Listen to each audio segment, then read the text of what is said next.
From Hollywood, it's time now for...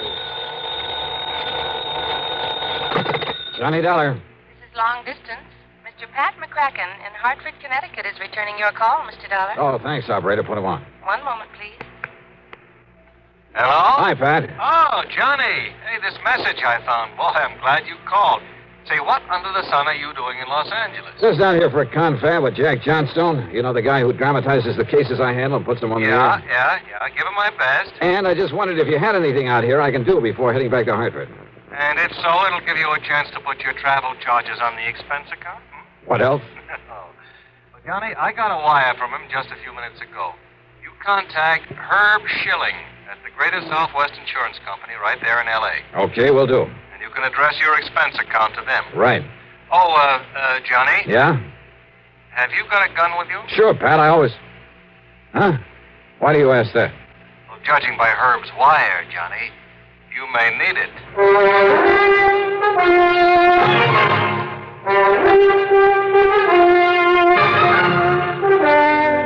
Bob Bailey in the exciting adventures of the man with the action-packed expense account. America's fabulous freelance insurance investigator. Yours truly, Johnny Dollar.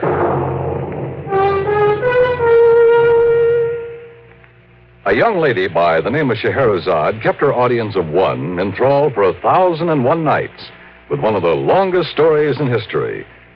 That's a long time to devote to one chronicle, but some of CBS Radio's winning 7 weekday dramas have put that record in the shade, entertaining audiences in the millions with many times 1,001 days of continuing dramatic serials. Each weekday on the CBS Radio Network, there's a wealth of daytime drama, including such outstanding serials as The Romance of Helen Trent, The Couple Next Door, Ma Perkins, Whispering Streets, The Right to Happiness, The Second Mrs. Burton, and Young Dr. Malone. Monday through Friday, follow these absorbing, true-to-life stories. Only CBS Radio brings you the winning 7 combination of top daytime dramas. Another important reason for the different sound of this CBS radio station. And now, Act One of yours truly, Johnny Dollar.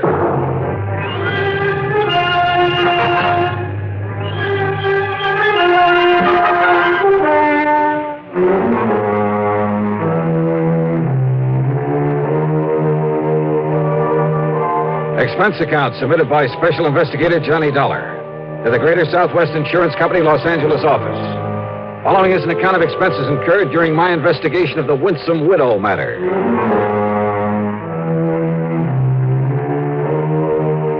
Expense account item 1, $1.40 for a taxi from my hotel in West L.A. to Greater Southwest Insurance at one of those big office buildings on Wilshire Boulevard's Miracle Mile. Herb Schilling almost fell off his chair when I barged in on him. Dollar. Hiya, Herbie. Look, I know that some of those new jet flights are pretty fast, but I only sent that wire to Pat McCracken a couple of hours ago. I didn't waste any time trying to make plane connections, Herb. Just flew out under my own power. You're kidding, I know. But where were you when you got the word from McCracken? Right here in your own fair city. Oh, I wish I'd known that. Even those couple of hours could have been saved. Oh? What's the big problem? A little matter of a liquor store holdup. Only I'm afraid this one wasn't so little. Then tell me all. Yeah, sit down. Johnny, for some reason or another, these places that sell bottle goods are a pretty frequent target for stick-ups. Here in Los Angeles, there have been quite a few of them over the years. I'm surprised you insure them. And needless to say, premiums are pretty high. And at least so far as our company's concerned, the policies are somewhat limited. That is, insofar as maximum allowable coverage is concerned. Makes sense. On the whole, we've been pretty lucky. By that I mean we've had to pay off relatively few claims. But now in the case of Willie Lehman... Who's Willie Lehman? His store is out in West Los Angeles at 10921 Santa Monica Boulevard. And that's only about a mile from where I'm staying. And the old man opened up his place late in 1951. Oh? Yes, 61. Early in 1952, he had his first holdup. The bandits got away with something over $900. So he bought some insurance from us. Well, go on. Since then, there have been 7 more attempted stick-ups there. A total of 8 in as many years, huh? Yeah. Then your company must be getting a bit tired of paying off. No, because after the second time. He, know how to use it? He certainly did. He had a lot of medals from some German outfit he was in during the last war. Anyhow, he suffered no more losses. That is, until last night. Oh, how much? In money? What else? Something like over $400 out of the cash register, as nearly as the police can figure from the register slip. Well, couldn't Lehman tell you how much? No. Because you see, Johnny, he also lost his life. Oh. And I take it you wrote his life insurance, too. That's right. $30,000. I see. Look, it's a little late in the day, but you want to go out there, check with the police? Sure. I'll be in touch. Item 2, $50, deposit on a drive-your-own car. I passed up 10921 Santa Monica Boulevard and went right on out west to West L.A. Police Headquarters. There I ran down Sergeant Mike Kirby, who was covering the whole affair. Mike turned out to be a young, alert guy on the ball and completely cooperative. That's right, Dollar. 8 times since he opened the place in 51. And that's way out of line. Yeah, I should certainly think so. And the last 3 stick-ups have been within the past 10 weeks. Sergeant, my contact at the insurance company, Herb Schilling, tells me that Willie Lehman managed to fight off most of the bandits. He told you right, Dollar. Lehman was not only a crack shot, but I guess he was pretty quick on the draw. It was only last month that he killed one of the 2 men that tried to hold him up. 2 men? What about the other? I'm way ahead of you. Huh? We find that other man, we find the killer. Probably. It seemed like a pretty safe bet. But look, Mike, if there were so many tries at this one place and so many all at once... Stakeout? Sure, somebody watching over the place. We tried it. As long as we had somebody there, you know, sitting in the back or working behind the counter or just watching from across the street, nothing happened. But the minute we took them away, bing, another hold-up try. Somehow they seemed to know whenever we had the place under surveillance. And more important, when you didn't. Oh, what have you got to work on? Oh, nothing but a couple of bullets, I'm afraid. Want to take a run over and look at the place? Sure, Mike, why not?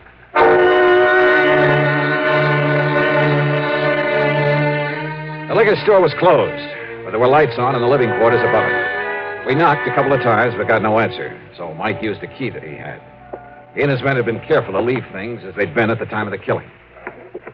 He was lying right there, Dollar, as though he'd come around the end of the counter. Uh-huh. Near that door to the back room, huh? Yeah. That door also leads upstairs to the apartment. He must have taken a couple of shots at the bandit. You see where the bottles were broken over on the shelf? Yeah. No bloodstains or anything. I guess he missed for once. But not the bandit. Caught him right in the heart, Johnny. Bullet went in at the right shoulder, then down through his heart and stopped against the lower left rib. Of course, until you get a lab report on that bullet.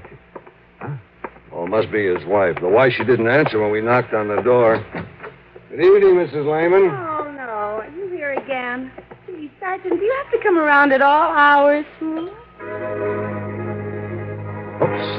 Hold everything. Lehman had been 61, but his wife, Gloria, couldn't have been more than 30. Tall, dark, she was obviously very proud of her highly commendable figure. Yeah, and she was pretty. That is, almost. Maybe it was just a little too much makeup, especially around the eyes that she knew how to use so well. A little bell had rung in the back of my head. Yeah. And since I noticed a phone booth at the gas station next door, item 3, 10 cents for a call. Johnny.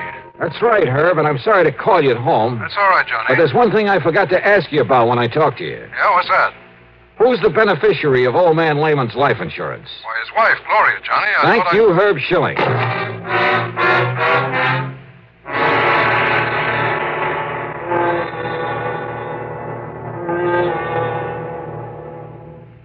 Act 2 of yours truly, Johnny Dollar, in a moment.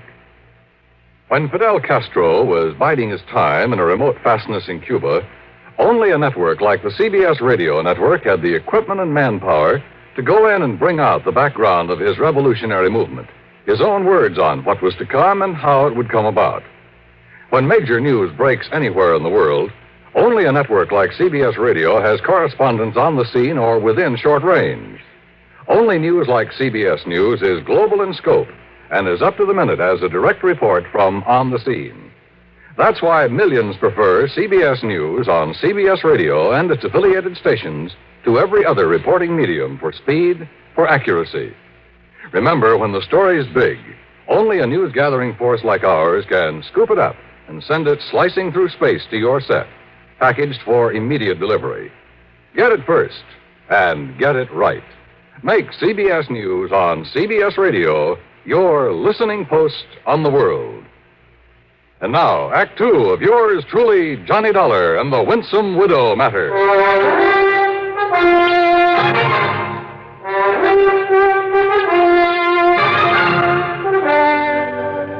After the phone call to Herb Schilling, I went back into the liquor store where Sergeant Mike Kirby was still talking to Lehman's widow, Gloria. You mean you don't plan to reopen the store at all, Mrs. Lehman? Not if I can help it. I'll sell this gum to the first person I find has enough money to buy it. And then what, Mrs. Lehman? Why don't you call me Gloria, huh? Everybody else does. And who are you, anyway, Johnny? You aren't a cop, and you don't look like a dick. Well, thanks. Mr. Dollar's here because of the insurance involved. What, from the insurance company? That's right. Well, listen, Willie had some insurance. I know. I mean, on himself, as well as the store. I don't know how much it is, but he promised me that he'd buy some. It was your idea that he insure his life? Sure, an old guy like him. I figured he'd up and die sometime while I was still young and beautiful, so why shouldn't I let him provide something for my future, like they say? Or whoever thought he was going to die as soon as this? Whoever planned and carried out his murder? You mean somebody planned to kill him this way? Just where were you when it happened, Gloria? I was upstairs in bed, asleep. Look, I've told the cops all about Well, it. you must have heard the shooting. I'll say I did. And what did you do? I put on a robe and come running down here. Well, I see the cash register open and poor old Willie laying there. And when I see that he's dead, I phone the police. You didn't see anybody else down here? Well, by the time I got here, whoever did it was gone. You don't seem at all upset over your husband's murder. Now, you want me to put on an act? Don't you know that he was twice as old as I am? Then why did you marry him? Well, you know how it is. A chance to settle down and let somebody else support you for a change. Made him happy to have me around, and I guess I liked it okay, too, for a while. But, gee, what a bore.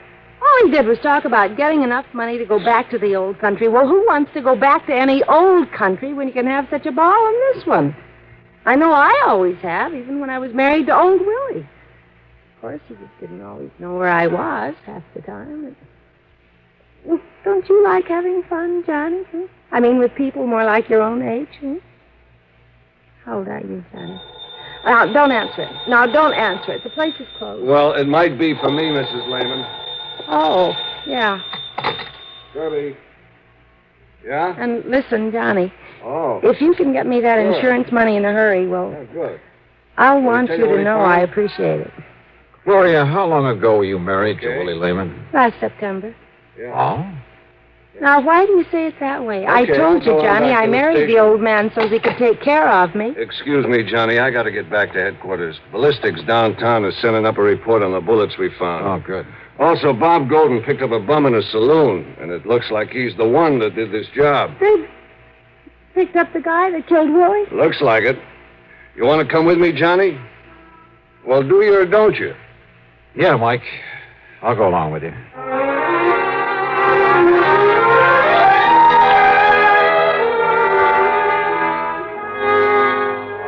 I told all those other cops. I'm the guy that heisted the dough out of Lehman's Liquors last night. Then you shot and killed him, Benny. Oh, no.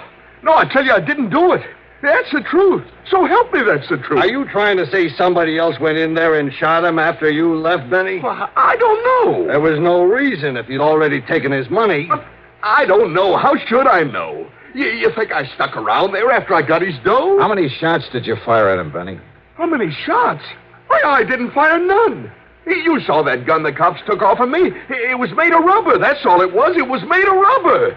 If I hadn't got stupid and gone out and got drunk and showed it to somebody and told them how I got away with the money from that liquor store with it, you think these dumb cops had ever got wise to me? You didn't fire a single shot? How could I? I wave my rubber gun at him. He reaches under the counter. He comes up empty, so he gives me the dough and I leave. You're lying, Benny. You make a paraffin test, Mike. Yeah, and I think this is the result of it. Well, Conroy? The paraffin test was negative, Sergeant. No sign of powder on either of his hands.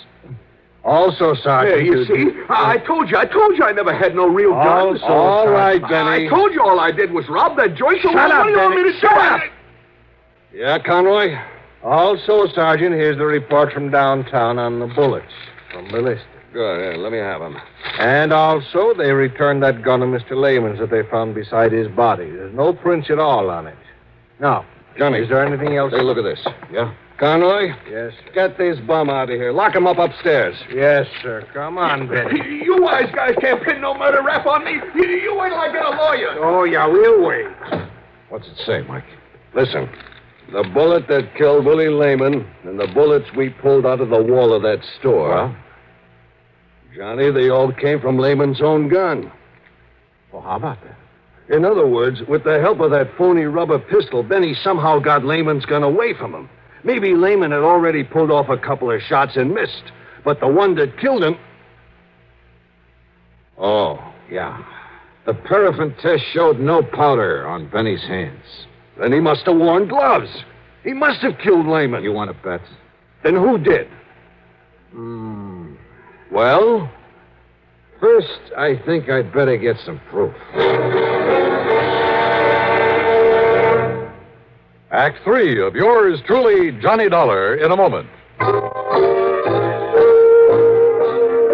Be sociable, look smart, keep up to date with Pepsi, drink light, refreshing Pepsi, stay young and fair and debonair. Be sociable, have a Pepsi. When friends drop in, let your hospitality show you're sociable in the modern manner. Pepsi, you know, is the favorite of the smart and young at heart. Be sociable, look smart, keep up to date with Pepsi, drink light, refreshing Pepsi, stay young and fair and debonair. Be sociable, have a Pepsi. Have you tried a Pepsi lately? Now, Act 3 of yours truly, Johnny Dollar.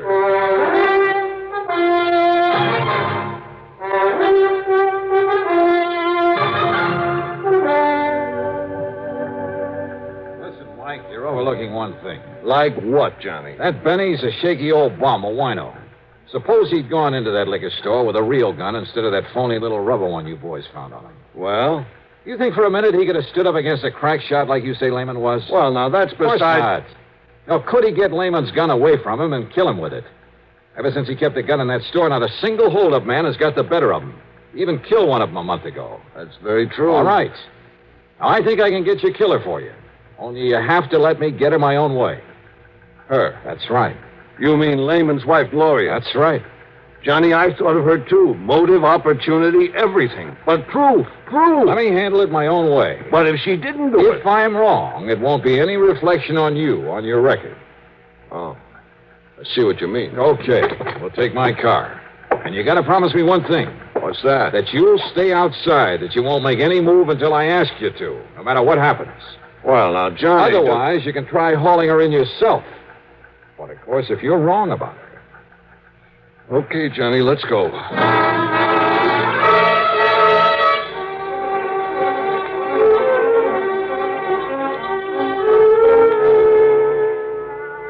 I'm glad you came along, Johnny. I'm getting awful tired of having all those cops around here.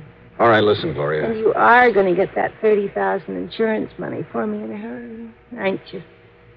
You know how long it'll take for me to get the rest of his stuff here in this state. A guy dies, it's sometimes a couple of years before they... What's the matter, Johnny? 30,000, huh? What?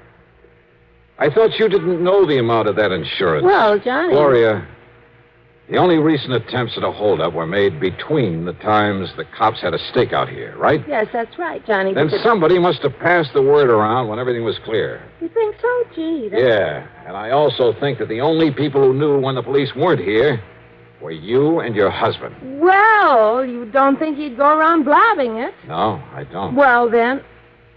Now, wait a minute, Johnny Dollar. Don't get your back hair up, Gloria, not yet. What? Your husband was good enough with a gun to have thwarted 7 robbery attempts in a row. That's right. So I think he could have prevented his own murder.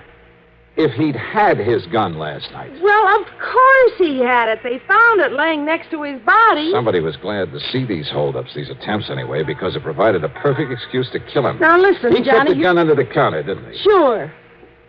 Right here, under the register. Okay. I'm going to put my gun there. What are you up to, Johnny? Get behind the counter a minute.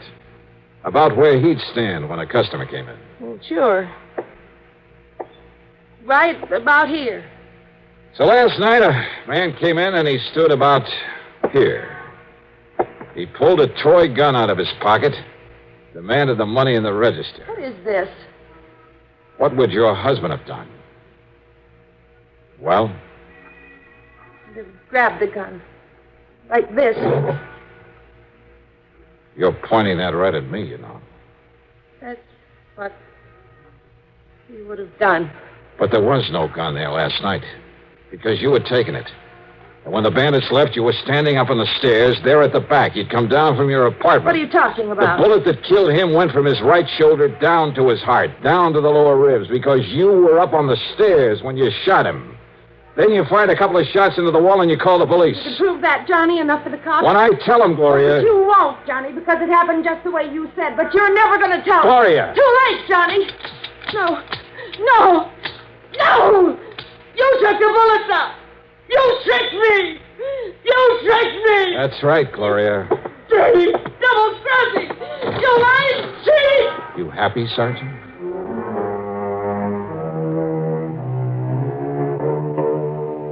Pretty obvious, I guess, right from the beginning. But as I said, getting proof, or in this case, a confession, isn't always so easy. Anyhow, expense account total, including mileage on the rental car and the trip back to Hartford, I'll call it $250 even. Okay?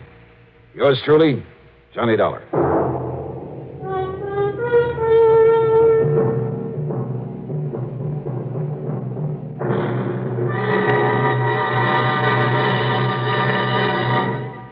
Our star will return in just a moment.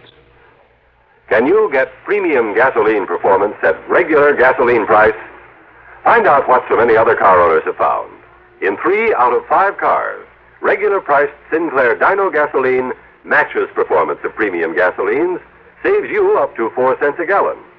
Almost anywhere you see the Sinclair sign, you can save up to 4 cents a gallon with Dyno and still get premium performance and mileage. Drive with care and buy Sinclair Dyno gasoline.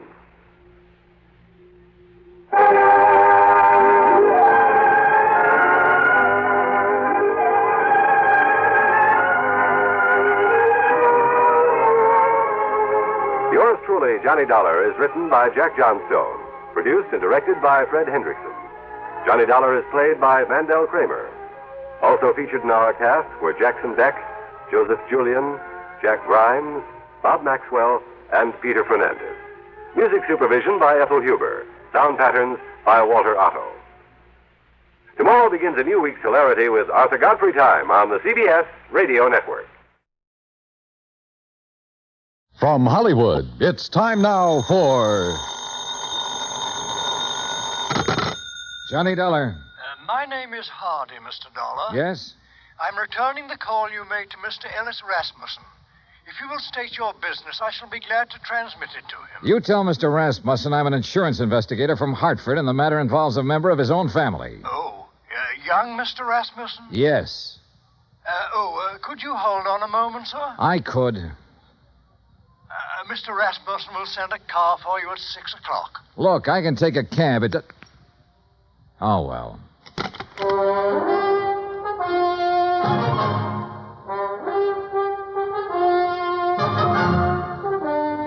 Bob Bailey in the exciting adventures of the man with the action-packed expense account.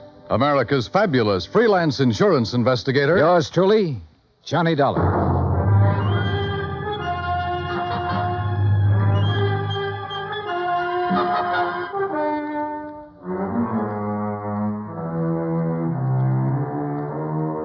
Expense account submitted by Special Investigator Johnny Dollar to the Universal Adjustment Bureau, Hartford, Connecticut.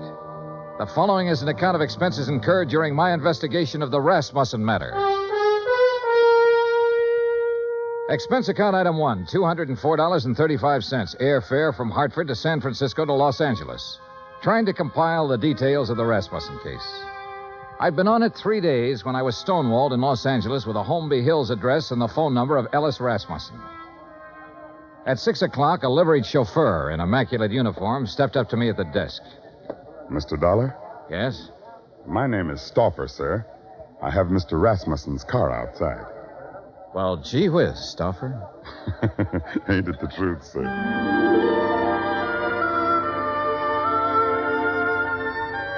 A few minutes later, when we turned into the lush green Holmby Hills section, I had a suspicion I was about to deal with a bona fide millionaire.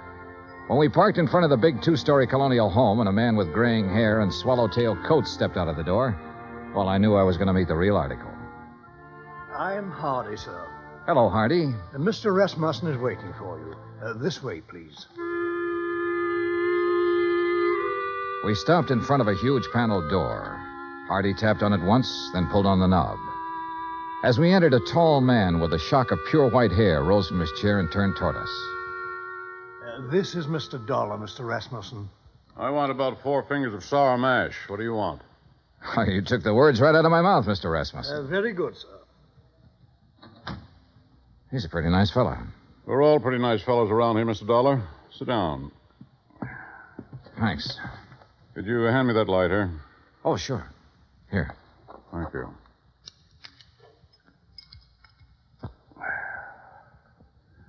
What are you doing in Los Angeles? Why, federal underwriters of Hartford wrote a blanket policy for all Imperial Rubber Company employees. Your son was an executive with Imperial when he was killed in Malaya last spring. Federal owes his widow $25,000. I don't know where she is, Mr. Dollar. I see. I doubt if you do. Let me put it this way. I never met the young lady. Fred married her one night in Elko, Nevada. 2 days later, they were on their way to Malaya. 6 months there, and the development station was raided by guerrillas one night. And I suddenly no longer have a son. Have you eaten your dinner, Mr. Dollar? Oh, I wouldn't want to trouble you. Hardy, set a place for Mr. Dollar. Very good, sir. Well? Well, I thought she might phone me when she got back to the States. She never did. Never a letter, nothing. I'm old and sick, but I still want to see the girl my son married. It's not an easy thing to lose a son, Mr. Dollar. And I lost a good one. I lost the best son a man ever had. I'm sure you did, sir. To your son. To Fred. During dinner and afterward, over coffee and liqueurs, I listened to the story of Ellis Rasmussen's life. It came from the lips of an old man who was dying, but in whose eyes I could see reflected the memories of a brawling, bustling life that started in an Oklahoma oil field and moved to Alaska and Arabia and Africa. More and more during the talk, I began to know his lost son. For in everything the old man had to say about himself, I could sense an unmistakable reflection of his son. Finally, I thanked him and left. If I may say so, I do hope you'll call soon again, sir. Mr. Rasmussen enjoyed your visit very much. I haven't seen him so much like his own self since we received the terrible news of young Mr. Rasmussen's death. He must have been quite a man, Hardy. Young Fred Rasmussen. He was, sir. All of us miss him dreadfully. None of us ever met Mrs. Rasmussen, and we were most anxious to receive her, especially after young Mr. Fred's death. I imagine so. The car's all ready, Mr. Dollar. Good night, sir. Good night, Hardy.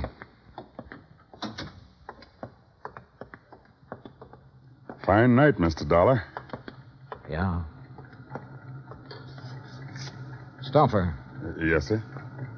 I didn't want to press the point with Mr. Rasmussen, but now maybe you can straighten me out. Did he approve of his son's marriage? Let's put it this way, Mr. Dollar. Mr. Rasmussen approved of Mr. Fred. And if Mr. Fred got himself married, then Mr. Rasmussen approved of the girl. Between them two, they had that kind of understanding. Real people. Expense account item 2, $1.98. Telegram to Personnel Division, Imperial Rubber Company, requesting a copy of all information they might have on Laura Olson Rasmussen. Item 3, $6. One long-distance phone call to the Universal agent working the case in San Francisco. Mrs. Rasmussen left the Malaya Peninsula by boat from a town called Cochette 3 days after the news of her husband's death. A week later, she booked plane passage in Hong Kong with Trans-Pacific Airlines.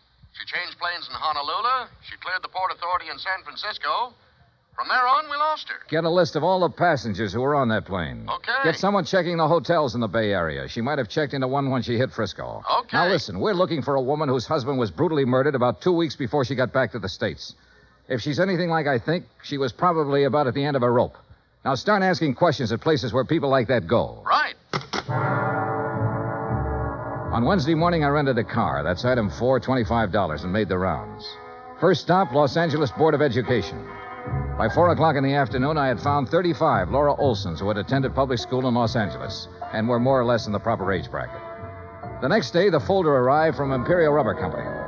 Among other things, it contained a passport picture and a complete description of Laura Olson Rasmussen. She was a blonde girl with a pouting, sultry kind of mouth and wide, dark eyes.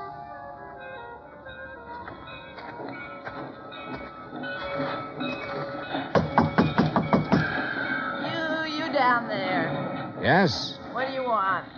I'm looking for Mrs. Frances Olson. Are you Mrs. Olson? I don't want to buy nothing. Do you have a daughter named Laura Olson? Are you a policeman? No, I'm an insurance investigator. I'm trying to locate Laura Olson Rasmussen. Well, how'd you get this address? What's that? A picture of her. Let's see.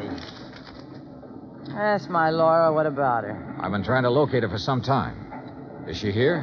No, she ain't here. She ain't been here for 5 years. Do you have any idea where I can find her? Friends, maybe? Other relatives?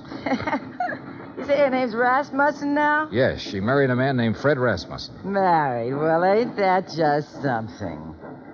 You didn't know your daughter had been married, Mrs. Olson? How would I know? How would I know anything about her?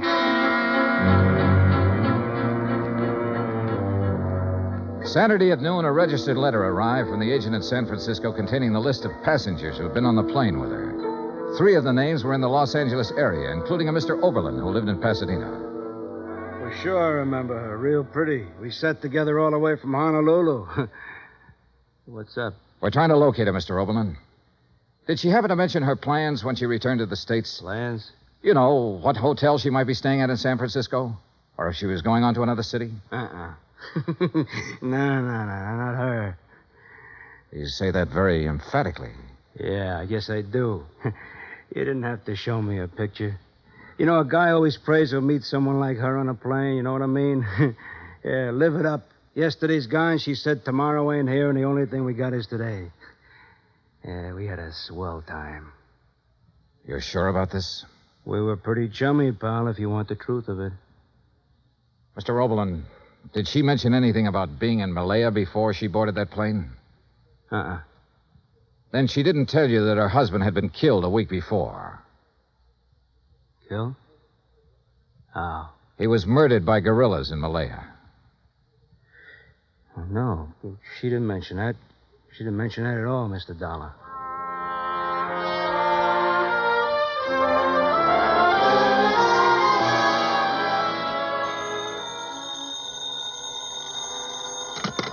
Johnny Dollar. This is Hardy, Mr. Dollar. How are you, Hardy? How's Mr. Rasmussen? He's not so well, sir. That's why I called. Could you possibly find time to visit him? Tonight? May I send a car right away? Is it serious? He's dying, sir.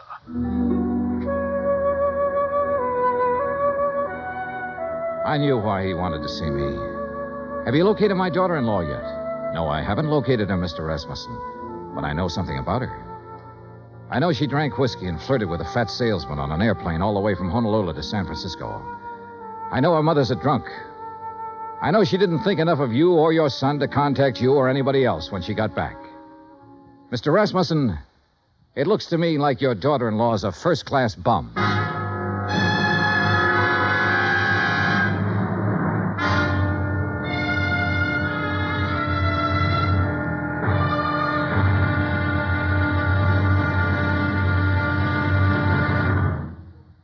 Act 2 of yours truly, Johnny Dollar, in just a moment.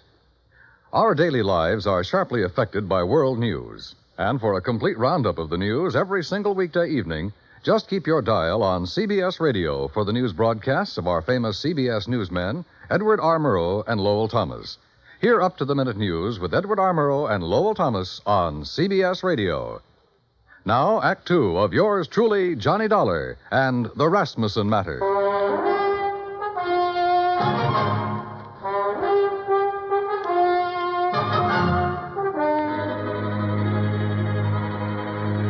There was a black coupe with MD on the license parked in the driveway of the Rasmussen house when we pulled up.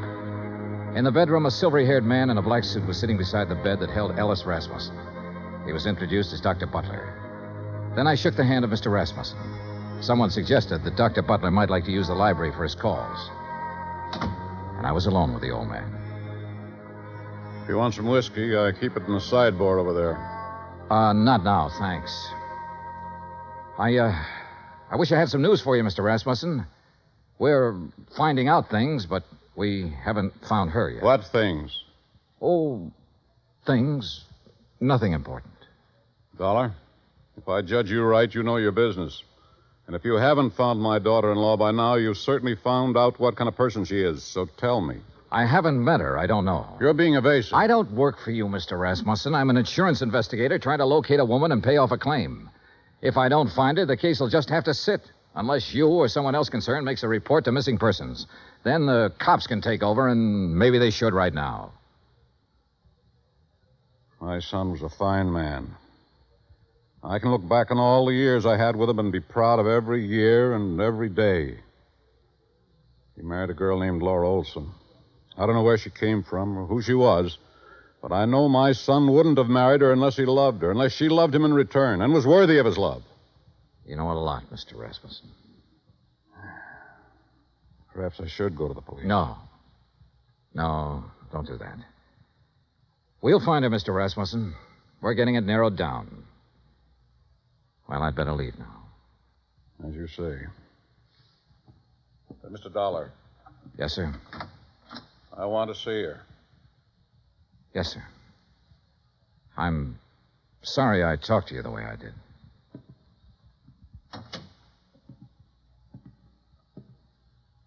Phone call for you, Mr. Dollar. Would you like to take it in there? Oh, yeah, sure. Keep an eye on him, Hardy. Trust me, sir.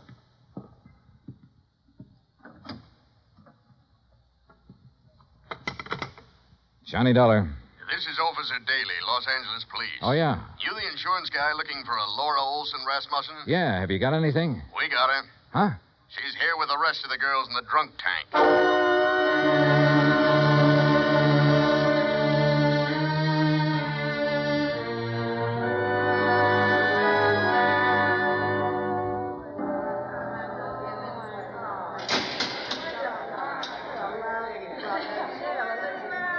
A drunk tank will always smell of disinfectant. This one was no different. There are no bunks, no chairs, no blankets, no nothing. So you stand or sit on a concrete floor and wait for something to happen. The legal period is 24 hours. You get rebooked or you get released. It all depends. What's the story on her, Dollar? I've got a check for $25,000 for her. Gee, insurance money? Yeah.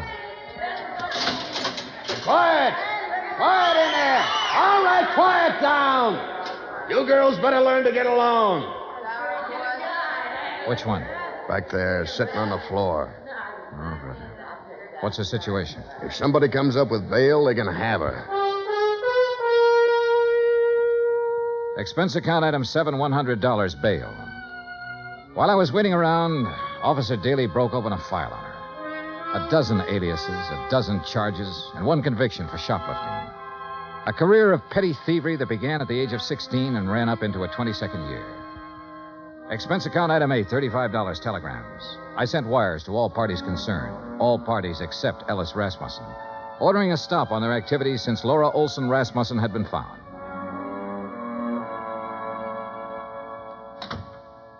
Over there. Who are you? My name's Johnny Dollar. Thanks for getting me out. Why? I did it for a friend. Friend. I didn't know I had any.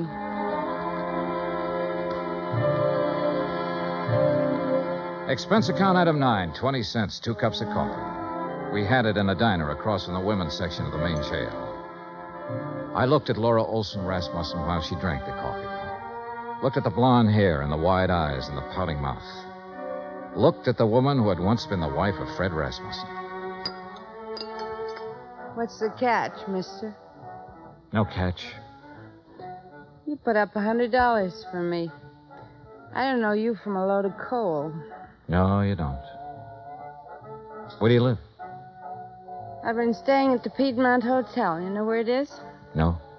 Well, not many people do. Especially people with clean shirts. What have you been doing since you got back from Malaya? I've been getting along. You got something to do with Fred? You know about Malaya. I know about a lot of things. I've been looking for you for a month.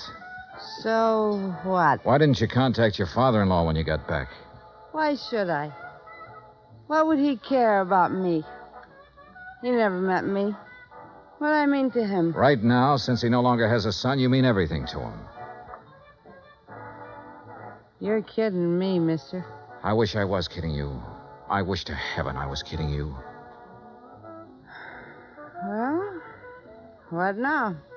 Oh. I want you to come over to my hotel with me. Oh, now look. To sign some papers. I have a check for $25,000 for you. What was that? Your husband was insured. You're his beneficiary. All you have to do is fill out an application. I'll give you the check. I don't believe it. It's true. Come on. Expense account item 10, $2, cab fare to my hotel. I took her upstairs with me, stood over her while she filled out the necessary papers. Outside of that, we didn't say a word. Johnny Dollar. This is Stauffer, Mr. Dollar. Hardy asked me to phone you to see if there's any word. Oh, yes. Well, what'll I tell him, Mr. Dollar? Tell him no luck yet, Stauffer. How's the old man? About the same, sir. Counting on you, I think. I'll talk to you later. Yes, sir. Here you are. Okay. Thanks. Here's your check. Anything else? Nope. That's it. Okay. See you around sometime. Sure. Fred told me about a man named Stauffer who worked for his old man for years. Was that him on the phone just now? Yeah. Yeah. I didn't know what I was going to say to the old man, but I did know I was hoping that if Rasmussen had to die, that he'd die before anybody told him the kind of daughter-in-law I'd turned up. I didn't want to be in on that. Expense account item 11, $83, hotel bill. I checked out at 5:30, picked up my airline tickets at the desk, that's item 12, then sat around the lobby for 5 minutes. Item 13, 2 drinks for myself. Mr. Dollar, Yeah? Oh. I read in the paper that Alice Rasmussen is dying. Is that true? That's true. Mind if I sit down? Suit yourself. What are you drinking? Nothing. I know why you didn't tell them you found me, and I don't blame you. If Fred's dad is anything like Fred was, then I know how you felt. Finding me the way you did. Let's forget it, Mrs. Rasmussen, shall we? I'd like to meet Fred's father. So you want to meet him, huh? The human thing would have been to see him when you came back. But not a line, not a word. That old man in that house knows his son was really a man. And on that basis, he believes, without seeing you, that his son married a real woman. He had love and sympathy and help and devotion and all the things you don't seem to have any use for waiting for you in that house. Oh, never mind. I loved Fred. Loved him from the first minute I saw him. You know what I was doing when I saw him? Was serving cocktails in a place like this. He didn't ask me what kind of a family I came from. whether I was good or bad. He just put one of those big arms around me one night and said, "You're mine." He said that to me. He said it because he loved me. No one ever loved me. No one. But he did. I told him who I was and where I came from, and all he said was, "You're with me now."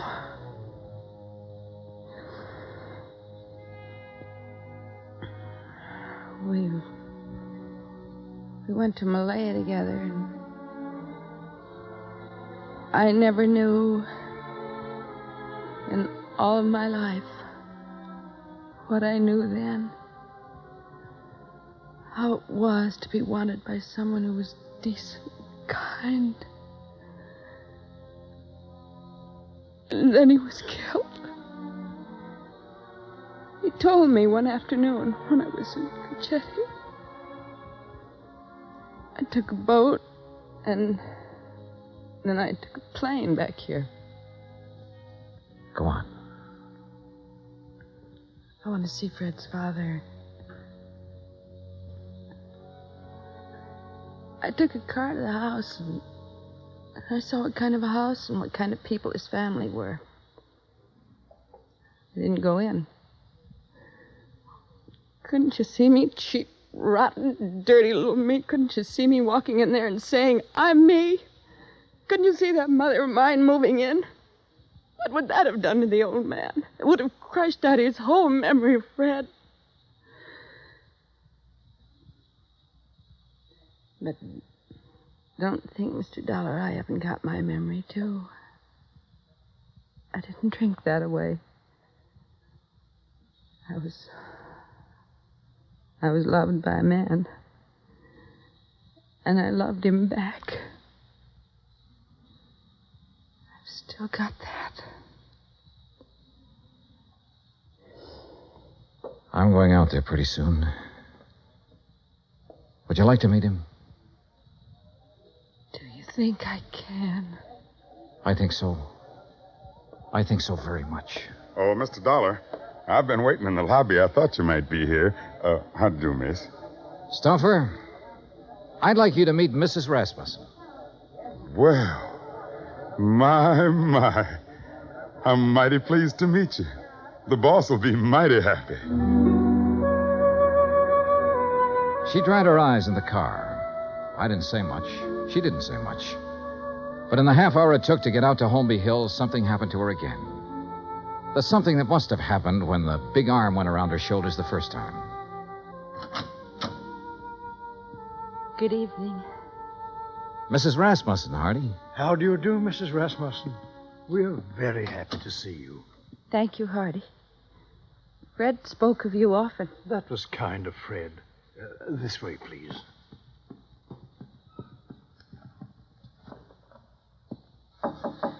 Come in, come in.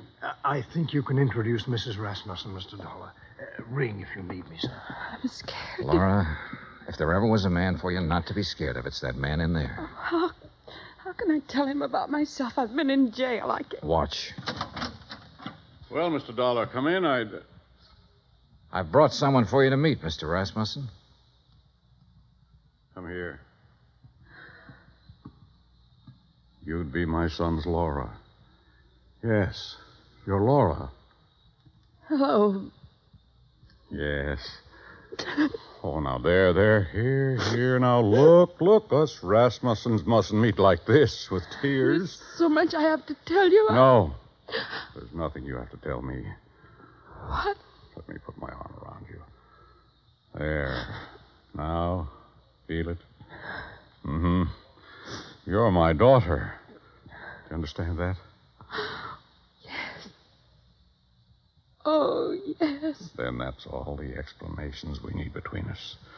Yes. Hardy.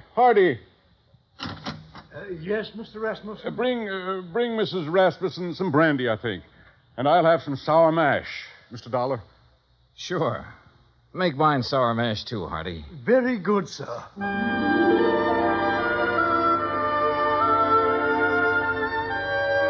Expense account item 14, $40. Miscellaneous. Item 15, $35, stenographic.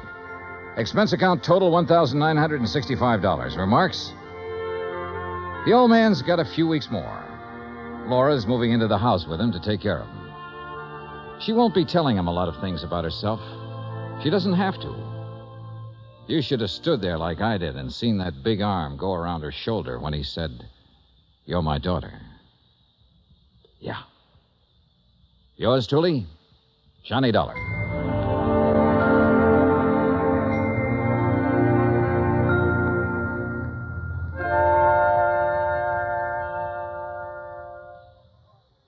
Our star will return in just a moment.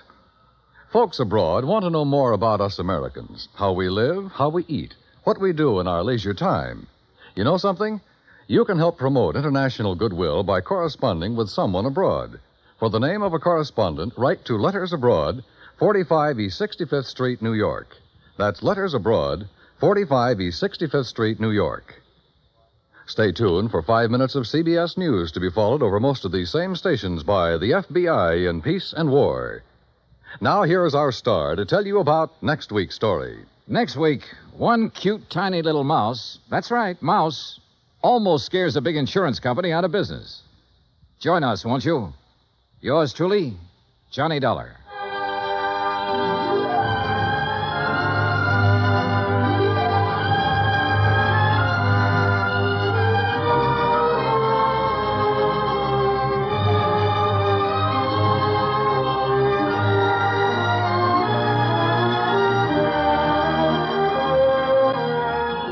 Yours truly, Johnny Dollar, starring Bob Bailey, originates in Hollywood. Written by John Dawson, it is produced and directed by Jack Johnstone. Heard in tonight's cast were Virginia Gregg, Gene Tatum, Eric Snowden, Roy Glenn, Will Wright, Frank Nelson, and Jack Crucian. Musical supervision is by Amerigo Marino. Be sure to join us next week, same time and station, for another exciting story of yours truly, Johnny Dollar. Dan Cubberly speaking.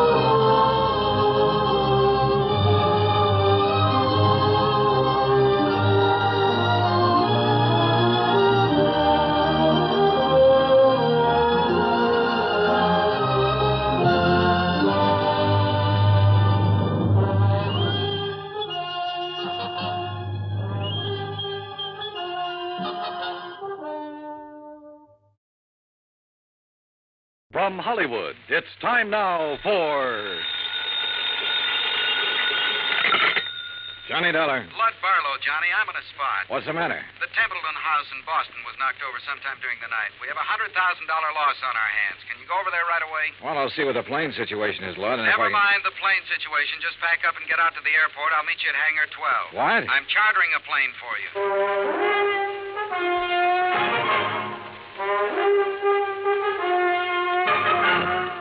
Bob Bailey in the exciting adventures of the man with the action-packed expense account, America's fabulous freelance insurance investigator. Yours truly, Johnny Dollar.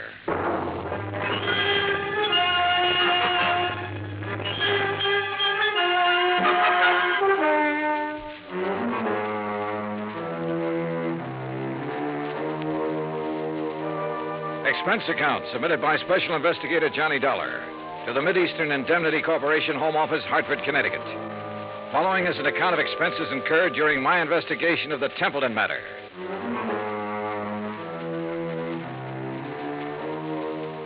Expense account item 1, $5 even, cab fare from my apartment to Hangar 12 at the airport. A twin-engine Bonanza had been rolled out and a fueling truck was pulled up alongside. A man in a sheepskin seemed to be supervising things. The man who seemed to be supervising him was Lud Barlow. When he saw me, he waved his briefcase. Hey, Johnny. Hi. Why, you all set? Well, I'm here. That's what you mean, lad. That all your luggage? Yeah, this is it. This is Tommy Clark, Johnny, your pilot. How are you? Hi, Tom. I'll stow this gear for you. Oh, thanks. The faster we move on this, the better off we are. You know that. I know. This is the blanket policy. This is the itemized list. This is the itemized list broken down. You'll have to check the itemized against the sales. Your authorization procedure.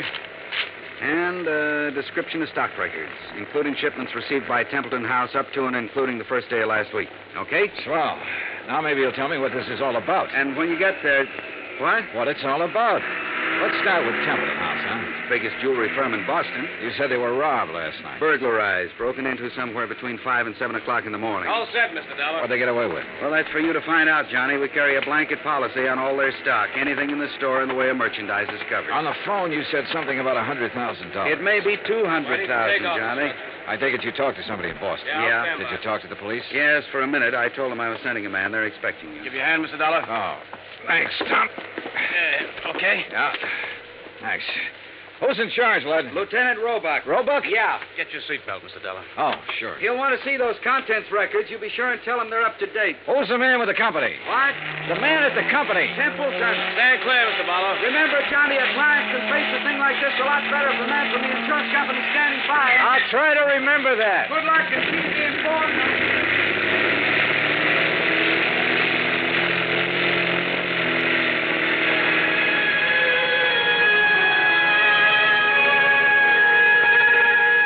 By the time we arrived at the Boston airport, I'd read over the policy and had a fair idea of the coverage involved. Expense account item 2, $10, more cab fare. I dropped my bags off at the Independence Hotel and had the driver take me over to Templeton House. 2 police cars were parked in front of the building, and 2 uniformed police officers were parked in the doorway. I'm sorry, mister. The store's not open today. Well, I'm from the insurance company. Oh. Lieutenant Roebuck's in the back. Go ahead. At the back of the store, a white-coated intern and an ambulance attendant were working over a blanket-wrapped figure laid out on the stretcher. One of them was operating a plasma tube. The other was checking the pulse. A group of men, some in uniform, were watching closely. The tall, thin one seemed to be in charge of things. Roebuck? Yeah. Johnny Dollar, Mid-Eastern Indemnity. Oh, that didn't take you long. This, Sergeant Younger, Sergeant Toohey, this is Mr. Dollar from the insurance company. Hi, man. What's this? Oh, this man was a special patrolman working the area. He must have walked right into the middle of it and got himself shot. They've been giving him transfusions ever since they found him. Uh-huh. Said anything yet? He hasn't been conscious. Doc, how about it?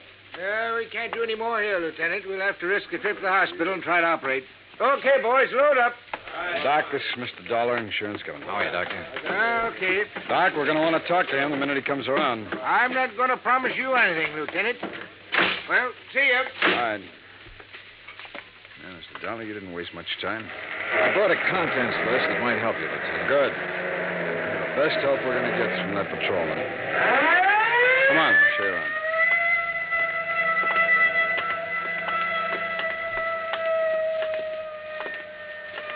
This is where they got in. Jimmy, huh? Yeah, most likely. There's marks there on the door jamb. But near as we can tell right now, they only took important stuff. Easy to move. Easy to break down and unload, you mean? Yeah. Here you can see where they snipped the alarms, grounded the wires. Mm-hmm. Showcases aren't touched. No, they went straight for the safe, Dollar. Well, we really got something on our hands, huh? You don't just break into a store and open one of these things very easy. Someone did.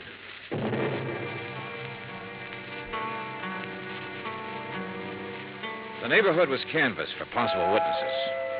I spent the rest of the morning with Dorian Templeton, the owner of the company. By noon, we had taken an inventory of the missing stock and drawn up a tentative list. As far as I know, that about does it, Mr. Dollar. Now, what's the next step? I'll check this against the merchandise received reports, Mr. Templeton. It'll take a while. As soon as I have that finished, you can check it over again and file a formal claim. And then? The company will reimburse you in cash. Well, what are the chances for recovery in a case like this? Well, I could quote the actuaries, Mr. Templeton, but I won't. Why not? Whoever broke in here last night knew what they were about. They opened your vault the way you'd open your front door. They took what they wanted and got out very quickly. No alarm, no witnesses. The chances are they planned the rest of it just as well. They probably scattered. The police aren't sure how many men were involved. They know it was at least 2 men, possibly 3. How do they arrive at that? 1 man working on the safe, another man looking out, possibly 2. The point is, the more men who are involved, the harder it'll be for them to take the jewelry, break it down, sell it, and stay out of sight. They're going to get away with it? I didn't say that. Well, nothing seems to have gone wrong with their plan so far. One thing went wrong. That special patrolman surprised them. True, he didn't have time to draw his gun or sound the alarm, but they had to shoot him. And if something hadn't gone wrong, they'd have been satisfied to knock him on the head. Yes. Well, what happens now? Well, that's up to the police. I can tell you their investigation will take some time. Burglary is the toughest kind of thing to work on. Why? No witnesses. I never thought of that. Dollar, you all cleaned up? Well, we got a tentative list. As soon as I check it, I'll give it to you. Okay. Mr. Templeton, I'd like to have you come with me now. Now? Yes, we'll want your statement, sir, and there's quite a bit of work to do with the employees. All right. Dollar, as soon as you get the list up, give me a ring, will you? Yeah, okay. Any news about the policeman? Yeah. It's a murder case now. Expense account item 3, $25, stenographic fees. The public stenographer at the hotel helped me make a comprehensive list of the stolen items, which was verified by Templeton. The amount of loss was set at $100,000. By late afternoon, clerks, stenographers, accountants, designers, salespeople, stonecutters, all in Templeton's employ had made statements to Lieutenant Roebuck. The statements were in the process of being checked. A general roundup of known safecrackers and burglary suspects had begun. Expense account item 4, $3.75 dinner. Lieutenant Roebuck and myself. Well, it's going to be a long night. Yeah. Any luck on the employees? Oh, it's hard to say yet. One of them has a record. Hmm? Yeah, a fellow named Tabor, one of the janitors there. He's a 2-time loser. I had him tucked away in a cell until we clear some of this other stuff away. Has he said anything yet? Oh, he denies all knowledge. As far as time incident goes, he was home sleeping when all this happened, but that doesn't rule him out of somehow getting that safe combination and passing it on to a friend. Yeah. Man with a record's apt to have that kind of friends who'd be interested in just that kind of thing. Hey, how much do you want me around? You're a free agent, Dollar. If you have any ideas, I'll listen. It's a tough baby, any way you look at it. Let me talk to Tabor. There might be a shortcut. Why not?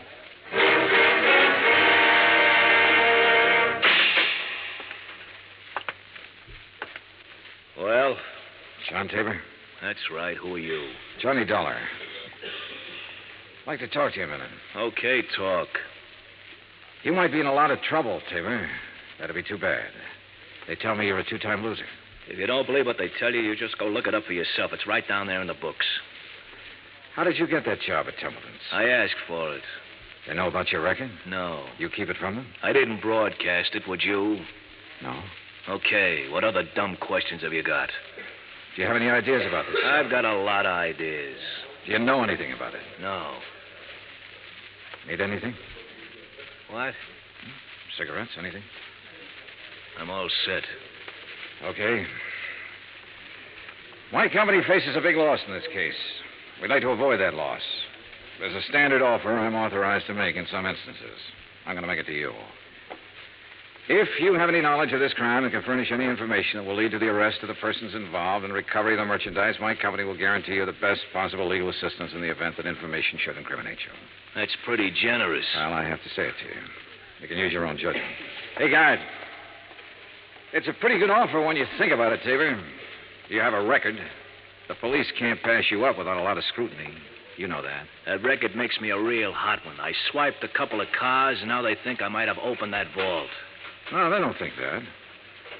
But they have to find out if you might have contact with somebody who did open it. I don't know anything about it. In that case, you'll be released. Oh, sure. Sure, I'll be released when every cop in town had a go at me twice. I'll be released when the guys who did the job walk into the station and say we didn't mean it, we want to give it back. They've always got to have somebody to throw to the newspapers. Maybe. You know it and I know it. Nothing better than to throw some old ex-con in a can and hold him for questioning.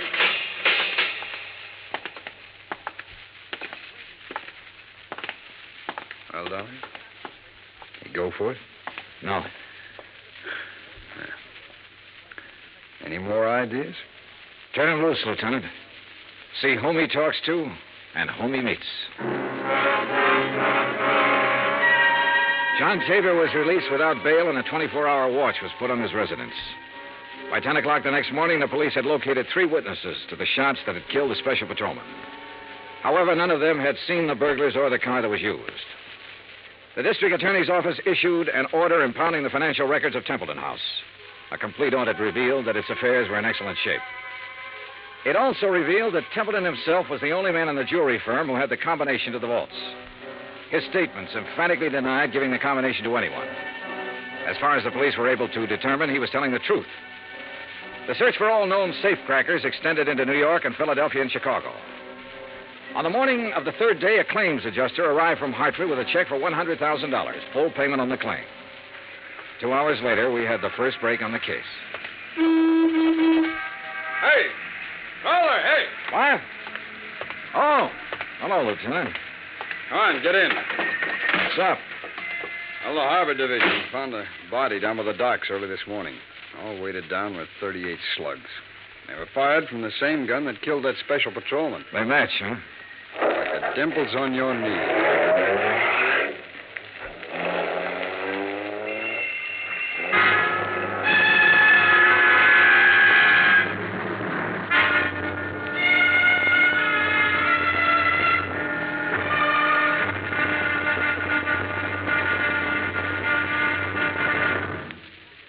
Act 2 of yours truly, Johnny Dollar, in just a moment.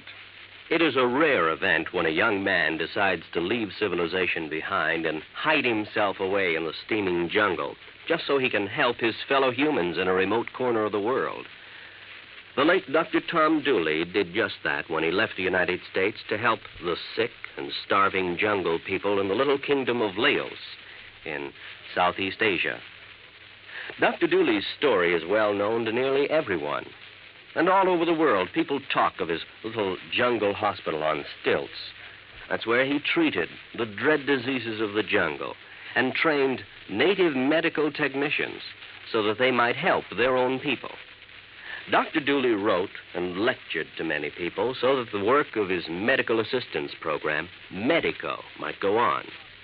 It was not easy for someone so young and so talented to give up the bright lights of the city and plant himself down in an unknown jungle just for the purpose of helping unfortunate people he didn't even know. But through Medico, Dr. Tom Dooley wanted to help people. He wanted to help people to help themselves. Today, the work of Medico is going forward in a number of countries besides Laos. Young men are being sent to the United States to be schooled in medicine with the idea of returning to their own countries to help their own people. Hundreds of thousands of dollars worth of medical supplies have been donated by American businessmen and pharmaceutical companies. Today, Dr. Tom Dooley's work is being continued for him. It is helping to create better understanding. It is an injection of the spirit of freedom, the right of all men everywhere. Now, Act 2 of yours truly, Johnny Dollar, and the Templeton Matter.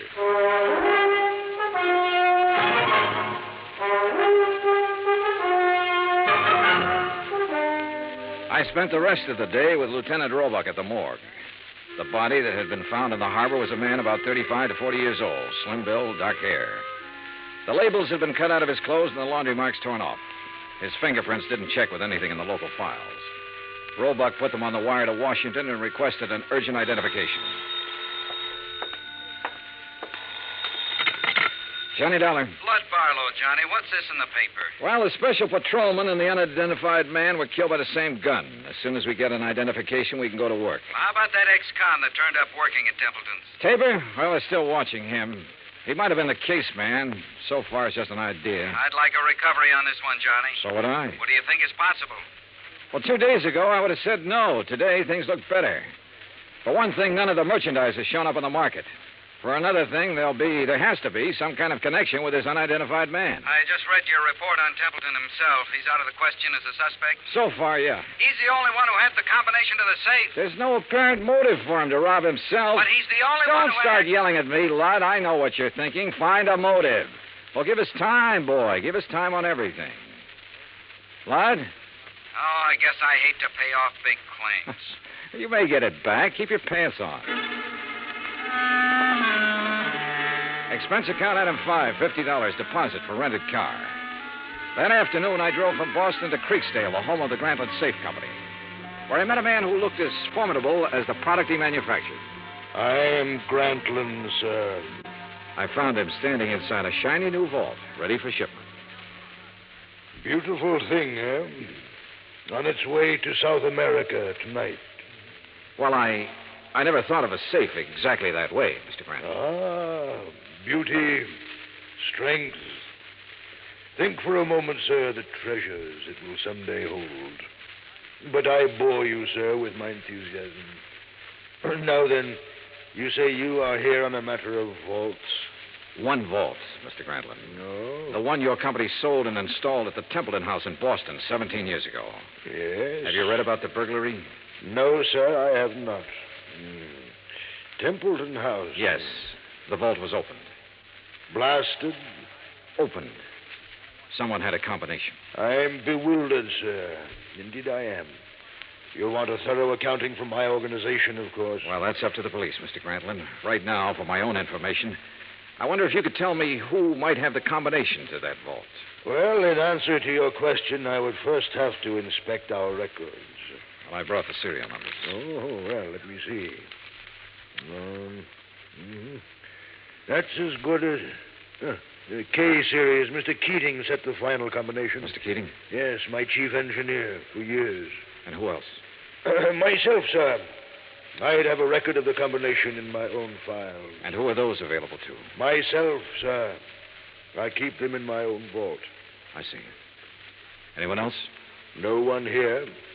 The people in proper authority at Templeton's. I'd like to meet Mr. Keating if I could. Impossible, Mr. Dollar. Why? Mr. Keating has been dead these 6 years.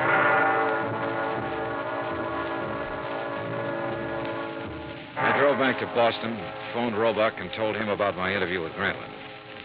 He said he'd already started looking into Grantland's background and expected to have a report within 36 hours. I was a little surprised when Dorian Templeton called half an hour later and asked me to have lunch with him. Would you like a drink? No, not now, thanks, no. I didn't know whether to call you or the police, Mr. Dollar. I finally decided on you. Uh-huh. What's the matter? Well, it's one of those strange things. I'm not a particularly observant man, and I don't know why I observed this. Go on. However, last night, Mrs. Templeton and I went to a dinner dance at the country club. We thought with all this business, a little relaxation should do me some good. Yeah, sure. There was a young girl at the table next to ours, a very pretty girl whom I've never seen before. I happened to notice her handbag, jeweled affair, quite expensive. One of our items. Yeah? It didn't occur to me until we were leaving that it had been sample stock, not for sale. What do you mean? It was stolen, Mr. Dollar. Why not the police, Mr. Templeton? I was going to call them first thing this morning and report it. And then I got a package in the mail. It was the handbag, intact. Crazy? You said it. Did you happen to get the name of the girl? I asked the maitre d'. He said her name was Helen Tabor. That's not so crazy.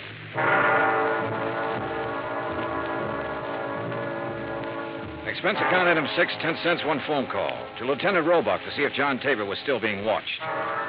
Roebuck said that 2 men were on duty watching his house at all time. I saw them when I drove up an hour later. They were parked across the street.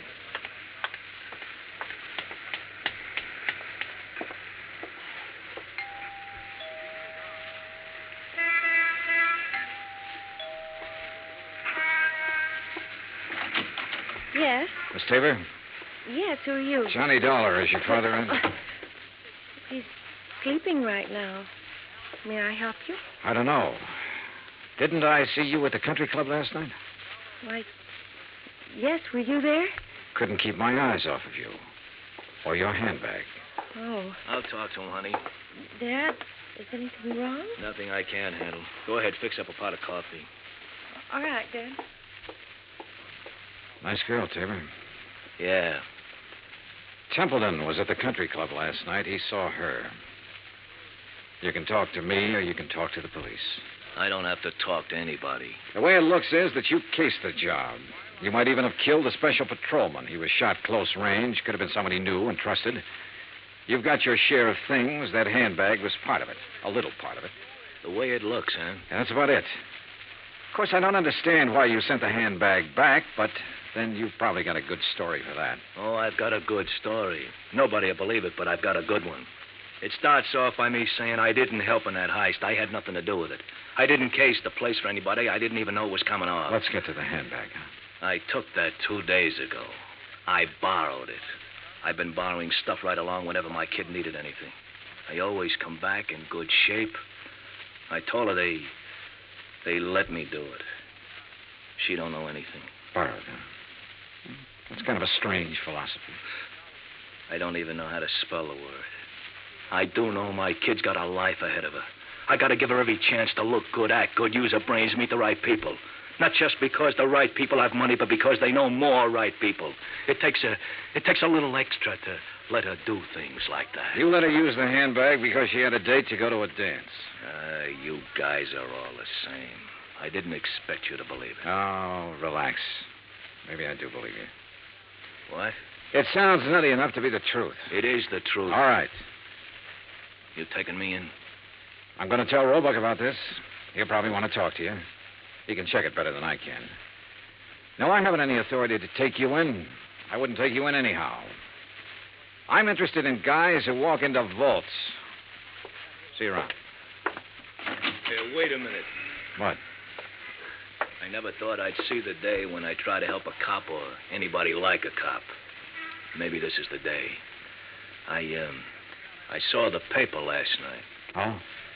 The picture of that guy they found floating in the harbor. They tagged him yet?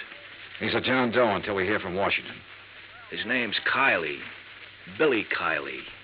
How do you know? I used to know him a long time ago. Billy Kiley? Yeah, from Philadelphia.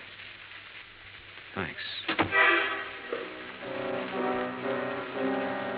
A check with the Philadelphia police and a comparison of fingerprints identified the man as William H. Kiley. His Boston address was on Parker Street. I drove out there with Lieutenant Roebuck. It was an ordinary, undistinguished apartment house. No one answered at apartment 12A, so we let ourselves in. The room had nothing to offer in the way of evidence. Well, did you find anything? No. Well, I'll have some men come out here and give it a good going over. Well, maybe the manager or the tenants will have something that'll help us. Come on, let's go. Yeah. Now, be careful, Dollar. Yeah. Yeah. Tim? Yeah. This is Tim. Any trouble there? A little. Say that again. A little. I don't know who you are, but I know you're not Tim. Well, it sounds like we're getting something. Here, let me have the phone. I'll see if I can trace him. Don't bother. I know where we can find him. What? I'd recognize his voice anywhere.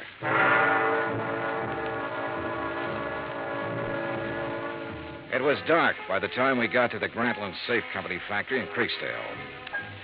There was a single work light spreading a sickly yellow glow over the main floor loading platform. We were expected. It went off somewhere in the darkness of the building. You okay? Yeah, I'm okay. All right, let's try for that stair railing. Right.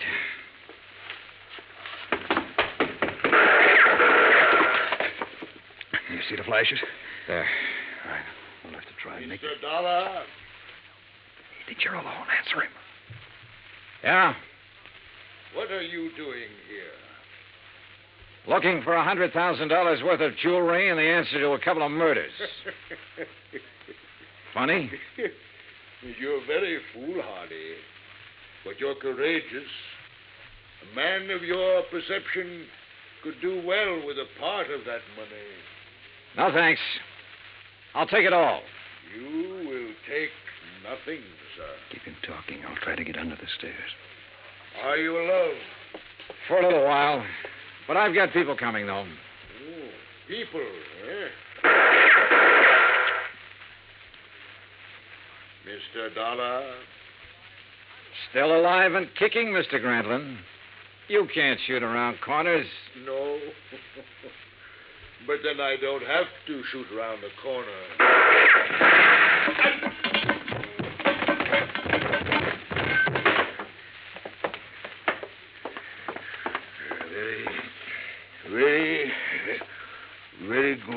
Very good shooting, sir. Granland, I want a statement. No statement. No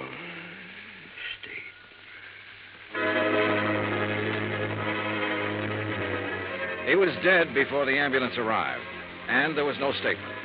There was never a statement. As nearly as it could be pieced together, Grantlin himself opened the vaults at Templeton House. William Kiley and possibly a man named Tim helped him. Kiley, of course, was killed for his efforts. Tim never appeared, was never identified. My hotel bill ran up to $168. That's item 7. Item 8, $35, car rental. I got $50 deposit back. Item 9, $32.50, airfare and incidentals back to Hartford. Expense account total, $413.28. Remarks? Put that against $100,000 the insurance company didn't have to pay off. Johnny Dollar. This is Barlow. I just talked to Roebuck in Boston. There's not one scrap of that jewelry anywhere in that whole safe factory. Not one piece. I know. What? Just about now, there's a safe at the port of New York being shipped to South America. It's a Grantland safe. And if you hurry over there, you can... Yours truly, Johnny Dollar.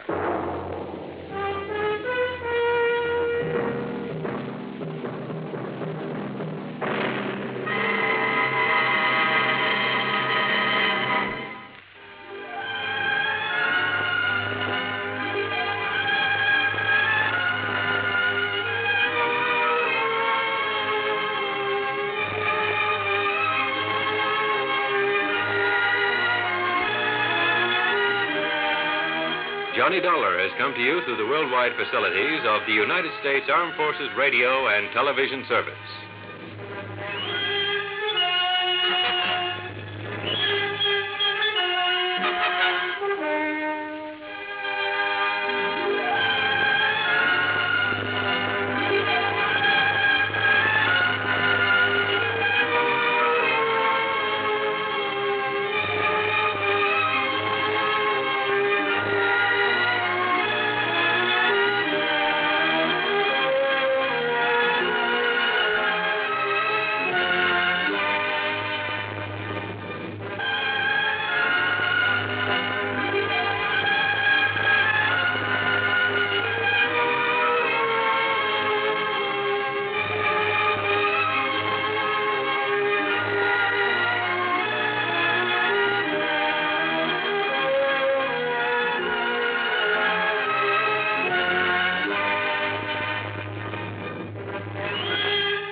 Johnny Dollar. Dollar. My name is Hal Barker, Tri-Western Life Insurance Company. Out in Los Angeles, California. No, I'm holding down the branch office here in Reno, Nevada. Well, made a change, huh? That's right. Well, how are you, Mr. Barker, and what can I do for you? Are you available for an assignment? Can you fly on out here right away?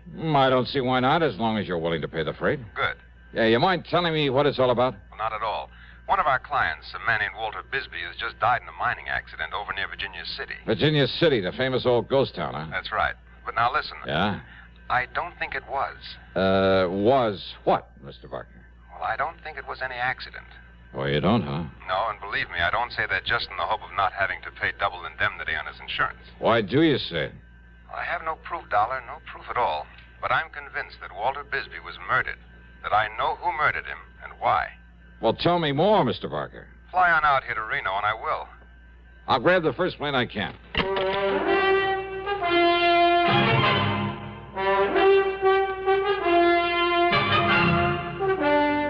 CBS Radio brings you Bob Bailey in the exciting adventures of the man with the action-packed expense account, America's fabulous freelance insurance investigator. Yours truly, Johnny Dollar.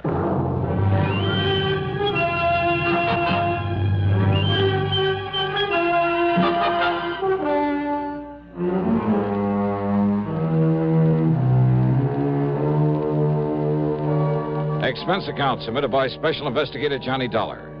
to the Tri-Western Life Insurance Company, Reno, Nevada office. Following is an account of expenses incurred during my investigation of the Stope of Death matter.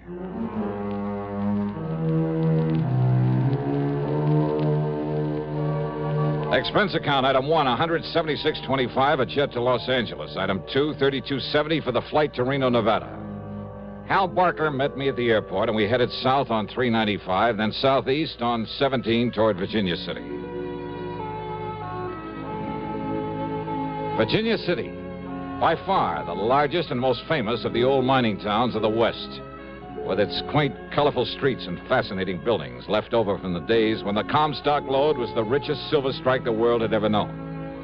Where it didn't take much imagination to visualize the grizzled old characters with burrow and pick and shovel who roamed the desert hills in a stubborn search for gold-bearing quartz, who worked and fought and often died violently to keep others from getting their hands on the precious yellow metal, and who finally realized that the heavy blue mud they'd been discarding was the real bonanza, was loaded with rich silver ore.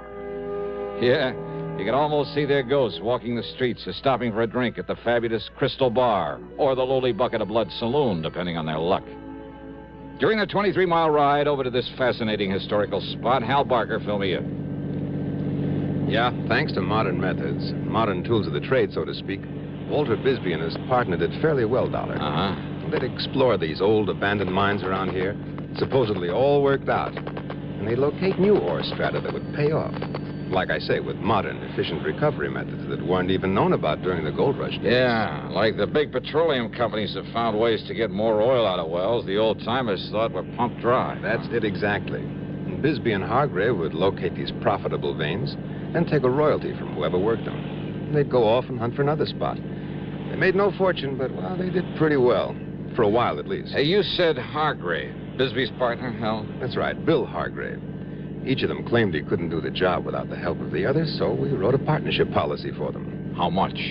Upon the death of either one, the other was to receive $35,000. Double that for accidental death. And now Bisbee is dead. Want to tell me just how it happened, Hal?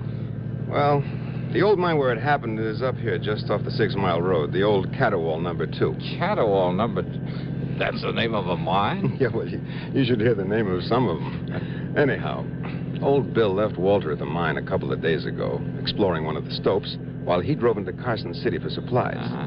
When Bill finally got back here to the Caterwall, he says he found the ceiling of the stope had collapsed. Hey, wait a minute. He says. Why do you put it that way, Hal? According to a state geologist I talked to early this morning, a man who knows the mine, has been inside of it many times, there was no reason in the world why it should have happened. Unless somebody helped it to. Oh? Well, that set me to thinking about the bad luck Bisbee and Hargrave have been having lately. And about how much it would benefit either one of them to have the other one die. Especially accidentally, on account of the double indemnity clause in that insurance policy. Oh, well, now, Hal, that's... And then, when the geologists found where somebody had planted a charge of nitro... Well, are they holding Bill Hargrave? Why? Why? Well, unless the police find Bisbee's body, there's no actual proof he's dead. Remember, Dollar, Hargrave was in Carson City when it happened. Plenty of witnesses to that. I see. But he's the only person. I'm sure of it, Johnny. He's the only person who could possibly benefit by Walter Bisbee's death. Oh, now, Hal, that doesn't make a case against him. Now they're up ahead. That's the old Caterwall number 2. Hey, what are they doing there? They're trying to get into the stope and find Bisbee's body. Oh. Hey, there's a surprise on that hill on top of the mine. The man standing there by that block and tackle they've rigged up there? Hey, that's Bill Hargrave. Uh-huh. And he was perfectly willing for them to try to get in there and look for the body? Well, yes, he was. And look, by the way he's waving and shouting at that police officer down there. It looks like he's found something. Come on, Johnny. We'll see what it's all about.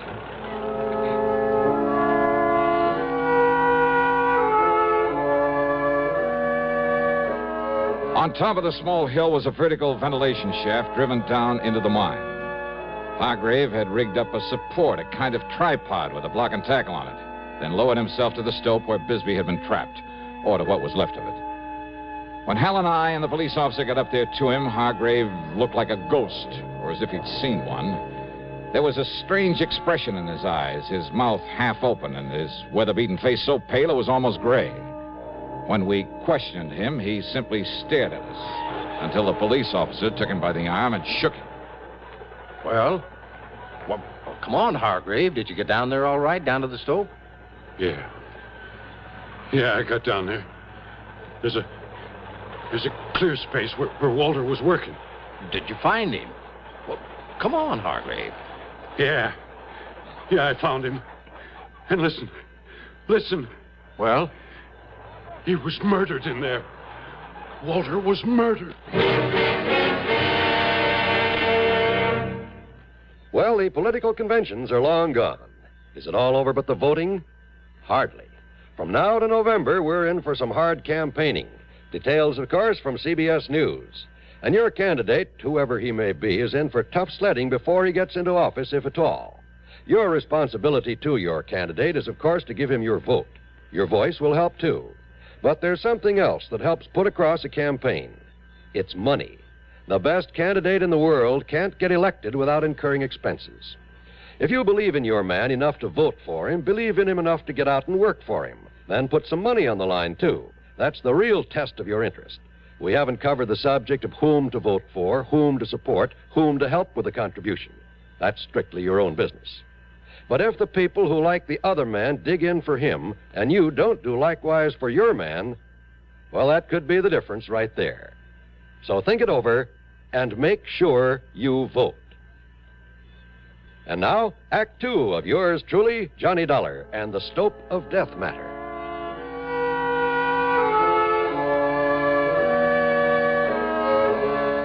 When Walter Bisbee died in the gold mine cave-in, when a state geologist hinted that maybe a charge of nitro had caused the cave-in, both Hal Barker and the police figured it might have been done by Bill Hargrave to get rid of his partner, to collect the insurance on him. But as they started clearing away into the stope to look for Bisbee's body, it was Hargrave who took the lead. He rigged a kind of makeshift hoist above an air shaft, lowered himself into the mine. And down below, in a small space cluttered with the rocks and shoring and other debris piled up from the collapse of the ceiling of the stope, he'd found what was left of his partner. Beaten to death. Walter, my partner, beaten to death down there. By somebody knowed we'd made another find down there. Easy, and Mr. then they Hargrave. blowed in the mine on top of him. They murdered him. Don't you understand? Somebody murdered Walter down there. Okay, Bill, okay. Now, just take it easy. Well, you're the law. Now you go and find out who killed him. Who killed my partner? We'll try, Bill. You try.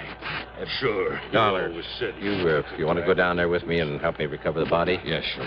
I'll have some of the men working on the slope come up here and give us a hand, lower us down this ventilating shaft. Okay. And Bill, you go on back to town. We'll bring the body in so you can give him a decent funeral.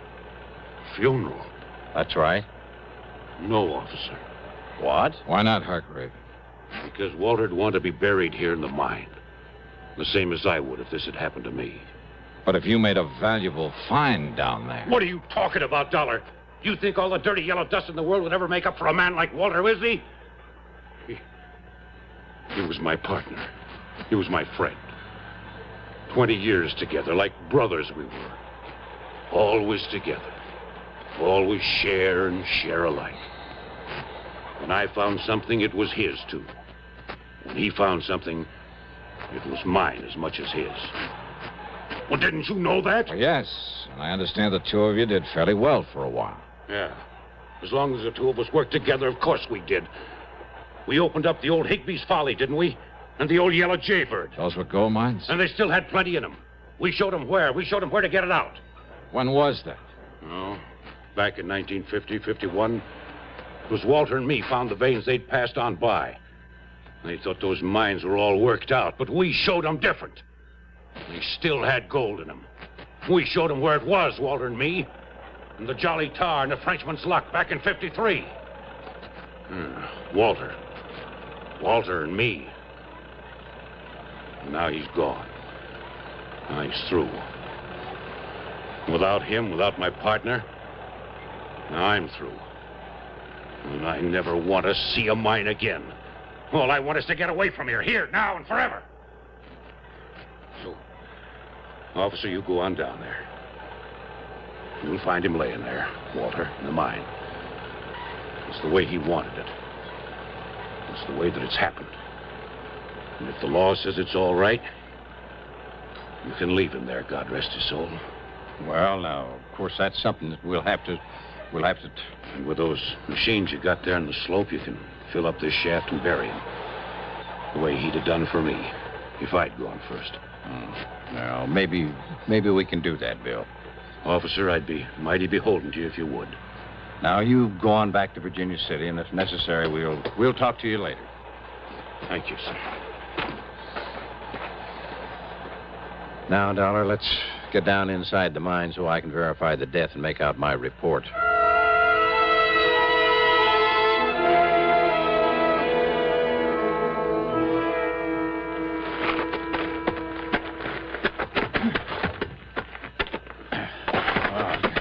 I'm afraid I'm not used to one of these miner's lamps, Dollar. Yeah, I know what you mean. But I think we can see enough with him to just... Yeah, wait. Look. There he is. Yeah, I see. Good Lord. What a beating he took. Beating? Yeah, look at him. Look at his face. It's... Hey, officer. This man was knocked down, then kicked to death. Yeah, these marks on him, on his face.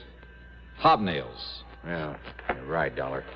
Whoever did this to him stood right here. You see? Yeah, I see. And you see the print of his right foot deep in the dust? Where he stood while he kicked and kicked with the other one? And he is Walter Bisbee.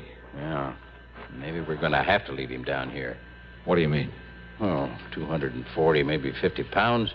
Up through that air shaft? Oh, yeah. Maybe you got something there. You and I, a couple of skinny guys, we barely made it. Only there was something around here could tell us who did this to him. That footprint. Hey, Dollar, there isn't a hard rock miner in this whole area doesn't wear shoes like that. Here, look, you see here? These other footprints, huh? Yeah, well, those are probably Hargrave's from when he came down here through the air shaft to look for Bisbee. Yep, that's right. Same kind of shoes, but newer. Uh-huh. You can tell by the nail marks. Yeah, but does it prove that Hargrave came down here only after his partner was killed? Oh, now, wait a minute, Dollar. You're forgetting that Bill was in Carson City when this happened. Yeah? When what happened? The murder? Or the caving in of the stope? Now, what do you mean by that? Murder him, then try to cover it up with a cave-in. Now, look, Dollar. Hal Barker says that a state geologist told him he found signs that a small nitro charge may have been used near the entrance to this mine. But if Bill... You mean you think Bill killed him down here and then had somebody else start the cave-in while he was over in Carson City? Let somebody else in on it? No. If Bill killed him, he probably set off that charge, too. But don't you see, if he was over... Didn't you ever hear of an explosion being set off with some kind of a timer? Well, yeah, sure, of course I have. But that still doesn't give us any proof that Bill did this. The fact remains that Bill Hargrave is the only one who can possibly profit by his partner's death, right? Sure. I'll go along with that, all right. But unless you can find some proof that he did this, well... Well, I don't know. But while you're poking around in the dark down here, I'm going to pay a little visit to Bill Hargrave. Go ahead.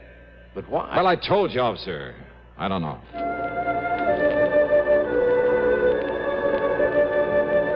The police officer stayed inside the mine in the hope of finding some definite clue to the killer of Walter Bisbee. Several things convinced him that Bill Hargrave hadn't done it.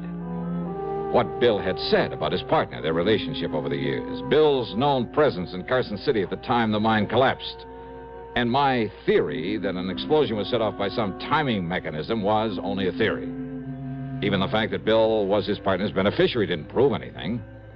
And Bill had been among the first to volunteer to help and try to recover the body, and found a way to get down to it that nobody else had thought of. Yeah. Very convincing. Almost too much so. At least enough to make me more suspicious than ever. Suspicious of Bill Hargrave. Just a little sort of shack on the edge of town, Johnny. Okay, then let's head for it, Hal. Well, of course, he may have gone over to Miss Crutch's boarding house to take care of Walter's things. Hey, you mean in spite of all their palsy-walsy over the years, they didn't share the same living quarters? Well, up to a few months ago, yes. So maybe they had a falling out, huh? In spite of Hargrave's pretty little speech. Well, Johnny, I must confess, I believe what he said. And they were still working together. Maybe Bill just got tired of Walter's cooking or vice versa. Oh, after 20 years. Well, sure. Look, Hal, you're the one who was suspicious of Bill Hargrave right from the beginning. I know, Johnny. I know. Well... But unless you can find some proof that he did it, After his behavior back there at the Look, mine... You better do this, Hal, after you let me off at Bill's place. Go on back to the mine and bring that policeman over here to join me. Oh? Well, now, Johnny... Just do as I say, will you, huh? Well, did you see something? Have you discovered something you haven't told me about? Or the officer? No, yes, maybe. I don't know. Hal, I honestly don't know. But there was something back there. Something you or the officer told me? I don't know. Something down there in the mine. Well, here we are. Here's the shack Bill lives in. Wait a minute. What, yeah? Maybe that's it, yeah. What, Johnny? Yeah. Hey, listen. Before he leaves that mine, tell the officer to take one more good long look at the footprint we found in the dust. Huh? Well, just exactly what is that? Tell him that, Hal. Then tell him to get on over here fast. Well, then you have thought of something to pin it on Hargrave. I told you, Hal. I don't know.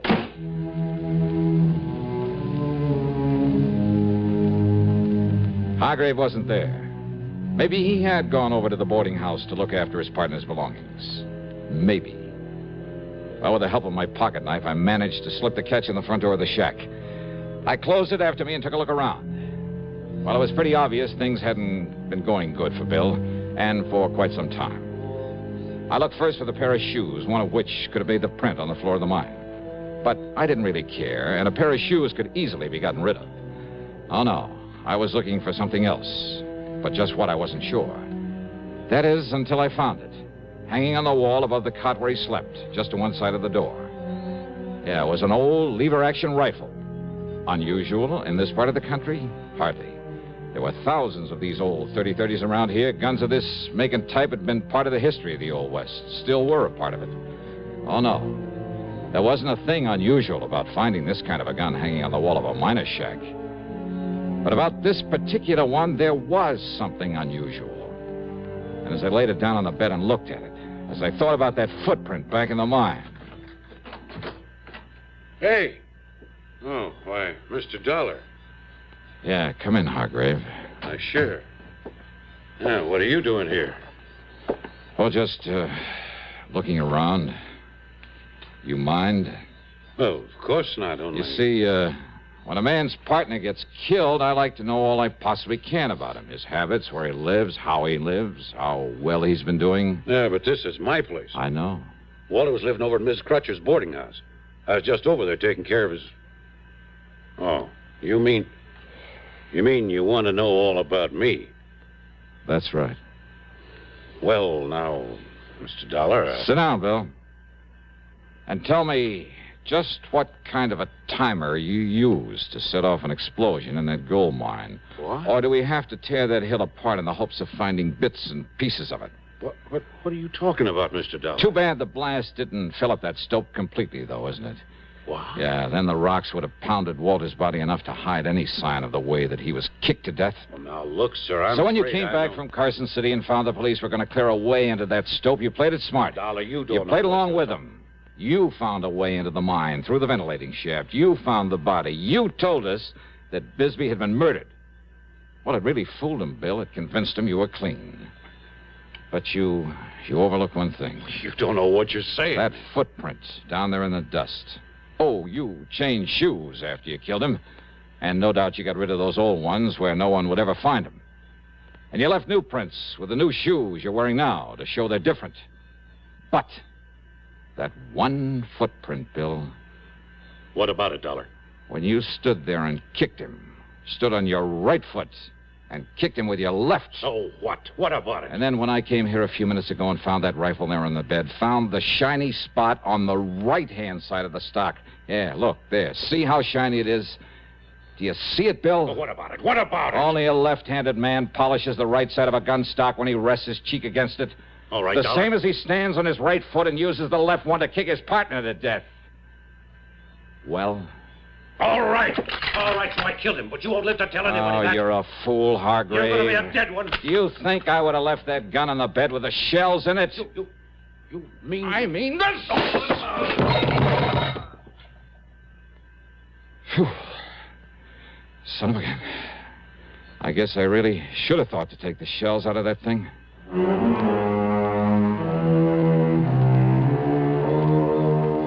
So maybe there were dozens of left-handed men around Virginia City, and who knows, maybe there were some right-handers who kicked with the left foot.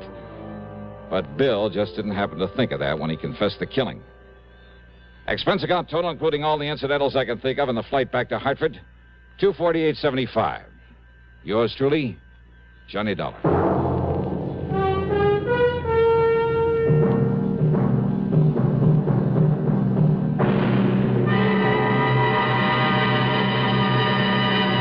Constipation is something people don't talk about much, but it can be a problem for anyone, even doctors. And when constipation occurs, it's interesting to see just what doctors consider important about a laxative they might use or recommend. Well, a majority of the doctors we heard from had this to say. A laxative should be effective, gentle, close to natural acting. A medicine that can be used with complete confidence. Now, X-Lax has been popular with many doctors and millions of people over the years because pleasant-tasting chocolated X-Lax is effective. Overnight, it helps you toward your normal regularity.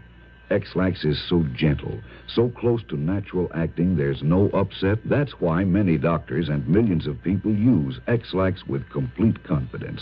X-Lax, the laxative that helps you toward your normal regularity gently, overnight. Now, here is our star to tell you about next week's story. Next week, a most unusual case where murder isn't murder at all. Where the whole thing is based on the confession of a dying man to something he did some years before.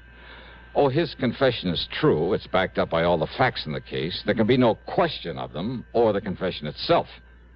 And yet the twist at the end of the story, well, all I can tell you is it'll take you completely by surprise. So join us, won't you? Yours truly, Johnny Dollar.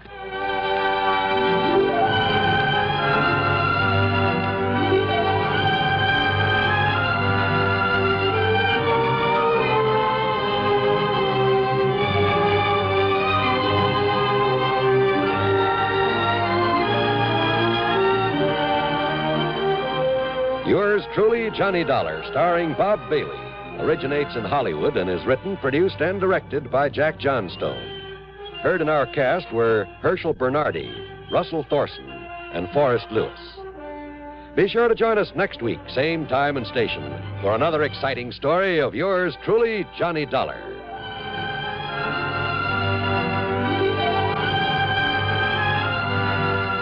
This is John Wall speaking.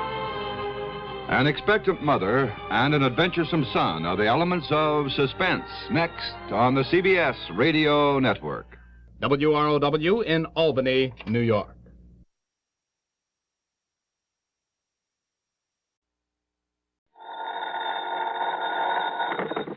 Johnny Dollar. Johnny, you better come right on back out here. Yeah, back out where and who are you? Johnny, this is Red Bear. The fishing guide out there at Lake Mojave Resort? That's right. Red. The best fishing guide west of the Rocky Mountains. Yeah, I'll go along with you on that. And I should have recognized your voice. But where were you last week when I was out there? Over to Kingman, Arizona for a couple of days. That's where I ran into some trouble, Johnny. Bad trouble. Oh, what kind, Red? Well, when Avery Nicolette died... Avery Nicolette? Yes, sir. Well, I went over to bury him on account I was the only real friend he had. Yeah? And also to attend to his money and things. He left them to you, Red, huh? Well, you see, Avery showed me his will a couple of months ago. He wrote it all out himself, real legal, from some kind of a book he bought. Yeah? And he said he was leaving everything to me. Insurance and money and everything. So? But when I dug that will out of its hiding place, well, Johnny, somebody changed it. Well, weren't the police and the insurance company able to see that? They claim that I'm all wrong, Johnny, but I know better. You're sure? Only trouble is, well, Johnny, if you ever expect to see me again... You mean that somebody's threatening you? If you ever expect to see me again, you better come out here. Red. And if I was you, I wouldn't waste any time. Johnny. Okay, Red, I'm on my way.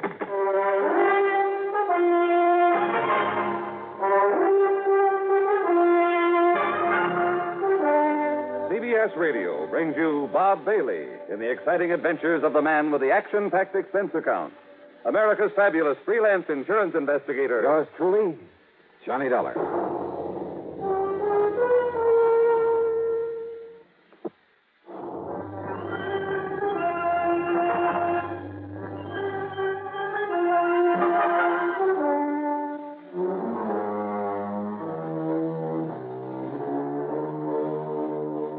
Expense account submitted by Special Investigator Johnny Dollar. To the Greater Southwest Insurance Company, attention of Jake Hessler, Kingman, Arizona office. Following is an account of expenses incurred during my investigation of the will and away matter. Expense account item 1, $154.50 plane transportation from Hartford to New York to Las Vegas, Nevada.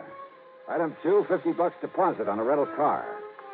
Instead of driving directly south to Lake Mojave Resort, I took Highway 93 to Kingman, Arizona. I went straight to Jake Hessler's insurance office on East Palm Drive. Johnny Dollar. Well, sit down, Johnny. Tell me all about you. Thanks, Jake. Well, I suppose you're here on account of Avery Nicolette's insurance. That's right. Wrote his policy himself. 10,000 straight line. And the beneficiary? To be named in his will. That's the way the policy read. Well, isn't that rather unusual? It's highly irregular. Took a bit of doing with the company, but that was what he wanted, and that's what he got. And it's made us a lot of trouble. How, Jake? First of all, after he died, nobody knew whether he'd even made out a will. All right, then. That is, until some old character from old Lake Mojave come along and showed us where he'd hidden it. There in that house he was renting. That was Red Barrett. That's right, Lloyd Barrett. He called himself Red. I understand he was a very good friend of Nicolette's. Only real friend he ever had, I guess. They used to do some prospecting or cattle raising or something together. And Red was named to get everything Avery had except insurance. Well, what was there besides the insurance? Avery's clothes, money. How much money? A couple of $1,000 he had in the bank. Now, look, about that will. Johnny, we was glad enough to have him find it for us, and it was okay. A holographic will, but okay. But when Red claimed that Avery was leaving everything to him, only the will said otherwise. Red called me on the phone, Jake. Yeah, he threatened to do that. And he told me that will has been tampered with. That's what he told us, only it wasn't done. And if you don't believe me, you can ask the police and the lawyer about it, only ask them gentle. Well, what do you mean by that? Well, they got so fed up with Red having no grounds to substantiate his claim that, well, they told him if he didn't stop lying about it and bothering them, they'd throw him clean. Oh, Jake, I know Red. I know him well. I know that now and then he might stretch the truth a bit about some of his experiences. The places he's been, about the big fish over there in Mojave that he knows by their first name. Johnny, that's the very reason. But there isn't a malicious bone in this whole party. And I refuse to believe that he'd ever lie or try to pull a fast one for $10,000 or $10 million. Yeah, but Johnny... Now, who is supposed to get his insurance? A fellow named Louis Marino. Who's Louis Marino? Well, according to Mrs. Turner... Who's she? Mrs. Mary Turner. She was a kind of a nurse and housekeeper for Avery the past few months. A real nice woman. And according to her... Well, she didn't know much about this Marino, but she'd heard Avery mention him once or twice, that he lived up in Vegas. And, of course, she saw his name in the will when she witnessed it. Who else witnessed that will? Old Tim Hansen. Well, what does he say about it? Well, Tim got killed about 3 months back one night in April. Got drunk and run his car off the highway down towards Needles. Oh, and he's no help. Where do I find this Mrs. Turner? Still at the house Avery was renting. And she swears that Marino was mentioned in the will right from the beginning, huh? Yeah, but your friend Red Barrett... Okay, Jake, I'll see you later. You going over to see her? First, I think I'd better talk to Red over at Lake Mojave Resort and get myself a room for the night. Ask me, Johnny. You're just wasting your time and your money. Oh? My money? Hmm? I'm on an insurance case, remember? So, I'm on expense account. What? Sure, with your company footing the bill. Now, Johnny... See you later, Jake.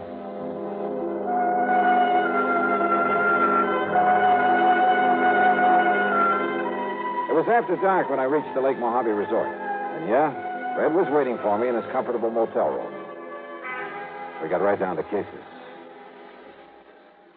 And I tell you, Johnny, that when Avery showed me that will, there was never any such a name as Louis Marino on it. And that was a couple of months ago. On his birthday, May 11th, I'd taken him a couple of nice steaks to celebrate. Yeah. Now, what was this about your being threatened? Threatened? Well, that's what you implied to me over the phone. Well, now, wait a minute. Were you just stretching things a bit to make sure I'd come out here? Oh, now, Johnny. Yeah, I should have known it was something like that. No, sir. Oh, that is... Well, if you could have seen Marino's face when I told that lawyer, the surrogate, that somebody had meddled with Avery's will, and when I said I was going to send for you... Red, you old reprobate. You're in about as much danger. Huh? Now, who'd be out there practicing with a gun this time? Get down. Douse the lights. Sure will. Johnny, That nicked my shirt. Out there practicing, huh? Those bullets were meant for you. Maybe. Or maybe you, Johnny. And the will and away matter.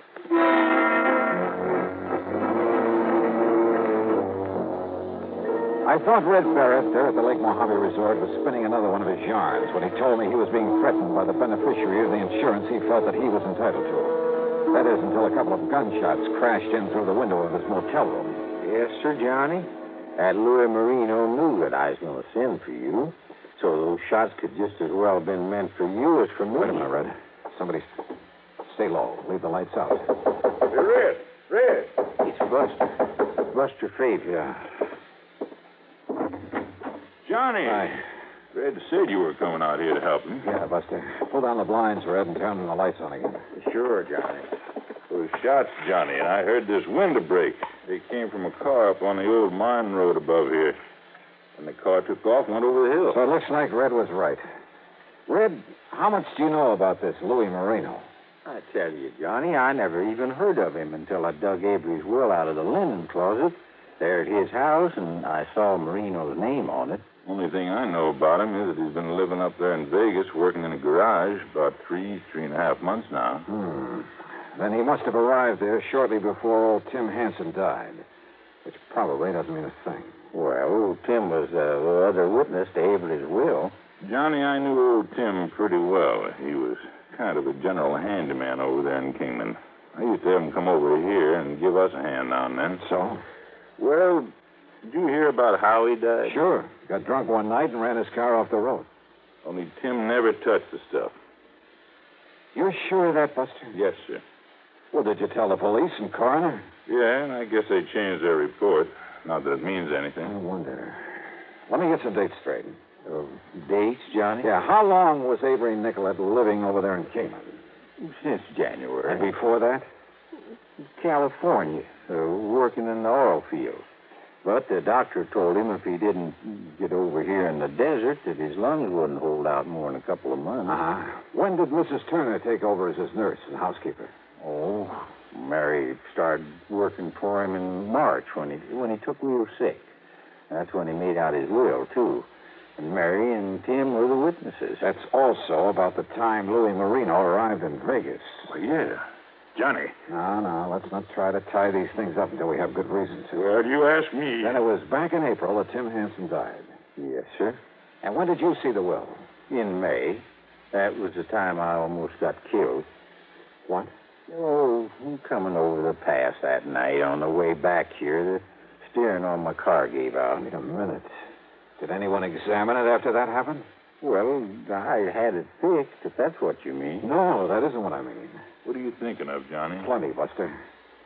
Red, where is that will now? Well, it's still with Lawyer Robbins, I guess. Over in Kingman? Yes, sir. He's the surrogate on it. And he lives right over his office on North Poplar. Good. Then I'm going over there to see him.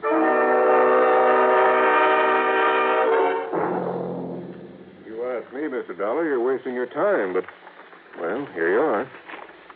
Last will and testament of Avery Charles Nicolette. And it's all in order. Perfectly legal. I couldn't have dictated a better letter myself. The part that Red Barrett claims was added to is... To my best and oldest friend, Lloyd Barrett, I bequeath the whole of my estate. Right here. With the exception of the proceeds from my life insurance policy, which are to go to Louis Marino of Las Vegas, Nevada. You see? It's in his same hand. Yeah, it looks to be. It is. I even had Mr. Brinkerhoff down at the bank check the handwriting. Even the police brought in a handwriting expert. Wait a minute. What? Have you got a magnifying glass, Mr. Robbins? Oh, yeah, sure. Now, right here. Thanks. Now, listen, Mr. Dollar. You listen, Mr. Robbins. I don't know whether this last part is in Avery Nicolette's hand or it's just a clever forgery. But if this has been tampered with... And I tell you... But I'll tell you this. I'm betting the Louis Marino was put in after the will was signed and witnessed. Oh, but in that case, the will wouldn't be... Well, what I mean is... Well, that is to say that... Instead of trying to think of something to say, Mr. Robbins, I want you to call a meeting for me. Tomorrow morning here in your office. A meeting? Where is Marino? Oh, Right here in Kingman, awaiting payment. Okay. I'll bring Red Barrett over from Lake Mojave myself, but you get hold of Marino and Mrs. Mary Turner. Well, now, Mr. Dollar. Now, wait. Say 10 o'clock sharp, Mr. Roberts, okay? Now, Mr. Dollar. Okay, I'll see you then.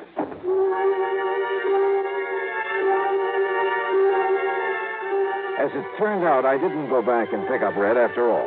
Oh, sure, I started to. Even got a few miles out on the highway. But I ended up by telephoning him from a room I'd taken at a motel right there in Kingman. As for my rental car, well, I don't want to sound dramatic, but what happened was this.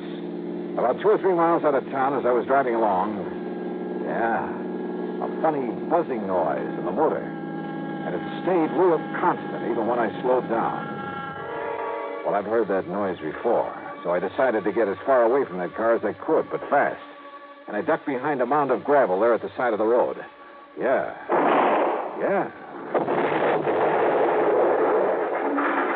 You know something? As the assorted parts and pieces came sailing down around me, I was kind of glad that I had got out of that car.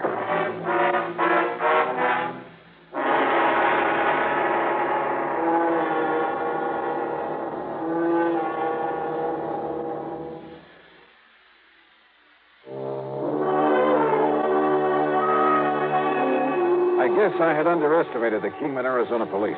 When I called them after having my car blown to bits, I learned from Sergeant Tommy Parker that they, too, had been suspicious of Avery Nicolet's will, and particularly of the main beneficiary, Louis Marino. First thing in the morning at police headquarters, Parker laid out the facts for me. Well, it was the police up in Vegas who first ran a make on him, Dollar. Why, Sergeant? Because he'd gotten thrown out of a couple of gambling joints up there when he tried to get a job. Before he worked in the garage. Yeah. Well, the men who run those casinos are a pretty wise bunch. Somebody recognized him as Louis the Penman from Chicago. Penman? A forger? That's right, from one of the mobs. And just for luck, I started checking on this young housekeeper of Nicolet's, Mrs. Turner. Only her maiden name was Mary Polito. Young, did you say? Late 30s. Dark hair, dark complexion, real good looking. No wonder she had herself a flock of husbands. Wait a minute. Don't tell me. Yeah, Dollar. The last was an old man named Harry Turner. Died about a year ago in a car accident. Car accident? The one before was another old man, Lawrence Fulbright. Another car accident. Same pattern. But her first husband was Louis Marino. Right. Well, mister, you've done yourself proud. Maybe so, but unless we can somehow hold on to them. Which is to say, unless we can find something wrong with that will. And don't forget, the handwriting expert I called in said it's okay. Sergeant, maybe that expert overlooked something. Oh? Come on. It's about time for the meeting at the lawyer's office.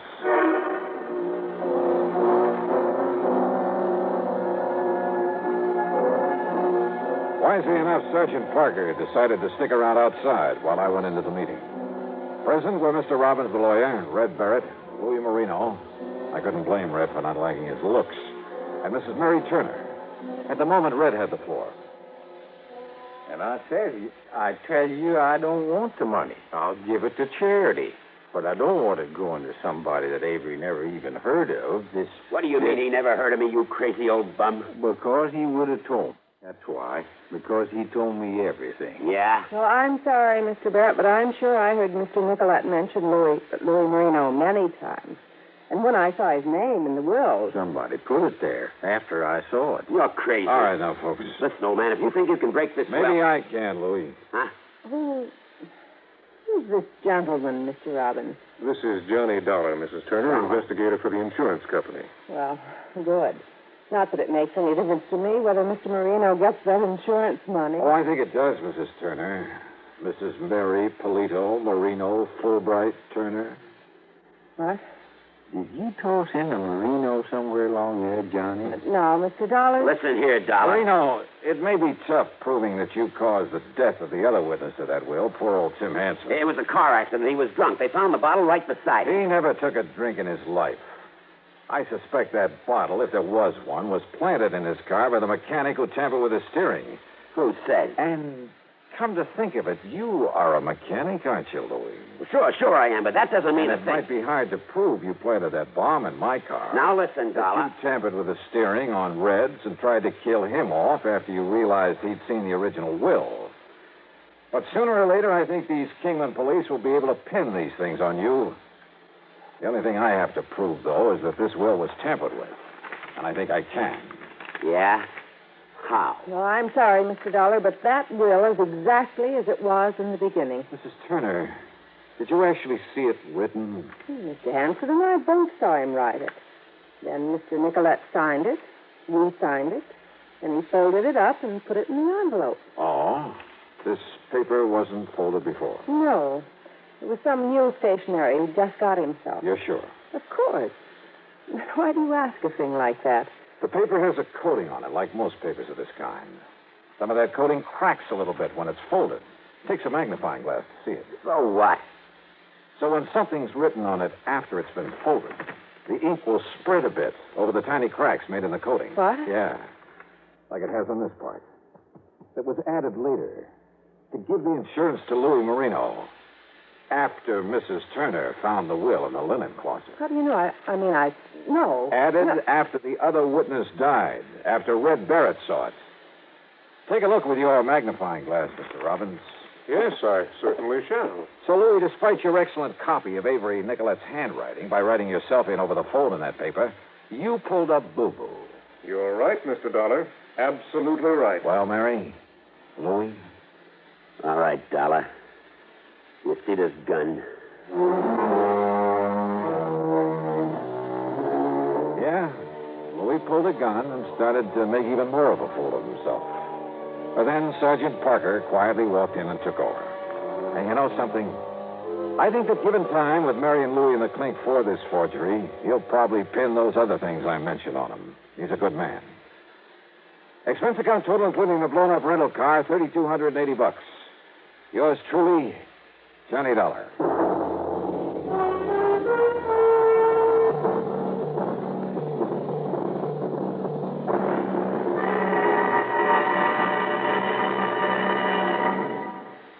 Star to tell you about next week's story. Next week, a beautiful girl, a terrible storm, and a miracle.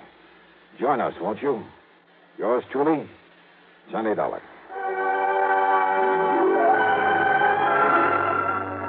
Yours truly, Johnny Dollar, starring Bob Bailey, originates in Hollywood and is written, produced, and directed by Jack Johnstone. Heard in our cast were Virginia Gregg, Barney Phillips, Forrest Lewis, Harley Bear, Jack Boyles, Billy Halp, and Byron Kane. Be sure to join us next week, same time and station, for another exciting story of Yours truly, Johnny Dollar. This is Jim Matthews.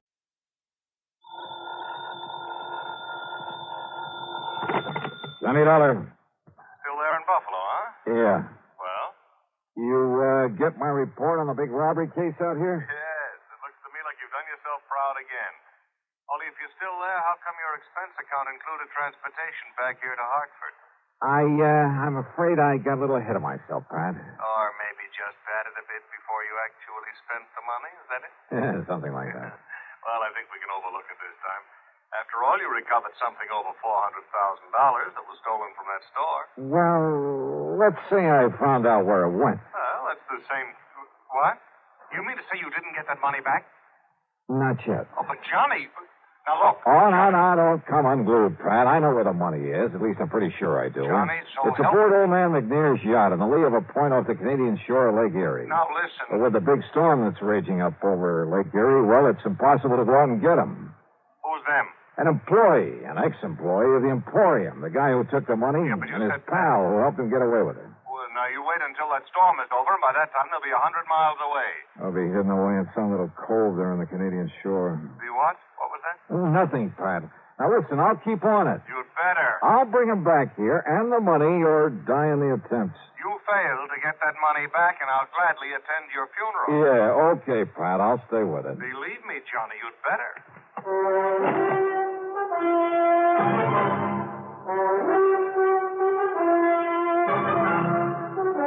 CBS Radio brings you Bob Bailey in the exciting adventures of the man with the action-packed expense account, America's fabulous freelance insurance investigator. Yours truly, Johnny Dollar.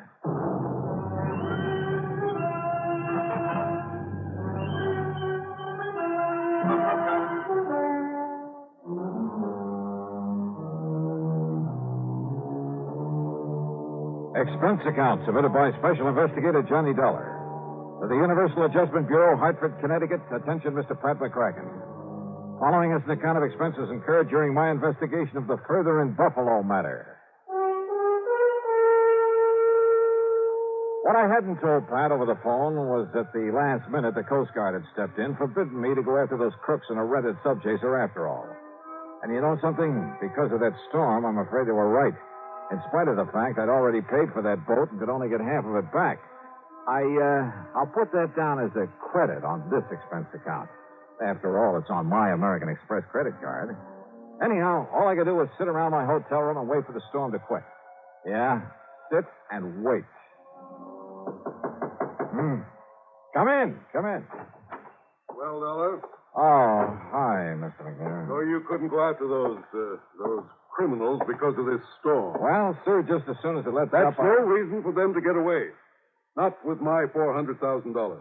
$421,216. Yeah, look, Mr. McNair, Quite frankly, that amount of money doesn't mean very much to me. But to coin a phrase, it's the principle of the thing. Yeah, sure. So how can you sit idly here in this hotel and... Well, have you got in touch with the Canadian authorities? Yes, sir. And they can't do any more than we can. Also, there's a kind of ticklish international situation here. What international situation? Well, if by any chance I should be wrong... Be wrong? About what? Well, look, after all, the only evidence against John Harker and his pals so far is the circumstantial kind. I thought you were absolutely certain they took the money. I am, as sure as I can be, until I get my hands on that money. I had all the faith in the world in John Harker. Then you came along and destroyed it. Destroyed it with your theory that he and some friend of his committed that robbery. Mr. McNair. Well, just let me tell you something, young man. You go out there to wherever he is on my yacht, and you find him.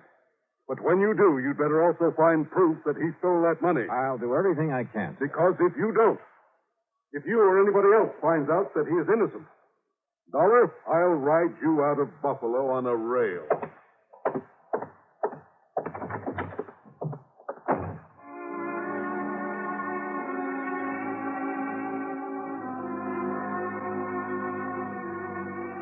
Yeah, at this point I was feeling real good, real happy. Everybody was being so nice to me. I was just about to blow expense account item 7 on room service for a bottle of scotch and a couple of quarts of soda when the phone rang. Johnny Dollar. Murphy at the Coast Guard, Dollar. Yeah, Murph. Look, I'm still sorry about having had to stop your chase across the lake, but the old man would have had my scalp. It's all right, Murph. Nothing you can do about it. Anyhow, if you've been following the radio reports on that storm, well, you might have got yourself into a lot of trouble out there. Yeah, I guess so. And you'd never been able to board a yacht in it anyway. So, you have any ideas? Yeah, I just received a report from our meteorological station. Oh. That storm's going down just about as fast as it built up. So if you want me to arrange a boat for you to go out there, just as soon as we deem it safe. Why? What? Well, the minute the storm is over, the boys in that yacht will start moving.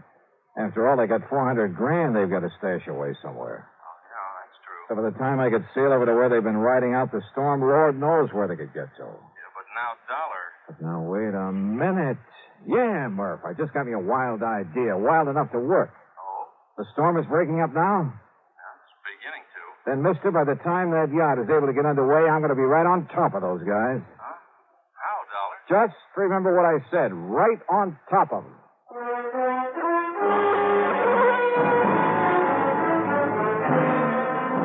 Expense account item 7, $3 and a quarter for a taxi out to the municipal airport. Along the way, I noticed the rain was letting up, the wind was dying down. At one side of the airport, I found exactly what I was looking for. Within a couple of minutes, was in a little office talking with Tinker Barnum, owner of the Barnum Flying Service. Sure, Dollar. Complete equipment for it. Winch, line, slings, everything. Good. You see, we not only give a lot of demonstrations, instruction, that sort of thing, but now and then the Coast Guard calls on us to help with an actual rescue at sea. What'd you say your price is? $300. That includes me at the controls. Okay, then it's a deal. Okay, we'll take off just as soon as the wind goes down a few more knots. Oh, sorry, Tink. We got to take off right away. But if the wind starts blowing up again... It won't, and I got that straight from the Coast Guard. You're sure of that? I'm sure, so let's go. Well, I don't know if the tower will give me clearance. Then forget the tower. Well, now, wait a minute. 400? But I could lose my license, Dollar, get in a lot of trouble. Well, there's nothing else taking off from the field right now. I know. But that flight that just came in had a pretty rough time of it. Tell the tower it's an emergency, a rescue operation if you have to, but please, let's get going. Now, listen. It could be very dangerous. All right, that's a chance we'll have to take. 500? 550. Keep talking. Well, after all, it's $400,000 this thing. What? $600. Take it or leave it. Okay, Dollar, let's go out and warm up the old windmill. Attaboy.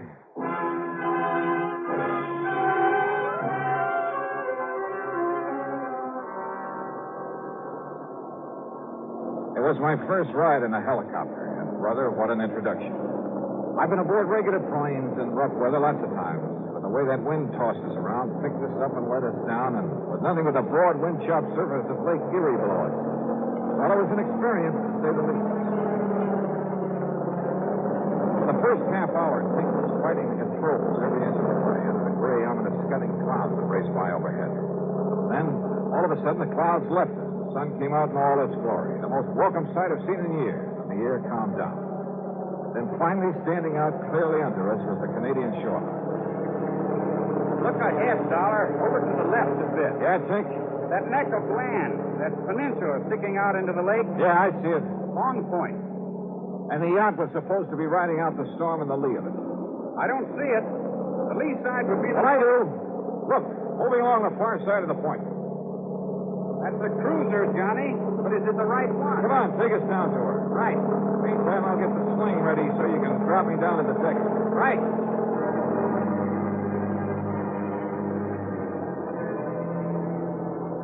I still don't know how Tink figured he could pilot that helicopter and at the same time lower me to the deck of the yacht, that he could handle a winch. But he swore he'd done it before in rescue operations, and he could do it again. He made a couple of close passes, and I was able to identify John Harker at the helm, a tough-looking character standing beside him. So it had to be McNair's yacht. Then I suddenly realized there were not only two of them, but they both knew who I was, knew all about my interest in the robbery. I could be at a slight disadvantage. Sure, Dollar. They'd shoot you dead before you even hit the deck. Tink, I can't remember when a lie has ever paid off or even worked. I've got to try one this time. Well, listen, we could simply keep a line on them, find out where they go. Yeah? And what happens when this ex-beater runs out of gas? Yeah. Oh, well, I can radio the Canadian Coast Guard. No. By the time they get through the necessary red tape to hold those boys and get here from wherever their nearest station is. Yeah, I see what you mean. Okay, then, Johnny, open the door. Use this megaphone. Thanks. Here. I'll hang around over them. Right. Arthur! He's cut his power and cupped the hand to his ear. Arthur! This is $20. You hear me? You hear me all right? Wave with your right hand. It's okay. He can hear you. McNair wants you to know the police have found the man who did the robbery. They gunned him down. He waves okay. Yeah. Arthur! They haven't found the money yet. McNair says you'll have to cross on the bridge, and the bridge all the way to Rotterdam. Hey, what was that, Johnny? You get that, Harker? I said that... Look, I'll drop on down there. Stop your engines, and I'll drop down to your deck on a line. You get that? Emotion's okay, Johnny, to come ahead. Then set me down there, Tinker, and make it gentle, will you? You got your gun real handy? Right. I still don't like this, but down you go.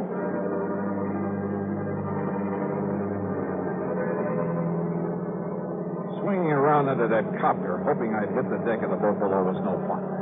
It was a pretty small target, and the yacht was still bobbing heavily. But Tink was an expert, and a couple of minutes later, I saw the deck slowly coming up to me. Slower! Slower! Coming down too fast. That's it. That's more like it. Glad to see you, Dollar. Can't you steady that boat a little? Better give me a hand when I get down there. Sure. Don't worry. We'll take care of you. Come on. Get ready to pull the release cord, Johnny. Steady now. Steady. There you go. What a way to make a living. Nice work. work, Dollar. Let me give you a hand. Thank you. Yes, while Billy here takes your gun away from you. Oh, no, you don't. I got it, baby. Now, just one funny move, Dollar, and I'll pull this trigger. You see what I mean? Oh, yeah. I see. Yeah, just one funny move. Okay, Harker, now what? You know something, Billy? I think it might be a very good idea for you to pull that trigger anyway. All right, frisk him, Billy. Make sure Dollar hasn't got another gun on him. That's just what I'm doing, baby. Just what I'm doing. And it's all right. He's clean now. What did you take me for, Dollar? A fool? Did you think I'd be crazy enough to believe what you were shouting down from that helicopter, whatever it was? Well, as a matter of fact, Harker, most of it was double. And did you think I'd believe that old fool McNair sent you out here? Yeah, that's a laugh. That tight-fisted old coot. Shut up, Billy. For that story, the police had gunned down the man who stole the money from the Emporium. Don't make me laugh. You like to see that money before you go, Dollar? Like to run your fingers over 400 G's? Yeah, Billy. Why not? Well, it's all stashed away in that chain lock up for it. But you ain't never going to see. You're never going to see anything anymore. Can I kill him now, Harker? Can I, huh? No, wait. Huh? Stop waving that gun around when that helicopter gets out of sight. Okay, sure. Well, what's it hanging around for? I don't know. Dollar, get below in the cabin. You stay here, Billy, but keep that gun on through the door where that flyboy can't see it if he comes any closer. Sure. Go ahead, Dollar. Sure. Why not? Now, you just sit right there on that bunk and don't make a move, you understand? Because all I got to do is pull the trigger in here, and neither you pile up from that chopper nor nobody else is going to know it. Has he gone away yet, Harker? No. No, he's circling around again. Well, make a sign to him then. Make a sign everything's okay. Go ahead, Harker. That'll set him away. You just keep Dollar under control. Now, don't you worry about him. You just go ahead and signal that chopper. Okay, up there. Everything's okay. Thanks a lot. Thanks a lot. Yeah. Look, you see? I told you that to get rid of him. Yeah, there he goes. And maybe I better start digging up something that'll make Dollar sink to the bottom. What? Well, you know, the lead I'm going to fill him with might not be enough. You see what I mean? Yeah, very funny. Go ahead. Only watch him. He's tricky. I can handle him, baby. Wait. Why, what's the matter? That copper's coming back again. Well, I'll shoot him down. I can hit him. Oh, no, you won't. Then get us underway. Give her the power and get us underway. Then that guy'll know everything's okay. Maybe you're right. I'll try it.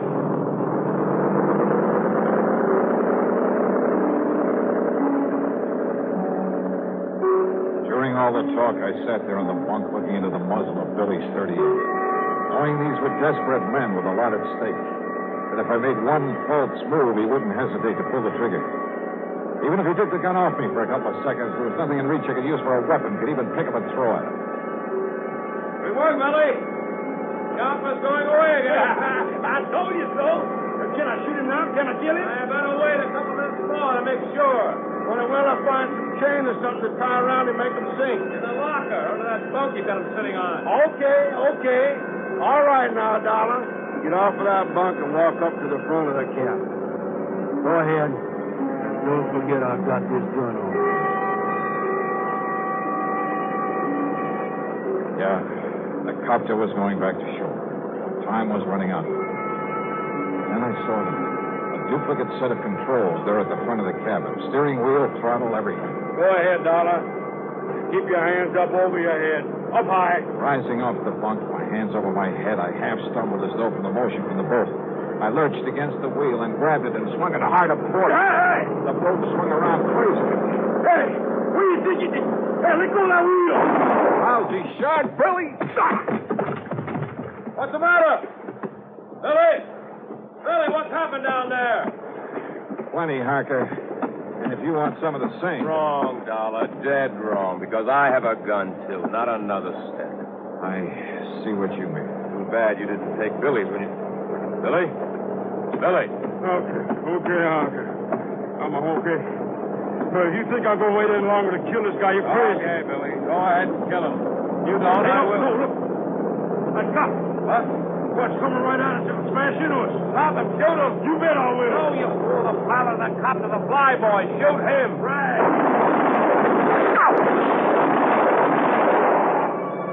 My last chance. They turned to fire at Tinker up in the copter. I lunged against Billy, shoved him over the side. By the time Parker turned to fire at me, I was on top of him, swinging with everything I had. Oh, I'll kill you. Oh, brother. What a rest. Oh. All right, Johnny. Okay. Okay, Tinker. Okay. You want to pick up what's left of Billy out there in the water? Sure, Johnny. After all, that's what I told the tower this was the rescue operation. See you back in Buffalo.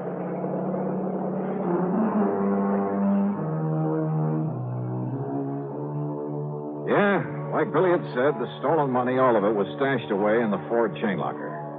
So after tying up Harker with all the line I could find, I started the engine of that beautiful yacht. But then suddenly realized, put it this way. If Tinker and his copter hadn't stayed with me, so help me, I'd never have found my way back to Buffalo. So, expense account total, including an even $1,000 for Tinker Barnum, and please don't argue about it, plus the trip back to Hartford, plus the previous charges you haven't yet paid me for, $1,800 even. And believe me, it's a bargain. Yours truly, Johnny Dollar.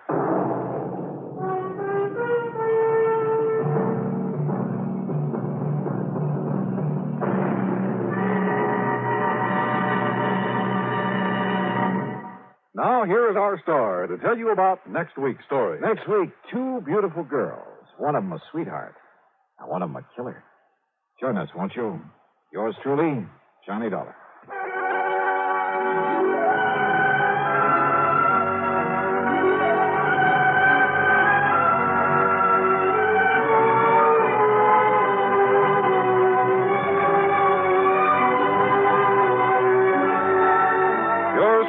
Johnny Dollar, starring Bob Bailey, originates in Hollywood and is written, produced, and directed by Jack Johnstone. Heard in our cast were Lawrence Dobkin, Bartlett Robinson, James McCallion, Dick Crenna, Junius Matthews, and Gil Stratton.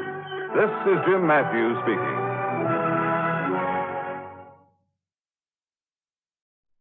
From Hollywood, it's time now for Johnny Dollar. Paul Hempel, Johnny, at Continental Insurance and Trust. Well, it's about time, Paul. I began to think you got yourself another boy. Matter of fact, the company has taken on a couple of staff investigators. Why, the dirty so-and-so. But I managed to convince the brass that you should handle this one. Which one? Protection for one of our clients, Johnny. His name is John R. Welton. His life is being threatened. Oh, I get it. When there's a chance of somebody getting hurt, you don't want your own men to take any chances. Okay, I'll tell Randy Singer it's no go. Sergeant Randy Singer? Oh, he's a lieutenant now. 18th Precinct Homicide down in New York? That's right. Now, Singer has told us that if we send you down there, he'll cooperate. If we send anyone else, no. And another thing. What's that? There'll be a nice fee in addition to your expense account if you manage to keep this man Welton alive. Oh? How much? $2,000. $3,000. $2,000, Johnny. Well? Well, it's been a long time since I've seen Randy Singer. Maybe I ought to run down there and say hello.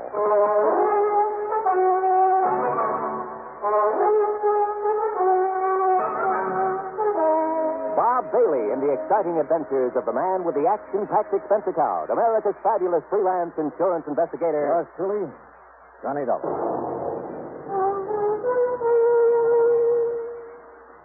And now, Act One of yours truly, Johnny Dollar.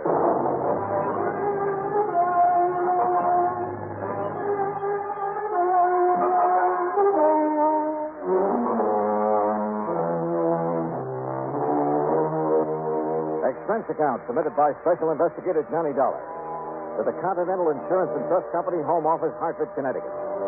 Following is an account of expenses incurred during my investigation of the Wayward killer matter.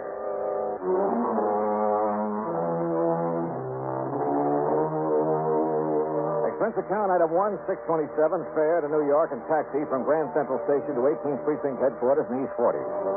My old pal, Sergeant Randy Singer, Lieutenant Randy Singer, pulled a long face. Now I know my luck has run out. Hiya, Randy. Well, what are you beefing about this time? You might as well sit down, I guess. Okay, sure. Why don't these insurance companies of yours leave us alone? let us handle things our own way. What do you mean? Well, the minute one of their clients gets into a jam, they send somebody like you down to pester us. Johnny, there isn't a thing you can do about this man Welton. The company said something about his life being in danger. Yeah, that's what he said. Well, is it true? I doubt it. Why should his life be in danger? I don't think it should. Okay. Why does he think his life's in danger? Because he was a witness to a shooting, a murder. Oh? Where? When? You remember reading about the bookie who was killed last week over in an alley off of First Avenue? Me? Know anything about bookies? All right, now, did you read about it or didn't? Yeah, I read about it. Don't tell me a whole week has gone by and you haven't found a killer. We haven't found him. Even with a witness to the crime, this John Welton? Oh, Randy, you're slipping. Except for the description Mr. Welton gave us, we haven't a single solitary thing to go on. No fingerprints, no clues of any kind. The weapon? 38 special, make unknown. The same one apparently that was used to slug Mr. Welton. Just what happened, Randy? Well, it was Tuesday night, last week, that is. Yeah? Late, about 2 a.m. Welton was taking his dog for a walk before going to bed. And he passed this particular alley, saw these two men struggling. Heard a shot, so did his dog. Pooch let out a yelp, galloped around in circles, tied up his legs in the leash, and down he went. The dog or Welton? Welton, and don't be funny. Okay, go on. Then the killer came running out of the alley and stumbled over Welton. Welton got a good look at him in the street light. The dog pulled the hunk out of the killer's pants. The killer smashed Welton on the head and took off. The dog kept yowling until a patrolman came around, found him there, and found the bookie in the alley, dead. And? All I want to know is what you think you can do about it. No clues, huh? Except Welton's description. You give him a look at the mug book? Yeah, he came up with nothing. You find a gun? No, ballistic said it was a 38 that did the job. Tried looking in the storm drains around there. Not yet. Look, why does Welton feel he's in danger? Because some fool reporter wrote it up in Sunday's paper that Welton not only saw the killer, you see, he'd been trying to keep that quiet, but that he could positively identify him. And when Welton tied that up with the fact that the victim was a bookie... Yeah, I see. That means the possibility of a connection with a syndicate. Or if he didn't play ball with the syndicate, they decided to knock him off. Well, now, Johnny, we don't like to admit that there might be a syndicate in operation anymore. Sure. The town's absolutely clean. Well, now, I sure. didn't say... All your handsome lads in uniform have to do is march in the St. Patrick's Day parade, be on hand to welcome important foreign dignitaries, or snitch apples off the fruit stands over on 10th Avenue. Johnny... The fact remains that I think Welton's right. Bookmaking is a racket. Rackets mean racketeers. And as a mobster who killed that bookie was smart enough to leave you no clues, he's smart enough to shut the mouth of anybody who might be able to identify him permanently. Have you got a guard on Welton? Well, he's asked for one, and I've arranged for... Where does he live? Over on East 53rd. Tim Conroy, the man I'm going to send over there, just reported in. Then tell Conroy I'm going over there with him. But, Johnny, what for? What can you possibly do that we haven't done? Well, look, Randy, I'm getting such a nice, big, fat fee on this, I have to at least look like I'm earning it. Sure. Oh, Conroy, come in. Who knows, Randy? Maybe I'll even solve a murder. Conroy, get this wise guy out of here, will you? Mr. Dollar, nice to see you again. Hi, Conroy. Yeah, your dear old pal, Johnny Dollar. Now, take him with you. Take him anywhere, but get him out of here. Yes, sir. You'll be sorry you're being nasty to me, Randy. Johnny, so help me. Yeah, it was pretty obvious Randy hadn't gotten anywhere on the case. And believe it or not, that he was glad I'd come along. But my job was solely to protect Mr. Welton. So in Conroy's prowl car, we drove over to the little apartment building on East 53rd. Drove over to find a crowd milling about in front of the place. A crowd that included a couple of New York climbers.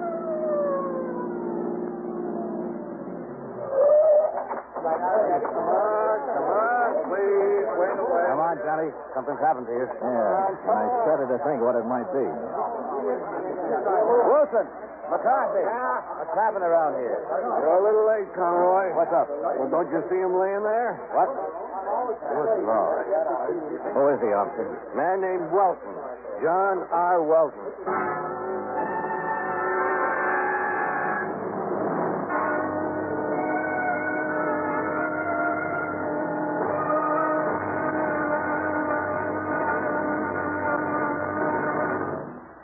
Act 2 of yours truly, Johnny Dollar, in a moment. Here is a message from the National Heart Institute of the Public Health Service. It looks like an electronics control board panel banked with meters and switches. It is knee-high and 6 feet in length, surmounted by what appears to be a cylindrical coil. Its price is comparable to the cost of a new 3-bedroom home. But in human lives saved and repaired, its value is limitless. This is the heart-lung machine. Its development has opened new latitudes in heart surgery. In closed heart surgery, with a finger or an instrument inside the beating heart, the surgeon must go by feel alone. This closed method has been in use for many years, and for some conditions it is still the method of choice. However, a great many heart conditions cannot be corrected by closed heart surgery.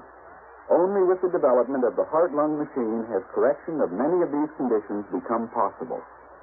Today, the surgeon can open up the heart, empty it entirely of blood, and under direct vision make unhurried repairs of valves or other defects inside the heart. Exactly what does the heart-lung machine do? Its purpose is to function temporarily as a heart pump and to oxygenate the blood and rid it of gaseous waste. In surgery, after the heart has been exposed, plastic tubes from the heart-lung machine are inserted into the 2 great veins that normally carry blood to the heart from the upper and lower parts of the body. Once the hookup is complete, blood destined for the lungs is then cycled into the machine where it is refreshed and returned to the system through another tube inserted into the femoral artery in the groin. Know Your Heart was written and produced by the National Heart Institute, one of the National Institutes of Health of the Public Health Service, United States Department of Health, Education, and Welfare, Washington, D.C. And now, Act 2 of yours truly, Johnny Dollar, and the Wayward Killer Matter.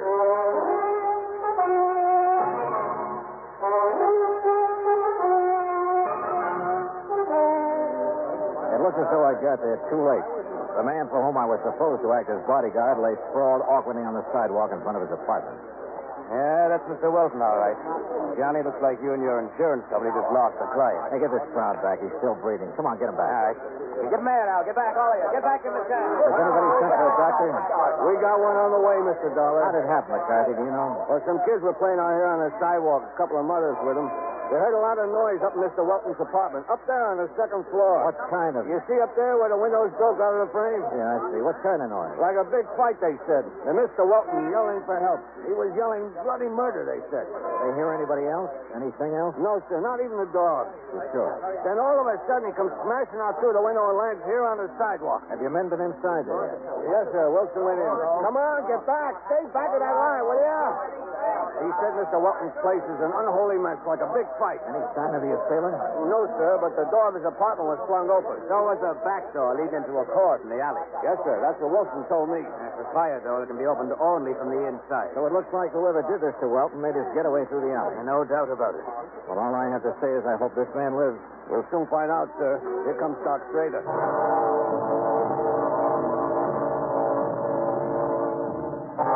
Schrader made a quick inspection, then had us take Welton up to his apartment on the 2nd floor. Fortunately, he wasn't hurt badly. No bones were broken. All right, boy. All right. Your master's going to be okay. Just lay yourself down in your pillow. Well, quite frankly, Mr. Dollar, I think that it's shock more than anything else. After all, thrown out of a window, even if he did suffer only a few bruises and contusions. Yeah, Doctor, I see what you mean. Down, boy. Down. How long before I'll be able to talk to him? Well, the sedation I've given him should keep him asleep until... say mid-afternoon. After that, you and your chief can question all you want. My chief? Aren't you working under Lieutenant Singer? Yeah. Maybe I am.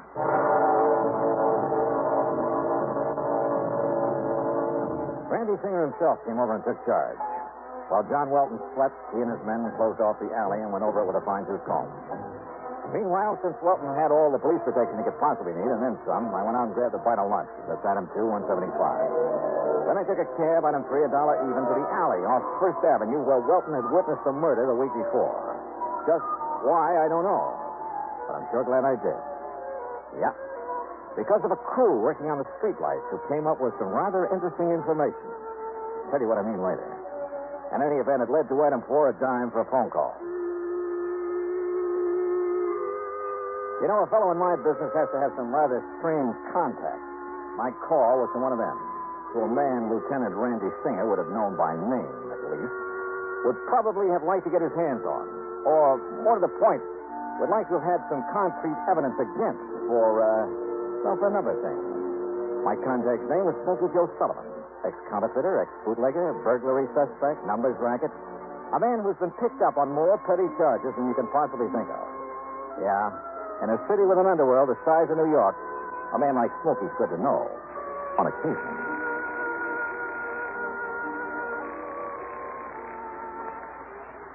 Yeah? Smokey? Yeah? This is Johnny Dollar. Yeah? How would you like to pick up a fast $100? Depends. Johnny Dollar, huh? That's right. How I know? I'll be standing in the lobby of the Hotel Lexington. Come on over and see for yourself. Well? Maybe I will, maybe I won't. Is any coppers around here? Oh, come on, Smokey. You know me better than that. Yeah? I'll see you in the lobby of the Lexington. Maybe. Item 5, $1.10 for a taxi over to the Lexington, where I waited. An hour, 2 hours. No sign of Smokey. Then suddenly I realized why. There must have been somebody important there in the hotel, for outside at the curb was a police car with a man in a uniform at the wheel. No wonder Smokey hadn't showed. I sauntered out to 3rd Avenue, started around the block. And sure enough, at the first newsstand, a figure that had been hiding behind a newspaper fell in step with me.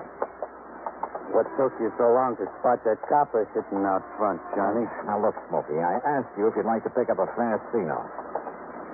Depends, Johnny. I need some information. What kind of information, Johnny?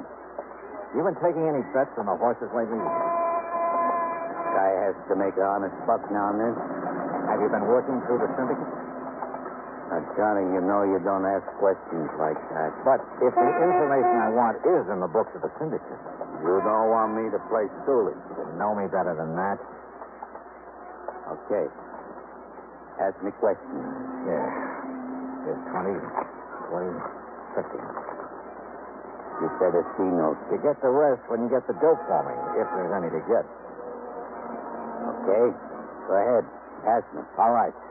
I want to know how much money, if any. I may be playing a wrong...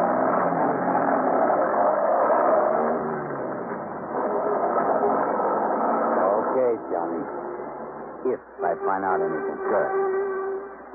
You call me on the phone again. Maybe 3:30, 4 o'clock. Good. And Smokey. Yeah?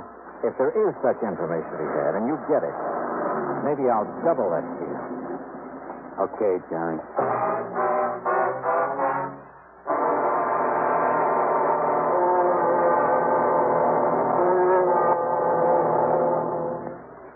Act 3 of yours truly, Johnny Dollar, in a moment. Times have changed, and so has the man. Thaddeus Lowe, in the year 1861, organized what has been considered the first airborne reconnaissance unit of the United States Army. His craft? A balloon, which was in constant use during the Battle of Richmond, making observations every 15 minutes. But because of the balloon's limited maneuverability and extreme vulnerability, military thinking and interest soon switched to the heavier-than-aircraft experiments being conducted by the Wright brothers at Kitty Hawk, North Carolina. Finally, in 1909, the Army accepted the Wright brothers' 42.5-mile-per-hour aircraft. Contrast this with the faster-than-sound aircraft, the supersonic speeds of our modern planes. Contrast the skill, the technological know-how of the modern airman with that of the pioneers. You'll agree, I'm sure, that times have changed, and so has the man. And now, Act 3 of yours truly, Johnny Dollar, and the Wayward Killer Matter. Expense account item 6.95 for a cab back to John R. Welton's apartment on East 53rd. Randy Singer's boys had found no clue to the identity of Welton's attacker. Welton himself was beginning to stir. Yeah, we'll be able to talk to him any minute now, Johnny. Okay, good. Oh, now get down, boy. Go lay on your pillows. No, incidentally, we found the gun that was used in the murder he witnessed last week. Oh, where? Like you said, in the storm drain near that alley on 1st Avenue. Oh. Yeah, but no print. No print. Randy, I didn't think there would be. What time is it? 3:51. Why? I'm going to make a phone call. Oh, the phone's right over there. Hey, Wilton's coming too. What's this? What goes on here? It's all right, Mr. Welton. You're going to be okay. Police. That's right. Yeah. Got a phone. Thank heaven. I beg you. Yeah, I'm afraid we got here a little too late, but you're going to be okay. The doc says so. That man, the man who attacked me. The same one you talked about the murder? Yes. Yes. Smokey, this is Johnny Dollar. Johnny. Dollar. Yeah? What? 23,400. 23? Yeah, I got it. Good boy. What did he say about... I'll meet you at the Lex at, say, 6 p.m. Okay, the newsstand. Mr. Dollar, what did you say about you? Yeah, Johnny, what goes? Funny. How would you like to make an arrest? Arrest? That's right, Randy. Of the man who killed that bookie. When you know who he is? Yeah, well, I sure do. And, Randy, I'm ashamed of you. What? Come here, boy. Now, listen, Johnny, This pup really deserves the credit. Good boy. Now, down. Johnny, what under the sun are you talking about? The night of that murder. Welton says the pup chewed a hunk out of the killer's pants. Yes. He was trying to defend me. You say that killer struck you, Welton. He did. But he made no move to hurt the dog. Well... Now, believe me, that doesn't make sense. He would have put a bullet in him even before he struck you. Now, Mr. Now, what Dollar... about this so-called fight here in your apartment a couple of hours ago? It was the same man. Yeah? And did the dog attempt to fight him off? No. Because there was nobody for him to fight. Johnny, You think he wouldn't have been heard down in the street if somebody really clobbered you? Well, You faked this attack on you, Welton, to make it look like the killer was somebody else. Too bad you didn't break your neck when you jumped out that window. You don't know what you're talking about. Another thing. And this is where you missed a bet, Randy. Yeah? Over on First Avenue, I checked with a crew from the electric company. They finally got around to fixing that street light. Huh? Yeah. That light's been out for nearly 3 weeks. So how could Welton have seen another man in that alley well enough to make a positive identification? Now, listen, Dollar. Shut up, Welton. Then my phone call just now. Randy, Welton was in hot to that bookie he murdered. To the tune of $23,000. He threatened me. He said he'd kill me if I didn't pay him. I had to kill him. If I hadn't killed him, he... Breaks my heart, Johnny, but thanks.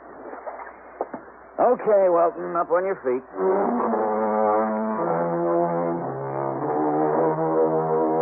Item 7, $65 even for a night on the town.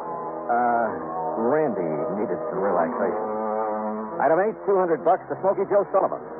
Expense account total, including the trip back to Hartford, $315.17. And don't forget that $2,000 you promised me. After all, Welton's still alive. For a while, at least. Yours truly, Johnny Dollar.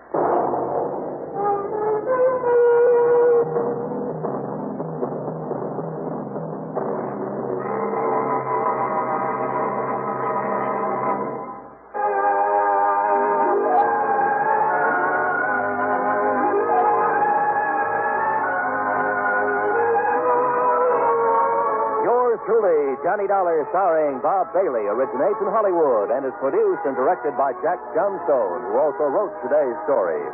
Heard in our cast were Edgar Barrier, Herb Vigran, James McCallion, Paul Dubov, Lawrence Dobkin, John Daner, Bill James, and Vic Perrin. Be sure to join us next week, same time and station, for another exciting story of yours truly, Johnny Dollar.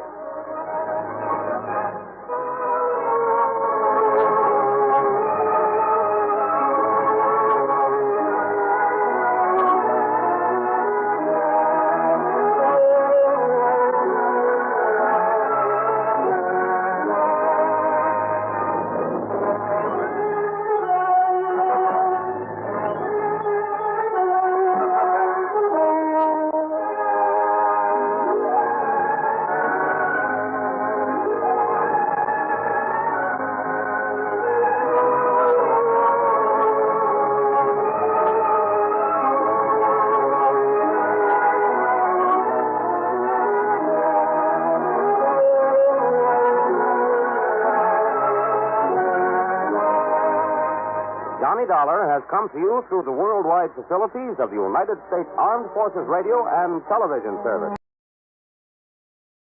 From Hollywood, it's time now for... Johnny Dollar. George Reed here. Well, hi, George. Haven't heard from you in a long time. Skip the formalities, Johnny. I have a problem. You and everybody else. $25,000 problem, possibly $50,000. Double indemnity clause, huh? Right. Who's insured? Name's Mercedes Crabtree. Crabtree? Elderly woman, lives out in Montana. Uh-huh. And how long has the policy been in effect? Almost 30 years.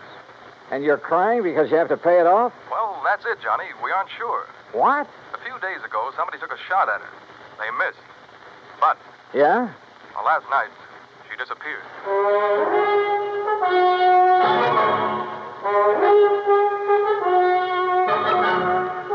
Bob Bailey in the exciting adventures of the man with the action-packed expense account. America's fabulous freelance insurance investigator. Yours truly, Johnny Dollar. And now, Act One of yours truly, Johnny Dollar.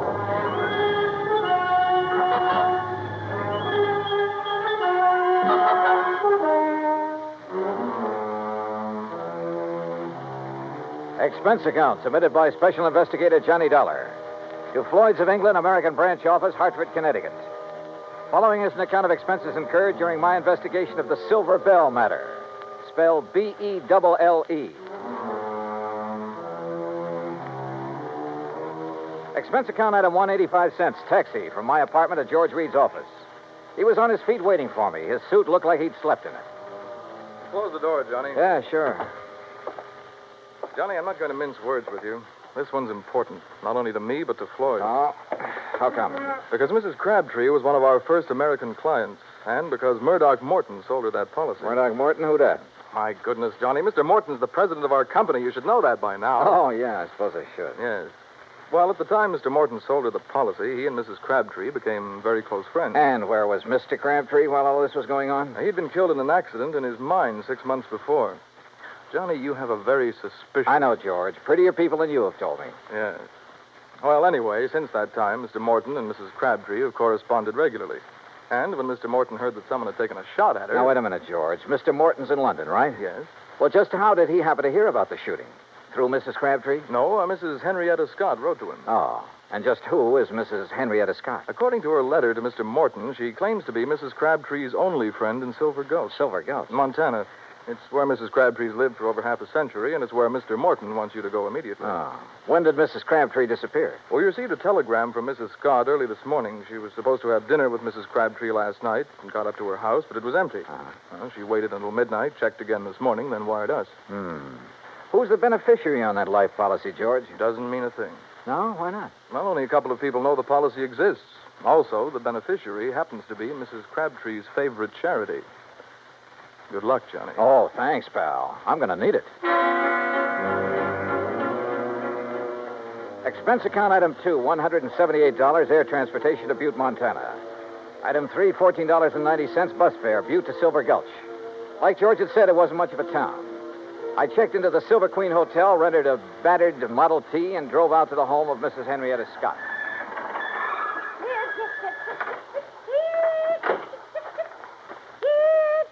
Oh, you startled me out of a day's growth. I'm sorry. Mrs. Scott? Yes. Oh, you must be from Grandma's trunk, yes.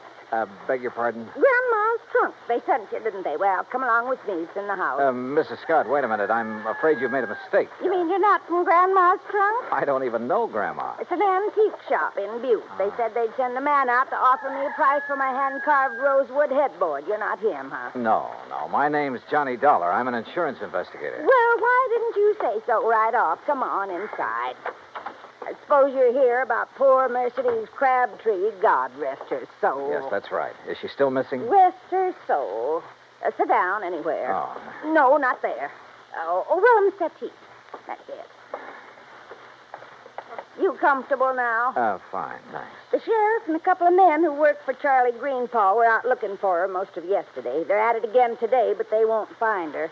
Leastwise alive. Well, can you think of anyone who might have reason to kill her? Well, now that's hard to say. Most people in this town right now, they ain't got no use for her. They say she's stopping progress. Now, just what do you mean by stopping progress? Well, Charlie Greenpaw's busy getting some of the old buildings fixed up so they're livable again. He's planning on turning the whole town into a tourist attraction. Uh-huh. Well, Mercedes, she won't hold still for it. She won't let him set foot on any of her land. Won't sell none of it, neither. Does she own very much of the property around here? Little more than half of Main Street. Mm-hmm. And the thing that Charlie wants most, the Silver Belle. The Silver Belle? Richest silver mine in Nevada. Leastways, it was once. George Crabtree discovered it. Yes. When the vein ran out, he was killed trying to find it again. After that, the mine was closed. Mrs. Scott. Of course, the town closed down when the mine did. Mrs. Scott, were you with Mrs. Crabtree the day someone tried to shoot her? No. She was walking up toward her mine, alone. Thought it was just a stray bullet. Just where is this mine? Oh, you can see it from the window right behind you. It's about halfway up the hill yonder. Here, you come over here and take... Well, I'll be first cousin to a stink bug. Why? What is it? Up there on that hill going toward the mine. It's Charlie Greenpaw and Slim Richards, the sheriff's deputy. Now, I wonder if they think she's down inside that mine. A few minutes later, I caught up with Greenpaw and Richards. They'd stopped near a large, newly painted no trespassing sign about 20 yards from the mine's entrance. I introduced myself. Mr. Dollar, you see that sign says no trespassing? Yeah? Well, folks around here take the signs Mrs. Crabtree had put up mighty seriously. That right, Slim? Sure is. You mean you're not going in there, Greenpaw? Well, now, we didn't say we weren't going in. We just thought we'd better consider it before we did anything hasty. But she could be dying in there. Providing she's in there. Right, Mr. Greenpaw? That's right, Slim. Now, Dollar, you want to go on in? Why, there's nothing to stop you. No, sir. Not a thing.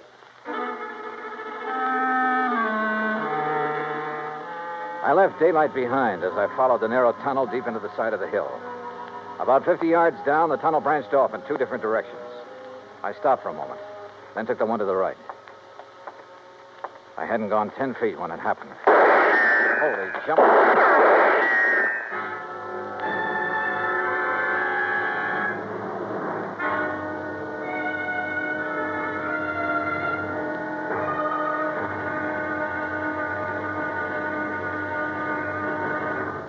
Act two of yours truly, Johnny Dollar, in a moment. It is a rare event when a young man decides to leave civilization behind and hide himself away in the steaming jungle, just so he can help his fellow humans in a remote corner of the world. The late Dr. Tom Dooley did just that when he left the United States to help the sick and starving jungle people in the little kingdom of Laos in Southeast Asia. Dr. Dooley's story is well known to nearly everyone. And all over the world, people talk of his little jungle hospital on stilts. That's where he treated the dread diseases of the jungle and trained native medical technicians so that they might help their own people. Dr. Dooley wrote and lectured to many people so that the work of his medical assistance program, Medico, might go on. It was not easy for someone so young and so talented to give up the bright lights of the city and plant himself down in an unknown jungle just for the purpose of helping unfortunate people he didn't even know. But through Medico, Dr. Tom Dooley wanted to help people. He wanted to help people to help themselves. Today, the work of Medico is going forward in a number of countries besides Laos. Young men are being sent to the United States to be schooled in medicine with the idea of returning to their own countries to help their own people. Hundreds of thousands of dollars worth of medical supplies have been donated by American businessmen and pharmaceutical companies. Today, Dr. Tom Dooley's work is being continued for him. It is helping to create better understanding. It is an injection of the spirit of freedom. The right of all men everywhere. And now, Act two of yours truly, Johnny Dollar and the Silver Bell matter.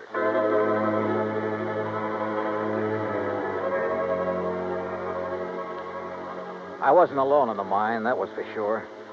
But whoever was in there with me wanted to be alone and resented the intrusion. I wondered if they could hear, so I picked up a rock and tossed it on down the side of the tunnel. Oh.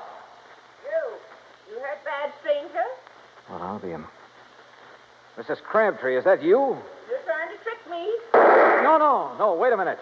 My name's Johnny Dollar, insurance investigator. I got a feed on you now, mister. So don't you move till you can prove what you're saying. Oh, no, I don't intend to. What are you doing in my mind? Looking for you. Your friend, Mr. Morton, is worried about you. Oh. Walk up this way, Mr. Dollar. But you be mighty careful about it. Yes, ma'am, I sure will.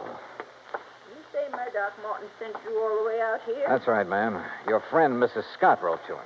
I declare. It seems forgot she even knew. You know Murdoch? No, ma'am, I've never had the pleasure. Oh, he's such a fine gentleman. I remember years ago when I first met him. Oh, he was so kind and understanding. Hey, what's the matter? Oh, crazy fool thing I did coming in here and falling. Hurt myself bad, too. Mr. Dollar, you're just going to have to carry me out. It'll be a pleasure.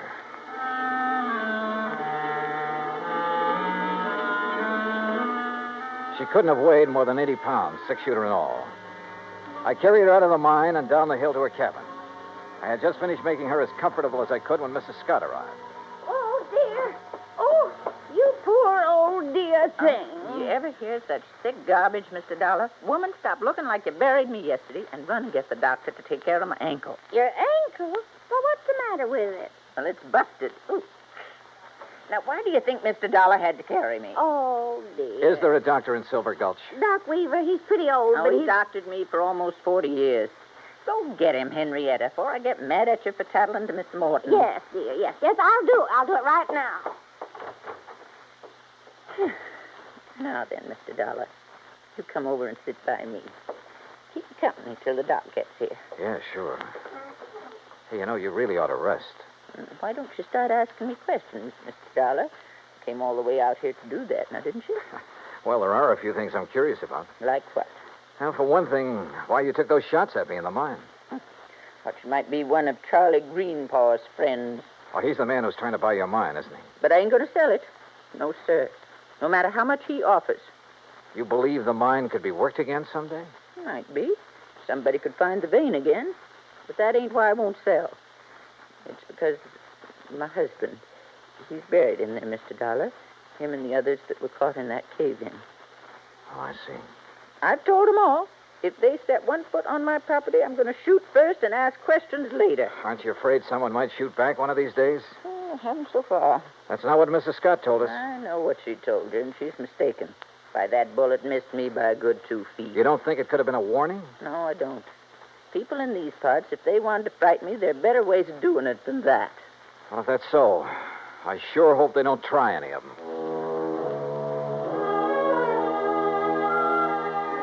No one, at least so far as she knew, had reason enough to try killing her. Not even Charlie Greenpaw, although she refused to cooperate with the Silver Gulch Improvement Committee. I waited until Mrs. Scott returned with the doctor, then left and drove back to my hotel.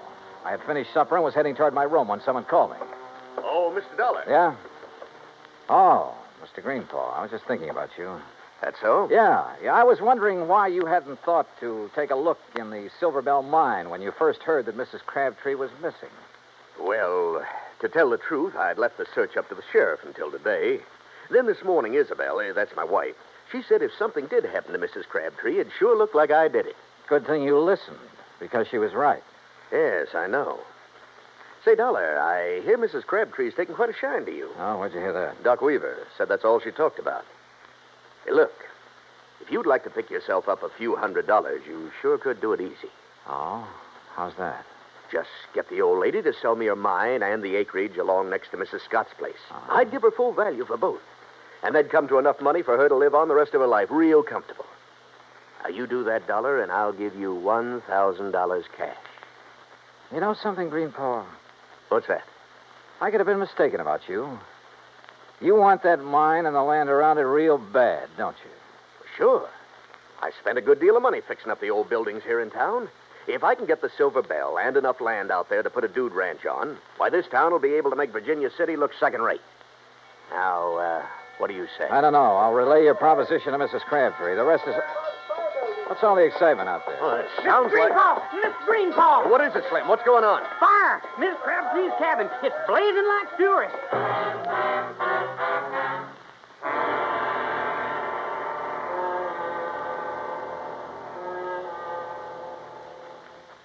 Act 3 of yours truly, Johnny Dollar, in a moment.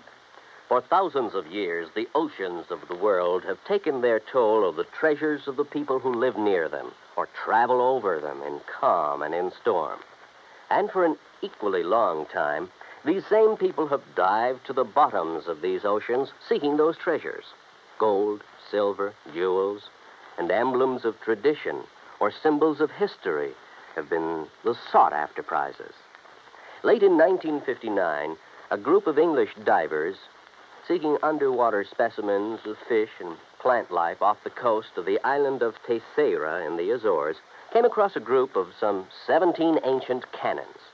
They'd been swept off the walls of the old fortress by a tidal wave sometime during the middle of the 19th century and sank about 100 feet to the bottom of frequently storm-swept waters. News of the discovery was relayed to the Portuguese government, which gave permission for the raising of the relics.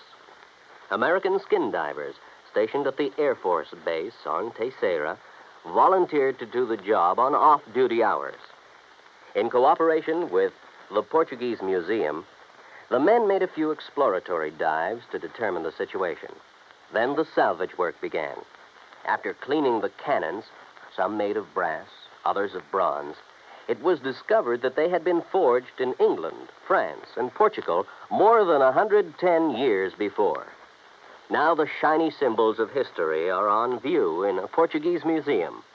The Portuguese people are happy because of an unselfish American gesture that brought back to them their symbols of the defense of freedom, the right of all men everywhere. And now, Act 3 of yours truly, Johnny Dollar, and the Silver Bell Matter.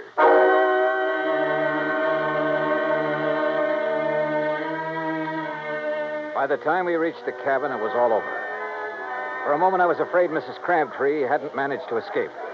Then I saw her on the ground near the sheriff's car, wrapped in blankets. Hey, you! Get back over there! It's all right, Sheriff. This is Mr. Dollar. Oh, I heard you're in town, Mr. Dollar. This is Sheriff Wilkins, Johnny. Sheriff, do you have any idea how this fire started? Not yet, I don't. I asked her, but... I'd rather not talk about it now, Johnny. Maybe some other time. Whatever you say. She's pretty done in. Johnny? Yeah? You tell Mr. Greenpaw. Tell him I'll sell. Will you do that for me? Well, look, I'll talk to you about it in the morning. No. I want to sell now. Nothing to stay here for. Nothing. We'd better get her down to Mrs. Scott's place. Doc Weaver's given us some morphine. You go ahead, Sheriff. I'm going on back to town. Sure. See you later, Dollar. Oh, Mr. Dollar, is she going to be all right? Yeah, I think so. Greenpaw, do you have a map of this area, including all the land you're planning on buying? Not on me. It's down at the office. You want to see it tonight? Yeah, I sure do.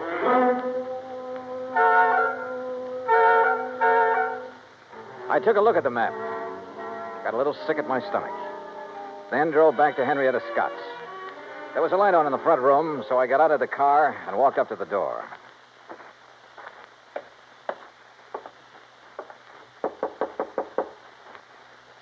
Yes, who is it? Johnny Dollar, Mrs. Scott. Oh? Well, isn't it a little late to come calling, Mr. Dollar? I mean, after all, Mrs. Crabtree is sleeping sound, and I'm all ready for bed. I want to see Mrs. Crabtree. I want you to wake her up. Well, I just couldn't do that. The doctor told me she should have as much sleep as she can get. Yeah, you took his orders a little too literally, Mrs. Scott. Why, whatever do you mean? I mean trying to burn her house down with her still in it. What? Yes, she trusted you. She thought you were the only person she could trust. Then when she found out different, she decided to sell her land and get away from here. Why, that's a pack of the biggest lies I ever did hear. Now, what reason would I have for wanting to hurt the poor old dear? Money. Money? You own most of the land adjoining the Crabtree property, including that around the Silver Bell. Greenpaw wouldn't buy your land unless he could buy Mrs. Crabtree's. When she refused to sell, you decided to see that property changed hands the hard way. If that's so, why would I be so concerned about her? Now, why would I write Mr. Morton telling him she'd been shot at and then wiring when she disappeared? Why? To protect yourself. You purposely missed her that day. You had to set up your alibi. You've got no proof. No, you're right. I haven't. But Mrs. Crabtree has. She knows who and what started that fire in the cabin. Now, get out of my way. No. Oh. Mrs. Crabtree, Mrs. Crabtree. Huh? What is it? All right, Mr. Dollar. You move away from her. Not until I find Move out. away now, or I'll shoot. Oh, well, when you put it that way, Mrs. Scott, I'll have to. You were right about me missing her on purpose. Anybody's lived up here long as I have, they don't miss with a rifle good as this one. Mr. Dollar? Mr. Dollar, she started the fire. Mercedes, you shut up. You try and make me. Maybe I will, like I should have before. You see that... Oh, no, you don't. No. Give me that rifle, No. lady. No. Why? Why did you have to ruin it? Why? Somebody had to. You okay, Mrs. Crabtree? Yes. Did I do good getting her attention? You did just fine.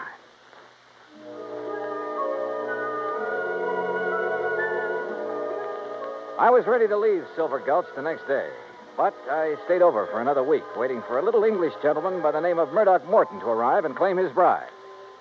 Yeah, just about everybody in Montana came to Mrs. Crabtree, pardon me, Mrs. Morton's wedding. Everybody, that is, but her old friend, Mrs. Henrietta Scott. Expense account total, $317.10. Yours truly, Johnny Dollar.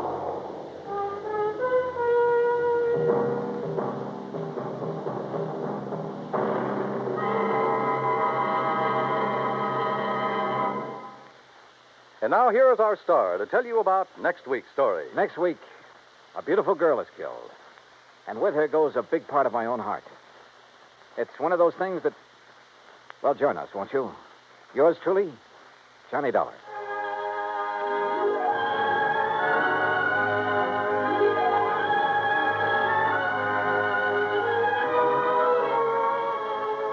Yours truly, Johnny Dollar, starring Bob Bailey, originates in Hollywood. Written by Charles B. Smith, it is produced and directed by Jack Johnstone. Heard in our cast were Virginia Gregg, D.J. Thompson, G. Stanley Jones, Frank Nelson, Sam Edwards, and Will Wright. Be sure to join us next week, same time and station, for another exciting story of yours truly, Johnny Dollar. This is Dan Coverly speaking.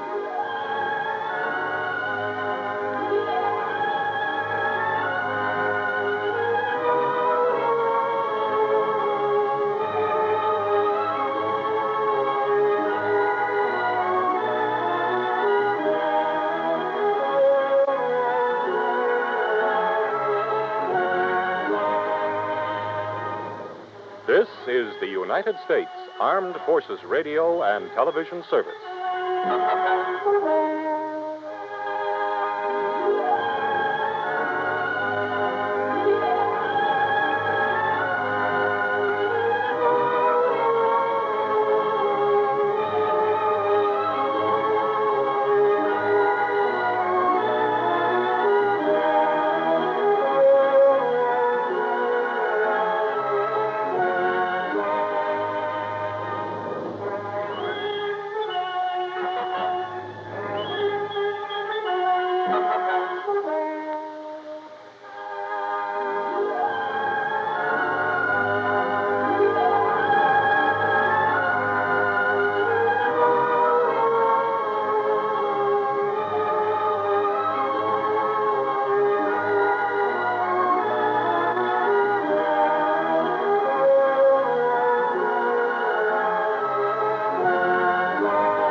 Johnny Dollar.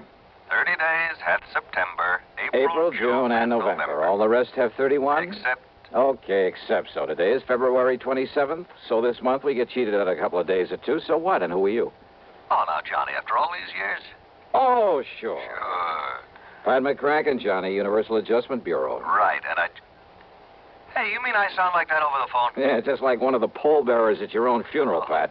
Okay, let's get down to business. Yeah, why not? But what's the worry about February being a little short on days this year? And every year? Plenty, because of something that happened almost 6 years ago. A case that even the famous Johnny Dollar couldn't solve. Oh, look, if you ever start adding up all the cases I haven't solved. Hey, wait a minute, 6 years ago? That's right. Bernard Margot. That's right. Barney the Bum. Yep, the cheap hoodlum who died when he jumped off the Triborough Bridge in New York back there in Hold it, Pat. You know as well as I do that whole thing was a phony so that big Mike Killian could collect Barney's $300,000 insurance, remember? Well, I seem to remember you spending a few thousand of the company's money trying to prove that. But I also remember you didn't even get to first base. Because I couldn't find Barney, couldn't find where he'd skip to. But if you could now, before the 1st of March, you'd save the company that $300,000. Pat, you mean you got a lead on him? Maybe. Want to come over here and talk about it? Brother, I sure do.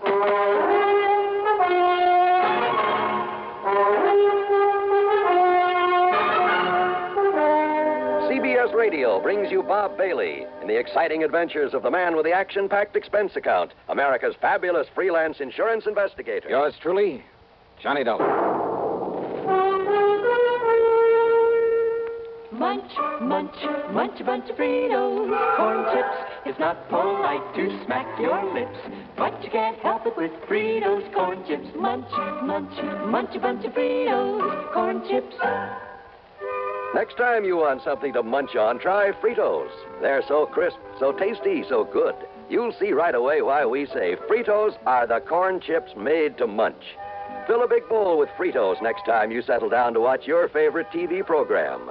Boy, there's contentment in every munch. Munch, munch, munch a bunch of Fritos, corn chips. Fritos are golden chips of corn, as nutritious as they are delicious. So full of good, crisp flavor, such good-for-you nourishment. They're the ideal snack for grown-ups and children alike. Get a bag of Fritos corn chips today and munch a bunch. Fritos, Fritos corn chips. Munch, munch, munch a bunch of Fritos, corn chips. And now, Act One of yours truly, Johnny Dollar.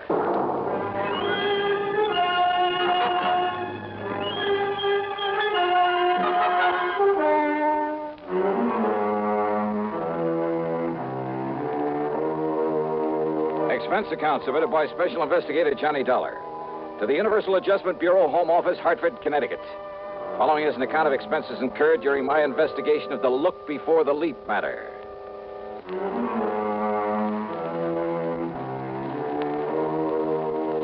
Barney Margot, Barney the Bum, a strong arm for Big Mike Killian, and his case had made me look like a fool.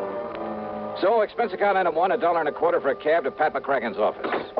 Now, this is one you'd really like to clean up, isn't it, Johnny? Sit down. Pat, Eastern Trust and Insurance were crazy in the first place when they issued a big policy on that cheap mobster. I know. When they let him name Big Mike Killian as the beneficiary. Well, anybody with half a brain should have known something was wrong with it. I know, Johnny. And then to top it all by waving the suicide clause. I know. The minute we found out about it, we asked them to cancel it, but we were too late. Barney Margot had apparently jumped off the bridge. And neither you nor the police nor anybody else at that time could prove that he hadn't. And just because some of Barney's clothes were found in the water, because of that phony suicide note he left on the bridge. Don't forget the witness, Johnny, the girl who saw him alone out there on the bridge before he disappeared. Yeah, I who remember. also saw something, presumably his body, topple off into the water. Mady Prescott was her name. Yeah, that's the one. And since Barney had been seen going onto the bridge but didn't show up after what she So saw... they took Big Mike Killian's word for it that Barney made the leap. That's right. Whereupon Big Mike immediately claimed the insurance. However, Johnny, Killian has not been paid that $300,000, nor will he be if you can produce Barney Margot in time. Yeah, but how much time? Well, according to the final decision of the courts, while we were fighting this payment, unless he's picked up before March 1st... Oh, are you kidding, Pat? Today is the 27th of February, and yes. According to that little rhyme you tried to charm me with over the phone, yes. Tomorrow is the last possible chance. Johnny, will you listen? Yeah, well... The girl, that Mady Prescott, just came back from Paris. Paris? Well, what's that got to do with it? She made a report to the police, and they passed it on to us. She says that only a few weeks ago, right there in Paris, she saw Bernard Margot. Oh? Oh. Yeah. Thanks to all the international red tape involved, there's no way we can possibly get him back here in time. Well, even so... What's more, all the proof in the world that he's still alive is no good unless he himself is brought back to New York. Oh, now, wait. Well, that was the decision of the courts. That's the way it stands. Oh, great. But, Johnny, if you somehow, and believe me, not only I but the police will close their eyes to whatever method you might have to use, If you could somehow get him back here in time, well, I'm thinking about a $10,000 fee in addition to your expense account if you produce him. Nothing, of course, if you don't. Before March 1st, it's impossible. Yes, I know. So, Pat, I'm going to try.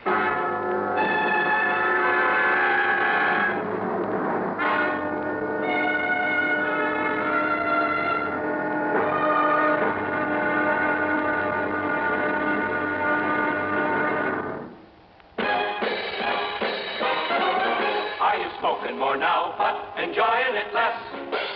Have a real cigarette, have a Camel. The best tobacco makes the very best smoke. Have a real cigarette, have a Camel. Are you looking for flavor and mildness? Have a real cigarette, have a Camel. The best tobacco makes the very best smoke. Have a real cigarette, a real cigarette, a real cigarette, have a Camel. If you're smoking more today, but enjoying it less, try Camels.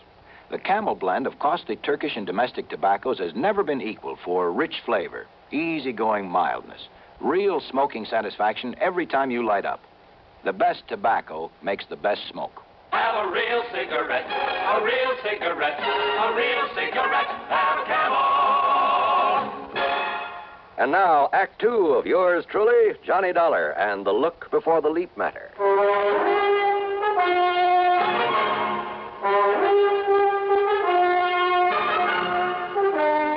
Item 2, 1050 taxi, a train to New York and a cab to the 10th floor apartment of Miss Mady Prescott. I know, Mr. Dollar. My testimony that I'd seen him on the bridge and that I'd seen him drop off into the Well, water. that testimony, Miss Prescott, may cost the insurance company $300,000 unless I can produce Barney Margot before March 1st. Before March 1st? Yeah, and you say that you saw him in Paris. At an antique shop run by a Monsieur Dubuisson. Dubuisson? What? Nothing. Go on. Well, I was startled, to say the least. But I'm certain it was he. Absolutely sure of it. Well, you were also pretty certain you'd seen him go off that bridge. I know, but I must have been wrong at that time. So you could also be wrong now. I know. But it's the only thing I have to go on. And you know, since you mentioned that name Dubuisson... Well, thanks very much, Miss Prescott.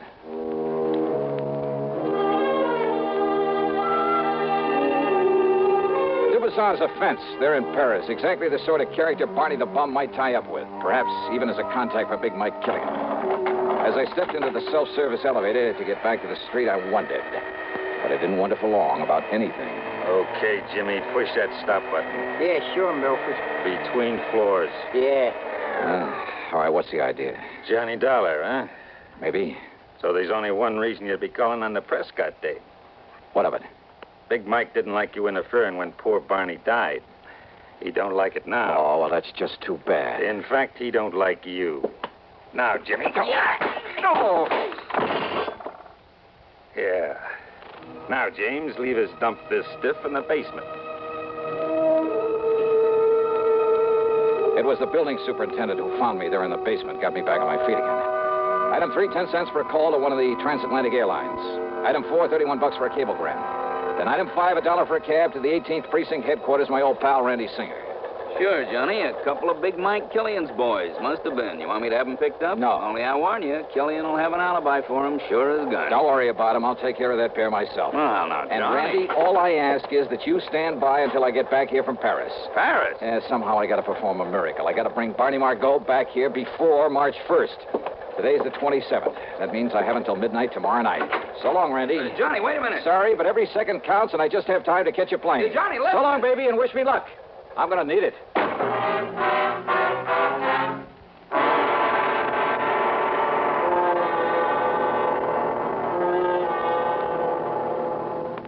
Act 3 of yours truly, Johnny Dollar, in just a moment.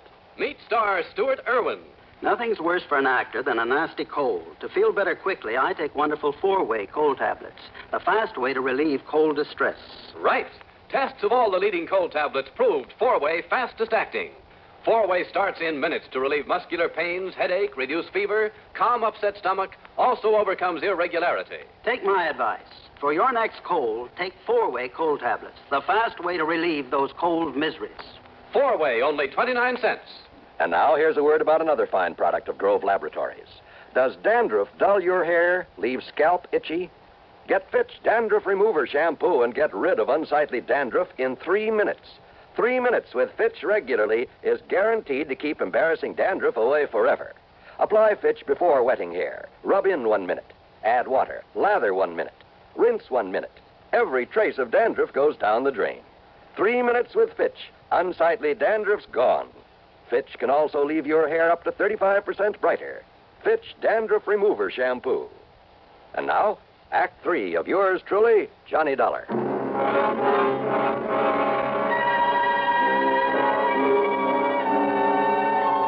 Item 6, $420 for a plane ticket to Paris. When we landed at Orly, I put in a call to Louis Dumassac, who calls himself a Chagris. If anyone in all of Paris knows the underworld, believe me, it's the Gray Cat. But I got no answer. Item 7, then, $2 American for a cab to the so-called antique shop of Francois Dubuisson. It was there that Matey Prescott swore she'd seen Barney Margot. I knew better than to expect any real help from him, but he was my only chance, and time was running out.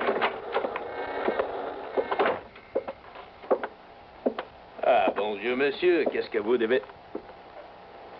Ah, Monsieur Johnny Dollar, the meddling American. That's right, Dubuisson.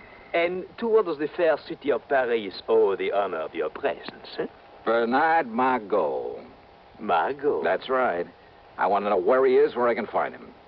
Now, by what could you possibly think I might know this Bernard Margot? Oh, look, don't start beating about the bush. And do you think that I would tell you anything of him if I did? Now, look, Dubuisson. I have not forget the trouble you have made for me when you last come here. No. Maurice.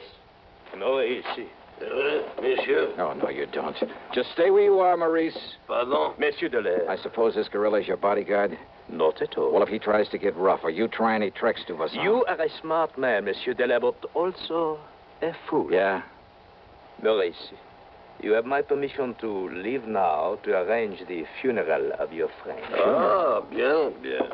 You see, your alarm was for nothing. Okay.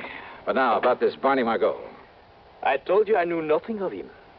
And even if I did, do you forget, monsieur, that you have no authority here in France? Now, you listen. In other words, why do you waste your time when you know that all you will learn from me is nothing? Threats, even the promise of a bribe got me nowhere. So I left him, and again I put in a call to Louis Dumassac, my underworld contact. This time the line was busy, at least it meant he was home. So item 8, $3.20 American for a cab to the dingy little apartment at the far end of the Rue de Pas de la Mule. It's one of the most disreputable-looking buildings in the whole city. Dirty, squalid, falling apart at the seams. And, of course, Le Chagris had to live at the top of 4 long flights. When I finally got up there, feeling slightly winded, I noticed that his door at the end of the gas-lit hallway was half open. And I could see him inside, lying on the floor, the telephone dangling beside him. Hey, Louis. Dumassac. Ah. Huh? Bien. Maurice. Vous, monsieur. Oh.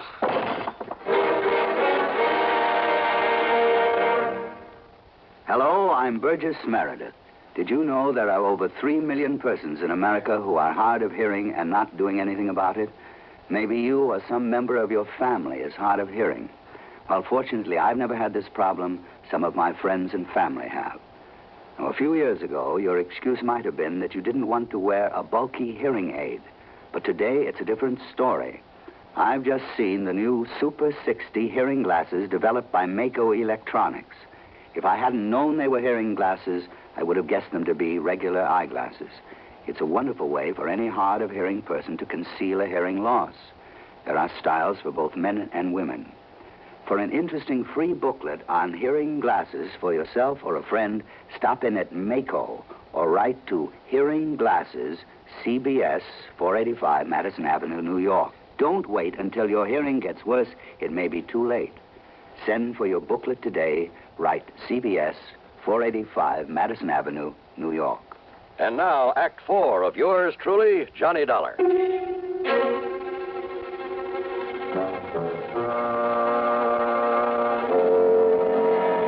Only my sudden arrival had kept Maurice from killing Louis Dumassac. It got me that clout on the head. But Maurice was gone now. After working over Louis for a few minutes, pouring some cognac into him, he finally came around. Oh, Monsieur Dollar. Yeah, that's the stuff, Louis. Just let me help you up here on this couch. Oh, but so much pain. Yeah, you really got it, brother. Only for you, my oldest, my dearest friend, would I suffer so? Yeah, here, take another slug of this. No, alas. Even that will not mend my broken head. Would a couple of $100 American help? Eh? Oh? Did you get my cablegram? Oh, oui. And I found him for you. Barney? Where? It is worth perhaps $500. $300. But, Monsieur... Okay, $350. Where is he? But if Monsieur Dubuisson finds out that it was I who took care of Barney Margot... He already knows that I'm here. That's why he sent that Maurice character to arrange for a funeral. Funeral? And he was talking about your funeral. But now, wait. You say you've taken care of Barney the bum? It would perhaps be worth a little extra if I were to have him all tied up and waiting for you. What? Listen, if you can actually deliver him to me, I'll give you $1,000 right now. But I can, Monsieur. Where is he? And perhaps 2,000 if I've arranged a way to get you both out of the country, back to the United States, without anybody knowing about it. Yeah, 2,000. I'll cable it to you if I can get him back to the States before midnight tonight. Oh, before midnight, you say? New York time. Well, we can try, Monsieur. Good. Now let's get going. But first, perhaps I'd better accept the 1,000 just in case. All right. All or nothing. $2,500 if I make it. Then come. First, we get Barney out of the closet here. Out of this closet here in your room? But of course. Well, I'll be. And then we drive to the airfield where the plane is waiting for you.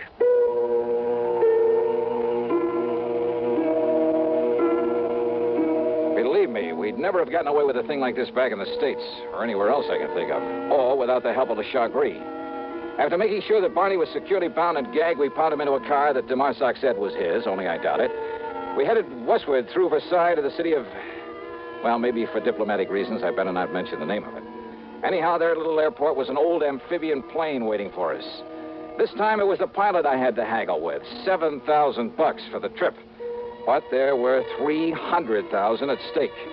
Item 9 for a transatlantic call to Randy Singer in New York. No, listen, Johnny, this is too wild, too crazy. You got the ID for this plane? You've written it down? Sure I have, but Johnny... And all you have to do is get us a clearance to land, if we make it. You're out of your mind. This stunt could cause an international incident that even the United Nations couldn't... You want Barney the bum, don't you? Well, of course we do. Then I'll lay him right in your lap if you'll hang up the phone so that we can make our takeoff. Johnny, listen to me. Randy, I haven't got any more time to talk, because if I don't get Barney back there before midnight tonight... No, Johnny, no, listen... See you in New York. I hope.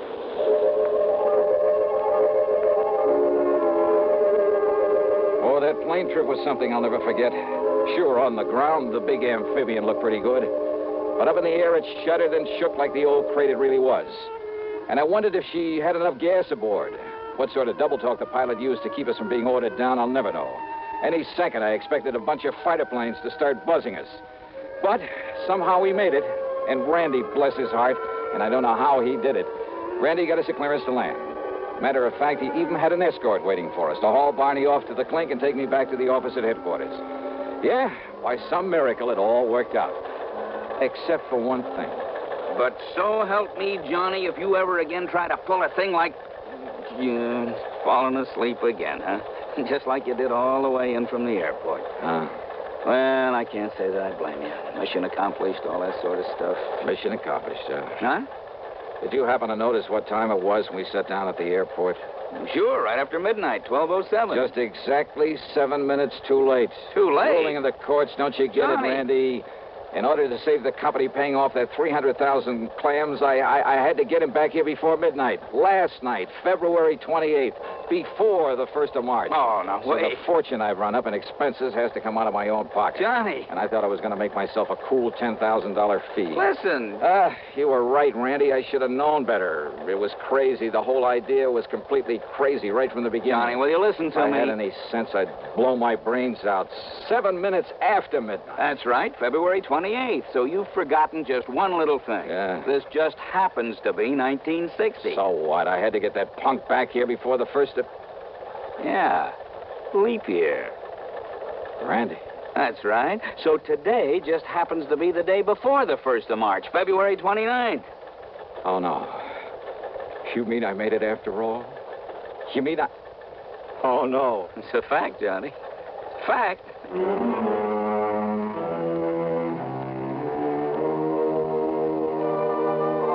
You know something? I should have blown my brains out for forgetting that extra day this month, this year. But instead, I'll just take that $10,000 in fees. As for the expense account, hold your hat. $9,571. Yours truly, Johnny Dollar.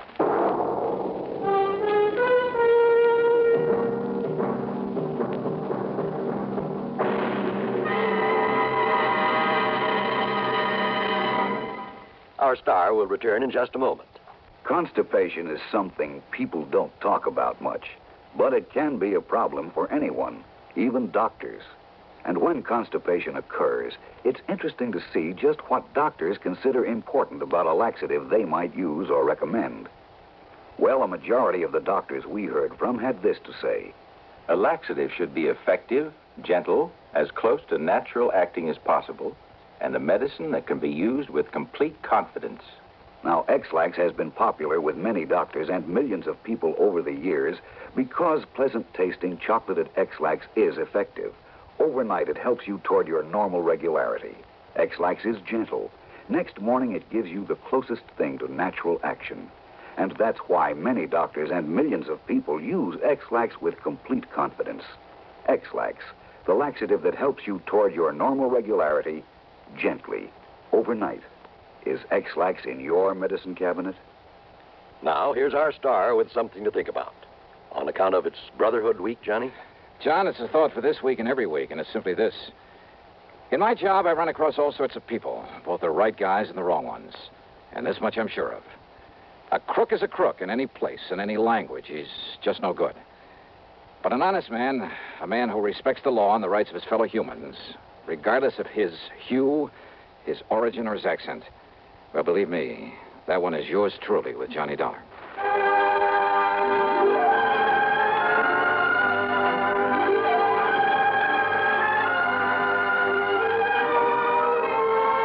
Yours truly, Johnny Dollar, starring Bob Bailey, originates in Hollywood and is written, produced, and directed by Jack Johnstone.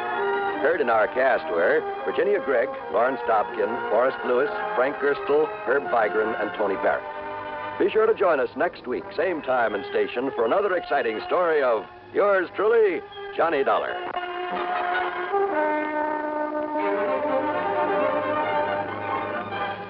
This is John Wall speaking. Listen next to Suspense on the CBS Radio Network. Hiya, folks. Jimmy Durante, in person. And I'd like to tell you about some of the things that's close to my heart. Well, Jimmy, I'm sure one thing that's close to everybody's heart is the Heart Fund. And that's especially true today, Heart Sunday. Hey, that voice sounds very familiar. Well, it should, Jimmy. It's me, Gary Moore. That's who that is, Junior. Yeah, I thought I'd help you tell the folks how important Heart Sunday is. Everybody wants to get into the act. Well, I certainly hope you're right, Schnoz. We want everybody to get into the act to help fight our nation's #1 health enemy, heart disease. And the best way to do that is by supporting the Heart Fund, our #1 defense. You planned to say something like that, didn't you, Jimmy? I did indeed. So, friends, when your Heart Fund volunteer calls on you today, Heart Sunday, remember your dollars will help our scientists develop new and better ways to safeguard healthy hearts and save those that are already afflicted. Come on, folks. Dig deep for your contributions to the Heart Fund. Believe me, it'll do your heart good, too. Radio 59, WROW, with the news service unmatched in the Tri-Cities. WROW in Albany, New York. Johnny Dollar. Well, it looks like one of our important clients is in pretty serious trouble. Oh, who? I don't know. You what? Nope, haven't the least idea. Well, what kind of trouble? I don't know. Oh, now, wait a minute, Johnny, Earl. I don't know who, what, where, when, or why. But, Earl... So you'd better come on out here and give me a hand. Somebody'd better. Well, no, look here, According Earl. to this timetable, you can get down to New York just about in time to make a 6:30 jet flight. But unless I know what it's all I'll about... meet your plane at the airport here in L.A. What, now, look... huh? Earl? Hello? Okay, baby, you're paying for it.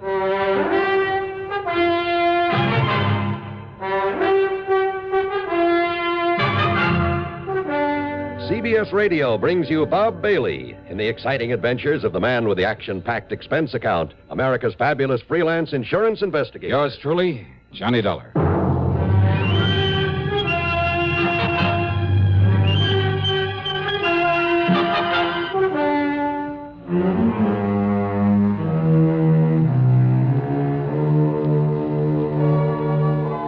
Expense account submitted by Special Investigator Johnny Dollar to the Tri-State Life and Casualty Insurance Company, Los Angeles office. Following is an account of expenses incurred during my investigation of the What Goes matter. Expense account item 1, $183.40, cab to Bradley Field, a plane to New York, and one of the jet flights to Los Angeles. The flight was good all the way, and we made the transcontinental part of the trip in a shade under 5 hours, and man, that's traveling. At L.A. International, as I climbed down the steps out of the plane, I could see Earl Pullman waiting for me, over behind the steel fence that separates the main building from the field itself. And then, walking up the long covered ramp along with the other passengers, but I didn't remember having seen this particular man on board. Sorry, mister. Yeah, that's it's okay. Oh, very clumsy of me, though, and I apologize for not watching where I... Say, aren't you Mr. Johnny Dollar? Maybe. No, tell me. Are you Johnny Dollar? Well, now, look. Are you? Please tell me. Well, yeah, but who are you? Come on, Mr. Dollar. Come along with me. Yeah, where and why? This is hardly the place to talk. Talk? What about? Just come along, please. Hi there, Johnny. Oh, hi, Earl. Over here. Yeah, right. Now, listen, mister, whoever you... I am clumsy, and I'm afraid my timing's bad. Just a minute, hey. Later, Dollar, later. Yeah, right over here, Johnny. We'll clear your baggage and hop into my car and be on our merry. How are you, boy? Well, all right, I guess. Yeah, fine, Earl, fine. Well, you don't look it. What's the matter, Johnny? Well, I just want to be sure I still have my wallet. I don't get it. Well, I'm sure I don't. Coming up the ramp, Earl, the well-known jostle. Jostle? Yeah, the old pickpocket's trick. Bump into you so as to divert your attention while he or somebody else lifts your wallet. Oh? Nothing's missing. Well, maybe whoever it was did just accidentally bump into. Well, I might believe that if he didn't stop and... If he didn't what, Johnny? Now, what's all the big mystery? Well, Earl, I wish I knew. But now, what's this big mysterious trouble of yours? This is hardly the place to talk. That's what he said. What? Nothing. Don't worry about it. Okay. Anyhow, we'll pick up your luggage, and I'll tell you what I know, or rather, what I don't know on the way in.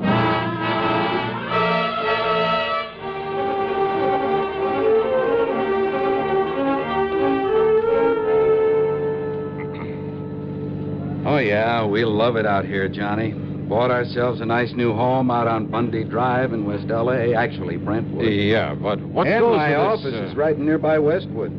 It's really another section of West L.A.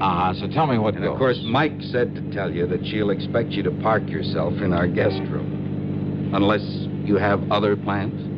Well, it depends. It depends on what it is you've called me out here for. Well, I really don't know. Johnny, I got this phone call early this afternoon. Now, he wouldn't give me his name. But he swore by all that's good and holy that he's a client of ours. He said that we wrote his life insurance policy. That was before I came out here, of course, for $333,000. Oh? Yes. And he was so sincere and so worried about something that I was sure it wasn't just a gag. Well, I guess that's pretty obvious since I wasted no time in calling you and asking you to come all the way out here. Yeah, well, what else did he tell you? Cigarette? No, thanks. I have some of my own. Oh, here, smoke one of these. Oh, okay. Thanks. Light? Here you are. Thanks. But now, what else did he say? Only that if I didn't send for you immediately, have you come out here and see him, we might very shortly lose him. You mean he expects to die? I mean, be killed by somebody? Well, what do you think? And that's all he'd say. And he wouldn't tell you who he was? No. But I wonder why. And if he expects me to go to him... Or maybe, of course, he plans to contact you some way now that you're here. Hey, that man back at the... Huh? But look, if his life is in danger, something like that, well, what if I hadn't come? Or what if I'd come too late? Now, look, what goes, Earl? It just doesn't make any sense. Okay, so maybe it was a gag. Maybe I did fall for a gag. Well, it's not a very likely sort of a gag. And if that man at the airport, I mean, if whoever this client is does know that I've come here. What? And yet, if he is in danger, I mean, if he was the man who called you. Wait a minute. The minute he saw you there to meet me, the way he bumped into me again and then got lost in the crowd. Johnny. But he didn't take my wallet or anything else that I can think of. You're not making any sense, you know. Oh, yeah, I know. But as I said before. What goes? Yeah. More important, what'll you do? What else? Wait and see what happens.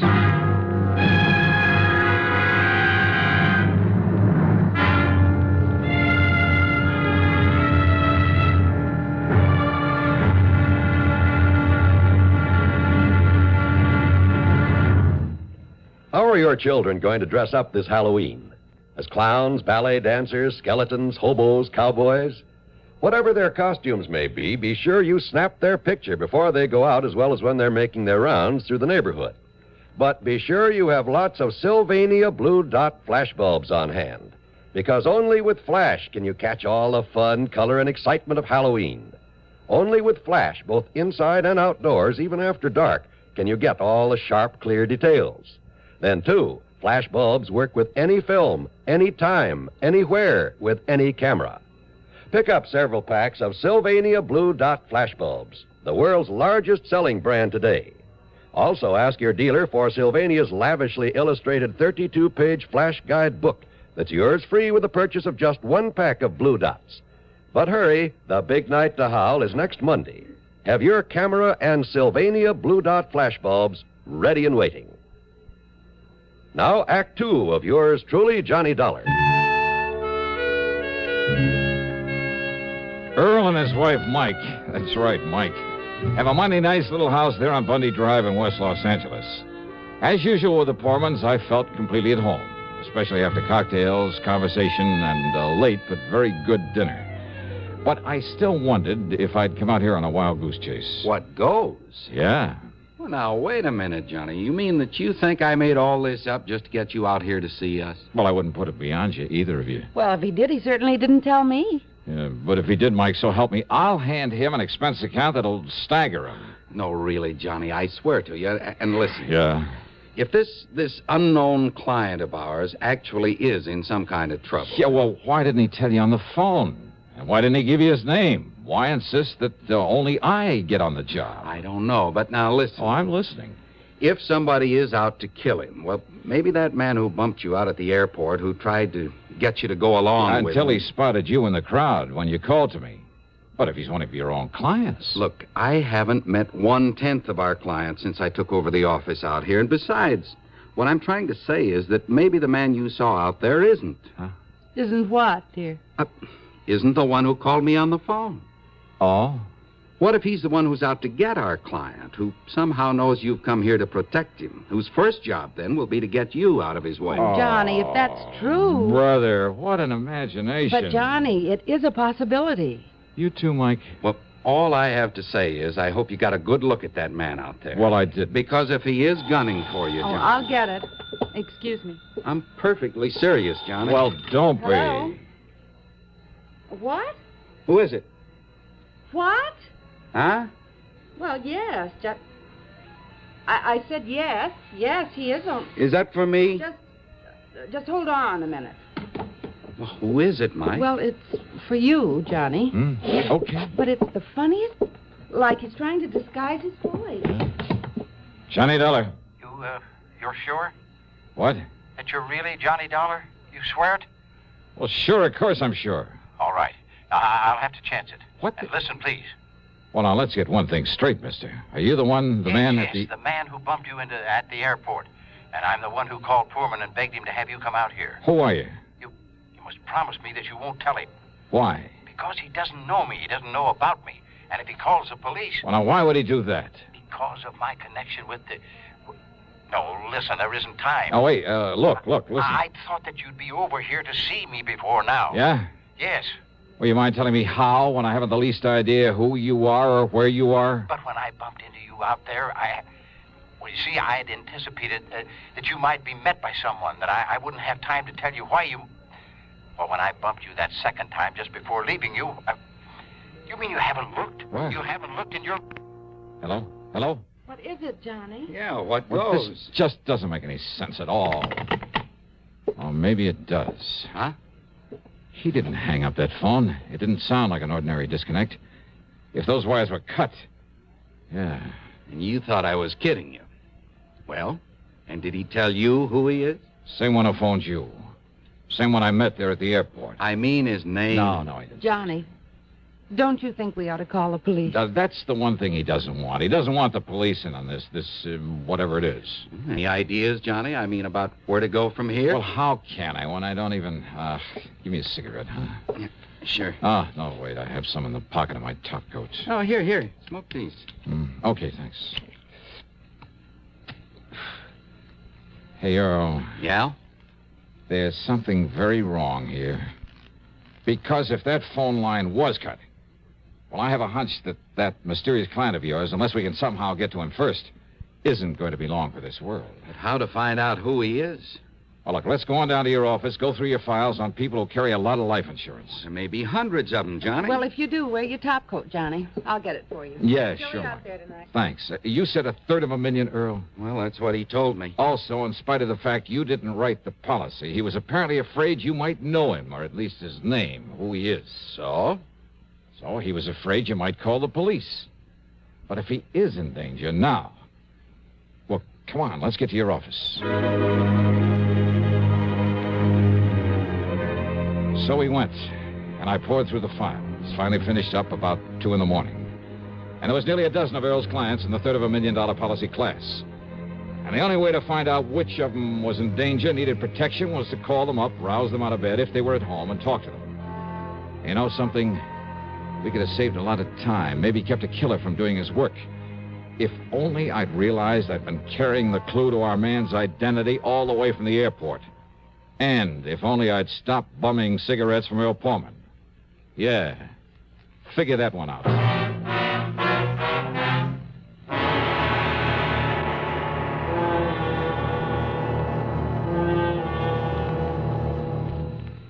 Maybe you're about to hit the jackpot. Maybe you're on the point of inheriting $500,000 or finding oil. Chances are, though, that none of these lovely things will happen. Chances are, if you want a bonanza in the future, you'll have to save for it. Now, there are a number of ways to do that. Some people stuff their mattresses, stash their cash behind a loose brick in the fireplace, or slip it under a floorboard. None of these methods make sense because that kind of money isn't making a cent for you. Not only that, it may get lost or stolen. Wouldn't you like your savings to make more money for you? Wouldn't you like to have them theft-proof, loss-proof in every way? Of course you would. And you can the United States Savings Bond way. Through the payroll savings plan where you work or the bond-a-month plan where you bank, $3 will get you 4 on maturity every time. Nicest thing of all, it's literally impossible to lose your money. If Baby tears your bonds into confetti and drops them out the window, you can recover your cash plus interest in United States Savings Bonds. Now, Act 3 of yours truly, Johnny Dollar, and the What Goes matter.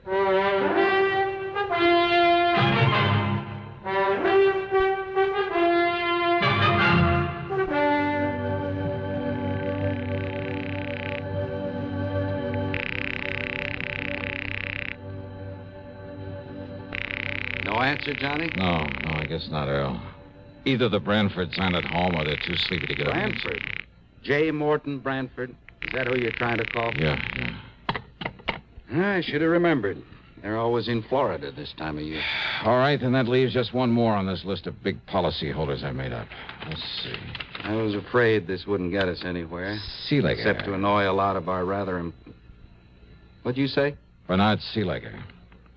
Barney Seelegger? Barney the Bum? Barney the who? Alias Barney the Butcher, alias Sea Legs Brown, alias half a dozen other things. Let me see that.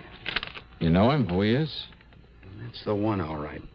Johnny, the cops have been trying for months to locate this man. No kidding. Yes, in connection with a lot of narcotics running over the Mexican border. Uh-huh. So if he's our man wanting protection, just forget him. If somebody's out to knock him off, it'll be the greatest public service. What? Yeah. Yeah, it looks as though your predecessor handed him insurance for $320,000. Why, he must have been crazy, insuring a man like that, and for that amount. And look, only about 6 months ago. Yeah? You'd rather see him dead and let the company pay off? Well, you're darn right. Well, no, of course not. We've got to find him, Johnny, and somehow we've got to... But how and where? Wait. Yeah, Lieutenant Spaulding, Jim Spaulding. What? He's an old pal of mine, narcotics squad. Here, let me have that phone. By the time they got Jim Spaulding out of bed and put him on through the switchboard, a lot of precious time had been wasted. But that just couldn't be helped. You're right, Johnny.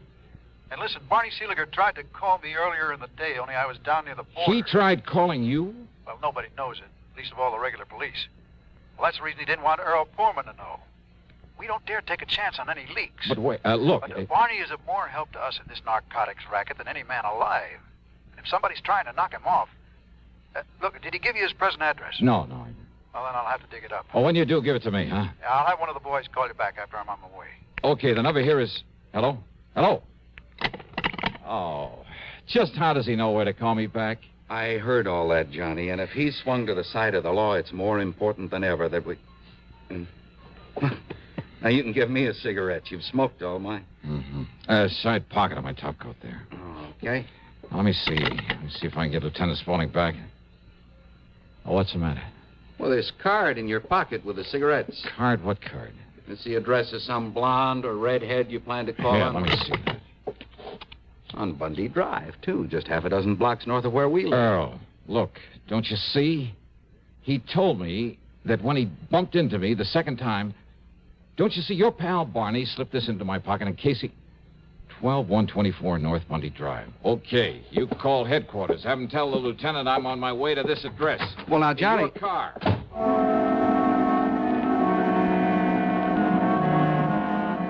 12124 North Bundy was a small, solid-looking house almost hidden by the remains of a neglected orange grove. There were no lights on, but I went up to the front door and knocked.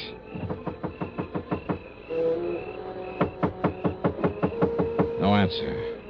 And, of course, it was possible that Barney Seeliger had called me from somewhere else. But this was the address he'd been so careful to slip into my pocket. Then I noticed where the power and telephone lines led over to a service box at a rear corner of the house.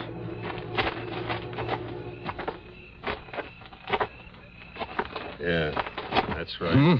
No, don't move. So who's moving?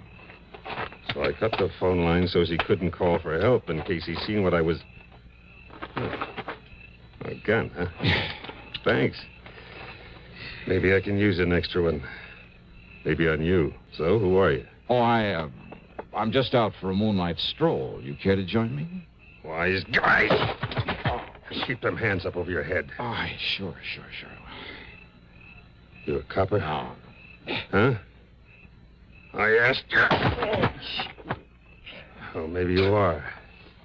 Maybe I'll give you the same treatment that Stooley's getting inside there. You want to see? You want to see what you got coming after I'm sure he's dead? And just walk. In front of me. Yeah. To the corner window there. And he showed me one of the most ingenious and diabolical instruments of murder I've ever seen. In the window was a small, compact air conditioner. But instead of pumping air in through it, he'd blocked it off, except for a small aperture. And leading to this was a piece of pipe, a pipe connected to a gas line. So instead of taking in air, it was pumping raw gas into that room. That's right. He's sound asleep. In the other window, I seen him take a couple of sleeping pills like he always does when he's scared. When he's dead. I disconnect this line and nobody knows the difference. No. The air conditioner cleans out the air, and by the time they find that Stooley's dead body, nobody knows how it happened to him. Locked up there inside his own... Oh, no, you don't. I can try, maybe. I'll kill you.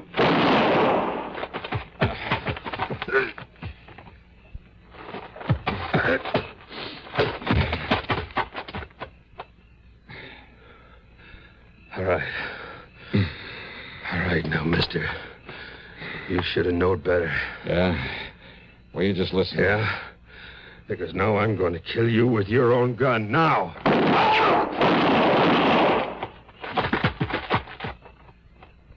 Dollar. Johnny Dollar. It's okay, Lieutenant. Oh, what goes, Johnny? You knew I was coming up here. Why didn't you... Hey, what's this? Yeah, you better shut off that gas. And hope that your pal Barney in there is still with us.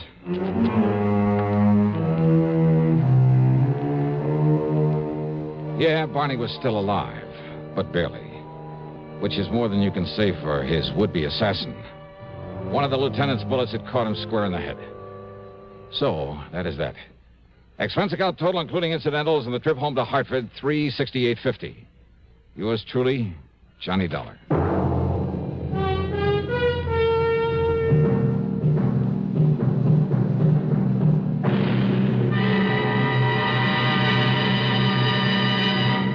Constipation is something people don't talk about much, but it can be a problem for anyone, even doctors. And when constipation occurs, it's interesting to see just what doctors consider important about a laxative they might use or recommend. Well, a majority of the doctors we heard from had this to say. A laxative should be effective, gentle, close to natural acting. A medicine that can be used with complete confidence. Now, X-Lax has been popular with many doctors and millions of people over the years because pleasant-tasting chocolated X-Lax is effective. Overnight, it helps you toward your normal regularity. X-Lax is so gentle, so close to natural acting, there's no upset. That's why many doctors and millions of people use X-Lax with complete confidence. X-Lax, the laxative that helps you toward your normal regularity gently, overnight. Now, here is our star to tell you about next week's story. Next week, a super salesman selling death. But he's not the only one doing a selling job. You've heard the expression, it takes a crook to catch a crook. Well, I'm afraid that's exactly what gets me into trouble on this one. I mean, on account of in order to catch him, I try a little selling myself. I mean, after all, when the potential customer is a beautiful blonde, who wouldn't? That is, until a killer comes in. Then trouble and nothing else but. So join us, won't you? Yours truly, Johnny Dollar.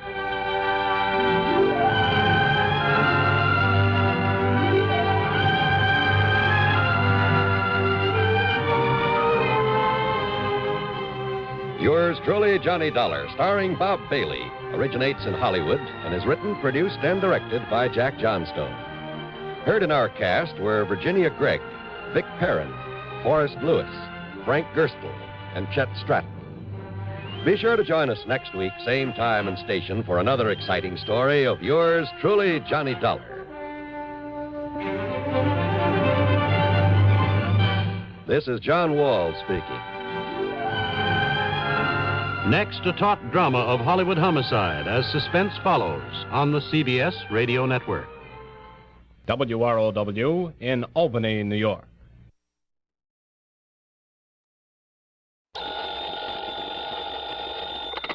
Johnny Dollar.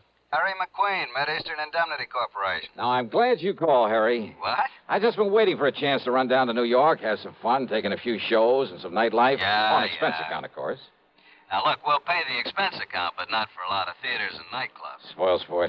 Johnny, can you come down here right away? Sure. Good. What's the trouble, Harry? Dan Diamond. Dan Diamond? That's right. Well, nice talking to you. Now, what's that mean? It means I suddenly think I have an important assignment in Podunk or Timbuktu. You mean you're afraid to get involved with our friend Mr. Diamond? Ah, It's Johnny. just that I relish the thought of maybe living to a happy middle age is all. Don't you remember what happened on that bank job over in Amityville? Oh, I remember. Not only a bank guard, but a police officer and the investigator from the insurance company. All of them suddenly turned their loving wives into widows. I know. Diamond. So he's still in business, huh? Well, apparently not. And I use that word advisedly. Apparently, he's retired from his career of crime and is growing orchids at his little home in Long Beach, California. Yeah, That is, on the dough from that Amityville job. that is when he's out there. Oh, where is he now? Right here in New York City, and he just happens to have lifted some $75,000 from a small but expensive jewelry store. Then lock him up and throw the key away. I'm afraid it's not that easy. What's more, we want that $75,000 back. Well? Sorry, Harry. You realize what your commission would be on a $75,000 recovery. And after all, Johnny, with an unlimited expense account to go on... Johnny? Okay, Harry. Maybe I'll run on down there and see you.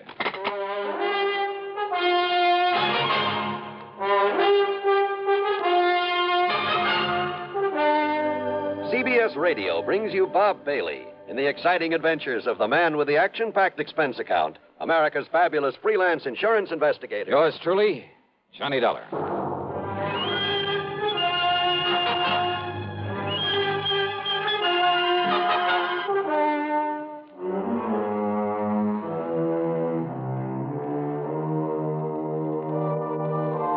Expense account submitted by Special Investigator Johnny Dollar to the Mideastern Indemnity Corporation, New York City.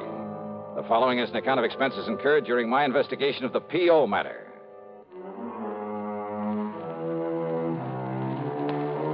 So who wants to tangle with a character like Danny Diamond? But that bait Harry McQueen dangled in front of me was too much to refuse. Expense account item 1770 for a train to New York and a cab to his office on Park Avenue.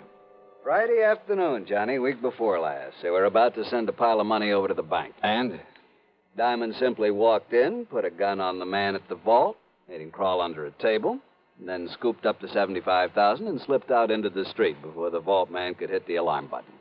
Easy as that. That's a lot of money to walk around with. He was careful to take it mostly in $50 and $100 bills. The vault man didn't try to put up a fight? Against Danny Diamond? He get killed for sure? Well, how do you know who he was? Danny told him. He what? Just like he identified himself on that Amityville job you mentioned, like he did on every job he ever pulled. We were lucky that no one got killed on this one. You said he's here in New York. Where? I understand the PD is going to release him sometime today. Release him? That's right. Thanks to a smart lawyer, an alibi they can't seem to break, and, well, let's face it, lack of evidence. You mean the money? That's exactly what I mean. And, of course, it's that money that we're primarily interested in. Well, Johnny? Who's handling this for the police department? Man over at the 18th Precinct, Lieutenant Singer. Randy Singer? Yeah, that's the one. But he's in homicide. Well, I don't know about that, but I know he's the top man on this case. Why? There's been no killing. Johnny, why don't you ask him? Yeah. Why don't I?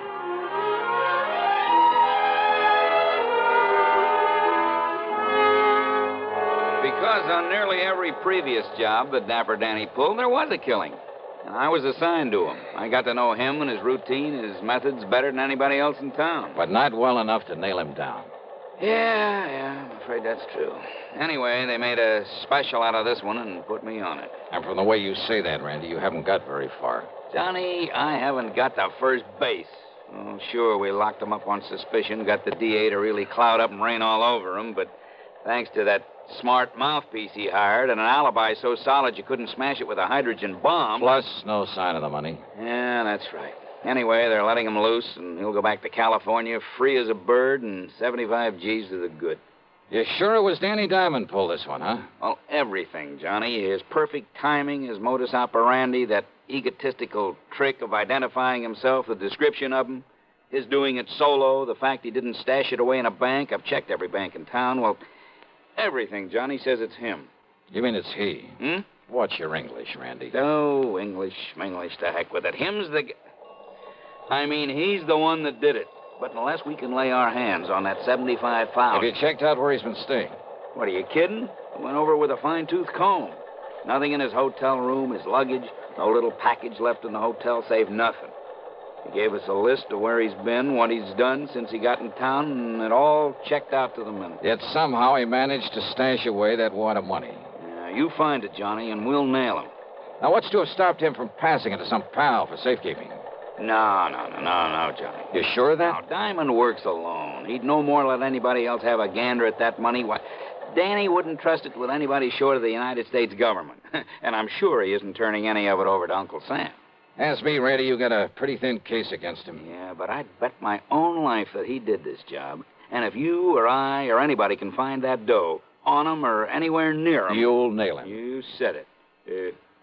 You want to take a crack at him? Mighty thin case, though.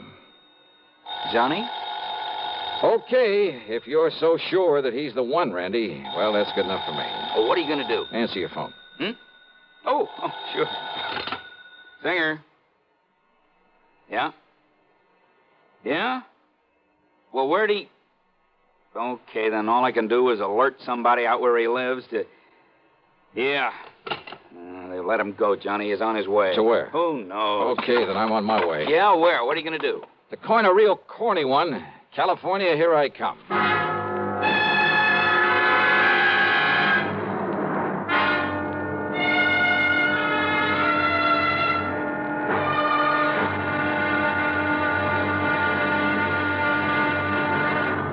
Here's Hollywood star Mona Freeman. Who feels like acting with a miserable cold? I relieve cold distress the fast way with 4-way cold tablets. Yes, tests of all the leading cold tablets proved 4-way fastest acting.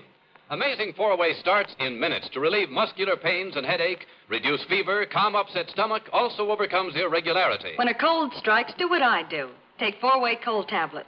It's the fast way to relieve nasty cold distress and feel better quickly. 4-way, only 29 cents. Now, here's a word about another fine product of Grove Laboratories. To get rid of embarrassing dandruff in 3 minutes, change to Fitch Dandruff Remover Shampoo. 3 minutes with Fitch regularly is guaranteed to keep unsightly dandruff away forever.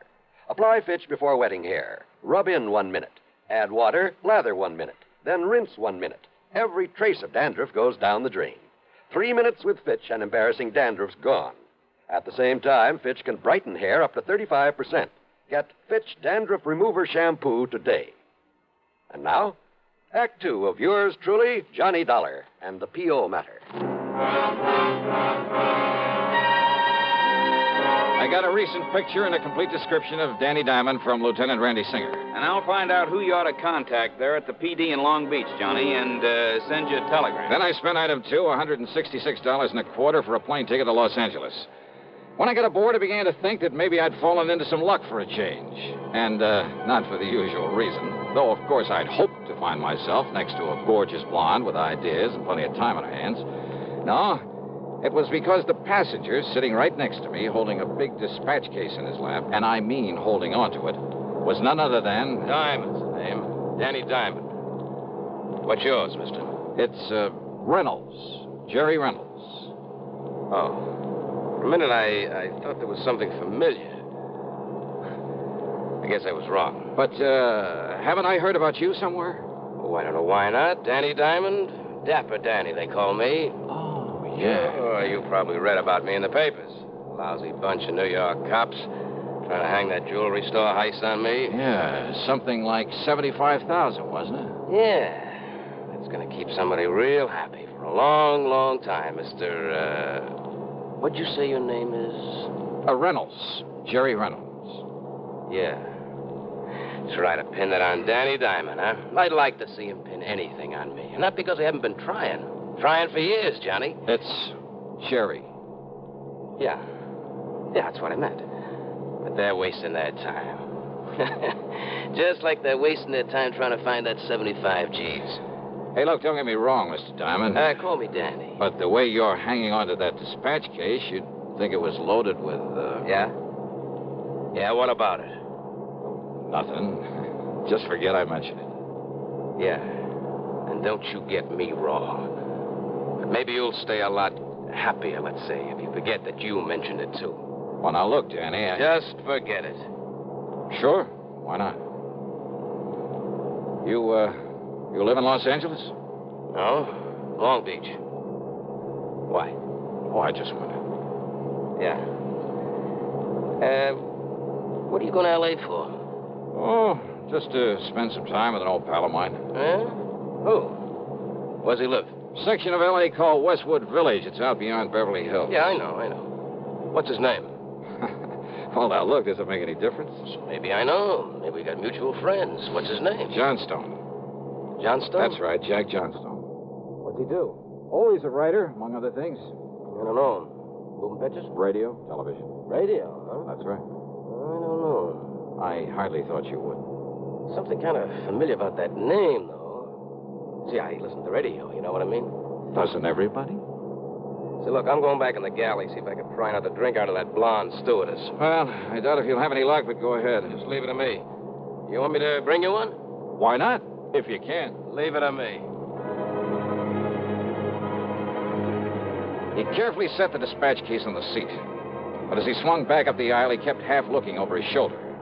If I picked it up and tried to open it, he'd know exactly what I was doing. Even as he stood there talking to the stewardess, trying to force some money on her, he kept his eyes on me. But I had to find out what was in that case. And what I could do was keep looking out the window and with one hand open the clasps on it. That much he couldn't see. And then when he came back to his seat with his hands full, all I'd have to do... How dumb can they be? Those chicks would make a lot of extra dough. Make a lot of friends, too, if they forget the rules now and then with that liquor they got back there. Well, sit down. Don't worry about it. Hey, wait a minute. 2 seats up, that guy sneaking a bottle out of his coat. I'll bet you a 10-spot will get that for you and me. Wait and see. But again, he kept his eyes on me, even while he passed over the money and parted the other man from his half-pint bottle and the small plastic cup he had. But this time, as he came back to his seat, his hands were full. See? You got brains, a little money, you get anything you want. Sure. Hey, here, I'll move this case out of the way so you can go... Say, what do you think? You clumsy, crazy jerk. The little case was loaded, but the papers that fell out that he quickly shoved back into it were not money. No, they were clippings from the New York newspapers. Yeah, news items about the robbery. That was all.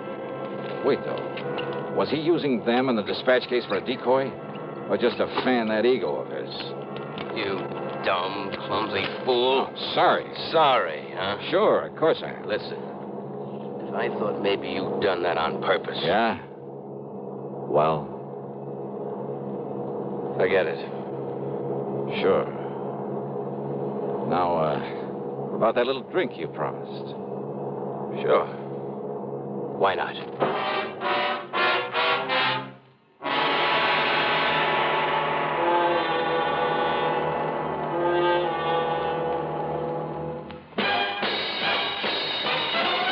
Are you smoking more now, but enjoying it less? Have a real cigarette, have a Camel. The best tobacco makes the very best smoke. Have a real cigarette, have a Camel. Are you looking for flavor and mildness? Have a real cigarette, have a Camel. The best tobacco makes the very best smoke. Have a real cigarette, a real cigarette, a real cigarette, have a Camel. If you're smoking more today, but enjoying it less, try Camels. The Camel blend of costly Turkish and domestic tobaccos has never been equal for rich flavor, easygoing mildness, real smoking satisfaction every time you light up. The best tobacco makes the best smoke. Have a real cigarette, a real cigarette, a real cigarette, have a Camel. And now, Act 3 of yours truly, Johnny Dollar, and the P.O. matter. There wasn't much conversation with Danny Diamond during the rest of the flight. At L.A. International Airport, after watching him pick up his luggage, I spent item 3, $50 deposit on a rental car, and drove on down to Long Beach, hoping not to see him along the way. I didn't. I got myself a room at the Villa Riviera, then checked with Western Union. Yes, we have, Mr. Dollar. It's from a Lieutenant Randolph Singer, NYPD, whatever that means. New York Police Department. Will you read it to me, please? Yes, sir, I'll be glad to. It says make contact with P.O. P.O.? It says make contact with P.O. Your man is Sergeant Wyman.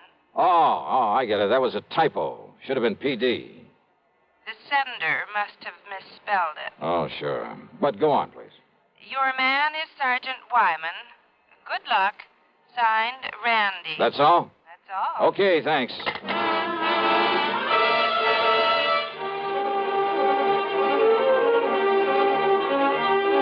Item 4 was 10 cents for that phone call. Then I wasted no time in getting over to police headquarters into a huddle with Sergeant Raleigh Wyman. Fella, we know all about Danny Diamond. What he is, where he got his money for that house of his out on Fern Drive, and for living it. But unless he tries to pull something around here, there's nothing we can do. I know what you mean, sir. But if you can get something on him and make it stick, Why, this whole town will love you dearly. Something like that 75,000 robbery in New York? Yeah. Oh, Lieutenant Singer told me on the phone that's what you're out here for. That's it? Said some pretty nice things about you, too. Well, if there's anything we can do, if you just... There is. I want to look at not only Danny's home, but the luggage he just brought in the plane. Well, in order to get out a search warrant. No search warrant. What? Look, can you get him over here for a couple of hours before he has a chance to unpack and settle down? I made real time driving here. He ought to be arriving just about now. Well, let me think. Hey, call him up. Tell him you want to see him here at headquarters. Can you get him down here? Sure. He loves to sit around here and shoot off his big mouth and try and make fools out of us. What excuse? Oh, tell him there were some prowlers around his place while he was away. Tell him anything. Now, look, Dollar, if you're planning what I think and without a search warrant... Sergeant, so far as you know, all I'm going to do after I leave you here is take a nice long walk along the beach. Well, okay? Okay, Dollar.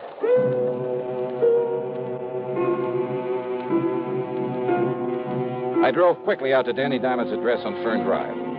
A rather nice, modern little home, by the way, in a very pleasant residential section. Long Beach has a lot of nice homes, and this was one of them.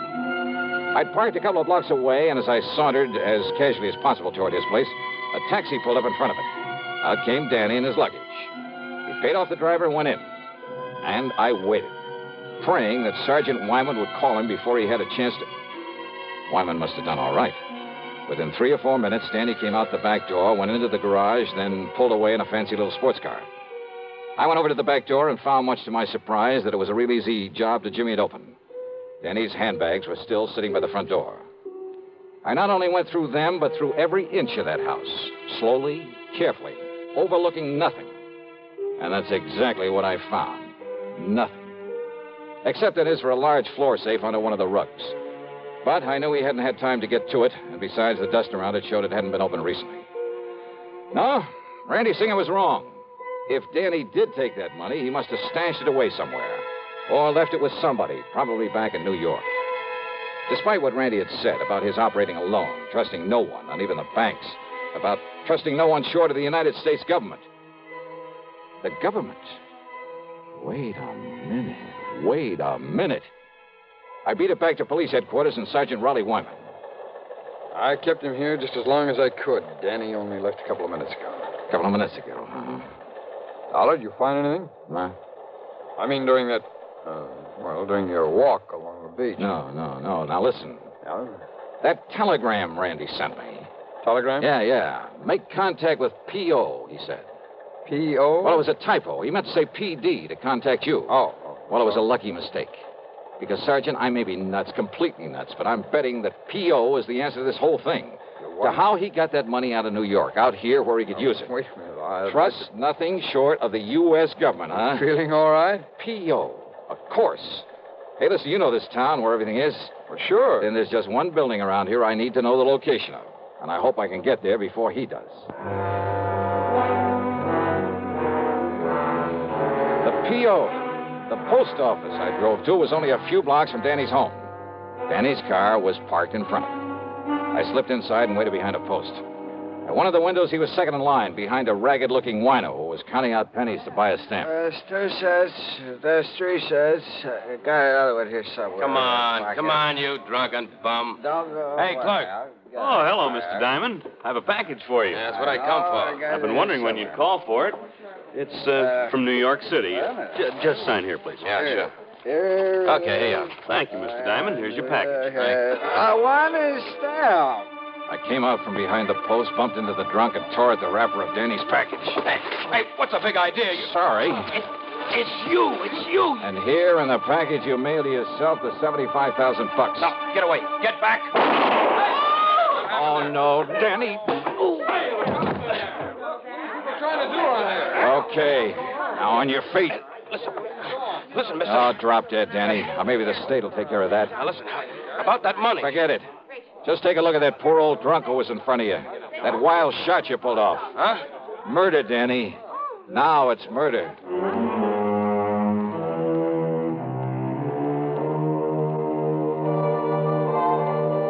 So, from here on in, of course, it's in the hands of the law, the courts. As to credit for solving this one, Well, actually, it all goes to a simple typographical error. Funny. Expense account total, including hotel and the trip back to Hartford, $397.70. Yours truly, Johnny Dollar.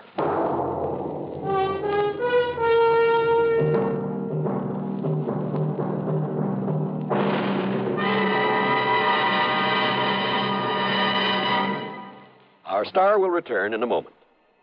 Constipation is something people don't talk about much, but it can be a problem for anyone, even doctors.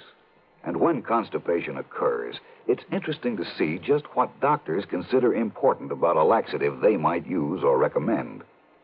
Well, a majority of the doctors we heard from had this to say. A laxative should be effective, gentle, as close to natural acting as possible, and a medicine that can be used with complete confidence. Now, X-Lax has been popular with many doctors and millions of people over the years because pleasant-tasting chocolated X-Lax is effective. Overnight, it helps you toward your normal regularity. X-Lax is gentle. Next morning, it gives you the closest thing to natural action.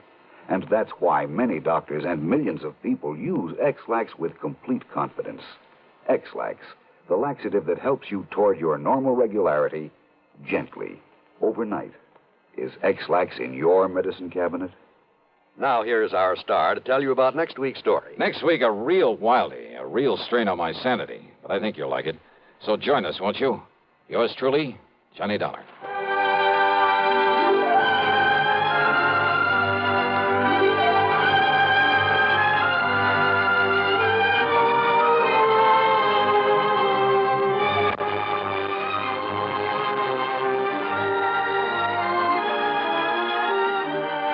Truly, Johnny Dollar, starring Bob Bailey, originates in Hollywood and is written, produced, and directed by Jack Johnstone.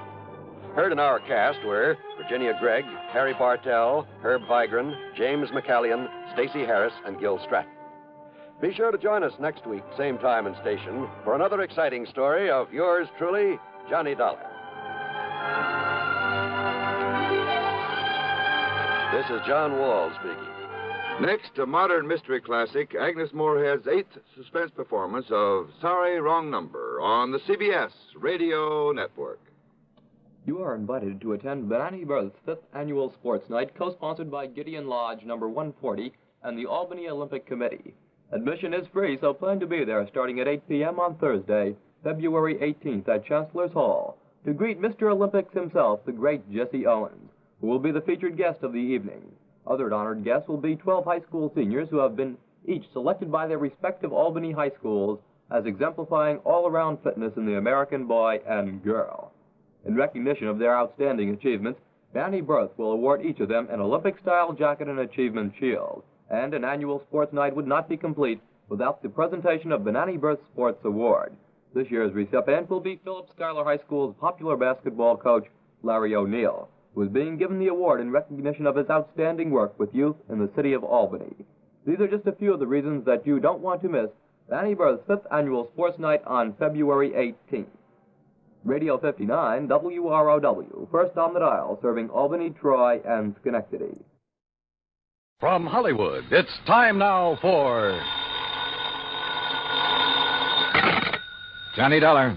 Pat McCracken, Johnny, Universal Adjustment. Oh, hi, Pat. What's on your mind? The sleek, lovely, beautiful Ellen Deere. On the strength of that description, I'll take her. And she's loaded. $325,000 worth of jewelry. Hey, that girl needs a bodyguard. Sleek. Yeah, Johnny. Needs a guard of some kind, only she isn't a girl. She's a boat. I've just lost my enthusiasm. What's the matter with the old tub? That's what I want you to find out, Johnny. That last crack suddenly got me interested again. Okay, Pat, I'll be right over.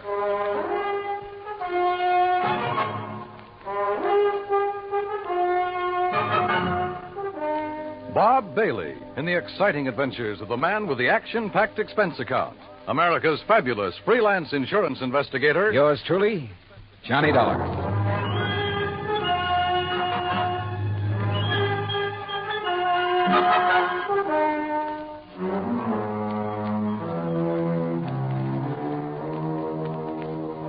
Expense account submitted by Special Investigator Johnny Dollar to the Western Maritime and Property Insurance Company, Los Angeles, California.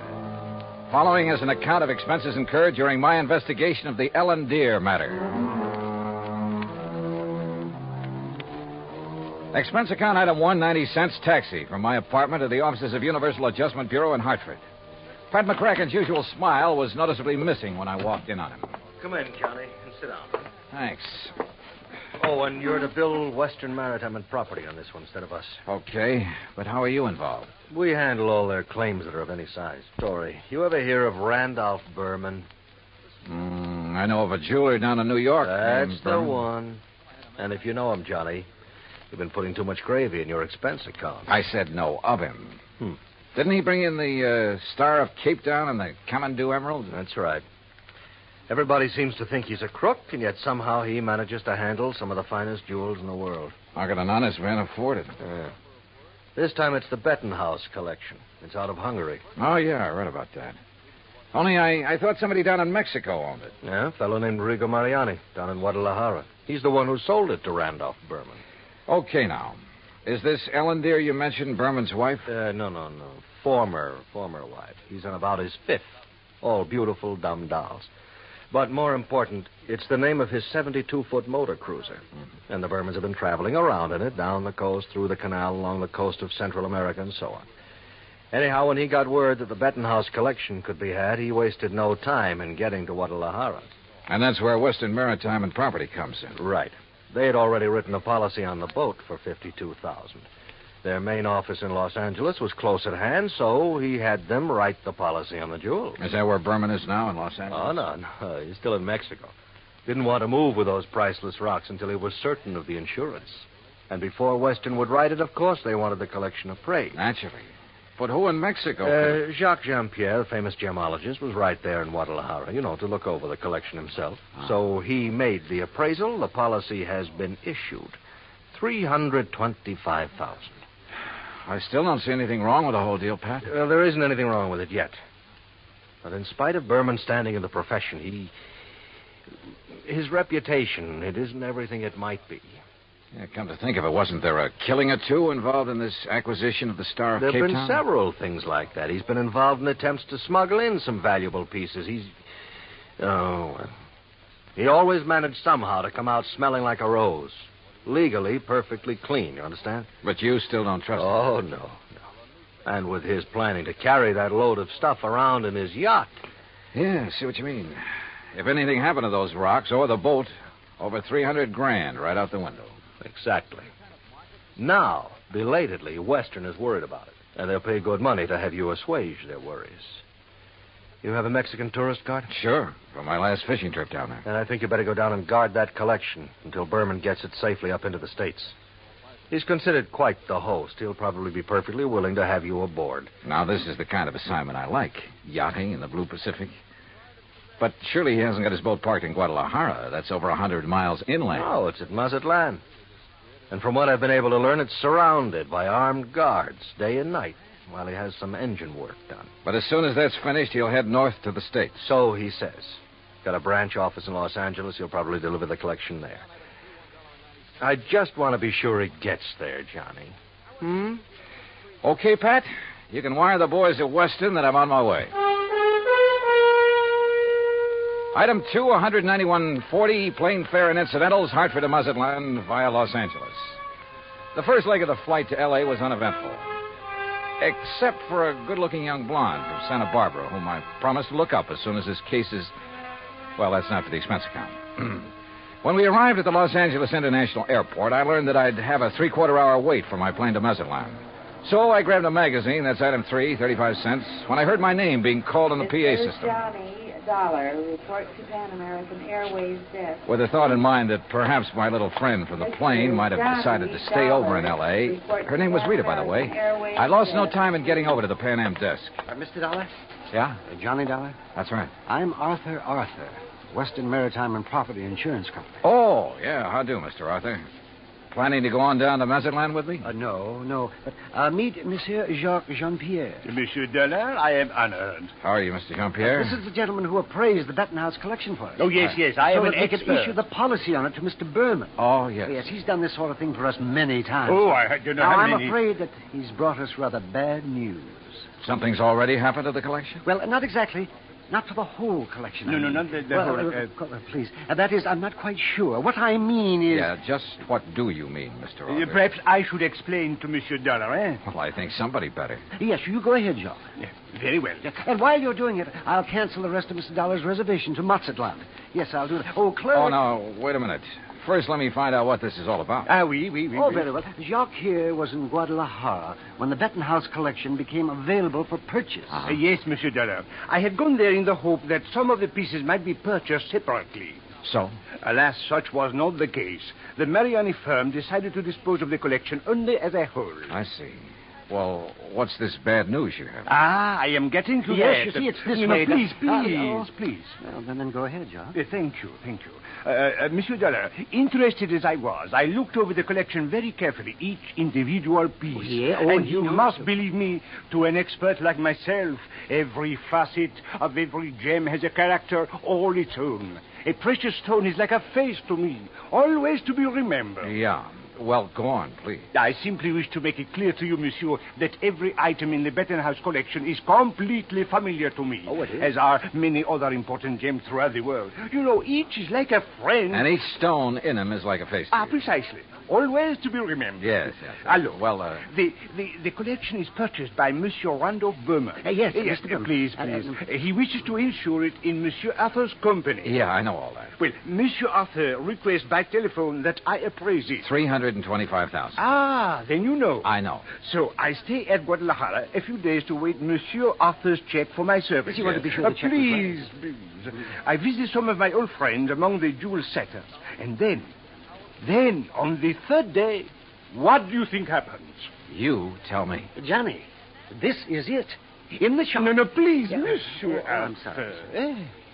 In the shop of my friend Garcia Hernandez, I watch him work on the mount for a beautiful diamond. And suddenly, I see that the stone is an old friend.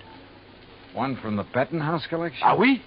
The Calabar diamond that was supposedly in the possession of Monsieur Berman. You're sure of the identity of that stone, Mr. Jean-Pierre? Oh, please. As I told you, monsieur, a precious stone to me. Yeah, it's like a face to you.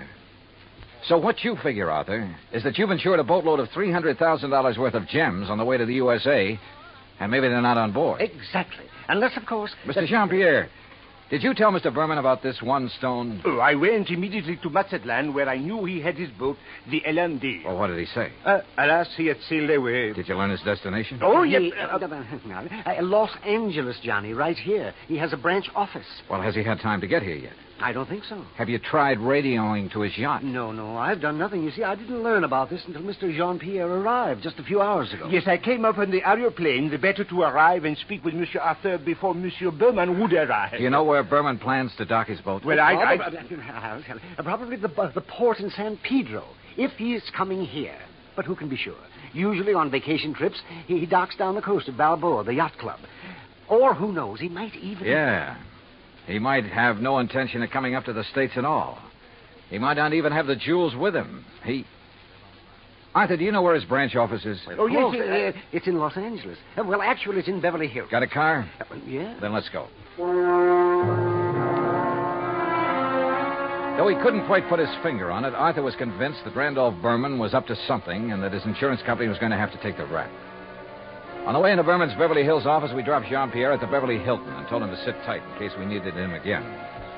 Berman's office was in a nice modern building on South Beverly Drive, tastefully furnished with pictures of various famous jewels on the walls, but with nothing of particular value in evidence.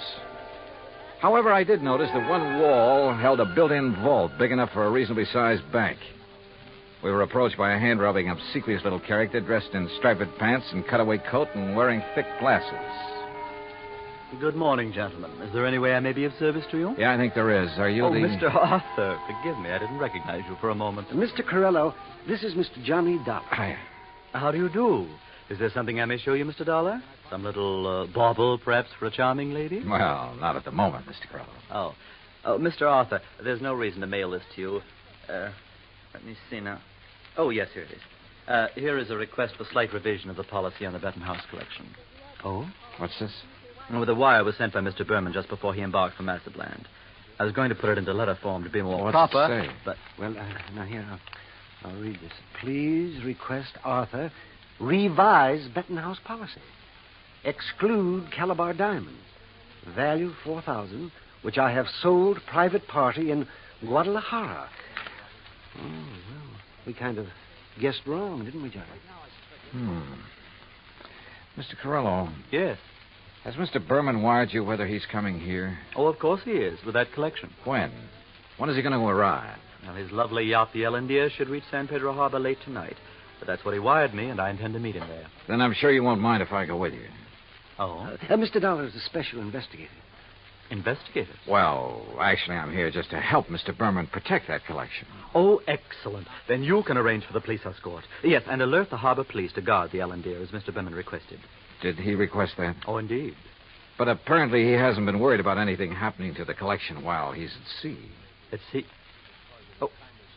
Oh, surely you don't mean pirates or anything like that in this modern day and age. You know something? At this point, I'm not quite sure what I mean, or even why I'm here. Well, of course. Well, of course, what, Arthur? Oh, excuse me while I answer that. Well, I mean... Berman Jewel. That is... What? Well, at least I'll feel better when the stuff is here in the vault. Wait a minute. Oh, no.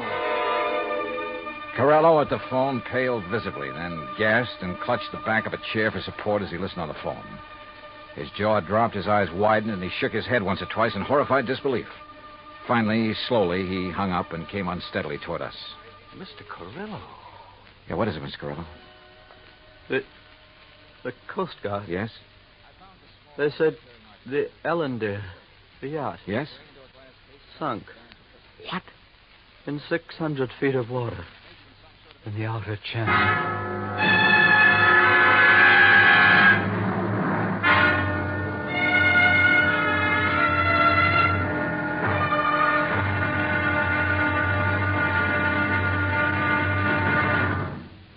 Act Two of yours truly, Johnny Dollar, in just a moment. Democracy. What has it to do with money, the medium of exchange of mankind? A couple of thousand years ago, it was said that money alone sets the world in motion. That's one way of saying that money and economy are virtually one and the same thing. The economy of a nation depends on its commerce. Commerce depends on manufacturing and services. It has been proven that those nations which practice democracy have the greatest economics. That means money, more money for more people, and a greater freedom of opportunity to earn a higher standard of living.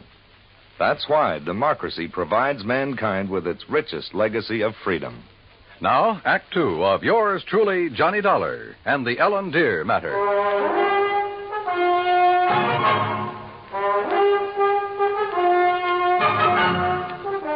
Expense account item 4, $7 even for a fast taxi ride to Coast Guard headquarters in San Pedro, which is really the port of Los Angeles. By dint of elbowing my way in, I got directly to Captain Barney Thorson. Afraid you got only half the story, Mr. Dollar.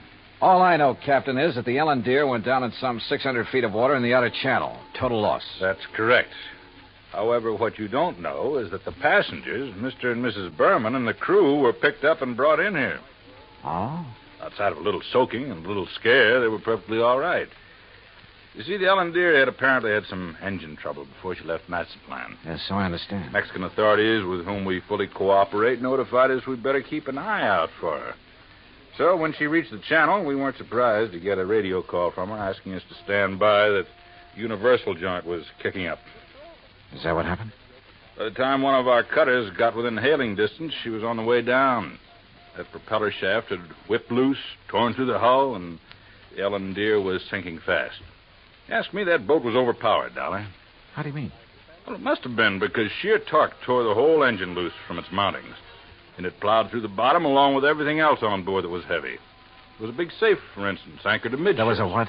A safe, you know, a small, heavy steel vault. Yeah, I know. That went down, too? Yeah, with the engine. It was all our boys could do to keep the owner from diving over after it. It was crying like a baby. You'd think he'd had the crown jewels in it. Maybe you're not too wrong at that. What? Not the crown jewels, perhaps, but a collection worth something over $300,000. Now, what about salvage? Salvage operations in 600 feet of water in that channel? Oh, yeah. No, Dolly. Salvage, even if it were possible, would cost a couple of times the worth of that stuff at least. The only passengers were the Bermans, huh? That's right. Prove 3. And they weren't able to save anything? Nothing. Not of any consequence, that is. One of the crew didn't even have his shoes and shirt on. What about Berman and his wife? It's funny what people will do in an emergency sometimes. What do you mean? Well, you've heard about the man whose house catches fire. He gets panicky, throws all the china and the glassware out the window, and carries out the mattress. What are you getting at, Captain? The only thing that Berman saved in his excitement was 2 beat-up old hats and a fishing rod. Oh, yeah, I see what you mean. And all his wife brought along was a handful of nylon stockings. She was hanging on to them for dear life. Oh, yeah, a big hat box with an evening dress half hanging out of it. And that's all? That's all. Hey, you know, that Mrs. Berman's quite a dish. Not too bright, but a real looker. Where are they now, Captain? They're headed for Beverly Hills. Beverly, Wilshire was the hotel, I think. In any event, Dollar, I'm afraid your company is going to have a big, fat claim to pay. On the yacht, yes. What's that mean? What do you think? Item 5, 320, long-distance call to the police in Mazatlan. I wanted to be sure that the Benton House collection had been on board the Ellen Deer when she left port down there. Inspector Romulo assured me it had, that he'd checked the safe on the boat himself before allowing it to sail. Furthermore, he had insisted his own maritime service keep tabs on it up to the point where it made contact with the U.S. Coast Guard. In other words, the loot couldn't very well have been passed to someone else at sea. Item 6, 580 cab fare to Beverly Hills, where I dropped in at Berman's office. No, Mr. Dollar. He and Mrs. Berman are at the Beverly Wilshire. I'm sure you understand it's been necessary for them to buy a lot of clothes and things. Yeah, but he will come here. Oh, yes, indeed. From his last phone call, I'd say he'll be here within the hour. All right, then I'll come back. Please ask him to stick around and wait for me if he doesn't mind. Of course, Mr. Dollar, I shall be glad to. Oh, incidentally, he has had me phone Mr. Arthur and ask that claim forms for both the Benton House collection and the loss of the cruiser be brought here to the office just as quickly as possible. Yeah, I'd figured as much.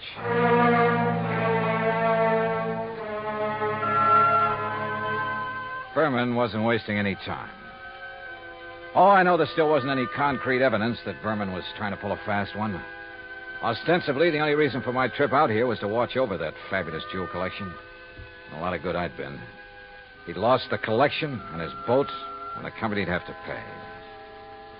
Then a wild idea hit me. I suddenly remembered something that had happened months ago. Last July, to be exact, when a big passenger liner, the Andrea Doria, had sunk off the Atlantic coast. According to the papers, when the survivors were brought into the port, the usual customs inspection was waived. And it occurred to me at the time that every one of those people could have easily smuggled in anything he could carry or conceal in his clothing. I'm not saying it did happen. I'm sure it didn't. But it could have. And if such an idea occurred to me, why not to a man like Berman, who was already pretty well known for his tricks to evade customs? Item 6, 20 cents, phone call to the Coast Guard and Captain Thorson. Thorson speaking. Johnny Dollar, Captain. Answer me just one question, will you? Sure, what? When you brought them in, were the Bermans required to pass through customs? Well, no, of course not. There'd hardly be any reason to... Thank you very much.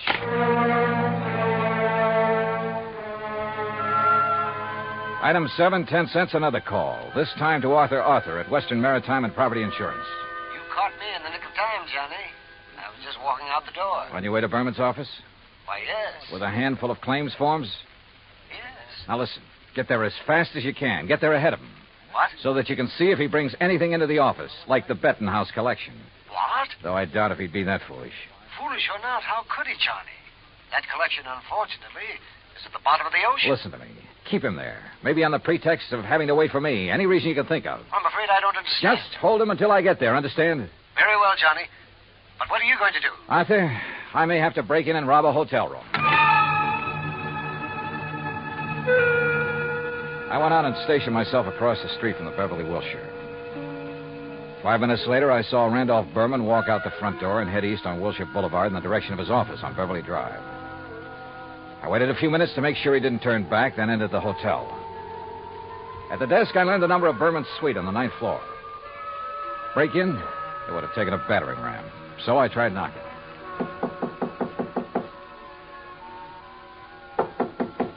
All right. You don't have to bust down the door. What's the matter? You forget your key and... No. Get out of here, buddy. Randy said not to let anybody in. He's out buying us clothes. Oh, he'd tell you to let me in, baby. Hey, who are you? Hernandez sent me up here from Guadalajara. Oh, well, then come in. Oh, you are in? Yeah. Well, have a drink then. No, thanks. A girl's entitled to a couple of drinks after that dousing in the ocean, and you might as well... What about Hernandez? Your husband sold him the wrong stone from that collection. Sold? Oh, he gave it to him. Oh, then you know about it. Oh, sure. So he could make a legit-looking change in the insurance and convince everybody he was on the up and... You sure you're from Hernandez? You kidding? How else would I know about the whole deal? I don't know. Hey, Randy said not to let anybody in here or he'd kill me.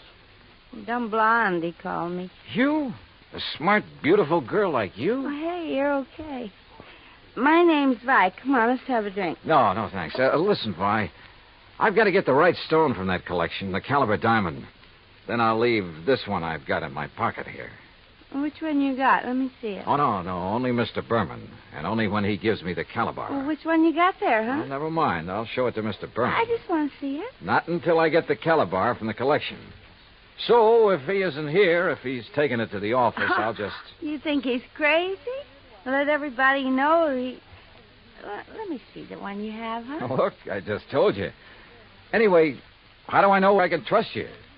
I didn't even see you in Guadalajara. Oh, now you sound like Randy. Dumb blonde, he said. Keep the door locked.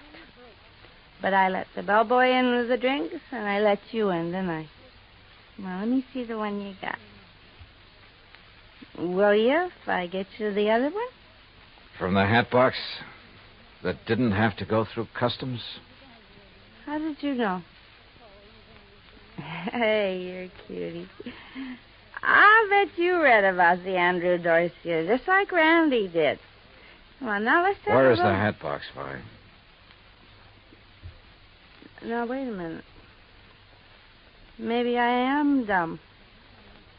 Who did you say you are? Where's the hat box? No, I won't tell you. You get out of here. Now, without the collection, Vi. No, you can't. Randy would kill me. He'd kill me if he even knew I let you in here. Who are you? Johnny Dollar, insurance investigator. Oh, please, Johnny, get out of here. The stuff in the bedroom? You can't go in there. I mean it. He'd kill me. Sorry, but that's your Oh, worry. no. Stop it or I'll set your eyes out. Now, Hey, you get... pull in those claws, baby. No, you... Well, I hate to do this, but... No, help! Oh, yeah, that's right. Get the manager up here. Get the police up here. Police? Oh, no. Oh, yes. Then you'd really be in trouble. You'd be better off if Berman tried to kill you. Now, where's the stuff? It's in the closet, on the floor, in the hat box. Thanks.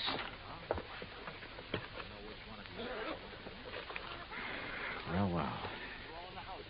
Just a handful, but worth a fortune. Well.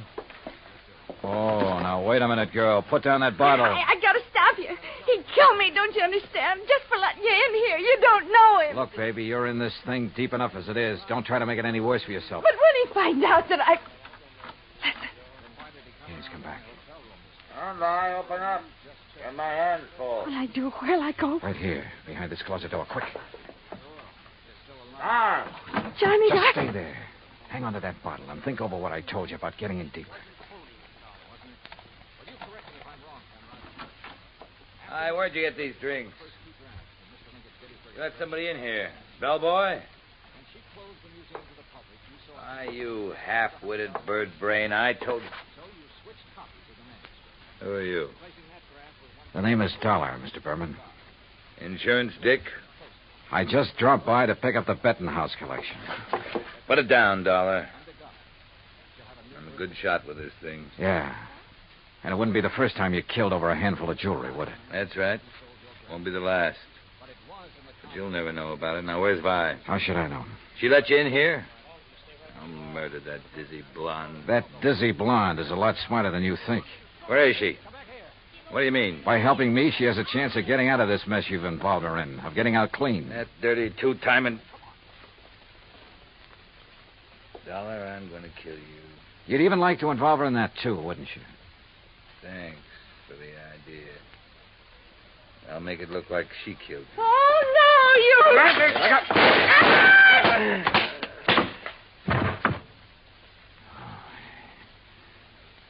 Nice work with that bottle, Vi. Sorry you missed you. Please, you won't let him. No, don't worry, baby. He won't bother anybody. Not for a long, long time.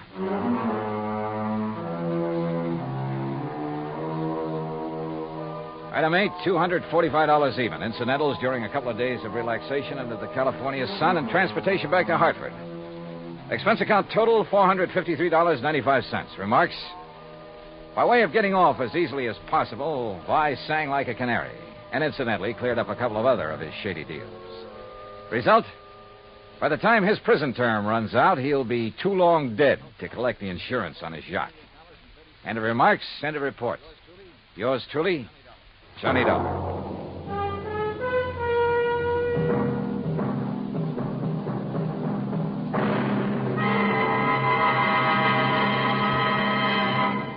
Now, here is our star to tell you about next week's story. Next week, the DeSalle matter, and I promise you a double-barrel thrill in it. Join us, won't you? Yours truly, Johnny Dollar. Yours truly, Johnny Dollar, starring Bob Bailey, originates in Hollywood. It is produced and directed by Jack Johnstone, who also wrote tonight's story. Heard in our cast were Virginia Gregg, Lawrence Dobkin, Howard McNear, Jay Novello, Jack Edwards, Barney Phillips, and Raymond Burr. Musical supervision is by Amerigo Marino.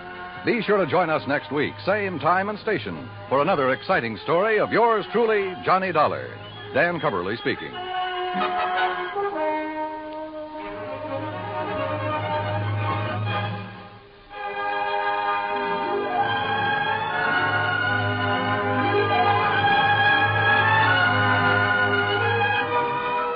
Johnny Dollar has come to you through the worldwide facilities of the United States Armed Forces Radio and Television Service.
Johnny Dollar. Now, why don't you get married? Huh? To me? Well,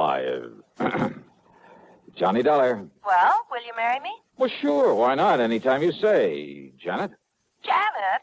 Janet who? Oh, sorry. I meant Carol. Oh, you did? Mariana? No. Gladys? No. Janie? Now, stop that. Well, let's try Hildy. Marilyn? How about... No. This is Betty Lewis. No. Yes. And you listen, What? You knew it all the time, didn't you? Yes, dear. Just leading me on again, like you have been for all these umpteen years. But you listen to me, Johnny Dollar. Yes, dear. If it weren't for that crazy business of yours, jumping around all over the country, getting slugged and shot at, enough to drive a loving wife to drink. Yes, dear. Why, Johnny, I'd trick you into a date with a preacher. What was that? Yes, dear? Yes, dear. Yes, dear. It sounds like we're already tired old married folks. Oh, you wouldn't like that. Of course I wouldn't. Oh? That is, I mean, well, you know what I mean, you rascal. Oh, sure I do. You drive you to drink every time I have to be away or tangle with a killer. And if you'd just stop being so darned insistent about my popping the question, why, well, who knows? Maybe I'd, well... Yes? If I did stop trying so hard to land you, you'd what, Johnny? I decline to answer on the grounds it might tend to incriminate me. Oh, honey, you're such a big, heartless dope. Sure I am. And I'm such a shameless hussy for admitting the way I feel. But if you ever do decide to become a normal human being, get into some safe, sane, honest business that only Johnny. Yes, sweet. I'm afraid it's about business that I really called you. I mean insurance business. Oh, my entire ego just flew out the window. Well, what is it, hon? I've got to see you right away. Betty, I'll be out there at 13325 East Maple No, Drive before... no, honey, I'm not at home. Okay, at the office then. No, dear, I'm not at the office either. Well, tell me where you are, where you want me to meet you. Just, stay right there and wait until I call you again. Will you, please, honey? Well, now, look, I just hung up on a frantic phone call from Fritz Melchior over at Continental Insurance and Trust. Apparently the usual sort of emergency. I know. Huh? No, I mean, I'm sorry, but this is so important, honey, and since it concerns me, and if anything were to happen... Happen to you? Betty. Johnny, dear, I can't talk anymore right now, but wait. Wait until I call you and tell you where to meet me. Hey, now listen, Betty. I'll call you. No, listen. Something very funny about this.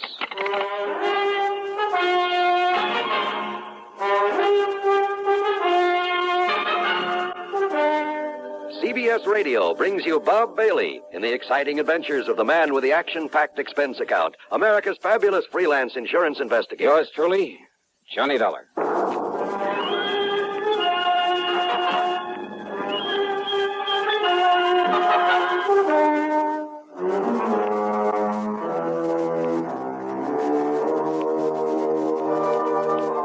Expense account submitted by Special Investigator Johnny Dollar to the Continental Insurance and Trust Company, Home Office, Hartford, Connecticut.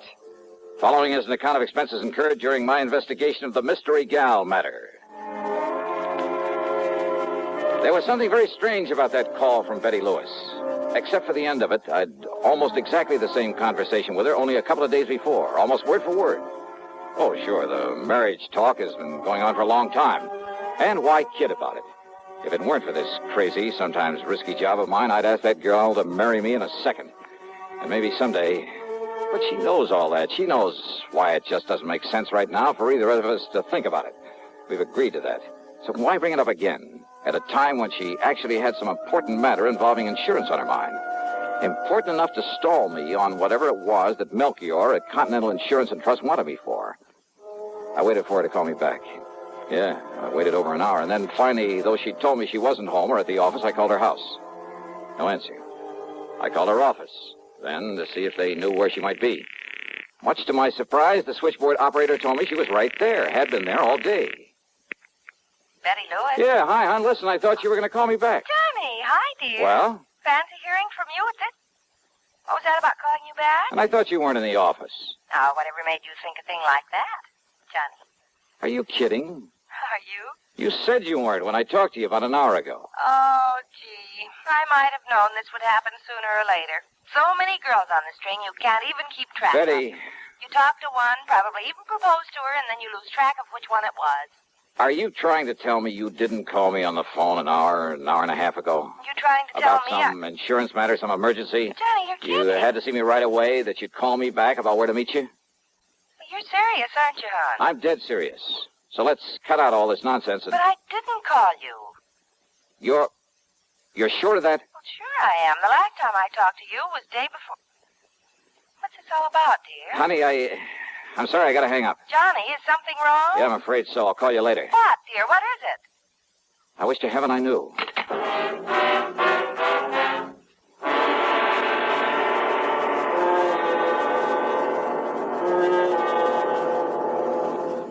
Pepsi-Cola refreshes without filling. Why? Because it's truly light. Charlie, you're forgetting something. Wait, Kay, there's more. Yes, ice-cold Pepsi is the delicious refreshment that goes great at a picnic or a party. But, Charlie... And Pepsi goes fast. People like it, so keep plenty handy. There. Oh, you did fine, except for one thing. Well, I mentioned lightness and how Pepsi refreshes and how fast it goes. You left out Pepsi sociability. You know the Be Sociable song. But, Kay, I can't sing. I can. Listen. Be sociable, look smart, keep up to date with Pepsi. Pepsi. Drink light, refreshing Pepsi. Stay young and fair and debonair. Be sociable. Have a Pepsi. Well, at least I can say this. Pick up an extra carton of Pepsi today. Please do. And now, Act 2 of yours truly, Johnny Dollar, and the Mystery Gal Matter. Expense account item 1, $1.15 for a taxi to Fred Melchior's office at Continental Insurance and Trust. I didn't bother phoning ahead to tell him why I was so late in responding to his call for help. I found him literally pacing the floor. Oh, Johnny, thank goodness. Yeah, hiya, Fritz. Only I didn't expect you in here so soon. Sit down. Is everything all right? So soon, did you say? What? And here I was, all set to apologize for not having got here when I was supposed to, nearly 2 hours ago. Well, as long as you called me back and asked if you might go right on over. I called you back? Why, yes, of course. And I agreed with you it was best not to waste time coming here for the facts on the case. No, wait a minute, Fritz. So I told you all about it. Though I still think it shouldn't have been gone into on the telephone. Tell me about what? But since time was so important, and since you're going out there right away might... Johnny, what did you say? I didn't, but I will. Now listen to me, Fritz. There's something very screwy going on around here. Oh? What do you mean? You called me on the phone about an hour and a half, maybe 2 hours ago. Yes, you that's right. asked me if I'd come on over here and see you. Yes. Now, you said you were still in bed, but that as soon as you could get shaved and dressed and a cup of coffee, you'd come on over here. Okay, so far so good. And then? Well, naturally, I waited for you. Yeah? But then after half or three-quarters of an hour when you didn't show up, oh, and believe me, this matter is so urgent, so pressing, so important. Matter? No, wait, let's not go into that just yet. So what happened when I didn't appear? I decided I'd better call you again, but I didn't have a chance. Why not? Why not? Well, you know why not. Because you called me back. I did, huh? Well, yes. And as I reminded you a moment ago, you suggested that instead of wasting time coming here to the office... Only, Fritz. Yes? I didn't call you back. Now, why do you say a thing like that? Of course you... Didn't? No. But, Johnny... But it's pretty obvious somebody did. Oh, but I'm Yeah, sure... Somebody who tried to make you think it was me, who must have succeeded pretty well. But that's Johnny, I hope you're not joking. I am not. Because I'm certain, absolutely certain. I mean, well, how could I mistake your voice after all these years? It looks like you did, though, doesn't it? Well, then, who was it that called me and told me it was you and asked me for all the details on this case that I want you to handle for us? Brother, I wish I knew. And then when I told him where to go and whom to see, he agreed to get on it right away. And I, thinking it was you, oh, no. No. Oh, good heavens. Now what? Well, this all means that you haven't been out there to see him. Our client, I mean, out on East Maple Drive. Who, Fritz? Oh, good heavens, Johnny. Oh, if we're too late. Well, come on. We've got to get out there and see him. Yes, right away. Yeah, sure. Anything you say. But first, would you mind telling me who this client is and what's bothering him? No time, Johnny. No time. No. You just come along, and I'll tell you all about it on the way.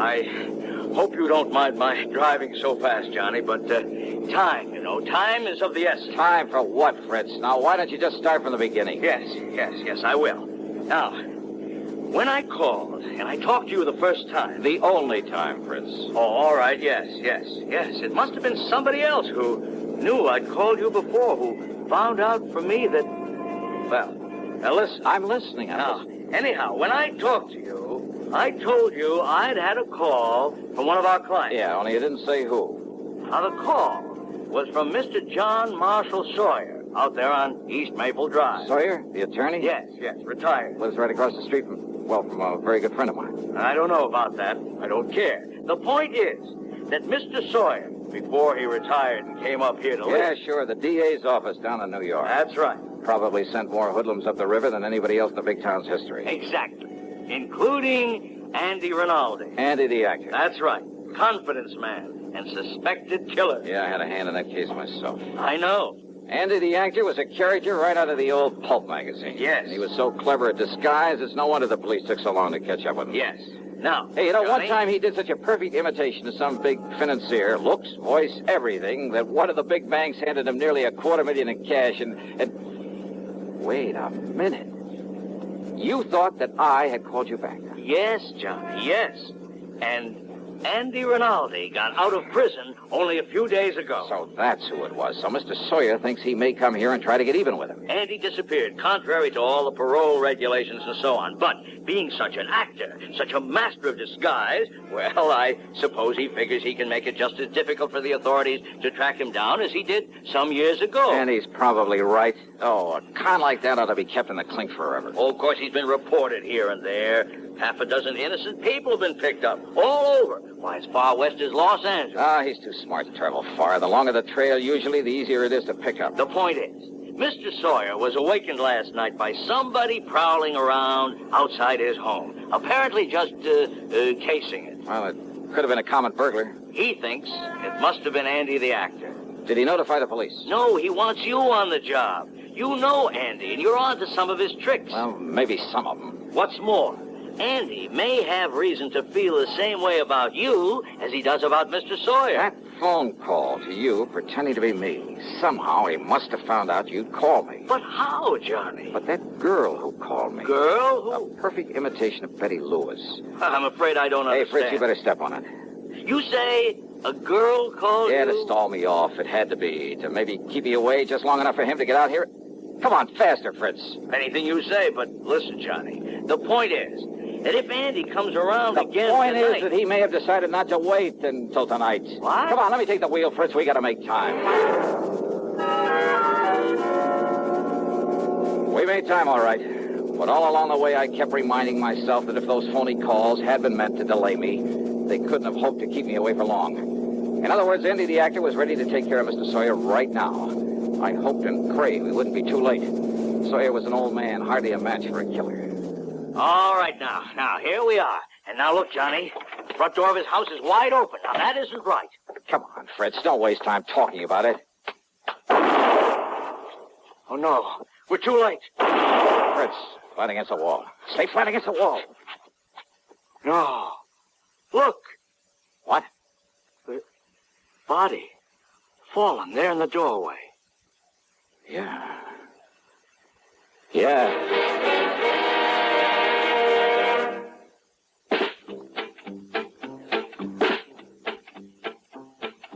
Have a real cigarette.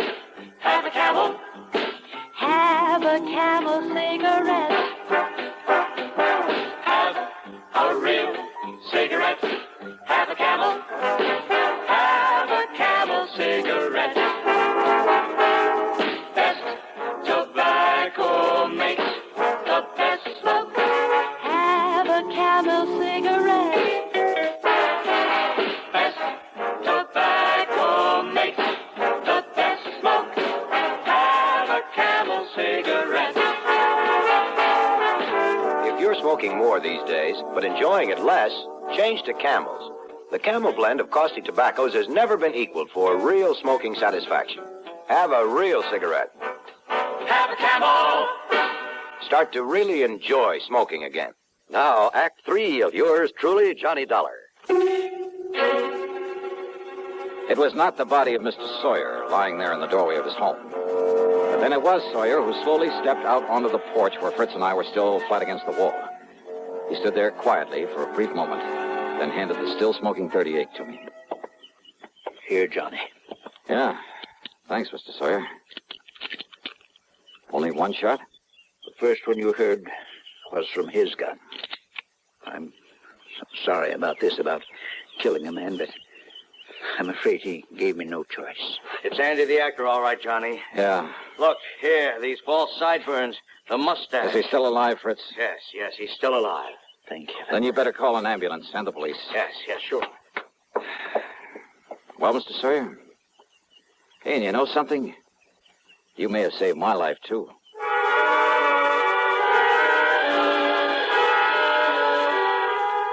I followed the ambulance into the hospital in the hope Andy the actor would come, too. There were some things I wanted to ask him about the girl, the actress, who'd call me on the phone to hold me at my apartment until he could carry out his plan against Mr. Sawyer. But Rinaldi stayed unconscious, so I took a cab back to my place. That's item 3, $1.50. As I walked up to the door, a man from the phone company came around the side of the building. Hey, excuse me, aren't you Mr. Johnny Dollar? Yeah, that's right. Oh, I've been hoping you'd come home. You want to check your phone for me now? Oh, something the matter with my phone? Oh, there sure was. Oh? Yeah, somebody put a tap on that line of yours. You wouldn't have any way of knowing it, but So that's we it. have ways of knowing down at the phone company. Yeah, so that's how Andy and the girl, whoever she is, got to know our voices. Yeah, a lot of people think they can get away with tapping a phone line, Yeah, but sure. believe me, Mr. Dollar, they can't get away with it for long. They took off the line in the basement. Do you have any idea who might have done it? Yeah, and no. What? Well, Andy, the actor, for one. What's But that? who the girl is? Hey, Mr. Dollar, what are you talking about? Oh, nothing you need to worry about. Oh, sure, whatever you say. But now if you'll go inside and dial somebody and see if you get them okay. You see, I got a handset still hooked up to it. Yeah, I'll do that. Oh, and the cops have already been notified, so if they come around asking questions... Okay, thanks.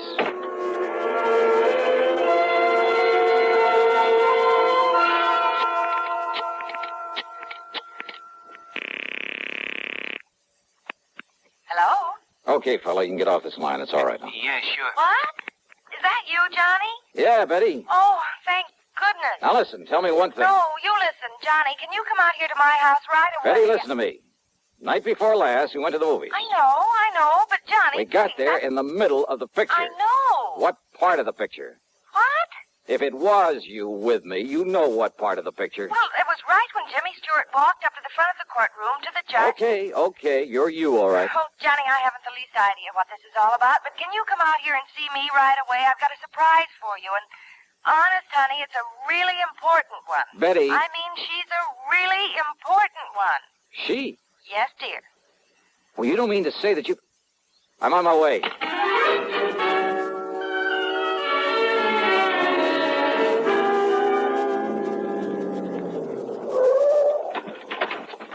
Hi, dear. Come on, into the house. Now listen, Betty, if this is some kind of a Oh, gag... honest engine, honey, cross my heart, but listen. Yeah? I came home from the office early. Uh-huh.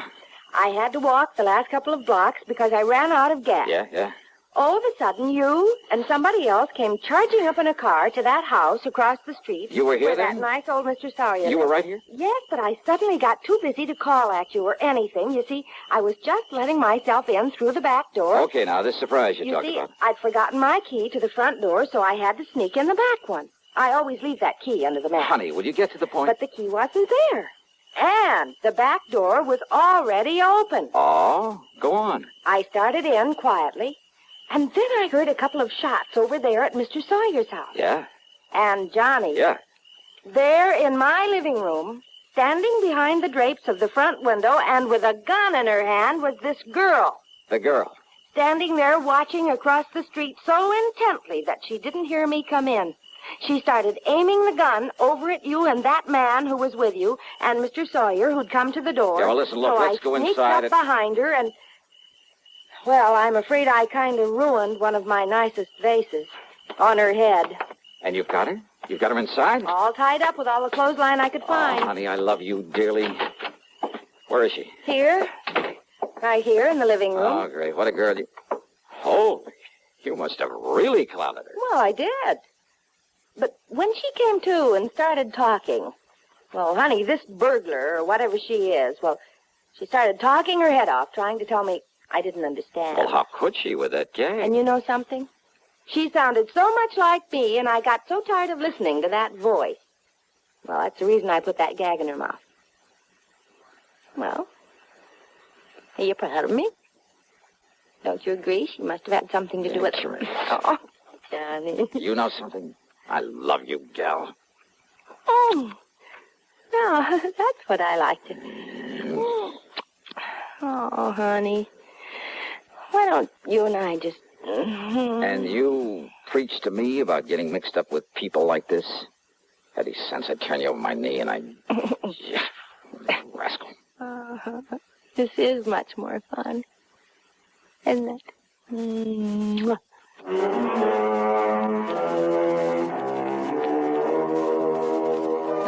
What a gal. And maybe someday...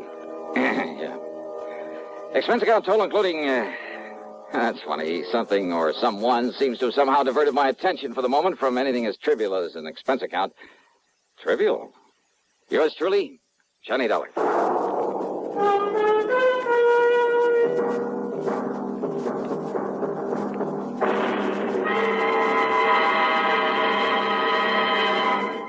Hi.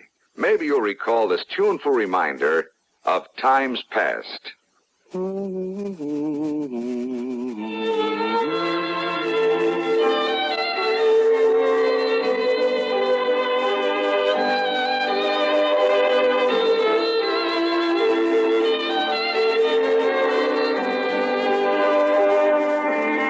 This is Dennis James with something else worth remembering.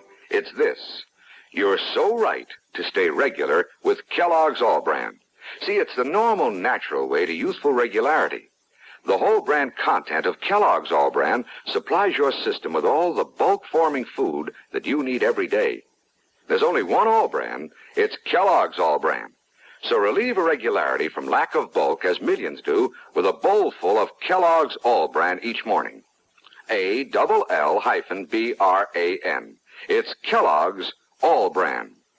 Now here's our star to tell you about next week's program. Next week, I'll tell you about the biggest deception that was ever pulled. By me. So join us, won't you? Yours truly, Johnny Dollar.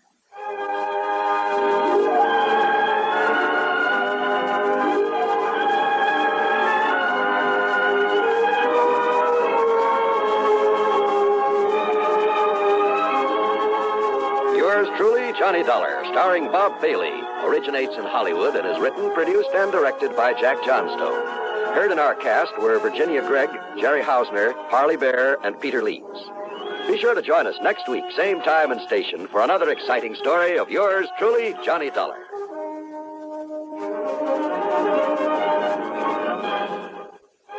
This is John Wall speaking.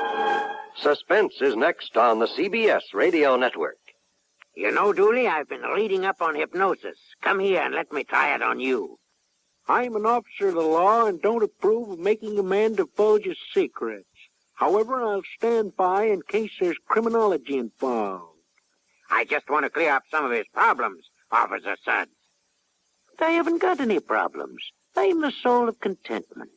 Maybe that's your trouble. You're too contented. Lie down, Dooley. You're going to sleep. I feel so good. He's under my influence. Now, little tyke, get up. Go straight to the beer of your choice. Astounding. He's heading for Utica Club. 'Cause Utica Club will still take the trouble to age beer the natural way. Utica Club, you see. He's got no problem. He's a happy, well-adjusted beer mug. Brewed by the West End Brewing Company of Utica, New York. Radio 59, WROW Albany.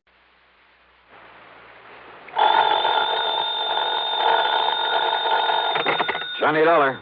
Hi there, Johnny. This is Helen Daner. Helen Daner? That's right. I live out here in Morro Bay, California. I see. Insurance with one of the companies you represent, the Greater Southwest Insurance Company. Oh, yeah, I do a lot of work for them. But also, Johnny, do you mind if I call you Johnny? Well, no, not at all, Miss Daner. Or is it Mrs.? It's Miss, or better still, just Helen. As I started to say, I not only have that insurance, but, Johnny, I never miss that radio program of yours where you tell all about those exciting cases you solve. Sometimes I just don't see how you do it. Well, I hope you never find out about the ones I miss out on. But now, Miss Daner... I don't think I've missed a single one of your programs. Good. I'm your most loyal listener, and I think you're wonderful. Well, thanks. And that's why I'm calling you instead of the police about this. Well, look, Miss Daner, Oh? Yes. Calling about what? Johnny, if the police weren't able to nab them, isn't that what you say, nab them? Yeah, sure, but go on. Well, Johnny, these terrible people might suspect that I'm the one who told the police about them. What people, Miss Daner? And if that happened, well, I guess you can just imagine what they might do to me. Well, who are these people you're talking about, and just what is it they're up to? All right, Johnny. Now listen carefully. Yeah. Yes? Miss Daner? Hello? Hello? Hello?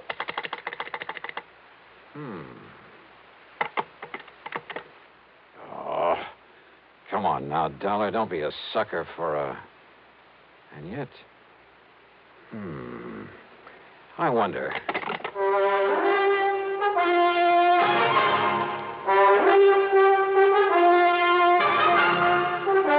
Bob Bailey in the exciting adventures of the man with the action-packed expense account. America's fabulous freelance insurance investigator. Yours truly, Johnny Dollar.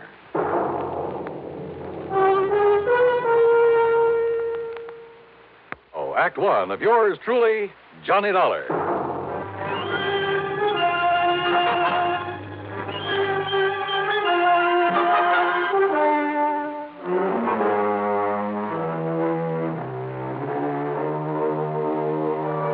Expense account submitted by Special Investigator Johnny Dollar to the Greater Southwest Insurance Company, Home Office, Los Angeles, California.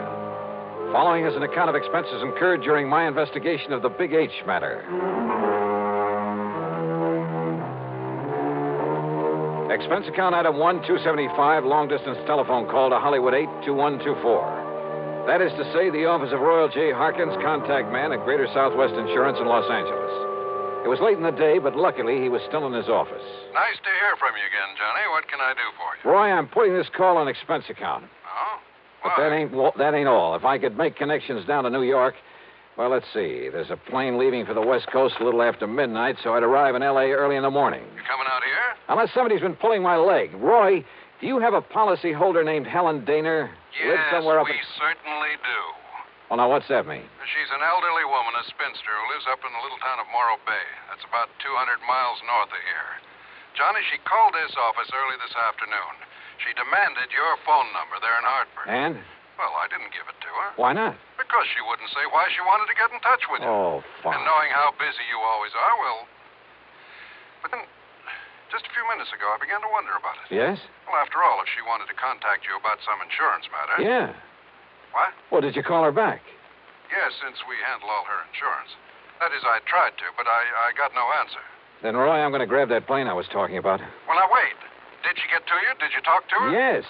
And it has something to do with her insurance? Plenty. So I'm flying out there, Roy, at your company's expense. Now, just a minute, Unless, Johnny. of course, you'd rather pay off her insurance to some beneficiary. Johnny. Then just be sure to have a rental car waiting for me when I pull into the airport.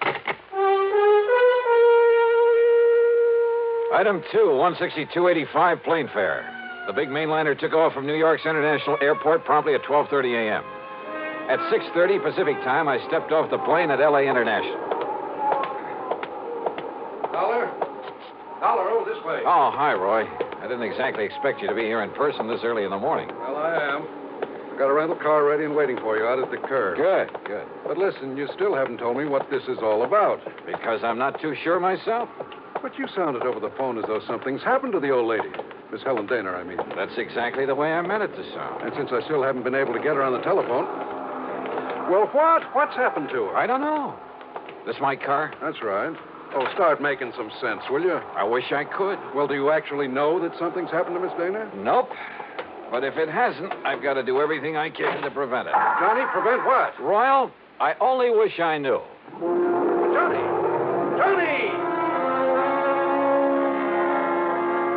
Thanks to an excellent highway and light traffic, I made good time through Santa Monica, then Santa Barbara, even past the famous Pismo Beach. It was just afternoon when I pulled into Morro Bay. When I stopped for gas, that's item 3, 420, I looked up Miss Helen Daner's address in the local phone book.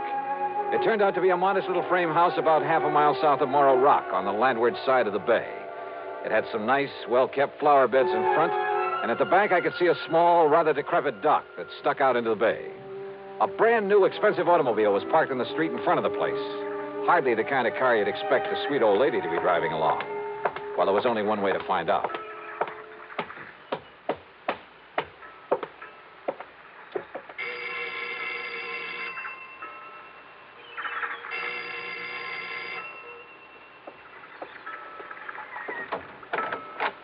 Yes? Miss Helen Daner? No, I'm Bessie Daner, Helen's sister. And who are you, young man? Johnny Dollar. I'm from Hartford, Connecticut. Is your sister... Oh, yes. I've heard Helen speak of you. You're an old friend of hers, aren't you? Well, yes, I guess Won't you come in? Well, is she here, Miss Daner? Well, she ought to be back from the market any minute. The market? But she hasn't been at all well, you know. That's why I've come to live with her, sort of take care of her. I see. But I did think it was all right to let her walk down to the market this morning. Would you like to come in and wait for her? Which market, Miss Dana? Well, it's the first one down the street. Now, do you see it? That little supermarket just 2 blocks away. Oh, yeah, I see. So if you'd like to come in and wait... No, thanks. I'll pick her up there. Well, but Mr. Dollar... Thank you very much. Mr. Dollar...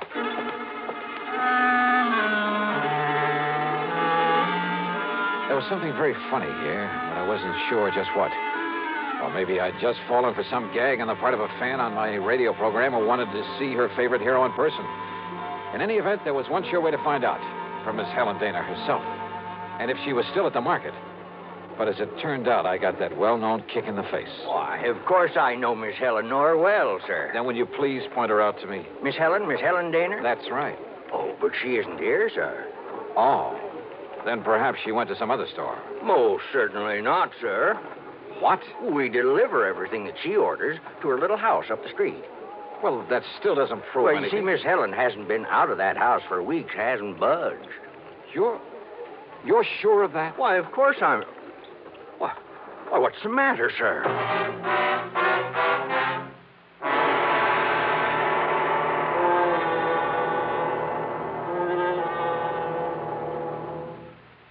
And now, Act 2 of yours truly, Johnny Dollar and the Big H Matter.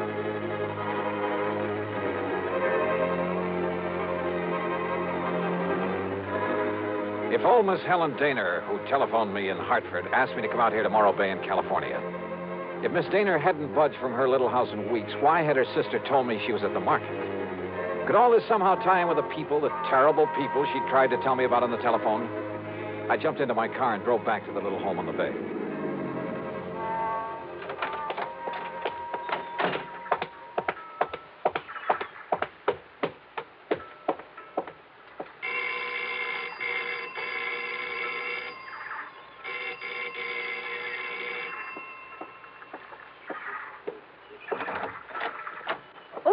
Mr. Dollar. That's right. Now, where is Helen Dana? Oh, Sister came back while you were gone. Came back? Without my seeing her? Now, listen, I was... Yes? Well, the manager of that market said she hasn't been out of this house for weeks. What? Oh, you must have gone to the supermarket. Well, where else? And just because she isn't shopping there anymore... Oh, now, look, Miss Dana, you told me... Won't you come in? I think she'll be terribly disappointed if you don't. You see, she's told me all about you now. In the couple of minutes I was away from here? An insurance investigator. I think it's awfully thrilling. But now come in and see her. I think she's been kind of expecting you. Yeah. And if you'd like to know what I think, Miss... Good Lord.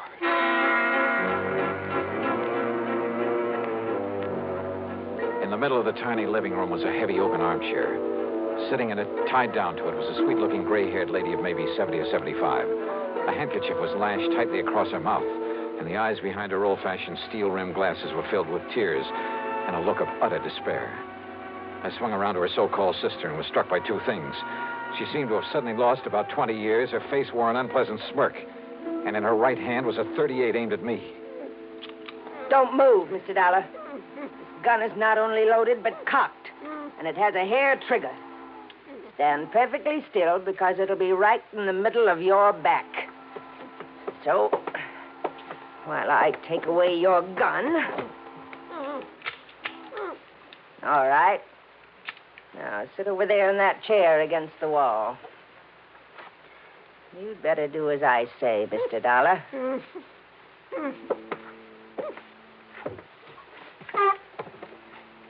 Now, we may have to wait a little while. So get one thing straight. Any move, any tricks, and I pull this trigger. Mind telling me what we're waiting for? You'll see. And why you've tied her up that way? That is Helen Dana, isn't it? Why, what's the matter, honey? Getting a little short of breath with that gag in your mouth? Well, then why don't I take it out for you? No, Dollar. Not a single move. Just crossing my legs. Sure. Here now, honey. Don't want you to conk out on it. After all, you may be of some use before we're through with this caper. There you are. Johnny. Johnny, I don't know what. These terrible people, they sneaked in while I was phoning you. Yeah, Helen, I guessed that. If only you hadn't come, but I thought maybe. They're smugglers, Johnny, of the worst possible kind. You tell them, honey. It'll help to kill time while we're waiting for Pete and Dollar. Okay. They're smuggling in narcotics, heroin, from the way down in Mexico. Oh, pretty smart picking a spot as far up the coast as this. If only I'd known when this man Pete asked if he could use my dock. He said it was to tie up his boat at night when he came in from fishing. How did you get onto them, Helen? When they saw I turned my lights out so early every night, they thought I was asleep. That I wouldn't notice he wasn't taking fish off his boat, but little cans of heroin. Heroin? Then Bessie here, who can look so sweet when she wants to. Why, Helen, I thought I was pretty sweet. Then Bessie would meet him with her car. How did you know it's heroin? Because they told me they'd use it on me if I don't behave myself. Which is a lot better than you'll get, Dollar. And besides, Johnny. Yeah? I found a little of it that was spilled on the dock. And I remembered how you described it once when you caught a man bringing in the terrible stuff. Yeah, she's a real smart old biddy. Except when she phoned to you, Dollar, and we caught her at it. We can handle her all right. With a little H in her veins, we can even let the neighbors see her now and then. And with me acting as her sister, taking care of her. Oh, listen, here he comes now from the dock. Just relax, Dollar.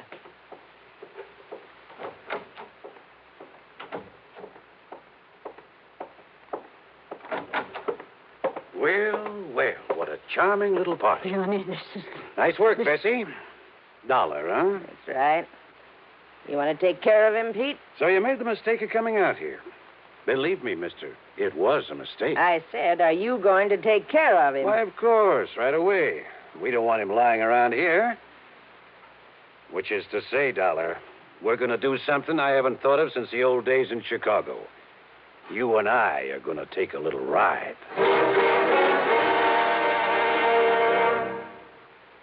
Act 3 of yours truly, Johnny Dollar. Take a little ride, huh? That's right. Chicago style. Exactly, Dollar. Oh, no, Johnny, don't you see what that means? He's going to take All right, honey. Just keep out of this. No, I won't. Pete's going to kill him. That's right. Now, shut up.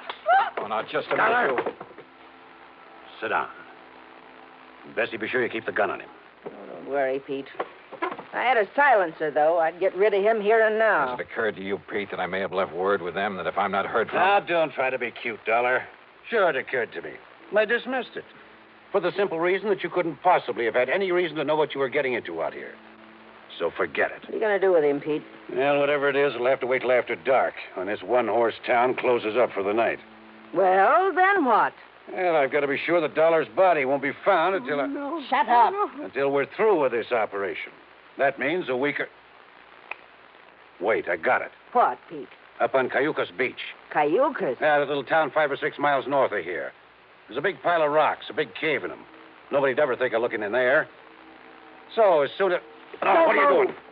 Just digging out a cigarette, if you don't mind. No, sure, go ahead. But this is one time the condemned man won't enjoy a hearty meal. Johnny, isn't there anything? To think I got you into this. I told you to shut up. Listen, I told you. Oh, no, you don't.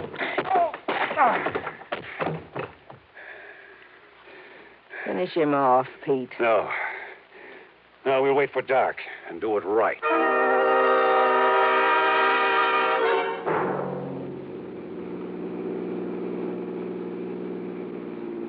I guess he had really slugged me, because by the time I fully came to, it was night. I was in the back seat of a car driving along the highway beside the ocean. Pete was at the wheel. Beside him, leaning over the back of the seat watching me, was Bessie. And the .38 in her hand was aimed straight at my head. You're sure the old lady won't be able to work herself loose, Bessie? I'm sure. If we'd had any sense, Pete, we would have brought her along on this ride, too. It would have saved us a lot of trouble. Oh, so you've woke up, Dollar. Yeah. Yeah. Just stay put in that back seat. Any funny business? I said any funny business. Just trying to dig out a cigarette. Stay back in that seat. Yeah.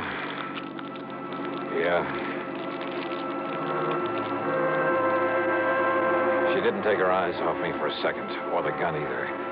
As clumsily as possible, I struggled with a pack of cigarettes, rolling and squeezing it, and hoping the tobacco was plenty dry. Then, having apparently failed to pull out a cigarette, I turned the pack upside down over my hand. And yeah, the fine tobacco poured into it.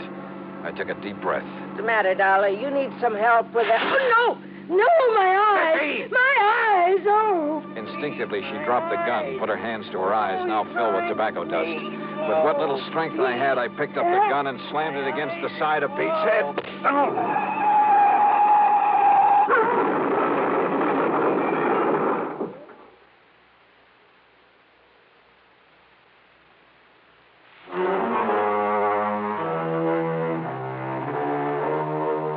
It was a commercial trucker driving one of those big interstate trailer jobs who pulled off the highway to give us a hand. Yeah, somehow those boys are always around when you need them. And he used his head. When he found my credentials in my pocket, he saw the whole picture in a flash. So he hailed down the first police car that came along and turned both Pete and Bessie over to them. Miss Helen Daner, bless her heart, the spunky little old character was tickled pink to be involved in the whole thing. Yeah, she just can't wait to go to court and testify against those two. Expense account total, including the trip back to Hartford, $447.45. Yours truly, Johnny Dollar.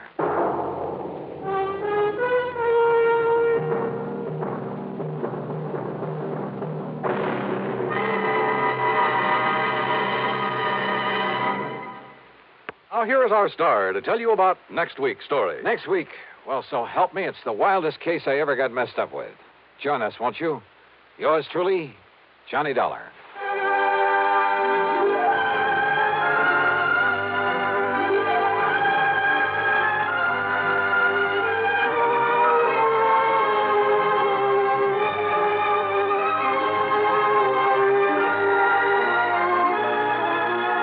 Yours truly, Johnny Dollar, starring Bob Bailey, originates in Hollywood and is written, produced, and directed by Jack Johnstone. Heard in our cast were Peggy Weber, Virginia Gregg, Bartlett Robinson, Joseph Kearns, and Russell Thorson. Be sure to join us next week, same time and station, for another exciting story of yours truly, Johnny Dollar.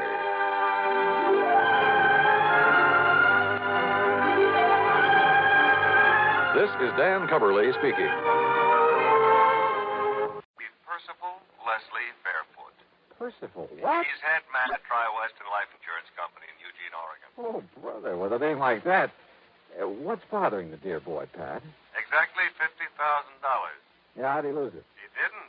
He wants to give it to the beneficiary of a life insurance policy. What's the name of this beneficiary? Jonathan Doe, also of Eugene, Oregon. John Doe? That's Now, right. wait a minute. That's You right. sure this isn't a gag of some kind? Hardly. I have a photostat of the policy right here in front of me. Okay, Pat, I'll take your word for it. I also take it that Percy wants to hand over the money but can't find this John Doe. Right. But maybe you can. Expense account and my usual commission based on face value of the policy? Well, now, Johnny, we usually make that percentage deal on whatever you may be able to save the company. But in this case... you'll stretch a point and give it to me. I didn't say Okay, that. Pat, it's the deal. I'll be in touch. Johnny!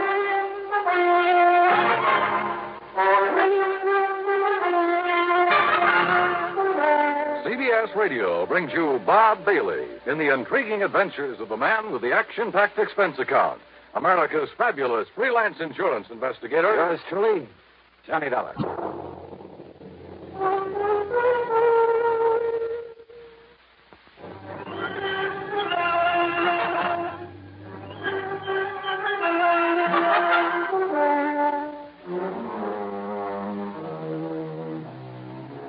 Expense account submitted by Special Investigator Johnny Dollar. To the Tri-Western Life Insurance Company, Eugene, Oregon. Attention, Mr. Percival Leslie Fairfoot. Wow. Following is the account of expenses incurred during my investigation of the really gone matter. Percy Fairfoot. And a missing beneficiary by the name of John Doe. Oh, well, it's a living. So in spite of the late hour, item 1 is $162.85 plane fare, Hartford to New York to Portland, Oregon. For some reason or other, I couldn't get to sleep during the cross-country flight. Of course, it may have had something to do with the good-looking redhead in the seat next to me. In any event, by the time we pulled into Portland a few minutes after 4 a.m., I was bushed. Then I had to wait some 4 hours for the local flight to Eugene. It was after 11 a.m. when I finally walked into the office of Tri-Western on Jefferson Street. I was tired, hungry, and in no mood to bandy words with anybody by the name of Percy.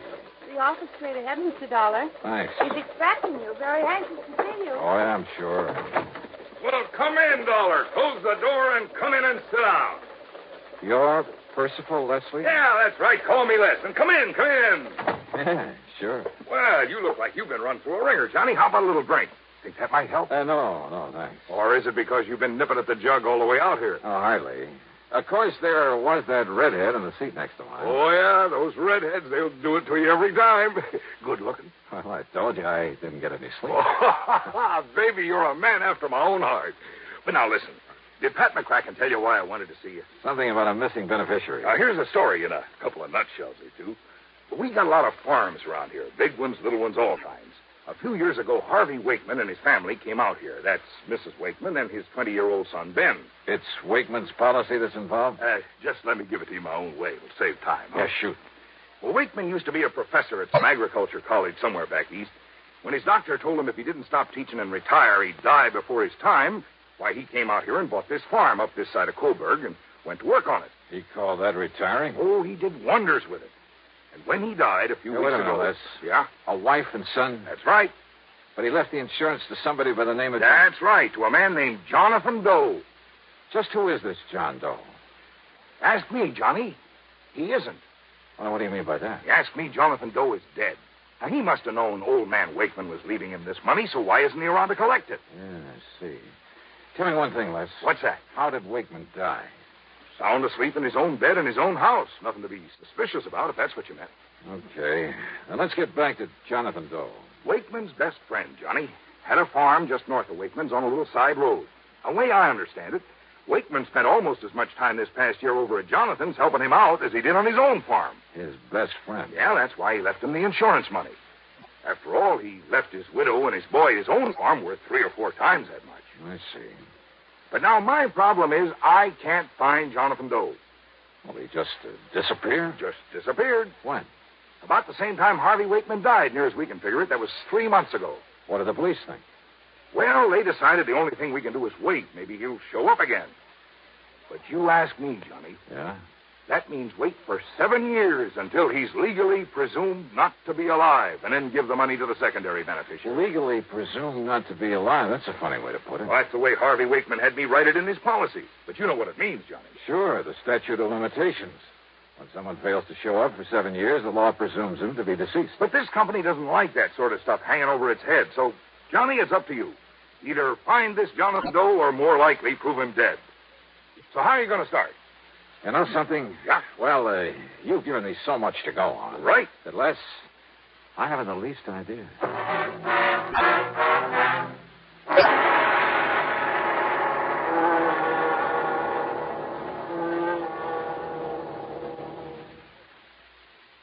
Really?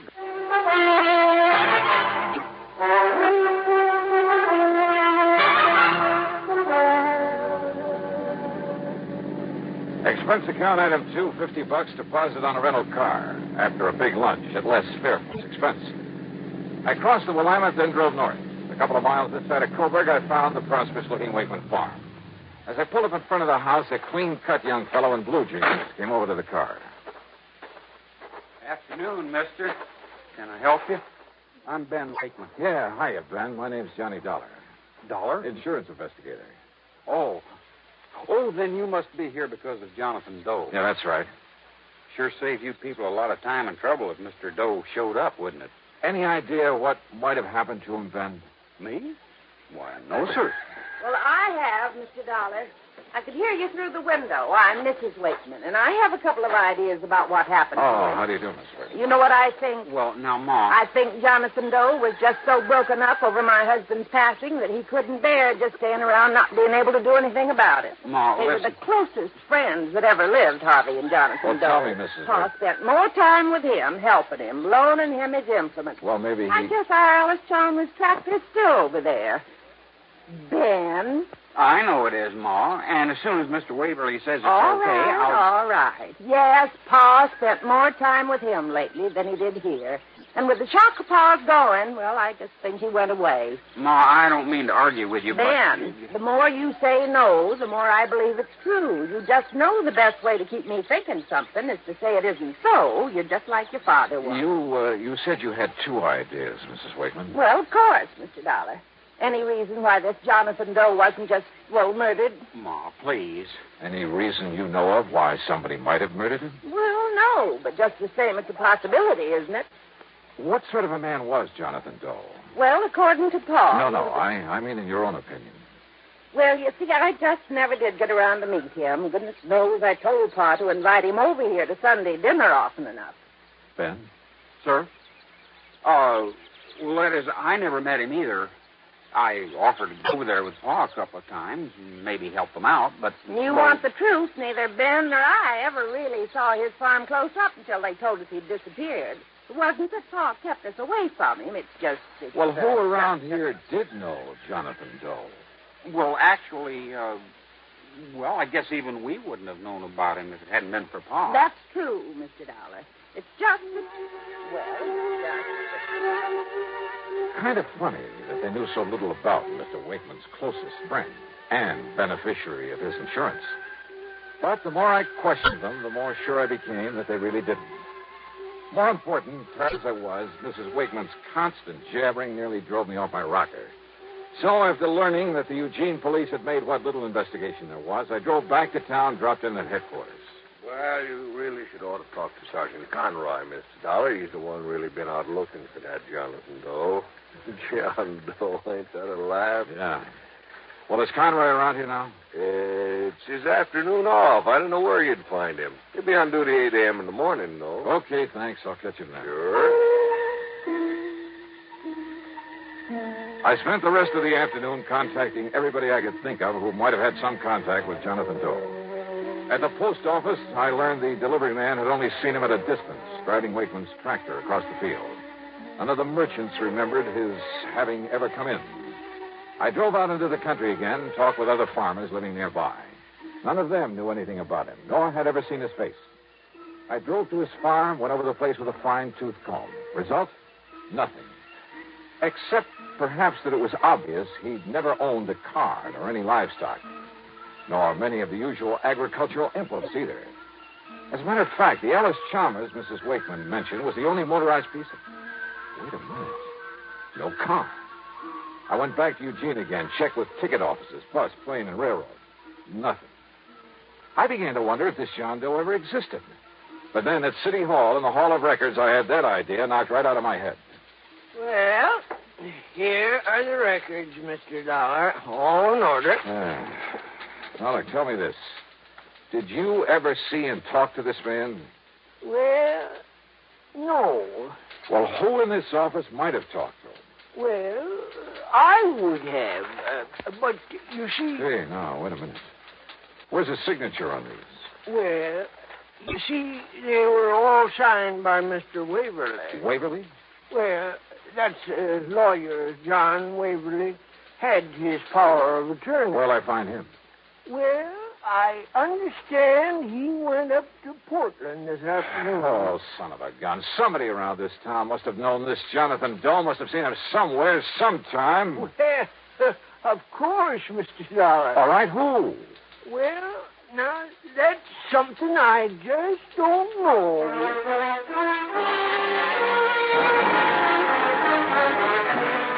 It was late, and I was beat, so I grabbed dinner in a room at the Barclay, that's item 3, 1170, and spent the next 9 hours getting some much-needed sleep.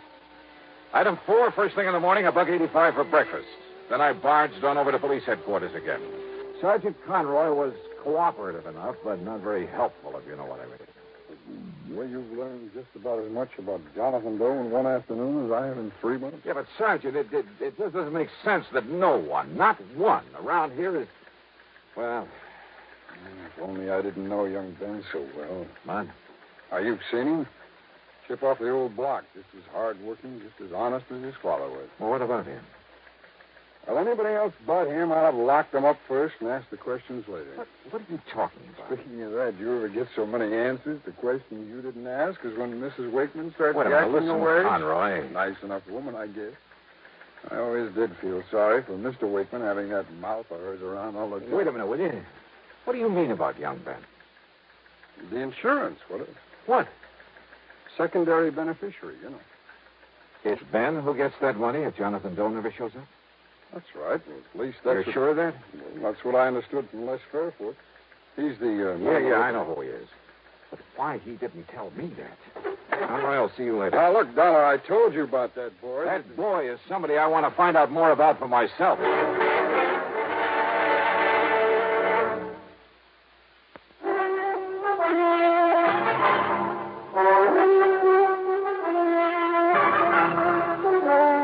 Expense account item 5, 10 cents for a telephone call to Les Fairfoot.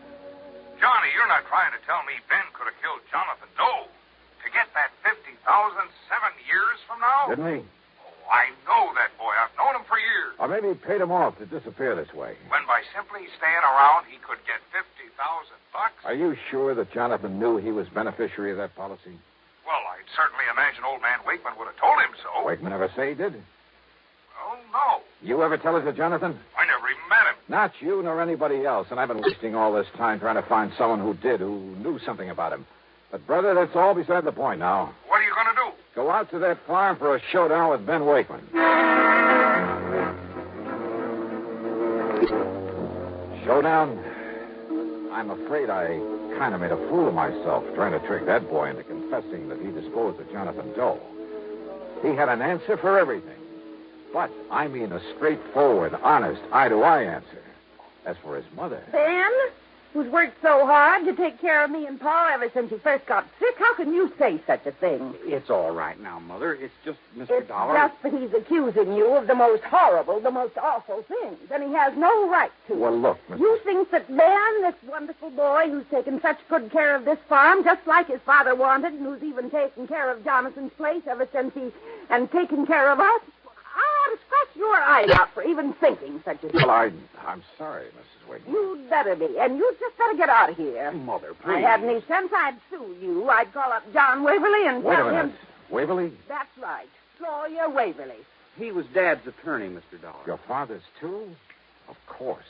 Then he's the one I want to see. Just don't you worry about that. You just come around here like this anymore, and you'll see him in court. Mrs. Wakeman. Go on, now, get out of here. Mrs. Wakeman, I may end up by owing you a big fat apology. You certainly will, but right But now... until I talk with this lawyer... Right now, you can just get out of here. Yes, ma'am.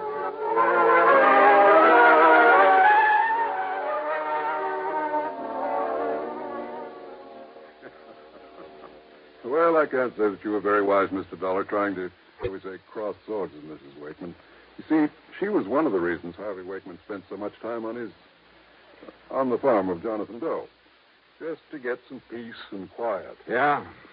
Now, Mr. Waverly, let's stop beating around the bush. Are you going to tell me something about this John Doe? No. No. You're the one person I found. You had his power of attorney. You're the one person who must have seen him, must have known him. No, Mr. Dollar. No, what? What are you talking about? Did you see Wakeman's insurance policy? I know about it, naturally. First beneficiary, Jonathan Doe. Right. The money to go to the second beneficiary. That's Ben Wakeman. Yes. At such time as Jonathan Doe legally is presumed not to be alive. Sure, when the statute of limitations runs out at the end of 7 years. But it's kind of a screwy way to put it. I had him put it that way. Huh? To have said until such time as Jonathan Doe legally is presumed deceased would have meant nothing. What? That's right. For the simple reason that he was never alive. Huh? Ben is a young man.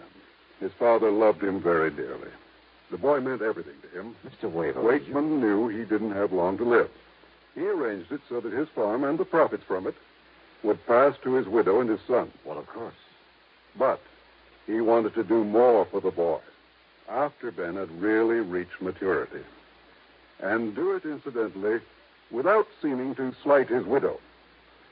So, by inventing this Jonathan Doe, putting the other farm in Jonathan's name, all of it completely legal, by the way. I attended to that myself. It means the $50,000 can't possibly go to Ben while he's still a kid. Exactly. Nor could his widow, and she's not the most level-headed woman in the world. Nor could she possibly upset the whole plan. And the other farm? I can show you papers in my files that will turn that over to Ben when he receives the insurance. Well, I will be a monkey's. Then this Jonathan was the real McCoy. A real John Doe. In the true legal sense. The fictitious name of a completely non-existent person. But for such a sound, logical, for such a good reason, Mr. Dollar, that I... Tell me. Yeah? Don't you agree it's best if neither Ben nor his mother find out about this until, say... until about 7 years from now? Yeah. Sure.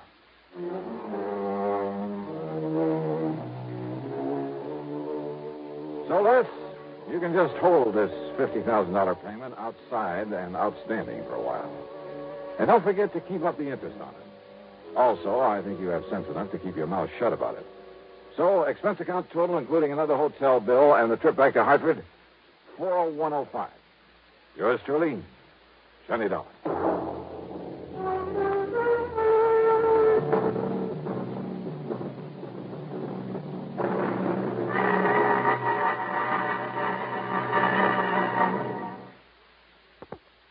Now, here is our star to tell you about next week's story. Next week, a very clever device to cover a murder. And it almost worked. Join us, won't you? Yours truly, Johnny Dollar.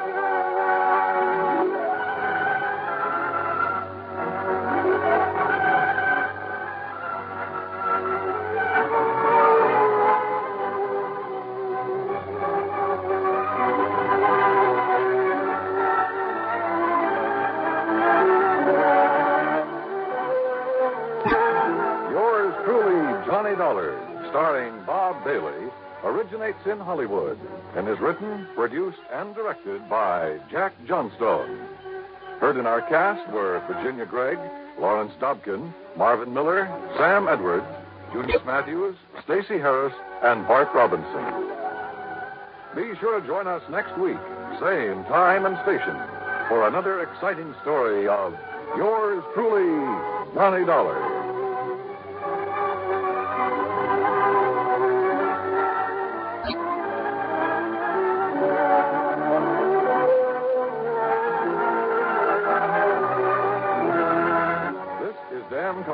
Speaking.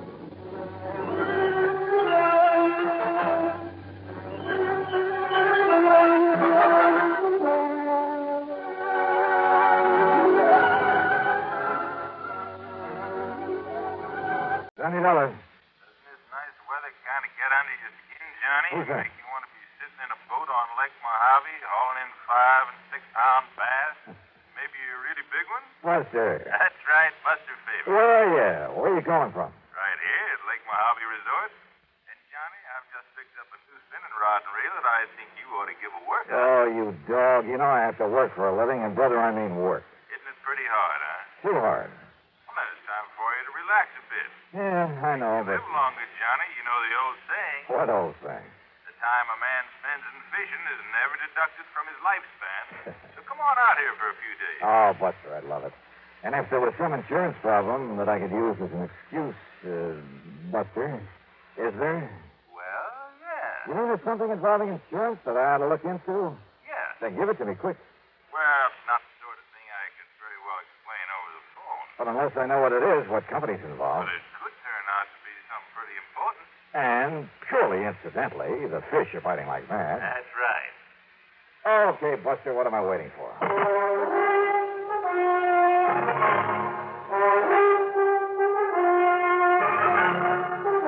Bob Bailey in the exciting adventures of the man with the action-packed expense account.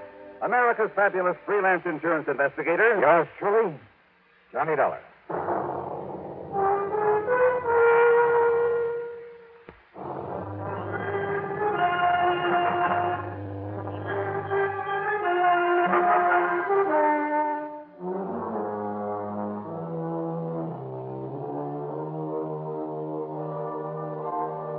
Expense account submitted by Special Investigator Johnny Dollar. To the Greater Southwest Insurance Company, Los Angeles office, attention Mr. Royal J. Harkin. Following is an account of expenses incurred during my investigation of the Frantic Fisherman matter.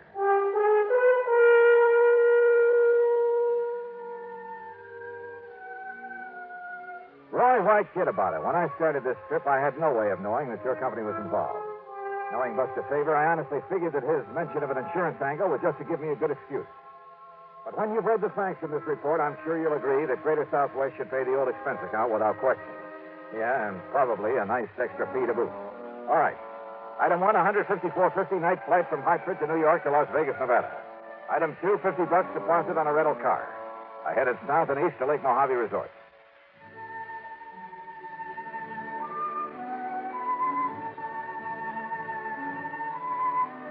To me, this place is the answer to a fisherman's prayer. The lake itself is over 60 miles long, averages about a mile wide. The resort is at the lower end, complete with modern accommodations, cafe, dock. Well, just about everything you could ask for. Ham Pratt, the general manager, Buster Faber and his wife Marilyn are the salt of the earth. And because of it, the customers are a pretty fine lot without exception. Almost. I'm going to put you here in number 18, Johnny. Good, Buster. I'll feel right at home. And here's a new spinning outfit I want you to try out. 7-foot Harnell. Uh-huh. That's right. And a Mitchell 350, loaded with 4-pound test. So, as soon as you can change your clothes, we'll hit the lake. Okay, now, this is all very nice, Buster, and I'll be changed in about 5 minutes. But... Good, I'll be waiting at the dock. But... until you tell me what the insurance angle is for my coming out here, or where I'm going to charge my expense account. The answer to that is out on the lake. Oh, sure. That was all just an excuse to get me out here to fish. Wrong? But as long as I'm here, I might as well... Wrong, did you say? That's what I said. Then start talking. Sure. Out on the lake. Buster. I'll meet you at the dock.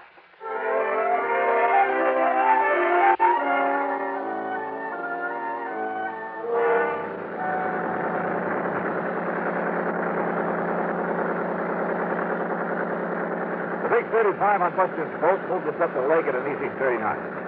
The day was clear, the weather warm. I could hardly wait to break out the tackle and get started. But Buster carefully passed up half a dozen holes where I knew there were fish. Instead, we kept going 5 or 6 miles up beyond the power line crossing. And then finally we nosed into a long, narrow, L-shaped cove. It extended back from the main body of the lake a couple of 100 yards, with flat, rocky walls on either side. At the end, it angled off to the left for perhaps 100 feet. I knew there was a very deep hole there, but as we idled in toward it, I noticed another boat back there. And the man in it seemed to be using a mighty strange fishing technique. He had a long, heavy saltwater rod in his hand, and from the bend in the tip of it... Now, how about that? Somebody feed us into this spot. So, swing around and... Oh, fine. I guess that wire's dived loose again. But Buster, that man fishing down there at the end. Don't let him notice, but keep an eye on him, Johnny. You know him? No, I can't say that I do. His name is Otis Hellman. Came over here from Los Angeles. Did you see the way he was beating up the water with that rig he's using? Yeah, I wondered about that rig. But he stopped the minute we were in sight. Could you see what he has on the end of his line? No. He let it drop down in his boat. We'll just have to wait until he gets back to the dock. There we are. Well, now, as long as this boat's taken, why don't we try a big basin up above? Yeah, sure.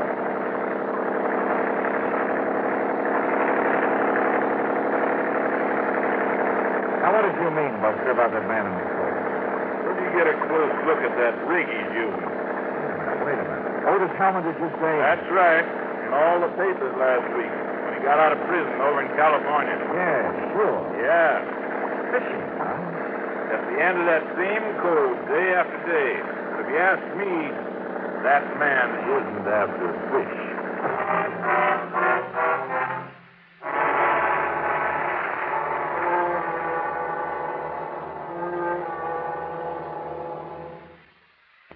And the Frantic Fisherman matter.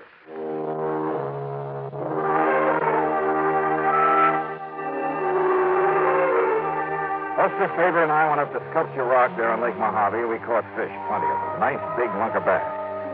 We also kept an eye open for the man who'd been so frantically working the little cove on the way up, using heavy saltwater tackle in a rather peculiar way. At sundown, we saw him pull out and head back to Lake Mojave Resort. So we followed him and set our speed to arrive at the dock just ahead of us.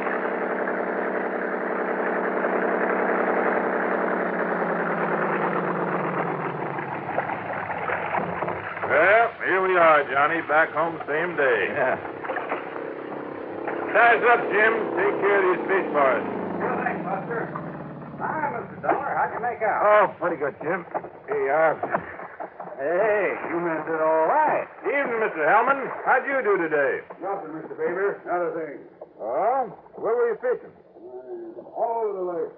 Didn't I see you in the long, narrow cove above the power line? Yeah, maybe so. Hold on, Jim. Tie me up. Tie me up. Yes, sir. Sure. Take a look, Johnny. No, I'll take care of the tackle myself. Oh, sure. Anything you say. Anything you say. Alvin quickly stuffed the tackle from the end of his line into a fish sack. But I caught a glimpse of a couple of huge triple hooks with lead collars. They were big enough, heavy enough to catch a whale. A respectable freshwater bass couldn't even get one of them into his mouth. Back in my room over a scotch and soda, Buster and I talked about it. When I asked him, Johnny, the first day he came here, he muttered something about trying to snag some carp with that rig. Snag some carp? But if you noticed up there in that cove before you saw us looking at it. Yeah, he was right over the deep hole at the end of it. The only place I've ever seen him fishing. If you can call it that. Well, he was apparently dropping those heavy gang hooks down to the bottom and then scraping them up the rocky sides. Like a grappling hook, Johnny? Right. Yeah, he's trying to snag something down there, all right, Buster. But it's certainly not carp. Have you tried dropping a line down there to see what you might hook onto? Well, you can't get near the place because he's always there. Even at night? Well, no, but Johnny, you know what I think it is? And he's just got out of jail, too, remember? I remember. Well, Johnny, I think there's a body down there. And for some reason, he's trying to bring it up. It very well be. Yes, sir. And that's why I called you. Well, okay, Buster. I'll see what I can do.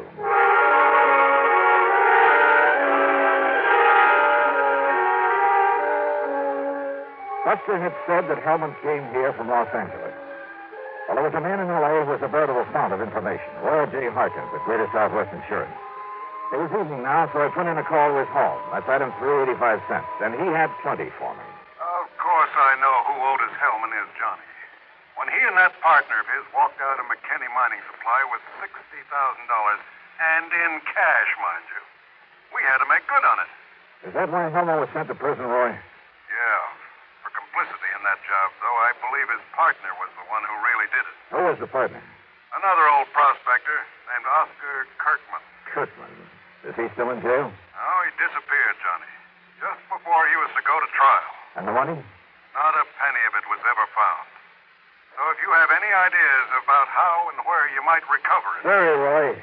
But if you're interested in Kirkman's body, I might be able to find that for you. What? Or what's left of it.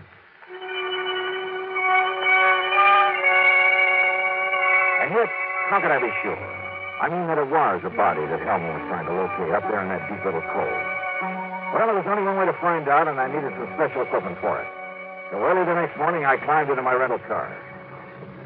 Try Shelby Sporting Goods up in Las Vegas, Johnny. That's the closest place you know, huh? I'm afraid so. Okay, then, here I go.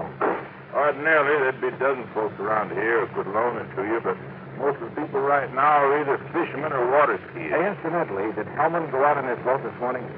No, Johnny, and listen. Yeah? Maybe my imagination is working overtime, but listen. Yeah? Hellman had breakfast real early over in the cafe. Then he sat by the window where he could look over at your room. He must have drunk a dozen cups of coffee sitting there, but he didn't budge until you came out. Oh? When you did, when you went over for breakfast, he sort of casually walked down to the boathouse. I mean, it was a little too casual. And he just stood around down there, still keeping an eye on you. Well, I don't like it. Somebody must have told him who I am. Not one of the help, Johnny. I warned him not to before you arrived. Well, I don't think any of the guests know. Just the same, I think Hellman's suspicious of you. And Johnny? Oh, stop worrying, Buster. Just the same, Just Johnny. keep an eye on him. I'll see you when I get back from Las Vegas.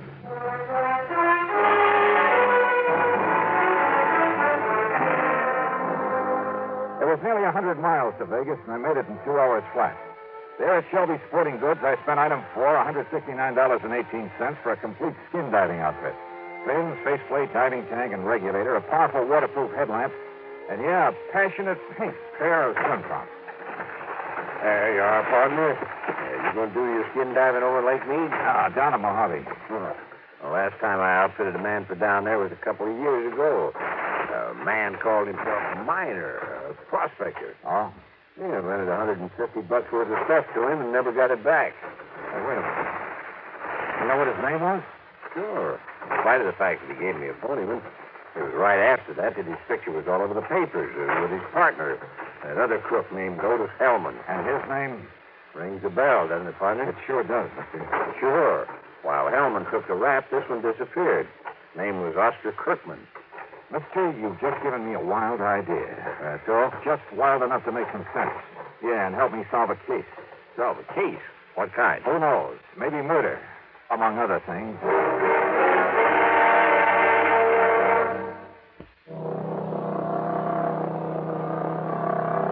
On the drive down to Lake Mojave Resort, I stopped in Boulder City at the office of the National Park Commission. There I got hold of a topographical map of the whole area before Lake Mojave was filled up by David Sands. Then, back in my room at the resort, I went over it very carefully. I only got a minute, Johnny, before I drive over to Bullhead City. But I saw you come rearing in a minute ago, and what do you got there? Hey, come here. Huh? Look, Buster. Take a look here on this map. Yeah? Before the new dam filled up the lake a few years ago. Uh-huh. Over here. There. Now, look here. Oh. Why, yeah, that's where that long cove is now, where Otis Hellman's been working with that phony rig of his. Uh-huh. And in the deep hole at the end of that cove... Kirkman Folly. That is right.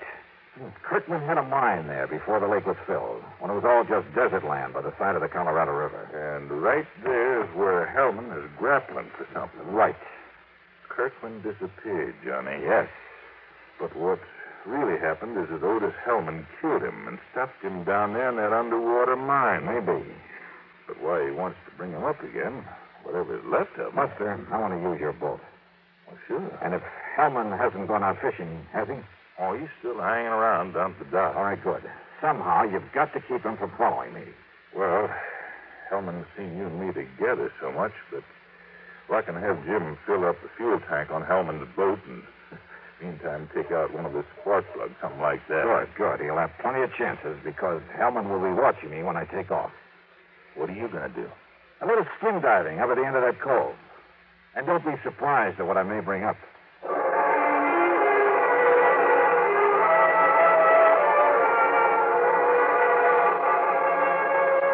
Hellman was still at the dock, and I thought he kept his eyes only on me as I piled the skin diving stuff into Buster's boat. Meantime, Jim went through the motions of fueling up his motor. Then I took off and with the throttle wide open, drove up the lake to the long L-shaped cove. At the end of it, where the deep hole was, I tied up to an overhanging rock, put on swim trunks, faceplate, slippers, and tank, and gently let myself over the side.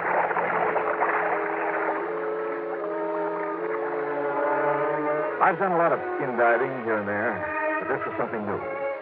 The bright desert sunlight from above filtered through the clear, cool water and blended almost eerily the colors of the rocks in the narrow canyon that made this little cove, where the tremendous forces of nature over millions of years had stood up in the very face of the earth, had melted, then cooled and crushed and twisted the rocks into strange and wonderful shapes.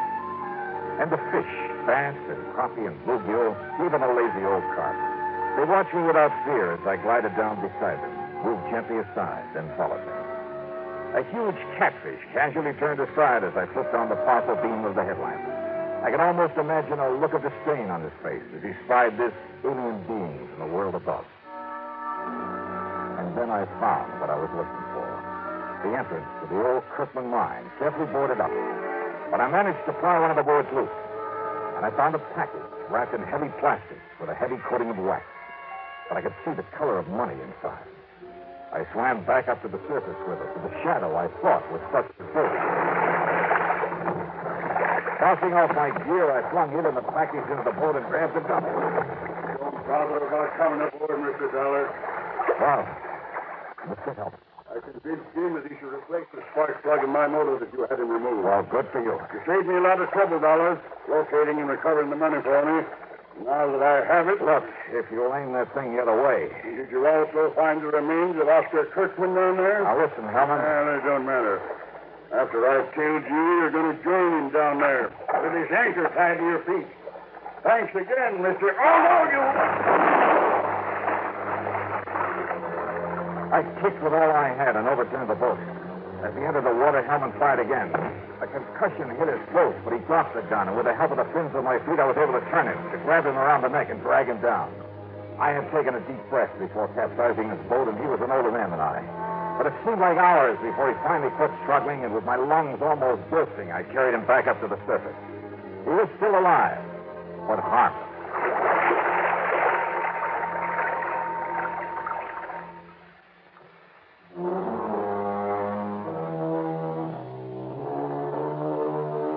Buster, bless his heart, had been worried when he saw Hellman follow me up the lake.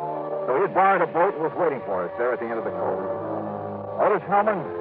Well, that's up to the court. The money, of course, all $60,000 of it will go back to the company.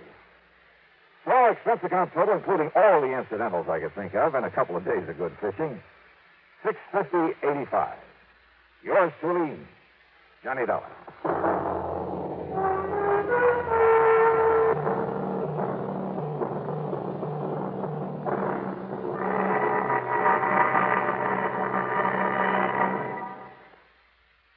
Here's our star to tell you about next week's story. Next week, a call from an old friend. Yeah, to meet with death in the desert.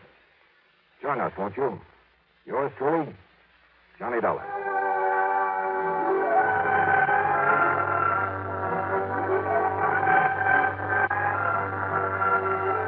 Yours truly, Johnny Dollar, starring Bob Bailey, originates in Hollywood and is written, produced, and directed by Jack Johnstone. Heard in our cast were Barney Phillips, Sam Edwards, Bartlett Robinson, Forrest Lewis, and Ralph Moody. Be sure to join us next week, same time and station, for another exciting story of yours truly, Johnny Dollar. This is Jim Matthews speaking.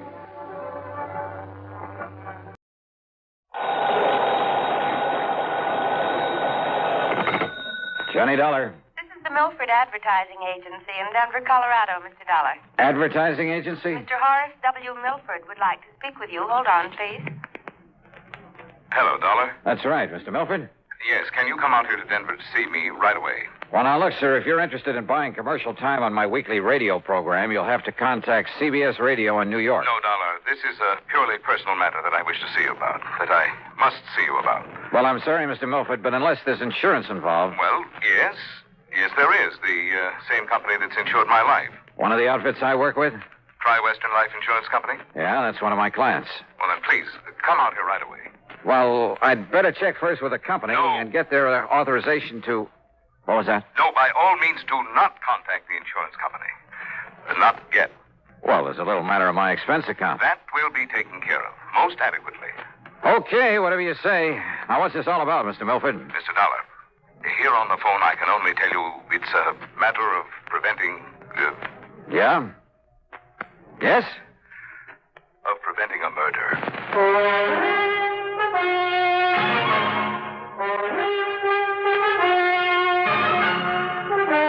CBS Radio brings you Bob Bailey in the exciting adventures of the man with the action-packed expense account, America's fabulous freelance insurance investigator. Yours truly, Johnny Dollar.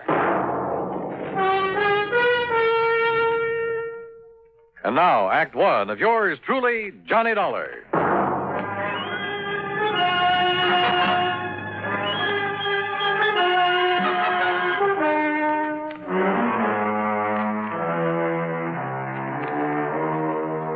Expense account submitted by Special Investigator Johnny Dollar to Mr. Horace W. No, to the Tri-Western Life Insurance Company. You'll see why later on. And following is an account of expenses incurred during my investigation of the hired homicide matter. Expense account item 1, $77 plane fare. The big mainliner took off from Bradley Field in Hartford at 8:25 p.m. and set me down at Stapleton Field in Denver at the ungodly hour of 3:35 a.m. Item 2, $5 for a cab into the Brown Palace Hotel, where I added some sleep to the few hours I'd had aboard the plane. Breakfast was item 3, $1.50. And then I walked over to the office of the Milford Advertising Agency on California Street. Horace W. Milford was tall, gray-haired, and with a very dignified bearing. He got to the point immediately, and yet in a kind of roundabout way. Mr. Dollar, I must emphasize that this whole thing must be completely confidential. Oh? Well, now that depends. I will pay you well, very well.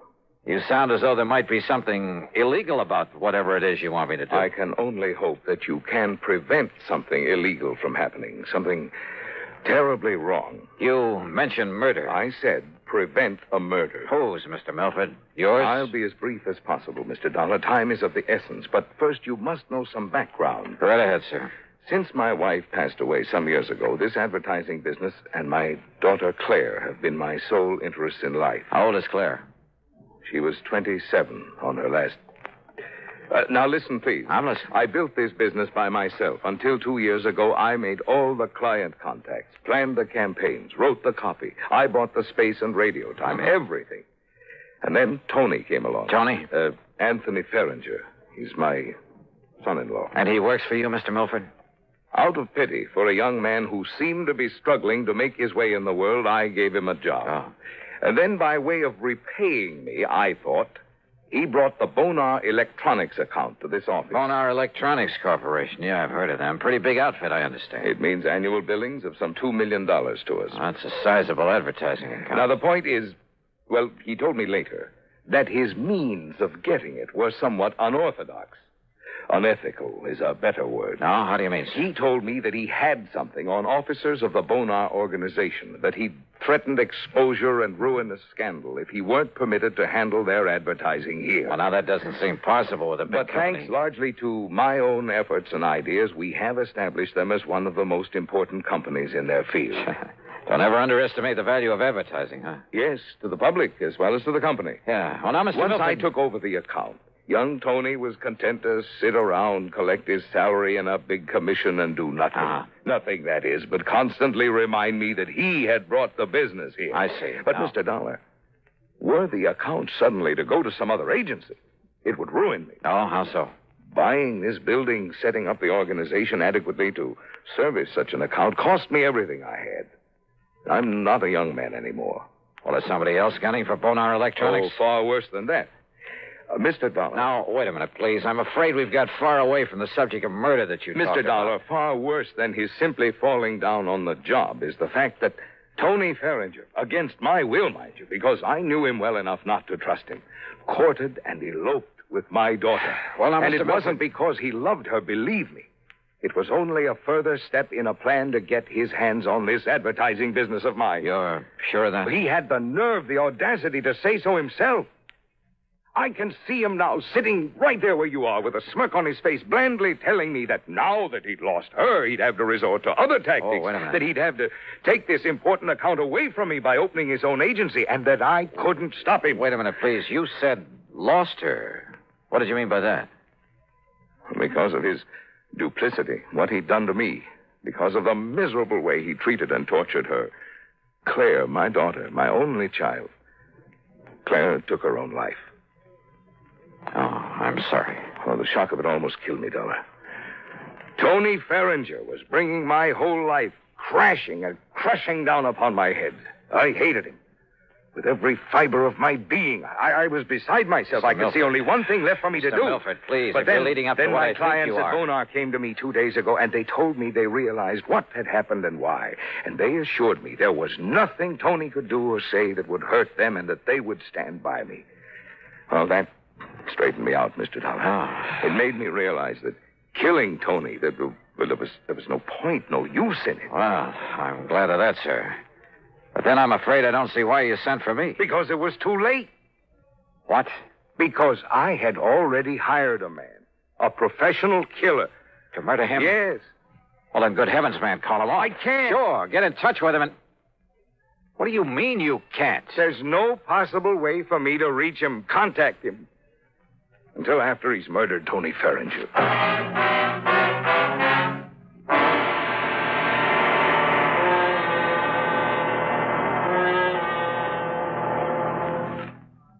And now, Act Two of yours truly, Johnny Dollar, and the hired homicide matter.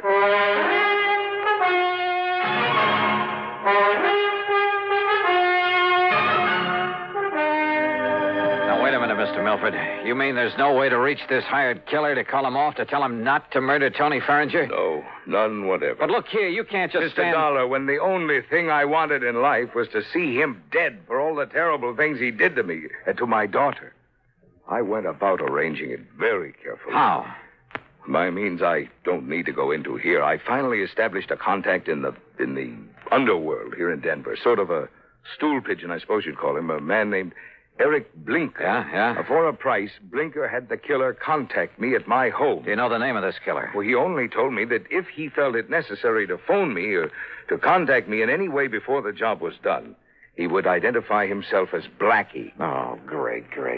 Then the only thing you can do is contact this Eric Blinker again. No. Tell him to call off Blackie. Have Blackie get in touch with you. No, Mr. What do you mean, no?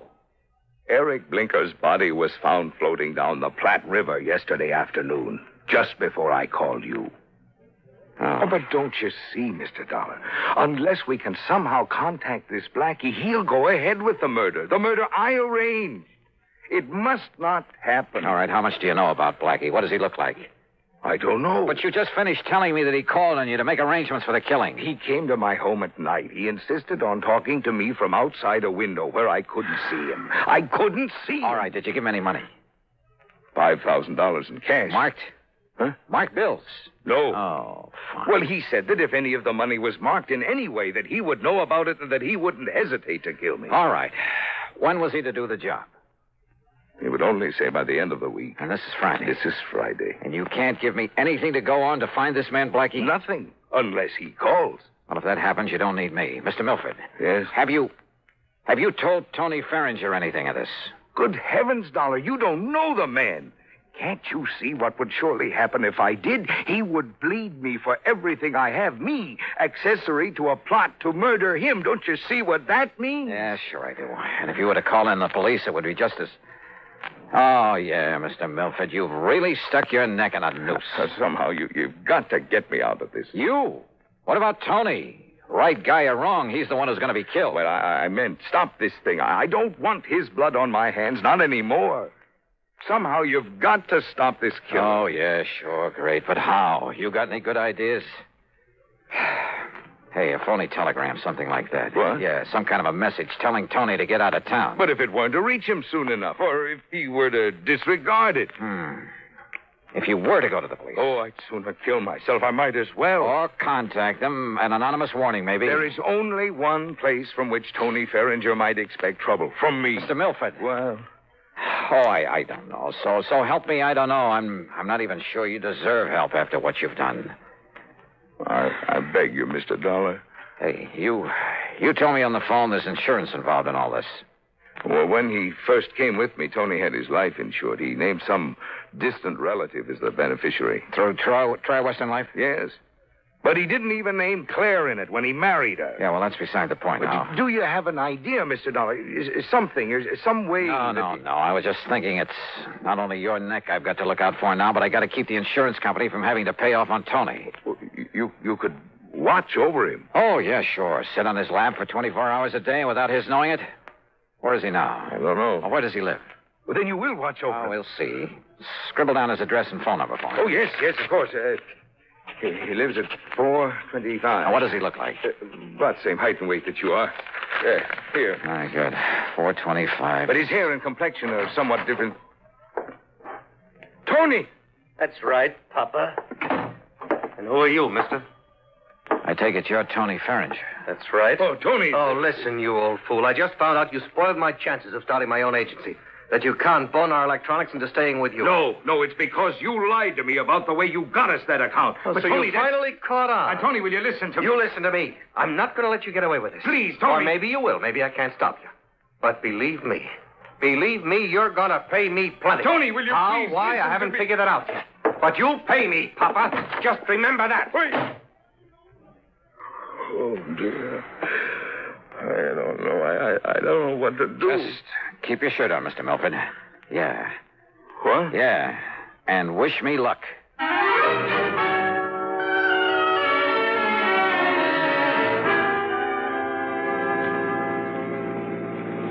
Item 2, $5 for a taxi that followed Tony Farrage's car to a residential section east of town. And sure enough, he pulled up in front of his own home. Maybe the wild, the crazy idea that I'd suddenly got back there in the office would work. Driver. Yeah? End of the line. Pull around this corner and stop.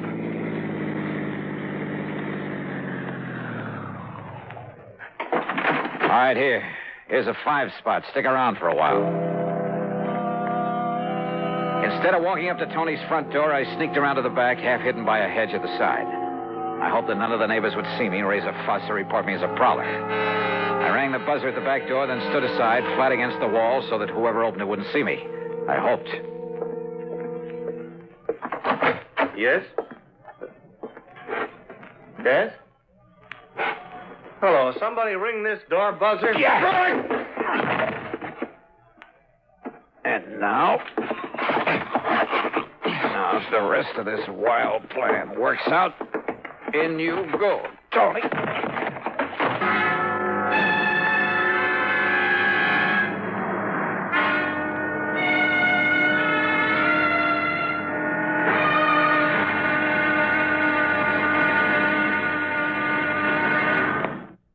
And now, Act 3 of yours truly, Johnny Dollar.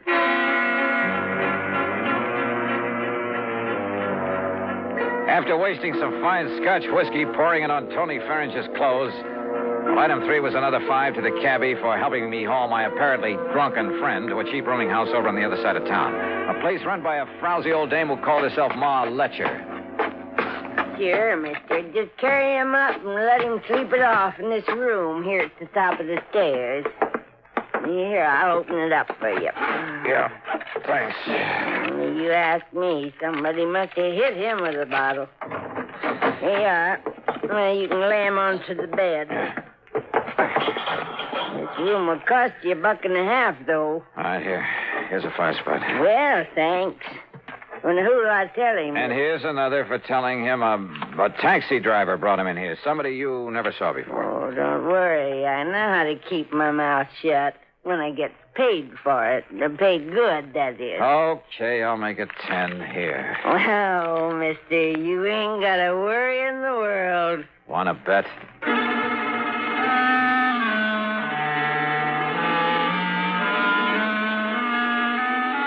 Item 4, $1.10 for another cab back to Tony Farrage's house. Again, hoping none of the neighbors would see me, I let myself in the back door with a key I'd taken out of his pocket. I figured all I could do now was sit around and wait until the killer showed up. But as I walked through the doorway into the living room... Just hold it. And don't turn around, mister. Hands up high. Blackie? That's right, Blackie. Well, carrying a gun, huh? No, don't turn around. Just walk over to that bench now and sit down. The piano bench. There, in front of you. Now, look, if you think I'm Tony Farrage... Sit down. Now, keep facing that way. Well, I suppose I haven't got much choice. I know you're not Tony, but you know who I am. That means you know what I was hired for. That means you know too much. All right, now listen, Blackie. Face front. I was afraid Eric Blinker might talk, but I didn't dump him in the river soon enough. And listen. I'm listening. You think I won't get Tony? Well, you're wrong. I saw you take him into that crummy rooming house. I saw what you did to him, too. He won't be moving out of there for a while. That means I have plenty of time. Hey, Blackie, so, listen. mister, I hate to do a killing without getting paid for it. But as long as you know so much, well, I'm afraid you don't give me much choice, do you?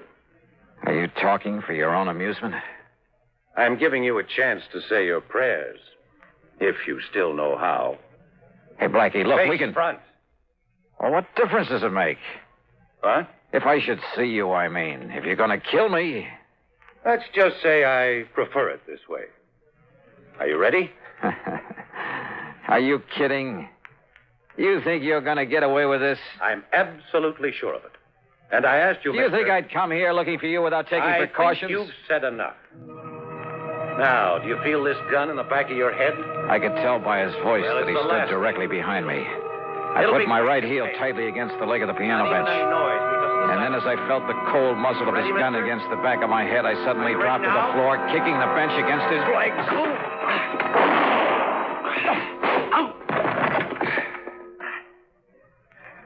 Well, Blackie, I'm afraid your rather unique career has finally come to an end.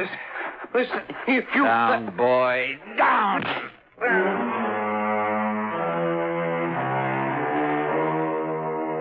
Nailing Blackie for the murder of Eric the Stoolie made it easy for me to keep Mr. Milford out of the picture completely. Nor did Blackie talk. Some code in the underworld, I guess. As for the expense account, well, in view of the fee that was handed to me, you can forget it. Tony Farringer, incidentally, never did quite know what happened to him. Now, will somebody please give me a nice, clean case to work on? Yours truly, Johnny Dollar.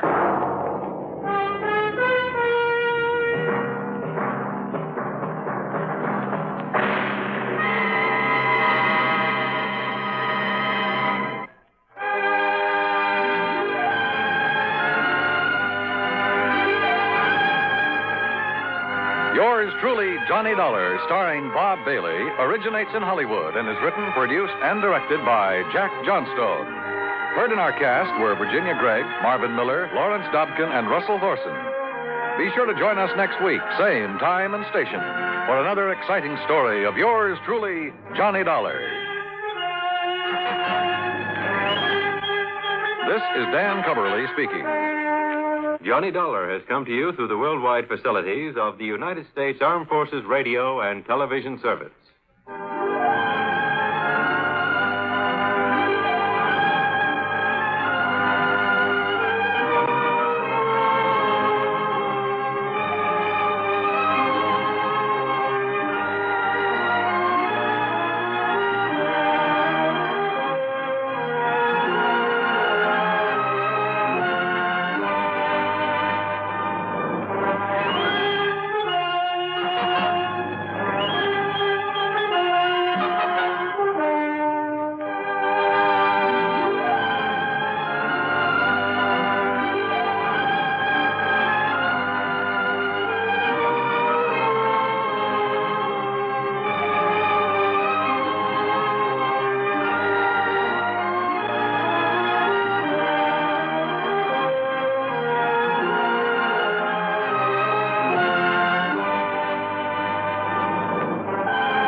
Johnny Dollar. Johnny, this is Don Boomhauer down here in Sarasota, Florida. Don, how are you? Oh, great.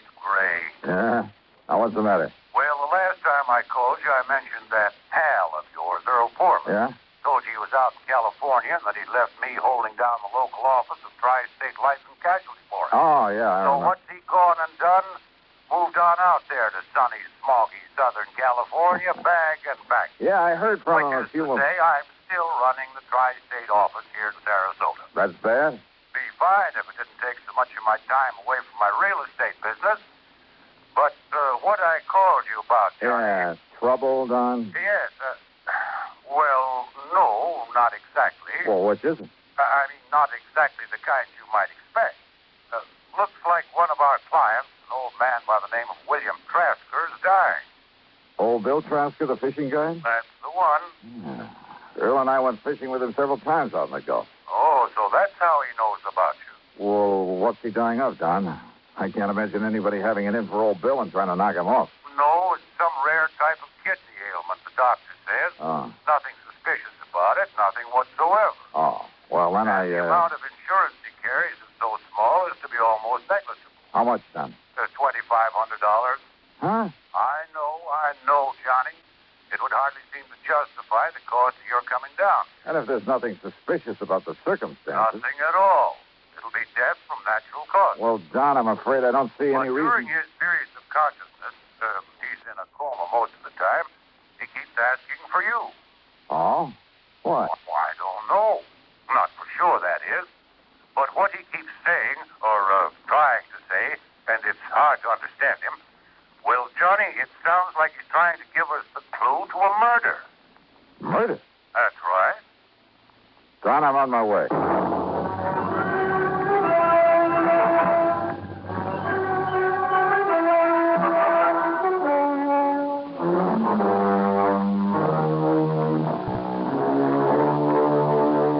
Expense account submitted by Special Investigator Johnny Dollar to the Tri-State Life and Casualty Insurance Company office in Sarasota, Florida. Following is an account of expenses incurred during my investigation of the Recompense matter.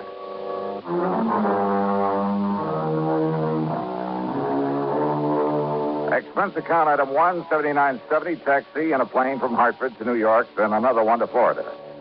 At the International Airport in Tampa, Don Boomhauer was waiting for me. We piled into his air-conditioned car and headed south on the Tamiami Trail down towards Sarasota. That's right, Johnny. Old Bill Trasker. Dying of some kidney disease, huh? And according to Dr. Crutcher, nothing short of a miracle would save him. Yeah, that's too bad. He seemed like a mighty nice old man, a real gentleman. Well-educated, well-spoken. Hey, you'd expect to find him running a big business instead of a broken-down outboard rig to take out fishing parties. So I understand. But frankly, Johnny, I'd never even seen old Bill until the doctor called me. Said he was dying and that he wanted to see you.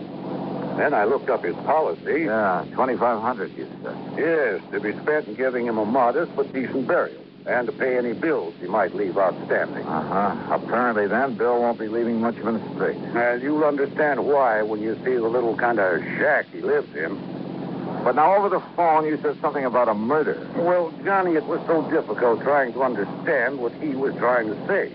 Even when he seemed completely conscious, he was very vague, except perhaps when he was asking for you, when he told us he had to see you before he goes. Well, now, Don, why? He never said the actual word murder, Johnny, but he, well, listen, there was a name he kept trying to tell us.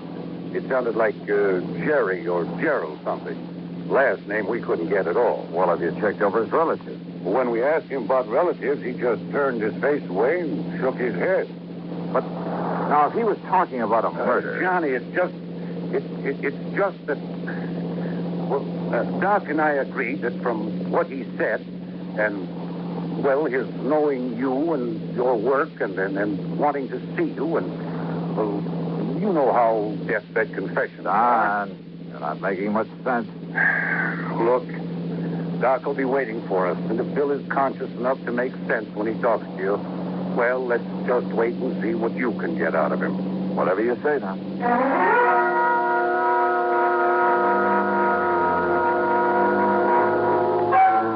Old Bill's home was a shack, all right, on a small, scrubby piece of land near the end of one of the bayous leading out from Sarasota Bay. As we stopped in front of the the long path through the palmettos that led up to it, Doc Crutcher came out to meet us. Johnny, I'm glad to see you. Yeah, how are you, Doc? Don? I just given him a final injection in a course of 7 that... Well, come on in. He's failing, Doc?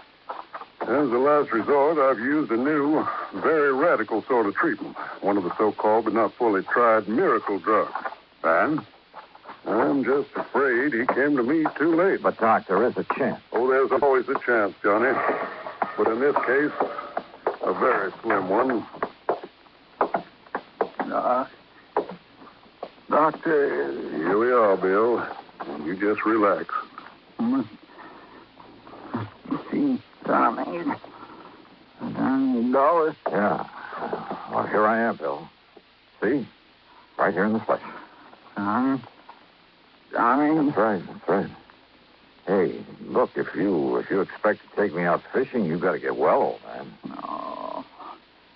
Oh, Johnny, it's too late. Oh, come on now. That's no way to talk, old timer. I'm gonna die now. Yeah? Who said so? But you must tell him. Tell who, Bill? Tell police. Tell what to the police? No. What? No. Murder. There was a murder? Or you mean there was no murder? Oh, tell. Tell, please, that I did. I did it. Easy, old man. Gerald.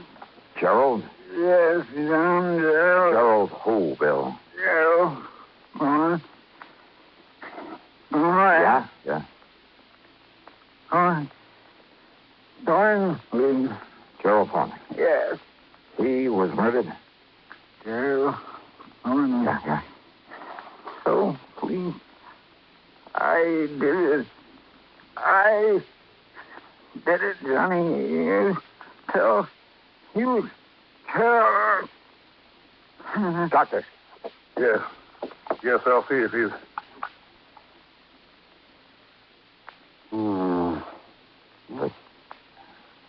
The end, Doc? Well, no. No. As a matter of fact, his heartbeat is... Well, it's stronger. What? Much stronger. Doc, listen. Yes, Doc? Get to a phone and get an ambulance while I make him ready. You mean that maybe you can pull him through after all? Yeah. Now, come on, Johnny. Give me a hand with him. Sure, Doc. Save him, huh? Yes, of course. Yeah, so that we can investigate this confession of his. Huh? Sure, and then see that he's executed for murder. Oh, John, for the love of Mike. Yes, call that ambulance.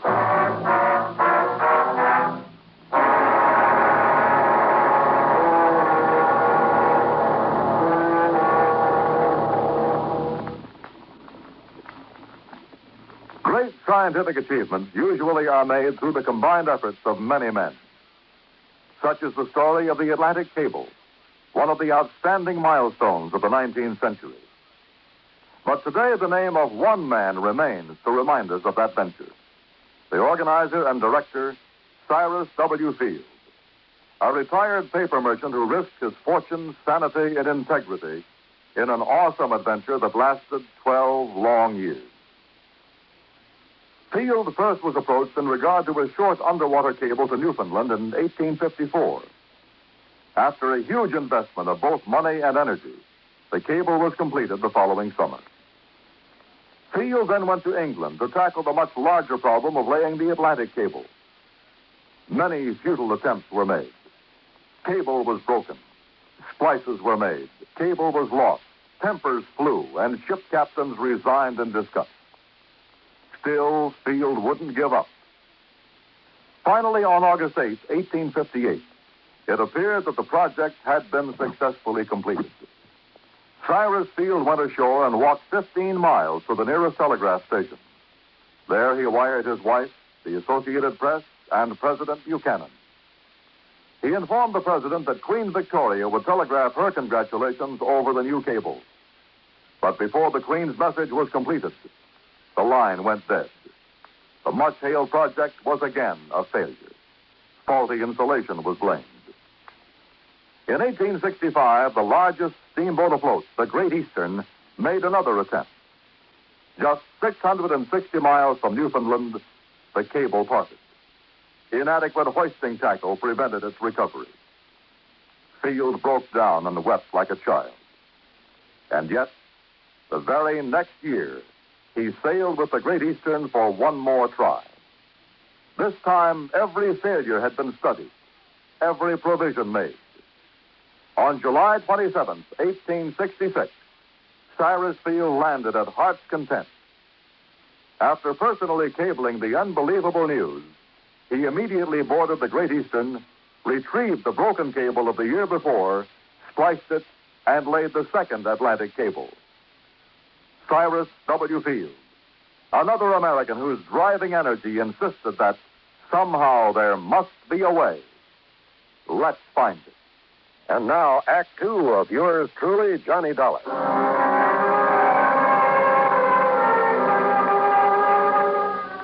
We carefully laid old Bill in the back seat of Don Boomhauer's car and drove him to the hospital ourselves. And then we could only wait to see if the drug that Dr. Crutcher had given him would really do its work. And yet, if it did, if by some modern miracle the old man should recover. Well, Don had said it there at the shack, and he said it again that evening as we sat in the comfortable den of his home, trying to console ourselves with a couple of scotch and sodas. No, it's wrong, Johnny. There's something very wrong about it. I mean, pulling him away from death's door only so that he can be electrocuted for that murder he confessed to. But did he really, Don? What else could he have meant? So you've got to investigate, Johnny. Even Doc Crutcher has to report that confession to the police. Maybe. And so do I. We've no way out of it. None of us. Gerald Thornton. Yes, the name of his victim, the man he murdered. Did he? Is that what he tried to tell us? Well, what else could he have possibly meant? And don't forget, he thinks that he's dying. Oh, I know. A deathbed confession, Johnny. Happens all the time. Oh, but look, is he the kind of man who could have killed somebody? He certainly didn't strike me that way. But how do you know? It may have happened years ago. And it may never have happened at all. And I hope that somehow you're right. But can you prove it? Well, Johnny? Pour me another drink, will you? Sure, all you want. But you haven't answered my question.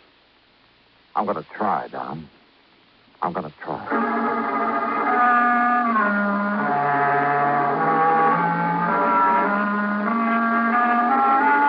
At about midnight, Doc Crutcher phoned to say that we should keep our fingers crossed and maybe pray a bit. As it now looks as though Bill Trasker might have a 50-50 chance to live. Then, unexpectedly, a call from Lieutenant Barney Phillips of the police department. Yes, Mr. Dollar. Doc Crutcher told me all about it. And we'll appreciate any help you may want to give us on this. Well, do you know anything about this Bill Thornley? No, sir. Never heard of him. But we'll find out who he was. Don't you worry about that. Lieutenant, how well do you know old Bill? Well, that's the thing that puzzles me, Dollar. Old Bill is one of the nicest, one of the most kindliest old men I've ever known. Oh? Ever since he came here to Sarasota, that's about 7 years ago, it seems he just went out of his way all the time trying to be nice and helpful to folks.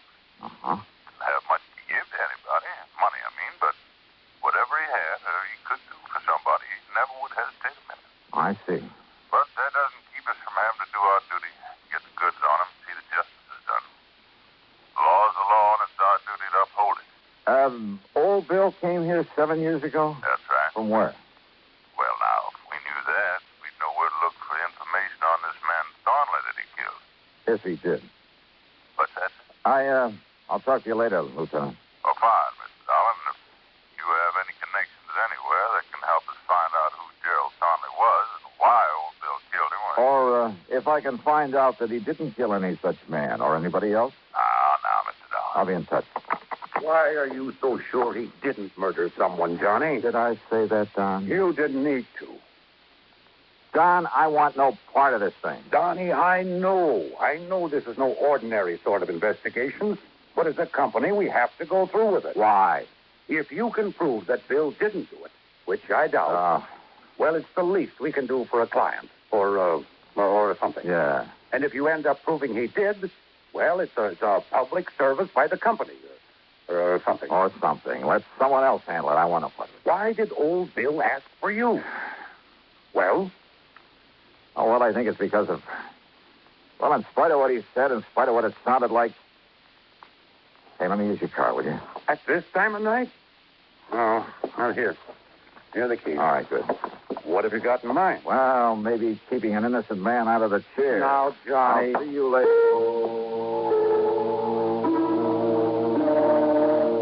Obviously, the key to this whole matter lay in finding out about Bill's supposed victim, Gerald Thornley. Who he was, where he was, or where he had been. And then if Bill had ever been there. So I drove over to the shack again and went through Bill's clothes, hoping that some of them might be old enough to show where he'd been before he moved to Sarasota. Every one of them bore a New York label. Item 2, $5.20 for a tank full of gas. Item 3, after I reached the airport in Tampa, $4.60 for a long telegram to Rippy Keener, a pal of mine on the New York side. Item 4, $71.70, and shortly after dawn, I was in New York. Rip was waiting for me at the airport. You could have saved yourself the time and money and phoned me, Johnny. Now, just what do you mean by that, Rip? Well, I could have told you all there is to tell about Gerald P. Thornley in one sentence. I handled the story on him for the paper myself. All right, well, what about him? He ain't. He what? 7 years ago, that crooked promoter disappeared. Promoter? And when the police finally caught up with when and where and how he disappeared, it left them with only one possible conclusion. Thornley was murdered. Let's see. Nevertheless... No, Johnny. Stop trying to act like a Pollyanna and get on back to Sarasota and nail that old guy for murder.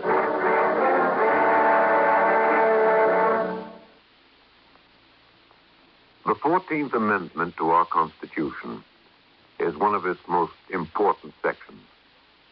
It bestows United States citizenship upon every person, regardless of race, who is born within our borders or who is naturalized. And this amendment further provides that the privileges and immunities of citizenship cannot be taken away by a state, nor may a citizen be denied the equal protection of the laws. It is this amendment which makes us all equal citizens with equal rights, to the end that this country of yours and mine shall be our country under God. Now, Act 3 of yours truly, Johnny Dollar, and the Recompense matter.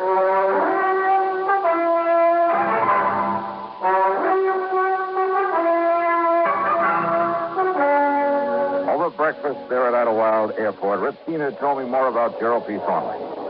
Not that Thornley didn't deserve to have somebody knock him off. Now, just what does that mean, Rip? When he got through with all his phony real estate promotions, he left more innocent people broke and hungry than you can shake it. Oh, Johnny, that man made millions on his crooked real estate deals. And who suffered? Wealthy people who could afford to lose a few thousand here and there? Oh, no. No, sir. That was poor people who fell for his pitch and then suffered for it. But the law, the authorities, they never got on to him. Man, he was too smart.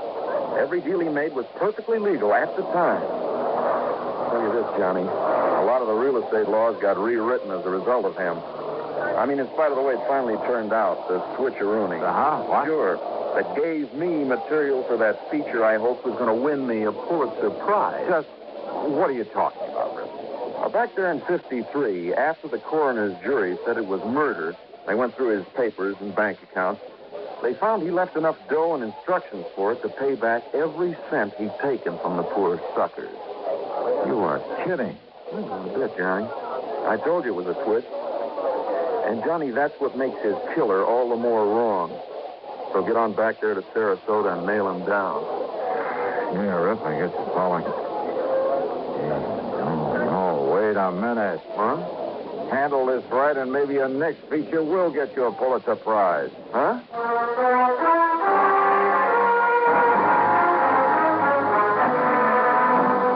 Poor people who'd been taken by Thornley.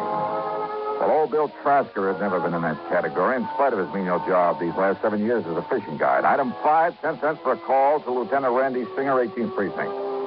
Then I had Rip Keener drive me into Seal.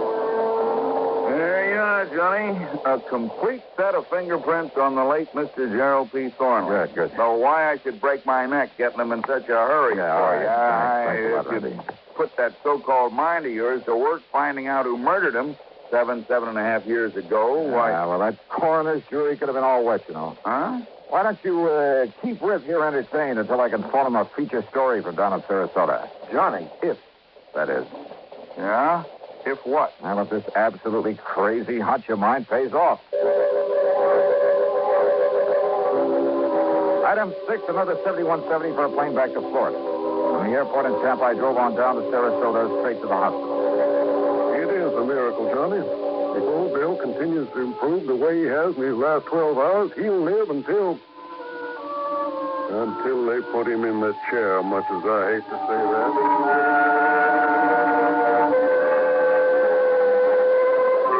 Bill was much better. It almost was a miracle. He let me take a set of his fingerprints, and then he broke down and told me his story. Then at police headquarters, when one of the lab men compared the prints with a set I brought down from New York, Lieutenant Barney Phillips nearly flipped. But oh, no, look, Al, I can't believe this. According to these prints, old Bill is Gerald P. Thornley. That's right. But I don't understand. But why, Dollar? Well, his dirty real estate promotions were perfectly legal at the time. But he was ruining more innocent people, causing more heartbreak and suffering. But he hadn't thought about that in his lust for money. All he cared about was getting more and more of it, regardless of whom he was hurting. Until one day, this kidney thing hit him, and it scared him. Suddenly he realized that one day he'd die as one of the most hated men in the world. But simply getting back the money would never erase the stigma that he'd have to live with. So he arranged his own disappearance, and he made it look like murder.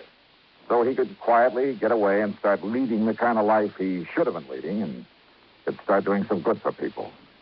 Exactly the way he's been doing here in Sarasota, Lieutenant.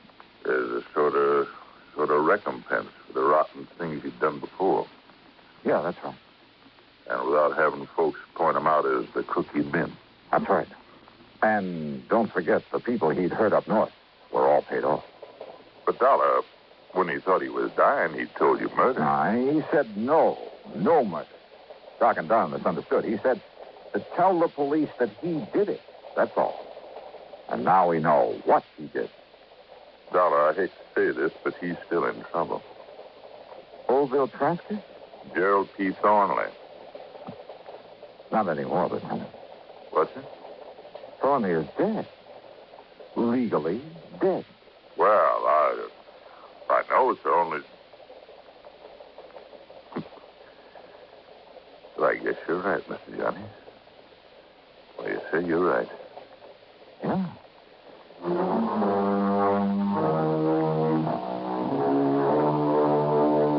After sticking around a few days to make sure that old Bill's recovery would be complete, well, I changed my mind about giving Rip Keener material for a feature.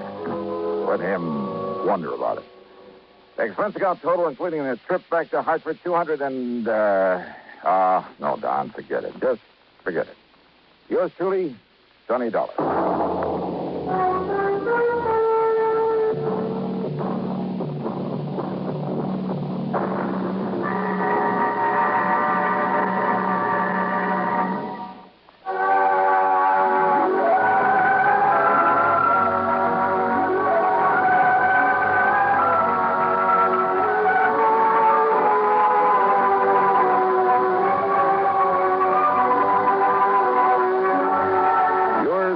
Johnny Dollar, starring Bob Bailey, originates in Hollywood and is written, produced, and directed by Jack Johnstone. Heard in our cast were Russell Thornton, Bart Robbins, Harley Bear, Barney Phillips, Dick Crenna, and Herb Vigran. Be sure to join us next week, same time and station, for another exciting story of yours truly, Johnny Dollar.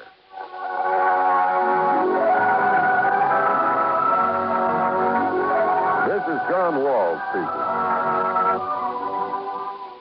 Johnny Dollar has come to you through the worldwide facilities of the United States Armed Forces Radio and Television Service.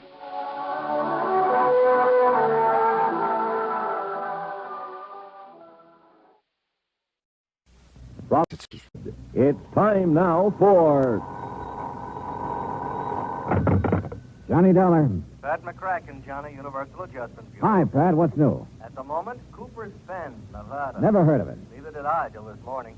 They're having a big celebration out there, Frontier Week. So what do you want from me? A beard? It might help if you started growing one, Johnny. And how about a 10-gallon hat? You got one of those? Oh, sure. And my horse is tied up in the bedroom. Now, look, what's this all about, Pat? Well, from what I can gather, Cooper's Bend was just a sleepy little western town dying on its feet. That is, until last week. So what happened last week? A publicity man named Bill Williams organized this Frontier Week to wake the town up. I guess somebody out there doesn't like being waked up. What do you mean? Oh, looks like somebody's trying to put Bill Williams to sleep. The hard way. I'll be right over.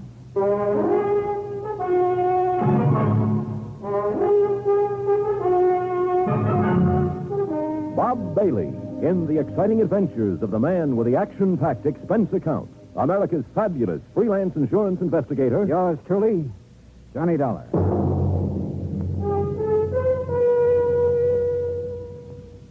And now, Act One of yours truly, Johnny Dollar.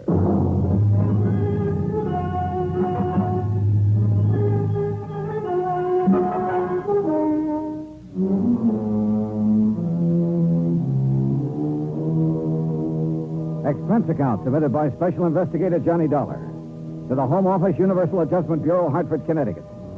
Following is an account of expenses incurred during my investigation of the killer's brand matter.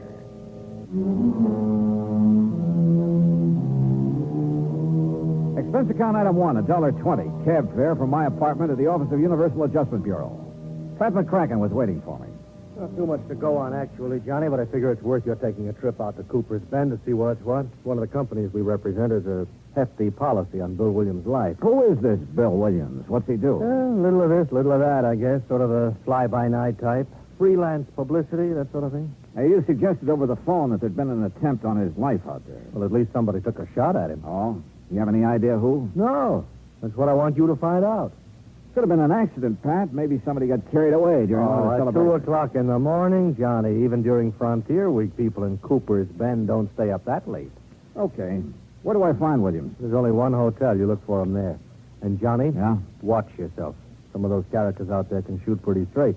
And one of them is pretty riled up about something. Shoot straight? He missed Williams, didn't he? Oh, yeah.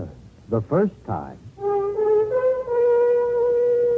Expense account item 2, $187.50. Incidentals and transportation by plane and a rented car to Cooper's Bend, Nevada. The town was baking in the sun when I arrived in the middle of the afternoon. Aside from the fact that there were cars parked on the main street instead of a string of horses, the place could have easily passed as a set for a Western movie. A saloon, a general store, one weather-beaten hotel, the works. I kept wanting to go around behind the buildings to see if they were real. There was even a big horse trough in front of the hotel. I stopped for a moment to take a look at it, and that was my first mistake. Suddenly, I heard a crowd bearing down on me. Come on, let's get him. Hey, look at him, a real dude. I'll lay off him. This is kid stuff. What do you mean, lay off of him? You know the Frontier Week rule. Hey, look, what's this all about? Come on, mister, off with your shirt. My shirt? Now, just a minute. The rules, partner. Anybody on the street without a 10-gallon hat during Frontier Week gets sunk in the horse trough. Yeah, well, look, I just got into town. How am I supposed to know the rules? Well, this is one good way of finding them out, stranger. Anybody want to sell me a 10-gallon hat quick? Too late, buddy. Well, he's got a sense of humor anyway. Come on, I'll help you off with your shirt, stranger. Okay. That's it. Now, just take it easy, partner. Take it easy. Welcome to Frontier Week, partner. Oh, thanks. Thanks a lot.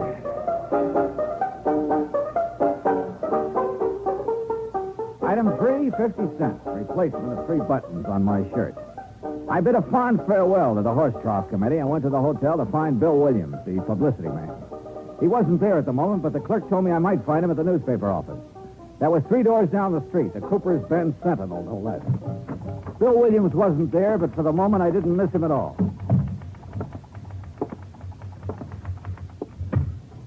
Oh, hello. Well, hi. You must be Miss Cooper's Bend Frontier Week. Ha. You run the paper? Wrong again. I just work here. Well, I'm not doing very well so far, am I? Oh, I don't know. Don't give up. Oh, I won't. My name's Johnny Dollar. Lois, Johnny. Well, I'm looking for a guy named Bill Williams, Lois. Do you know him? Yeah, I know him. Where can I find him? Well, this is as good a place as any. He ought to be here soon. Last I saw him, he was with Fred Kirby. Kirby? The editor of this paper. The two of them were all wrapped up in further plans for our glorious Frontier Week. I gather Frontier Week doesn't appeal to you. It's a two-bit idea, like everything else about this town. Oh, here's Fred. This is Johnny Dollar, Fred Kirby. Well, thanks, but we've already met. Mr. Kirby was one of the boys who helped me take a swim in the horse trough a couple of minutes ago. All in fun, Mr. Dollar. Part of Frontier Week. Yeah, sure. Kirby, I'm looking for Bill Williams. Oh, he's out making some final arrangements for the rodeo this afternoon. He ought to be back in a few minutes. Okay. Any place I can get a cup of coffee while I'm waiting? Oh, sure. 4 doors down the street. You can't miss it. I'll show you where it is, Johnny. Fine, thanks. I thought you had some work to get out, Lois. It'll keep. You don't mind, do you, Fred? Oh, no, of course not. I'll take your time. As we left, I could sense an undercurrent between Lois and Fred Kirby. And I could see his point. Matter of fact, though, undercurrent was too mild a word for Lois. Item 3, 20 cents. Coffee for Lois and me. You going to be in town long, Johnny? Oh, it depends. How long does Frontier Week last? This is the last day. Oh? Rodeo this afternoon, dance tonight. That ends it. Then the town goes back to sleep, huh? Probably. I won't be here to watch it, though. Oh, where are you going? Away. As far away as I can get. For long? For good. Oh, how about your job? You mean the paper? That's a job? I think I can get along without it. How about the editor? Can he get along without you? Fred Kirby? Sure, why not? I don't know. I thought he'd Where you attended... been, Lois? I've been looking for you. Having a cup of coffee, obviously. This is Johnny Dollar, Dan. Dan Biggers, Johnny, owns a ranch near here. Dollar? Hi. Look, Lois, about the dance tonight. What time will I pick you up? Oh, I don't know about the dance, Dan. I don't know if I'm going or not. We're gonna go, Lois. Look, Dan. I said we're gonna go. Oh, for heaven's sake. Thanks for the coffee, Johnny. Lois! You know, Biggers, if you don't mind my saying so, that approach doesn't seem to go over so well with her. Yeah? Well, I do mind your saying so. I don't need any advice from you. Okay. And just for the record, Lois and I are engaged. Oh, congratulations. Don't get funny with me. Oh, now, easy, Biggers. Simmer down. You simmer down, Dollar. What do you mean? I mean, stay away from Lois. Are you kidding? So I bought her a cup of coffee. Anything wrong with that? You heard me. Stay away from her. One thing about Lois, she sure had the knack of stirring people up. The news that she was engaged to Biggers was quite a surprise, though, and I wondered if she was as eager about it as he was. If so, she didn't show it. But all of this wasn't getting my job done, which was to find out who'd made the attempt on Phil Williams' life. I went back to the newspaper office, and pretty soon he came in. He turned out to be the gent who'd supervised my dunking in the horse trough. Well, you're probably not feeling very kindly toward me at the moment, Dollar. Why not? You come all the way out here to protect me and get thrown in the trough right off the bat. I didn't know who you were. Look, you better get yourself a 10-gallon hat so it won't happen again. Don't worry, I'm going to. As I understand it, Williams, this Frontier Week was your idea. Yeah. Yeah, I was driving through here on my way to Frisco a few weeks ago. The town was dead on its feet, but I could see the possibilities of waking it up. So I cooked up this scheme. The town went for it. How come you were so interested in waking the town up? For the dough, what else? I get 10% of the gross on the rodeo, dance, and other celebrations. I figured to get close to 1,000 out of it, and frankly, I can use the money. I see. Well, how about this attempt on your life? Come on. Out back, I'll show you. Show me what? My car. There it is. Take a look at the windshield. Yeah. Bullet hole. Mm-hmm. How did it happen? I was driving along the road just outside of town the other night, and all of a sudden, whammo. And I got a pretty good idea who did it. Who? The rancher, Dan Biggers. Oh? Why? I smiled at Lloyd. Oh, now look, touchy as big as is about Lois, that's not enough reason for Oh, wait. She smiled back at me. Is that all there was to it? Of course it was. You think I'm crazy or something? The trigger-happy Biggers is so jealous of her he can't see straight. I'm not stupid enough to get mixed up in anything like that. Yeah, he's jealous, all right. Lois and I worked together at the newspaper office on some of the publicity for Frontier Week. Biggers didn't like that. Speaking of the newspaper, do you know the editor very well? Oh, Fred Kirby? I met him when I first came here, is all. Why? He's been keeping an eye on us through the window ever since we've been standing here. Oh? You think he might be interested in Lois? It wouldn't surprise me. He makes that job of hers on the paper pretty easy for her. After all, it wouldn't be hard to be interested in Lois. No, I'm sure it wouldn't. Well, you'd better quit driving around the roads at night, Williams. Don't worry. Ever since it happened, I've been staying right here in town at night with the bright lights. I think I'm home free now anyway. Yeah? The dance tonight winds up Frontier Week. Tomorrow noon, I get my share of the dough, and then I'm leaving. Yeah, Lois mentioned something about leaving town then, too. Yeah, she used to make noises about leaving when we were working together. I doubt if she means it, though. I think she's just trying to get Biggers riled up. That isn't hard. Now, wait a minute. Remember now she said it once in the office when Fred Kirby was around. What was his reaction? He didn't say anything at all, but he gave her a real funny look. I see. Well, I got to go make the final arrangements for the dance tonight. You going to be there? Oh, yeah. In the meantime, Williams, better keep your eyes open. Don't worry. Since that attempt on my life, I've sprouted eyes in the back of my head. Oh, and speaking of head... Yeah? You better get yourself a 10-gallon hat.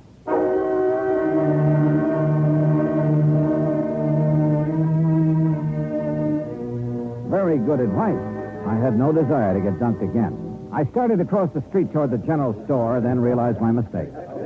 There was the reception committee again at the horse shop. I had to get to that store fast. I almost made it, too. Steady, fellas. Oh, well.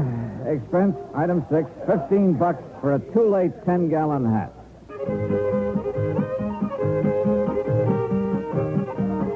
The dance was in full swing when I got there. I didn't see Lois at Biggers. Looks like he didn't get that date after all. Pretty soon I spotted Williams near the bandstand. When he saw me, he came over. Crowd, Dollar. There are more people in Cooper's Bend tonight than ever heard of the place before Frontier Week. Man, I'm really going to clean up. I I stayed around a while, watching Williams happily counting noses and adding up his 10%. Then I went back to the hotel. There was a message there from Lois. She wanted to see me. This I didn't get, but she'd left word it was important. She'd also left directions for getting to her house, so I drove out. It was outside of town on a back road. The lights were on. But nobody answered my knock. I waited a while, then tried the door. There was a fire burning in the fireplace, and the room looked very cozy. All except for one thing. Lois. She was lying in front of the hearth, and she was very dead.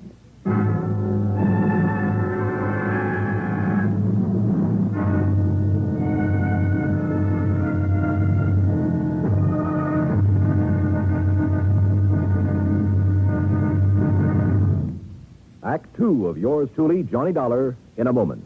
For a long time, people have been saying that the Earth is shrinking because transportation is getting faster and faster. And because this is true, people are getting closer, too. Today, our neighbors are not only the ones who live next door to us, they're all over the world. It is axiomatic that one should help his neighbor. But Americans have gone a step further.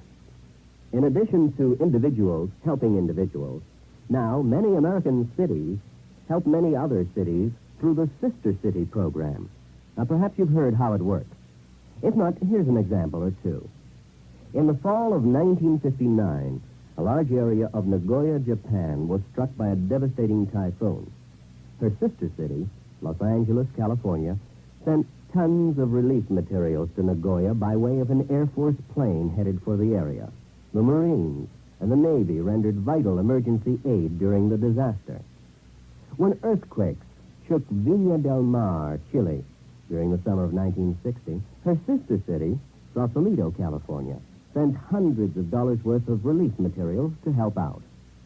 Another case in point, the school children of Clovis, New Mexico, sent a number of cultural exchange packages to students in their sister city of Adana, Turkey. There are hundreds of such examples, because there are hundreds of sister cities. By using this means of diplomacy, friendship and understanding have increased throughout the world and paved the way for permanent freedom, the right of all men everywhere. And now, Act two of yours truly, Johnny Dollar, and the Killer's Brand matter.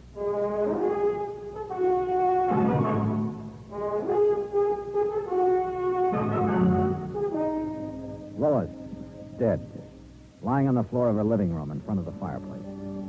There was a poker near her hand that had been pulled out of the fire and scorched the rug. At first, that's what I thought she'd been hit with. But then I took a closer look and could see she'd struck her head on the hearth. There were signs of a struggle in the room. Then, suddenly, I heard a noise outside. I ducked into the next room, found a side door, and eased outside. I listened. Nothing. Then I heard the car. By the time I got around in front of the house, it was just disappearing around a bend in the road, running without lights. It looked like a station wagon, but that's about all I could make out. I went back into the house and put in a call to the sheriff. He arrived about 20 minutes later. Okay. Looks like there was a fight. She got thrown down, hit her head on the hearth. Yeah, that's the way I sized it up. Now let's size you up for a minute, Dollar. Me? Mind telling me what you were doing here tonight? I don't know. Oh, come on. No, I mean it. Lois left a message at my hotel that she wanted to see me. You don't know what about? No. Except it's a good bet this killing ties in somehow with that attempt on Bill Williams' life. Williams thinks it was Dan Biggers took that shot at him. Yeah, that's right. Well, it could be. Dan's always been awful jealous. I had trouble with him once before for the same reason. Oh? A month ago, he beat up a guy pretty bad. On account of Lois? Yeah. Seems the guy had asked Lois for a date. Trouble was, Lois never discouraged guys asking either. Hey, look, Sheriff. Lois told me earlier today that she was planning to leave town tomorrow. Now, if Dan Biggers learned about that... Yeah. Well, come on. We better drive out to his ranch and have a talk with him.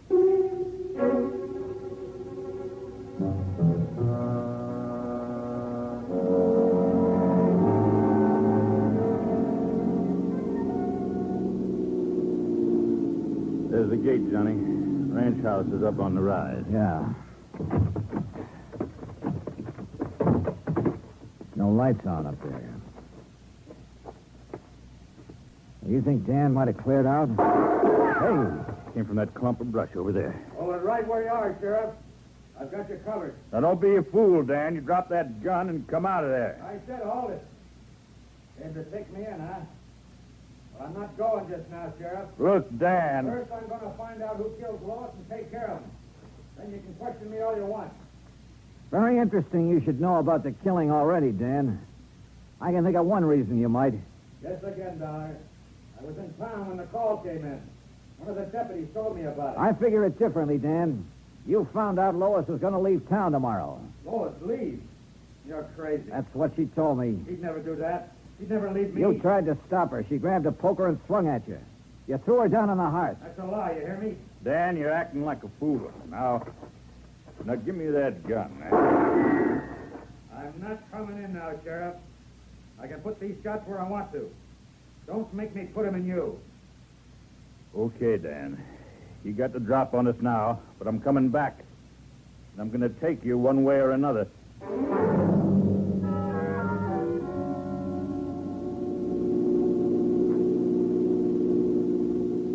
You know, Sheriff, I can't help feeling kind of sorry for Dan. Yeah, he always did have a knot in his brain where Lois was concerned. You really think he killed her?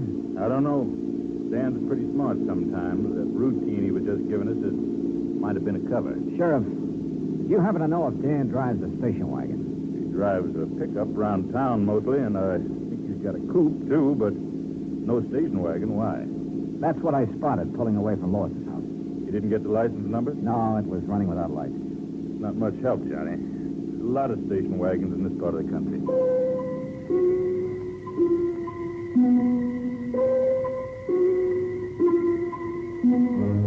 Expense account item 8, $1, 2 drinks for me, while I tried to put some pieces together.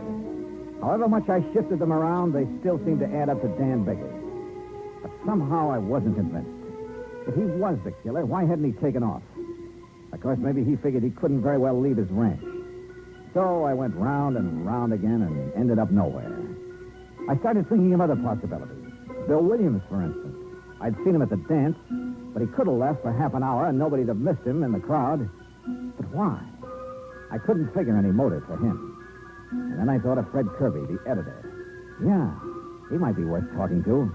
So I went to the newspaper office. Kirby and Bill Williams were there. Any idea who killed her, Johnny? I don't know, Williams. That's what I want to talk to the two of you about. I'll bet anything it was Dan Biggers. What makes you so sure, Kirby? You saw him around Lois. You know the way he was. Question is, if he did it, why? Lois said she was leaving. Maybe he couldn't stand the idea. He claims he didn't know she was planning to leave. That's a lie. Oh, is it? I heard her tell him once right here in this office. You know, it's quite a coincidence. What's that? Lois was going to leave town tomorrow, Williams. So were you. You weren't by any chance going to leave together now, were you? Now, look, G-Man, I told you there was nothing between us. You think I'm a jerk to go fooling around with her knowing what Biggers was like? Sure, she kidded me about, what was it, Kirby? Hitching a ride to Frisco with me? Yeah, here in the office once. Williams just laughed it off, and that's all there was to it. Hey, wait a minute. If Biggers happened to hear about it... Yeah, maybe. No, Dollar. I was smart enough not to get involved with her. Matter of fact, I guess I'm one of the few guys in town who can make that statement. Hey, you don't have to talk that way about her. I'm sorry. I guess I'm tired. There you go, turn in. I'll see you in the morning, Dollar. You'll be around, huh? Yeah, to pick up my money. Night. You know, Kirby, you're trying pretty hard to pin this on Dan Biggers. Why? Because I think he did it. He didn't want Lois to leave.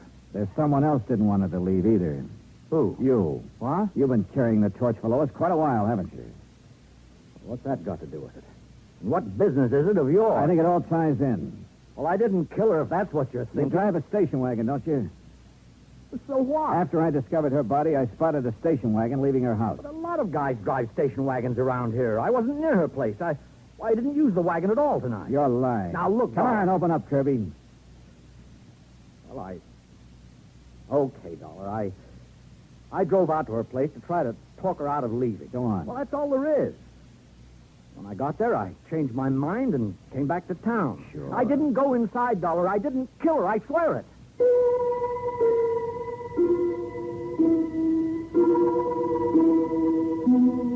I called the sheriff, and he took Kirby in for further questioning. But by morning, he hadn't changed his story.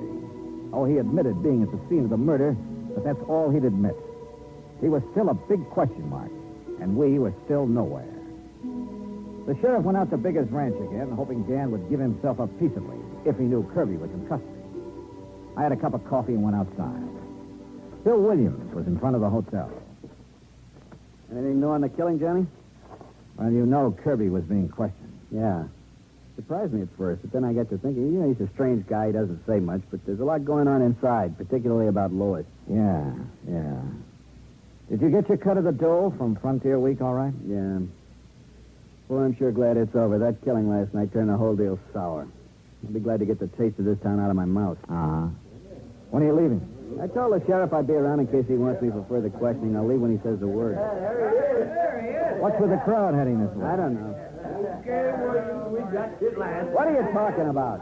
You ain't wearing your 10-gallon hat. That sure looks like a horse trough you're standing next to. That's right. Now, what? Frontier Week is over. You thought the idea in the first place. We thought you'd like to die. I'm in no mood for jokes this morning. I'll lay off. Can't you take a joke? No, not this morning. I'm sick of the whole idea. I said lay off, and I mean it. Let him alone.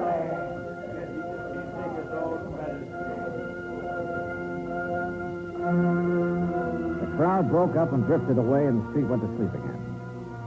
But all of a sudden, I woke up. I thought of that hot poker I'd found lying near Lois's body, and a couple of things added up fast. Sure, it was a wild idea, but it was worth a chance. Bunch of jerks. Hey, you know, Bill, when I first arrived in town, you ducked me in this horse trough because I wasn't wearing a 10-gallon hat. Yeah, it was part of Frontier Week. Well, you're not wearing a hat now. Look, like I told those guys, Frontier Week's over. I still want to return the compliment. Am I going to have trouble with you too, Dollar? I guess you are, because I'm going to duck you in that trough. Take off your shirt. Now, look, stay away from me. I said take it off. Get your hands off of me. What's the matter? You afraid to take it off? What are you talking about? Let go. I said let go. Where? What do you know? A nice big burn on your chest and on your arm. A few scratches, too. Lois did that just before you killed her. Branded you. Okay, smart boy, there's a gun in my pocket and it's pointed right at you, so just relax. You were a lot more involved with Lois than you were letting on, Williams. Why did you kill her? I was trying to shake her. She wouldn't shake. She wanted to go with you, huh? Yeah, and that would have been just great, dragging something like her with me to San Francisco. That's a real sweet thing to say. I suppose you said it to her, too. That's when she grabbed the poker. Come on, Dollar, we're getting off the street. Now move. My hand was beside the horse trough. I scooped the water right into his face. The shot went wild, but his chin was wide open.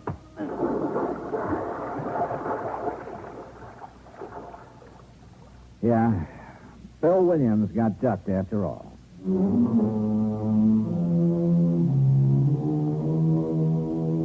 Expense account item 10, $183.50. Transportation and incidentals back home. Total expenses, $528. Remarks. About Dan Biggers.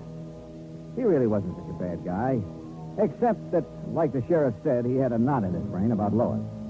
He sold his ranch and moved away. About Bill Williams, well, you better cancel out his policy, Pat. He's due to go on trial soon, and in my book, he's a pretty bad risk. Yours truly, Johnny Dollar.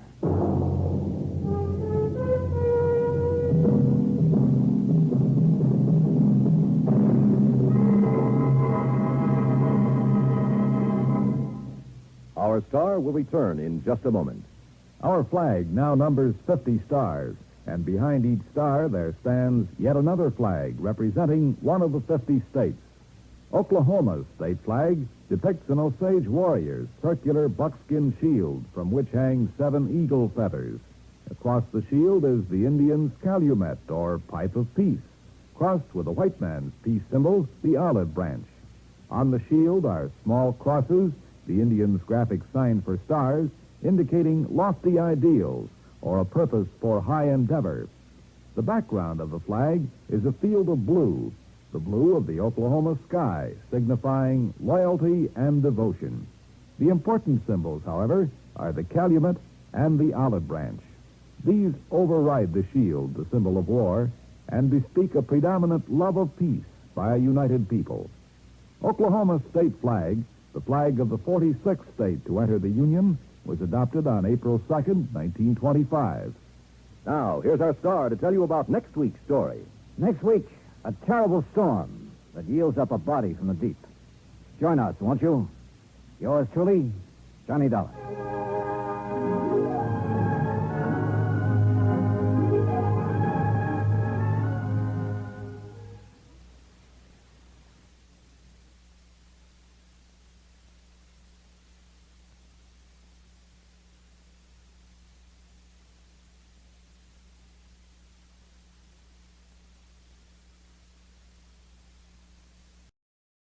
From Hollywood, it's time now for Johnny Dollar. George Reed here. Huh? Hey, now listen, George. If Floyd's of England keeps handing me cases, how can I work for the other insurance companies? Well, what I'm calling about this time isn't really a case. So what, as long as the company pays my expense account and maybe a nice little fee to boot? Fee? Sure. Well, I'm not even certain you'll need an expense account. Oh, then now, wait a minute. Johnny, I think you'd better come over here to my office so that we can talk about this.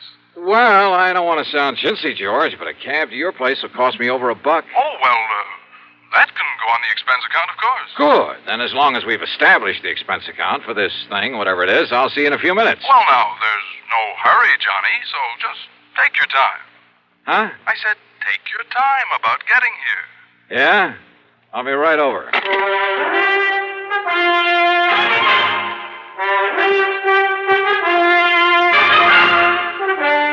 Bob Bailey in the intriguing adventures of the man with the action-packed expense account. America's fabulous freelance insurance investigator. Yours truly, Johnny Dollar. And now, Act One of yours truly, Johnny Dollar.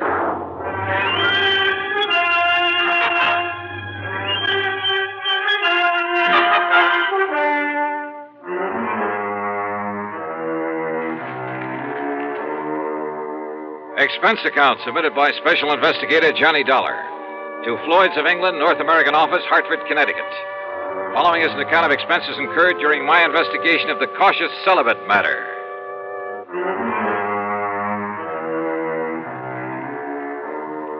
Wait a minute. Over the phone, George Reed did not tell me what he wanted me for. Also, he very plainly said not to hurry. Item 1, $1.20. No, make it $1.50 for a taxi down to his office. Go right in, Mr. Dollar. Mr. Reed's expecting you. Okay, thanks. Oh, come in, John. Yeah. As I tried to tell you on the phone, there was no reason to rush over. Oh, yeah, I got the message, George. That's why I did rush. Oh, well, sit down. Sure. Well? Cigarette? No, thanks. I'll smoke one of my own. Oh, sure. But here, let me give you a light. Okay. Funny, I filled this thing just this morning. Here, give it to me. Oh, that's all right. I'm sure I can make it work. Well, what is this, George? Some kind of a stall? Oh, here, give me. Well... As for me, I don't think you were trying. I guess I didn't flick it hard enough. Yeah. Now, what's on your mind? Well, you got back from that assignment out in Oklahoma sooner than I expected, from that town with the unlikely name of Bum Spung. Well, it's really the name of Durango Laramie Delhart's ranch. Crazy old character, but I like it. Bum Spung. Now, what can a name like that possibly mean? Are you kidding? You told me yourself the other day, just before I went out there. Oh? Did I? Well, of course you did. It's an old Indian name. Means bum, means bad spring, bad water. Oh, of course. You, cleaned up everything out there? What's the matter with you, George? Didn't you read the report I handed in with my expense account? Well, I sort of glanced over it, but you're coming back so soon, and with Durango's pretty niece out there, Carol Dalhart. Oh? What about Carol? Didn't I, kind of get the impression that Durango would like to have you marry her? Well, you should have. Every time I get within spitting distance of Oklahoma, I expect them to shove a shotgun at my back, and, well, that's why I left there in such a hurry. Oh? Sure, right after settling that insurance matter. Only it was for Durango's old pal, Sidewinder Wilson. Another character. Yes, Durango was here in Hartford, but Carol was there, wasn't she? Yeah, she certainly was. And, George, I'd love to have stuck around a while, to be with her. Mm. But when I got word that Durango was about to get back there and that he was bringing along a preacher, brother, I took off. Why, Johnny? Why? Well, let's face it, George. I'm afraid I'm a confirmed celibate. Well, at least you say you are. But, aren't you rather fond of Carol Delhart? Well, I've told you, she's a living doll. She's tall, dark, and very beautiful. She's intelligent. She has a lot of spark, a lot of spunk, too, and a wonderful sense of humor. Uh-huh. Yeah, to put it bluntly, Carol has everything. Everything a man could possibly want.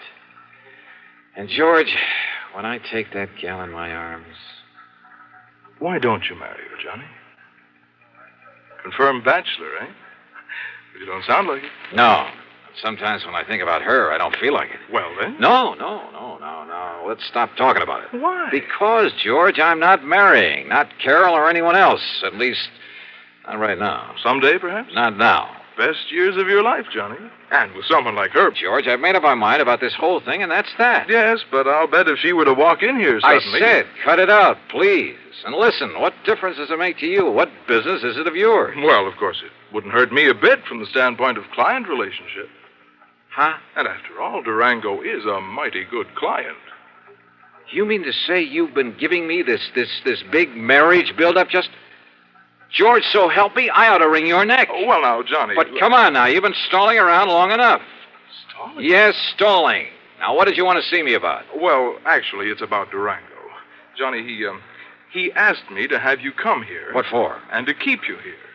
What? Yes, until he can arrive. You mean Durango's on his way here? Well, he thought of asking you to fly out to Bum Spung again, but he was afraid you wouldn't. George, can't you see what this means? Can't you see why he's coming here? And probably with that shotgun I mentioned. Oh, now, Johnny. No, sir, George. When old Durango gets here, you tell him... Hi there, Ruben. Where is he? Durango. Ain't that Johnny Dollar got here yet? Wait, the fire escape. What did you say? Oh, yes. Well, then I'll go right in. Johnny, wait! Tell him I left town. No, wait, listen! Well, where is he? Durango. Hi there, Georgie. Where's he at? The window. You mean went out the window? Yes. Dollar, Johnny! You come back here, Johnny! You hear me? I said come back here!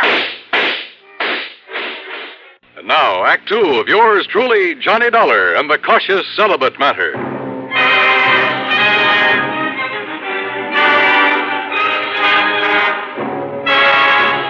Needless to say, when that wild old character, Durango Laramie Delhart, started shooting at me from the window of the office building, well, I really made time down that fire escape.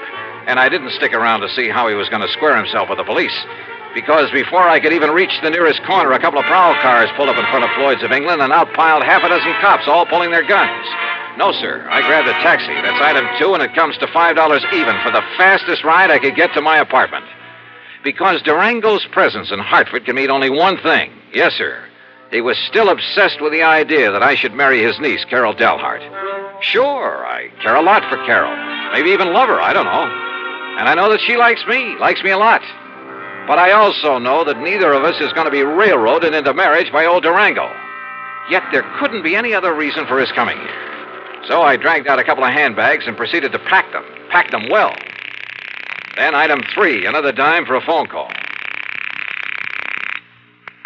George Reed here. So what happened, George? The cops haul him off and throw him into the clink? Durango? Who else? Johnny, this man is unbelievable. It's fantastic. Huh? I don't know how he worked it, how much it cost him. And, of course, as always, he came here loaded with money. Thousands, Johnny. Yeah? Well? But the police didn't even take those 6 guns away from him. Oh, brother, all the more reason why I'm getting out of here. Yes, Durango still thinks he's living in the old days of the wild and woolly West when the only... What? You're leaving? Oh, you bet your life I am, and I'm putting all the costs of transportation on expense account. Well, now listen. After all, it was you who got me into this whole thing. Listen to me. Where are you going? What do you think I tell you? You're in cahoots with this wild old man, this trying to get me to marry his niece. But, Johnny, if you and Carol love each other... So what? Do you think we want him to force us into it? Well, now, look. Suppose we... Yeah? Oh, come on, George. I'm in a hurry. George! Are you in your apartment, Johnny? That's right, but not for any longer than... Why do you ask that? You stay right there, Johnny. Durango. You just stay right there. I'm coming right over. I gotta talk to you, young feller, and that ain't all. You hear me, Johnny?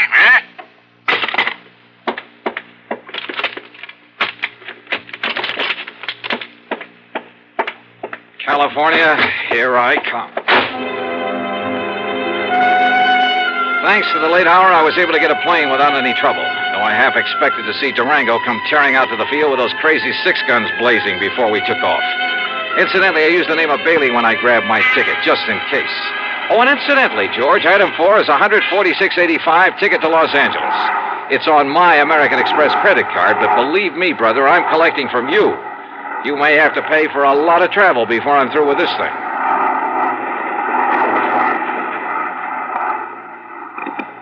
This is the pilot speaking. We'll be landing in Chicago in about 10 minutes. Weather is clear, the moon is bright, and ground temperature is 52 degrees. Is there a Mr. Johnny Dollar on board? A Mr. Johnny Dollar.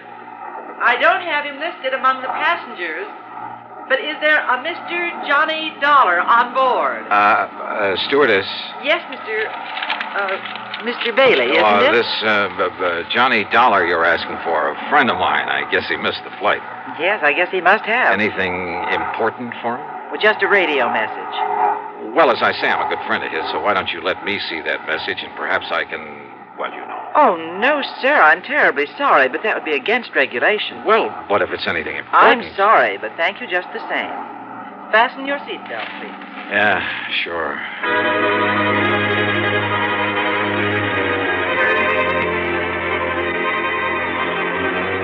When we landed in Chicago, I was tempted to grab a telephone, call George Reed, and ask him if Durango had given up the chase.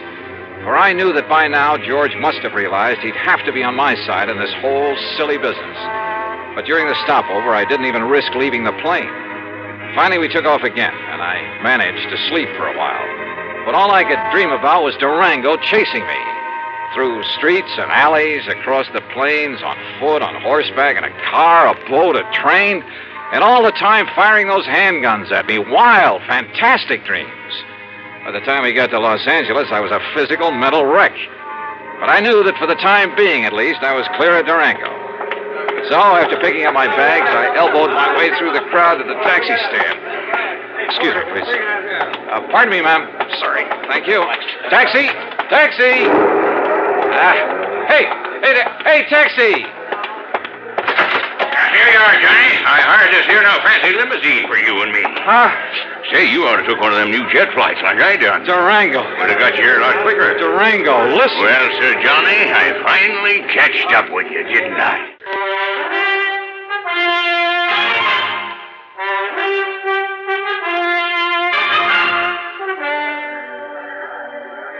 Durango. Well, Sir Johnny, I finally catched up with you, didn't I? Yeah, I guess you did. Well, you were the slipperiest young maverick I ever did see. Now, heist yourself up in this here now fancy limousine that I hired for it. Okay, Durango, whatever. Huh? Huh? What's the matter? Look, that man. Where? The other side of your car. Hasn't he got a gun there? Well, I have, so I'll soon find out. You wait here, Johnny. Oh, sure.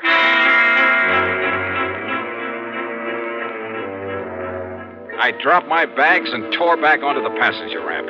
By jumping over a fence, I was able to climb on board an airliner that was about to leave. By flashing my credentials at the stewardess, I kept her from throwing me off, and in a couple of minutes we were in the air. Yes, sir, and headed for Portland, Oregon. The plane fare is item 55620. And to prove I'm not kidding about the company paying my expenses on this wild trip, item 6 is $425 for my 2 leather handbags and all the clothes I'd packed in them. So what happened at Portland? You won't believe it. But Durango was there and waiting for me. Sure, he chartered a plane, and because of the stops that my flight made along the way, he got there first. But I saw him in time. Johnny, here I am! Over here, Johnny! By jumping another fence and doing 100 yards in something like 9 seconds flat, I managed to find a taxi stand. Item 7, $35 for a wild ride through the streets of Portland, because I knew that somewhere in back of us, Durango was in hot pursuit. We finally ended up at a private airstrip out north of town. Item 8, $200 for the plane I chartered. And I told the pilot just to go anywhere. But according to regulations, he had to report his course and destination.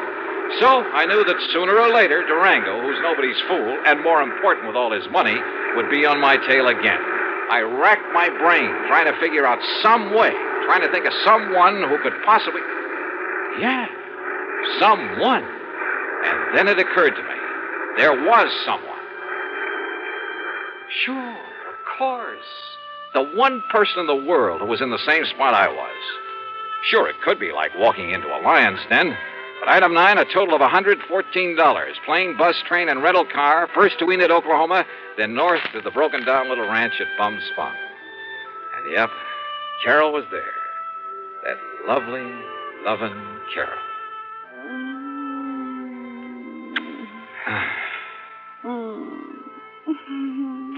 Oh, easy, gal, easy. You don't like to be kissed? Oh, I do. Johnny. Well, I love it, honey, and you'd know it. But listen, has Durango been here? Oh, Johnny, I don't know where that old goot went. Yeah, well, I do. He went to Hartford. Hartford? Yeah, Hartford, gunning for me. That crazy old man is so set on having us get married, Carol. Well, that sure he is, but to go all the way to... Well, now, that's just carrying things too far. Yeah, I think so, too. I mean, if he thinks that by waving a 6-gun around... Listen, Johnny Dollar, I'm real gone on you. You know that. Well, yeah, and I think you know how I feel about But that doesn't mean that just because old Durango wants it that way, we've got to get hitched up together. No. At least not right away. So if he thinks he can shotgun you and me and... Oh, no. Durango! I knowed he'd be coming back to you, Carol, so now we really celebrate. Durango, you crazy coyote! Now, Durango, you stop that. You put down that gun and listen to me. Well, he's going to marry you, ain't he? Well, ain't he? No, Durango. No? No, at least... Well, not now. And in spite of the way you've chased me all the way across the country. Yes, Durango. Well, sure I chased you, but not on account of Carol, Johnny.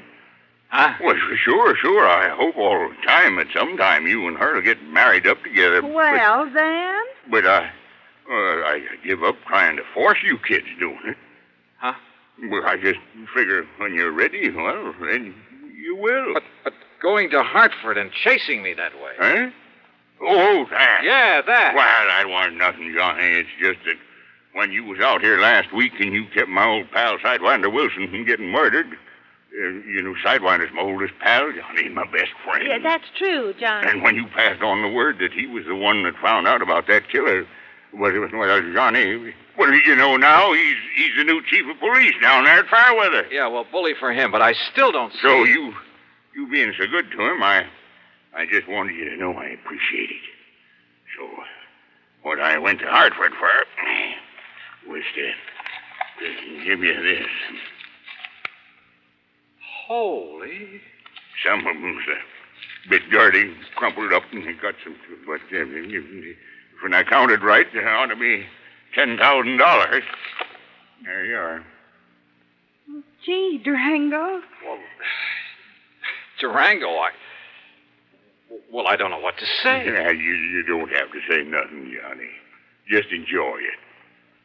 But are you sure you wouldn't like me to have the preacher come up from Enid and no, I guess not. But God bless you anyhow, boy.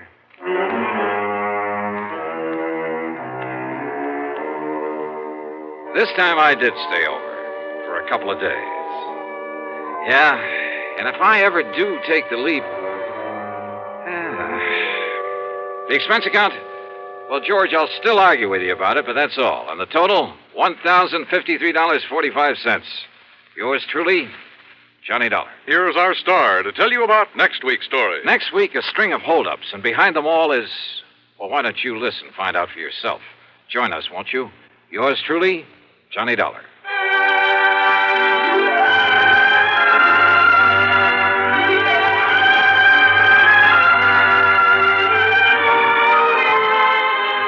Yours truly, Johnny Dollar, starring Bob Bailey, originates in Hollywood and is written, produced, and directed by Jack Johnstone. Heard in our cast were Virginia Gregg, Gene Tatum, John McIntyre, and G. Stanley Jones. Be sure to join us next week, same time and station, for another exciting story of yours truly, Johnny Dollar.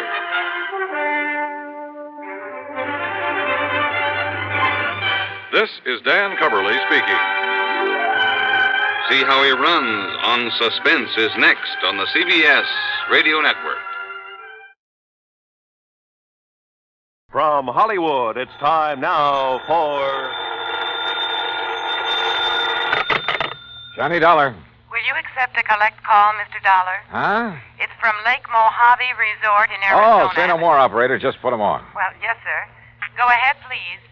Hi, who is it this time? Buster Favor, Ham Pratt? Johnny, this is Red. Yeah, well, how's the fishing? Time for me to make another trek westward and find out from... Huh? Red? That's right, Johnny. Red who? Well, you know the guide out here, Red Barrett. The fishing guide?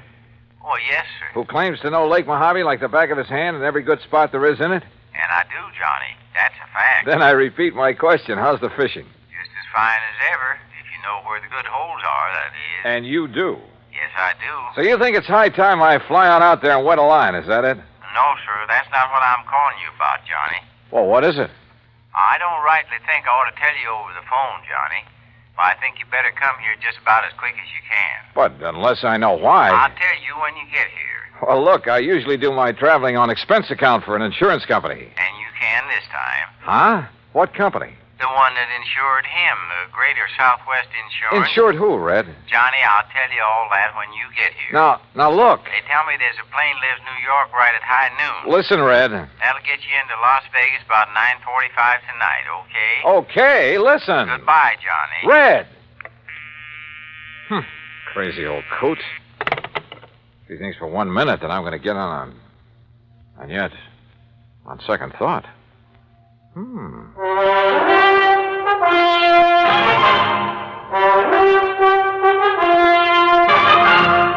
Bob Bailey in the exciting adventures of the man with the action-packed expense account, America's fabulous freelance insurance investigator. Yours truly, Johnny Dollar.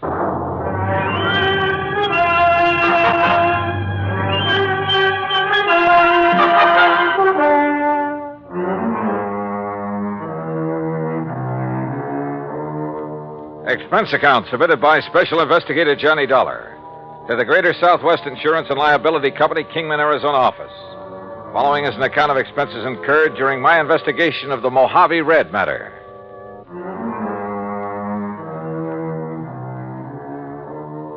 Expense account item 1420, phone call to the Kingman, Arizona office of Greater Southwest Insurance and Liability. On the theory it might be well to check with their agent, Jake Kessler, before going off half-cocked. Hi, Johnny. Haven't seen or heard from you since 2 years ago when you came out here to investigate the murder at the old Midas Touch mine. Yeah, I remember, Jake. Now listen. Yeah? Is everything going along okay these days? What? Well, I mean, no trouble with any of your clients, that sort of thing, huh? Why, not a bit, Johnny. Why do you ask? Just wondered. Well, if I did have, you know who I'd call. No problems at all, huh? I told you, not a... Hey, just what do you got stuck in your craw, Johnny? Nothing. I just... Well? Well, tell me this.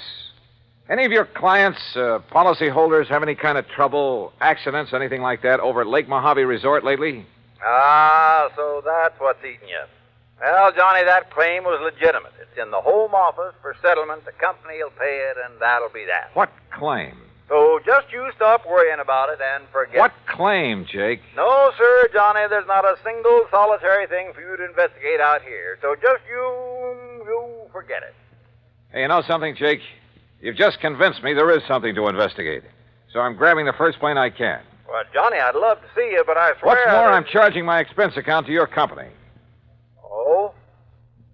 And, if you find out that I'm right and you're wrong... Okay, Jake. Then you can shoot the crow and I'll eat it.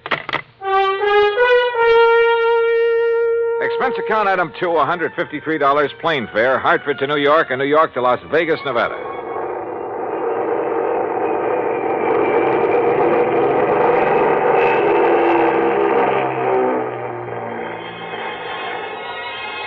It was 9:45 on the dot as the big mainliner slowly circled down out of the clear, starlit sky. Unless you've seen the millions of stars that twinkle brightly through the clean, dry air over the Mojave Desert, you've really missed something. And as we glided down toward the landing strip on the south edge of Las Vegas, the multicolored lights of the fabulous resort town made it sparkle like a vast field of jewels. Beautiful. Yeah, and expensive. That is, if you insist on trying your hand at the gaming tables and the casinos that line the main drag. Believe me, brother, I know. But that's neither here nor there.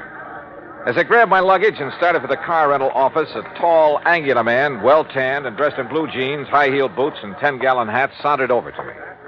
So you wouldn't take my word for it.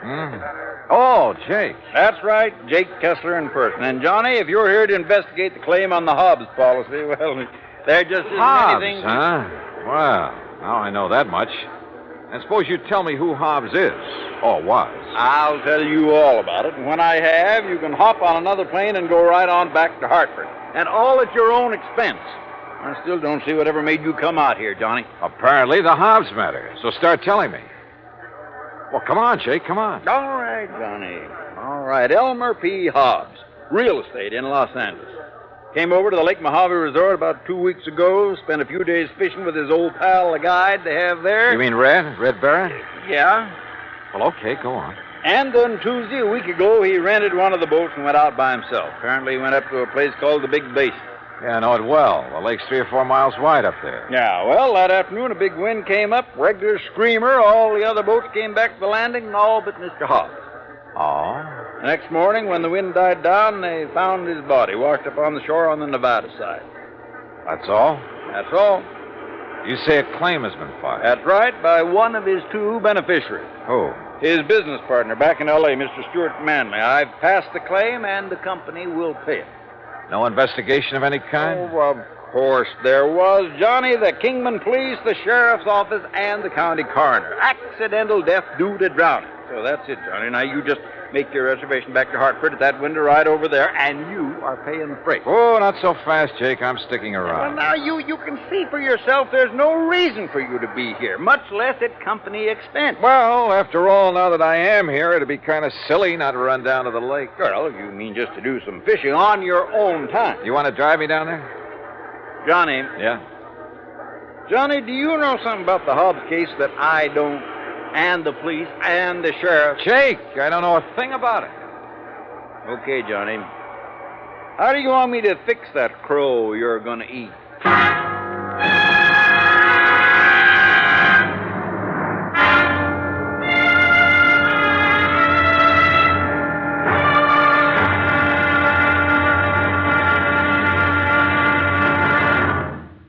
Act 2 of yours truly, Johnny Dollar, in a moment. Our flag now numbers 50 stars, and behind each star there stands yet another flag representing one of the 50 states. Vermont's state flag, in its early form, imitated our national flag, uniquely bearing 17 stripes and 17 stars, with only the inscribed word Vermont to distinguish it. The good people of Vermont assumed, as did our national government, that stripes as well as stars would be added as each new state entered the Union. Vermont entered the Union after Tennessee and Ohio, and with Kentucky to join shortly, the Vermonters naturally put 17 stripes on their flag.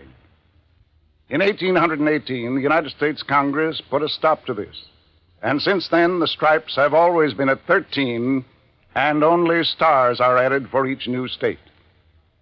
Vermont's present flag captures the famous beauty of the Green Mountain State in its coat of arms, and inscribed is the phrase, Vermont, freedom and unity. Vermont's state flag, the flag of the 14th state to enter the Union, was adopted on April 26, 1923. And now, Act 2 of yours truly, Johnny Dollar, and the Mojave Red Matter.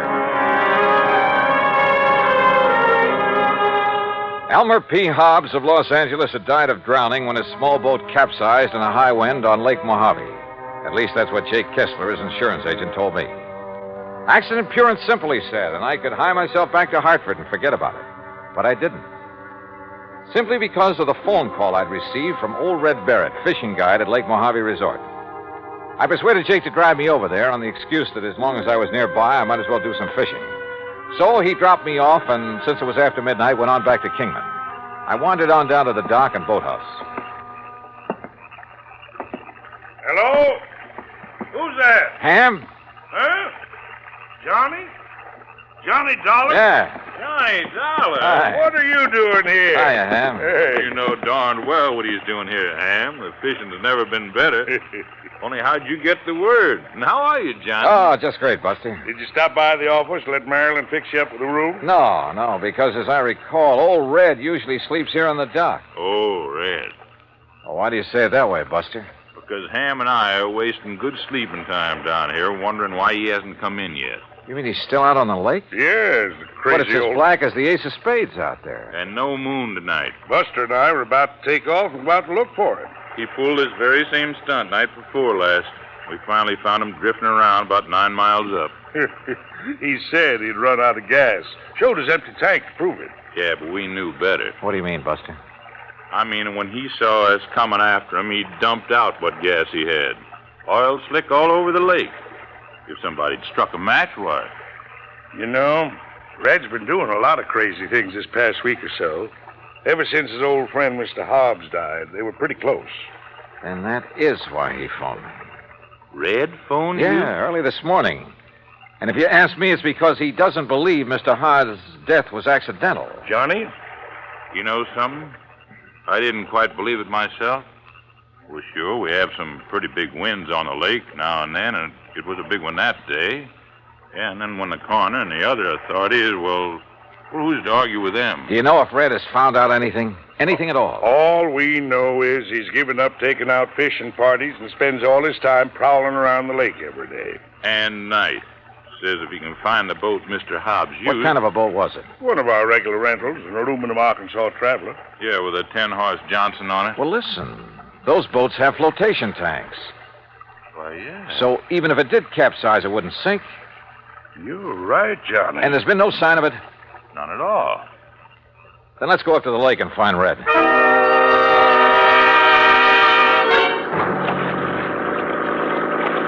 Except for the stars far overhead, the night was black as ink. And the 50-horse outboard skimmed us along at better than 30 miles an hour. Believe me, it was a strange feeling, almost like flying through space.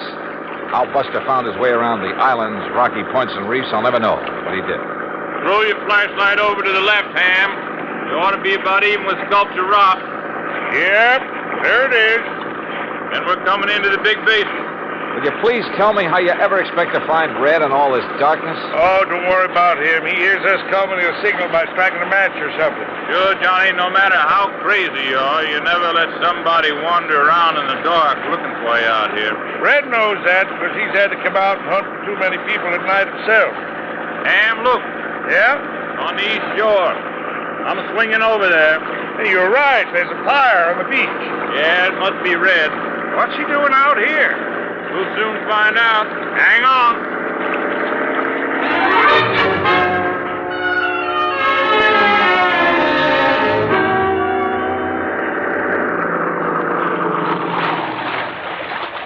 Well, all I have to say is you took long enough to bring Johnny up here. Red, you old reprobate, what under the sun are you up to this time? I just told you. I've been waiting for you to bring Johnny.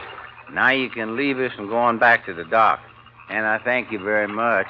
Red, we're not leaving until we find out what this is all about.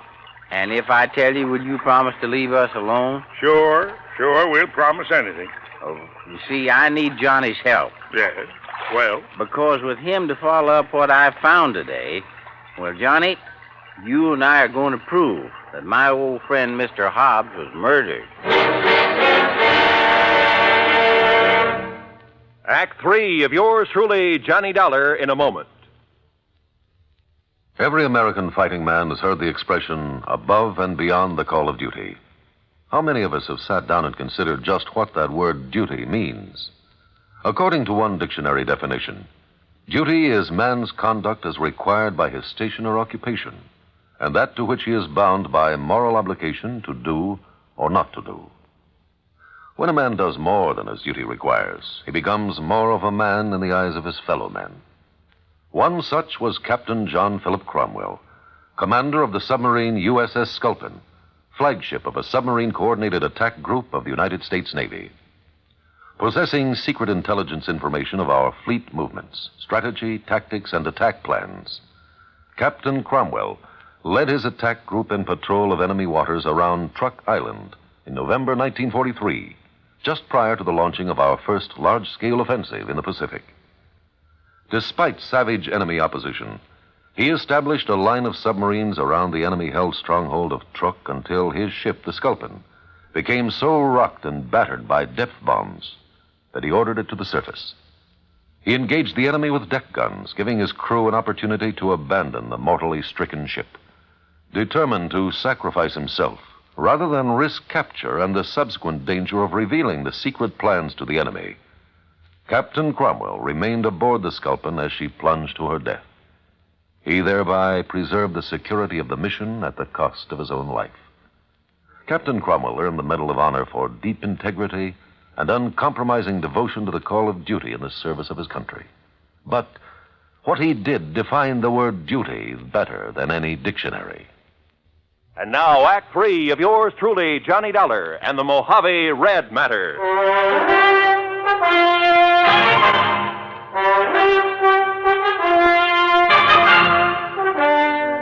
I'll tell you this, Johnny. Red here's one of the wildest, most irresponsible old characters I know when he wants to be. But he's okay nonetheless. And if he thinks you and he can find proof that Mr. Hobbs was murdered, well, he must have a good reason for it. Well, Red?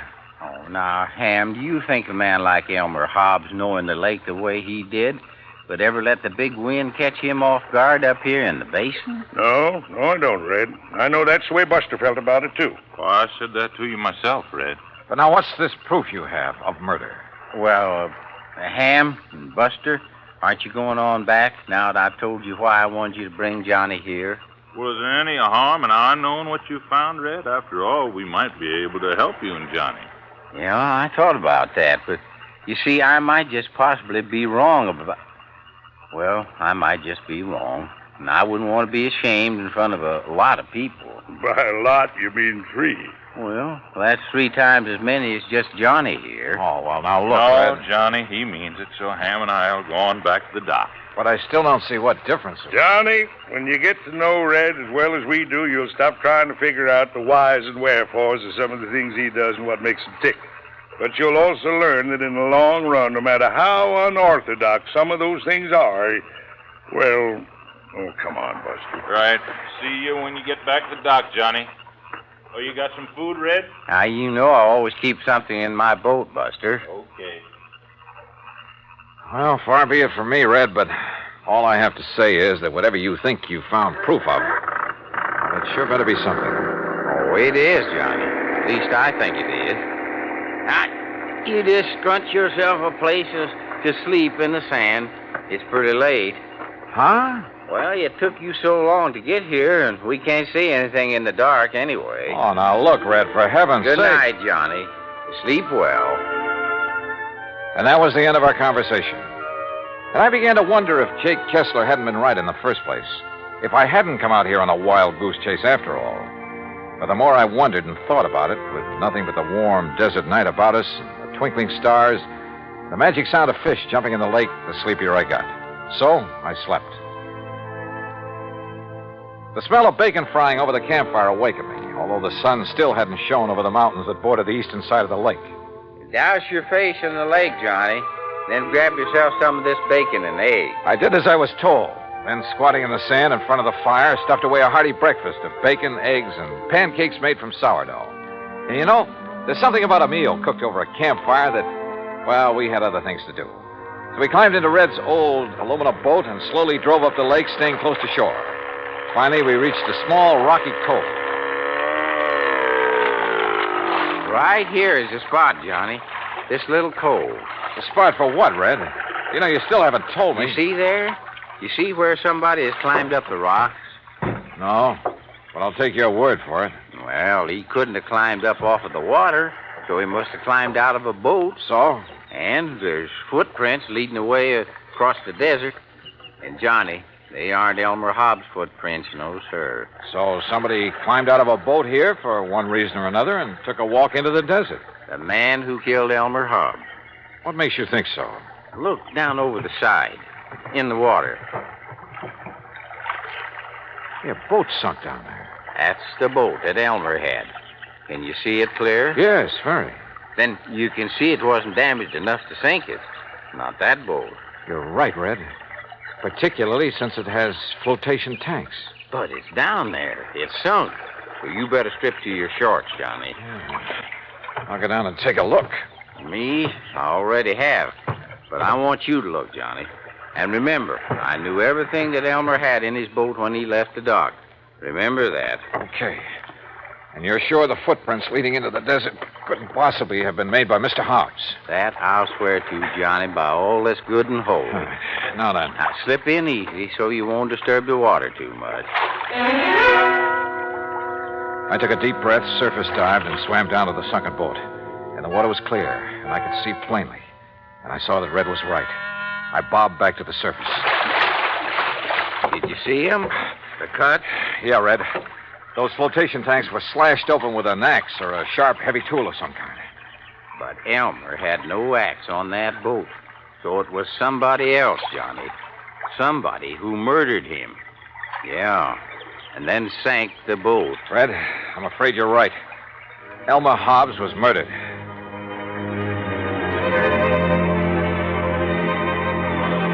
So there you have it, Jake. And if I were you, I'd call off payment on that claim immediately. Granted, the case isn't over yet. I still have the job of finding out who killed Elmer Hobbs. But you know something? You're going to have to wait for my next report. Meantime, expense account total to the moment, $159.20, including the cost of shooting and retrieving one crow. Jake, how would you like it cooked? Until the next report, then, yours truly, Johnny Dollar.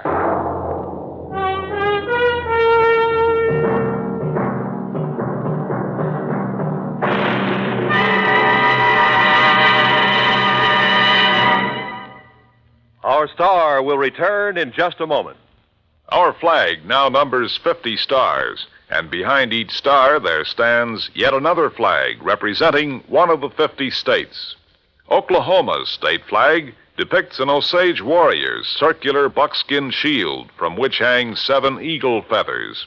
Across the shield is the Indian's calumet, or pipe of peace, crossed with the white man's peace symbol, the olive branch. On the shield are small crosses, the Indian's graphic sign for stars, indicating lofty ideals or a purpose for high endeavor.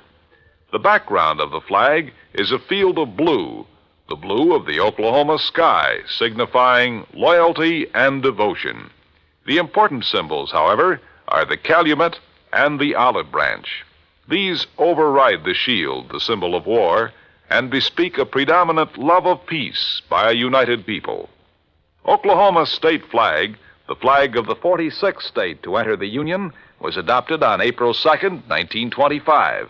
Now, here's our star to tell you about next week's story. Next week? Well, after all, the case isn't really closed. But it will be next week, believe me. Join us, won't you? Yours truly, Johnny Dollar.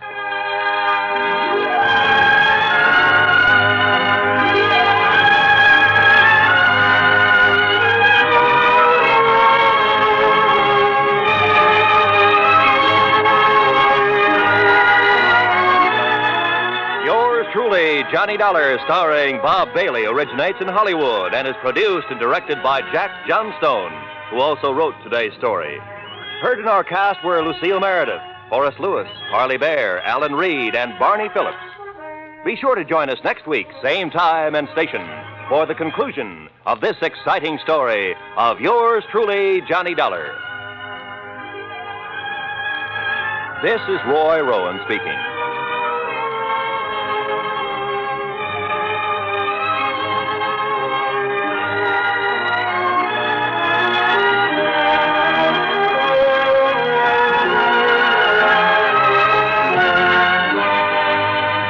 This is the United States Armed Forces Radio and Television Service.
and Slate 107B. This is Johnny Dollar for broadcast Sunday, May 10, 1959.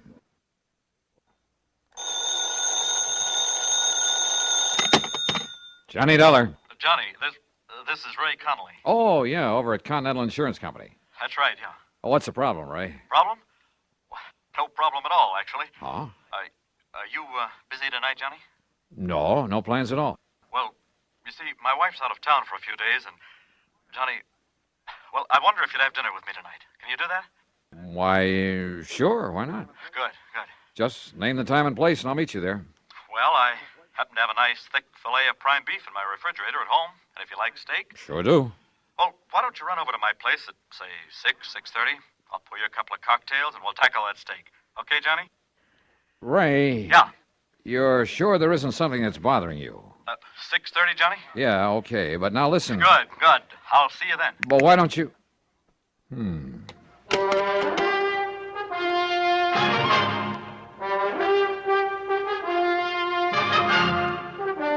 Bob Bailey in the exciting adventures of the man with the action-packed expense account. America's fabulous freelance insurance investigator. Yours truly, Johnny Dollar.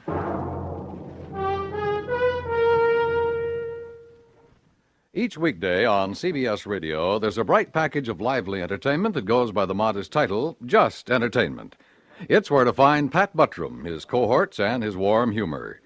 Mr. Buttram is ably aided by lovely Marion Morgan and that singing foursome called the Halloran Quartet.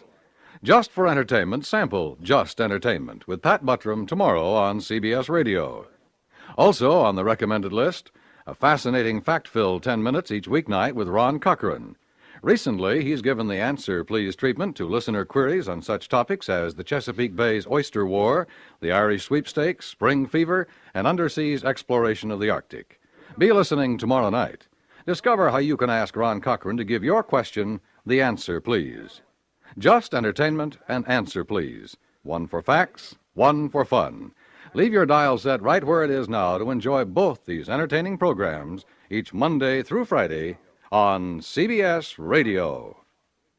And now, Act One of yours truly, Johnny Dollar.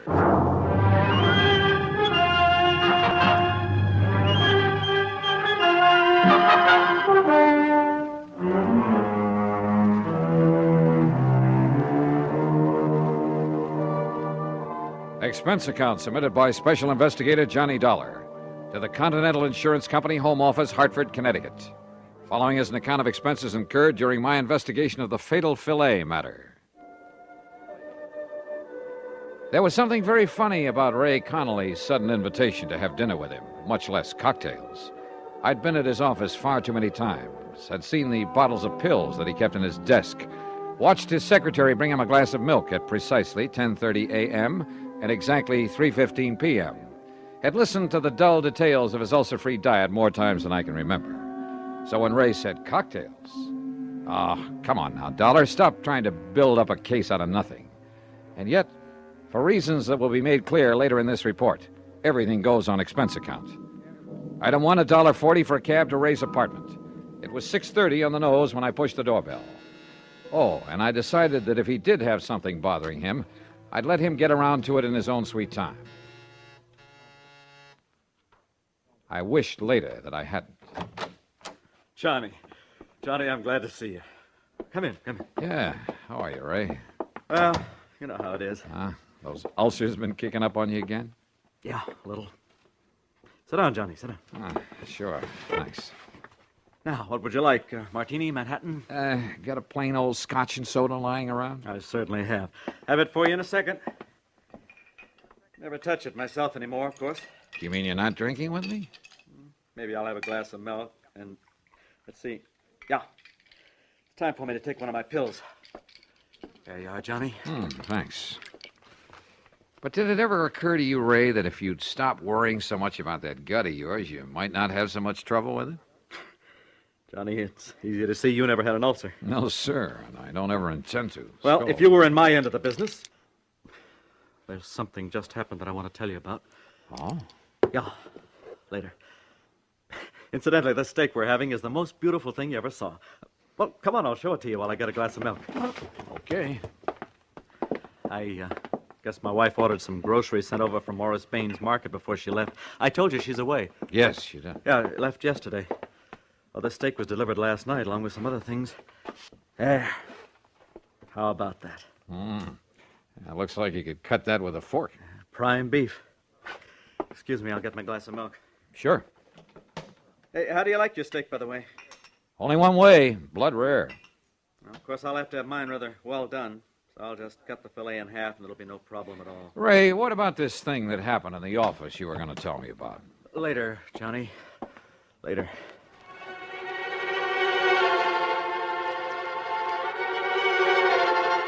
Again, looking back, I wished that I'd pressed the point, but I didn't. Instead, I had another drink, watched him sip his glass of milk, listened to him complain some more about his pet ulcer, and then, finally, we sat down to dinner. There we are. Isn't that the most beautiful steak you ever saw? Oh, no. Huh?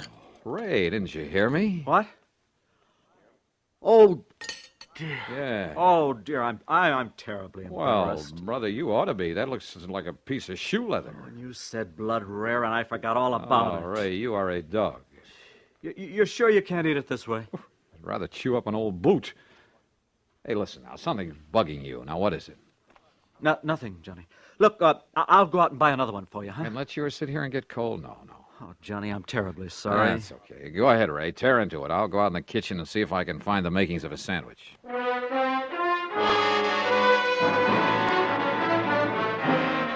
I could have killed him overcooking a perfectly good steak that way.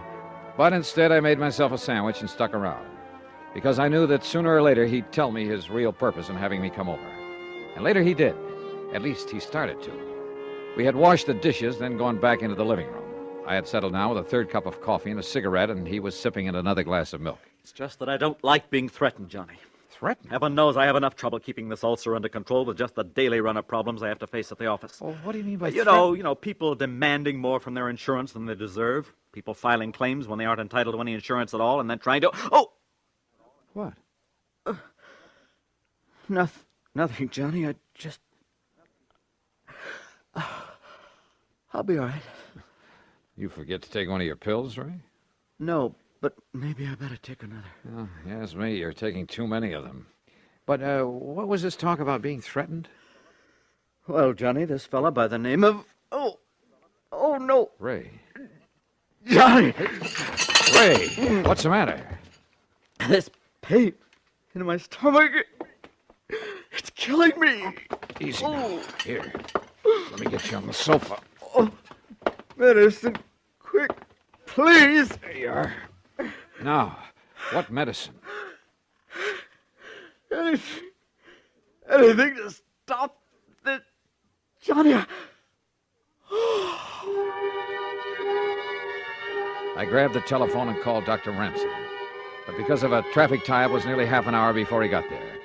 Meantime, Ray lay on the sofa getting paler and paler until he was white as a sheet. The doctor, completely familiar with Ray's ulcer problem, did what he could. But after 45 minutes, realized things were getting beyond his control, so he called an ambulance. Another half hour. And yeah, by the time they got him to the hospital, in spite of injections and oxygen along the way, Ray Connolly was dead. Act two of yours truly, Johnny Dollar, in a moment. Tibet in the news. Who's an expert on Tibetan affairs? Who was the personal guest of the Dalai Lama in happier times at the top of the world? Why, Lowell Thomas, of course. Ask us another part of the world, and there's every chance the answer again would be Lowell Thomas. The roving raconteur has been just about everywhere, seen just about everything. So when a story breaks, he has that extra edge of intimate first-hand experience to give extra dimension to his reporting. One of the most colorful men in the industry, one of the most striking different sounds on the CBS radio network is Lowell Thomas, heard every Monday through Friday evening with his fascinating reporting. Only a network could bring you a Lowell Thomas. Only the CBS radio network does. Remember, the keen mind and formidable experience of this noted world traveler, lecturer, raconteur, and CBS newsman is an exclusive with the affiliated stations of CBS Radio. Monday through Friday evenings, don't miss Lowell Thomas. And now, Act Two of yours truly, Johnny Dollar, and the fatal Filet matter.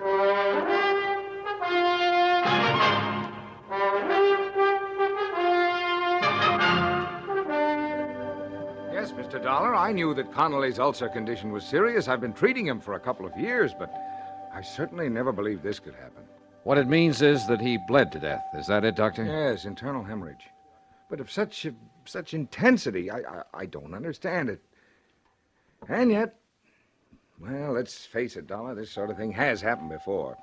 Has happened before? Yes. Doctor, you may be right about that. Well, of course I am. But not in the way you think.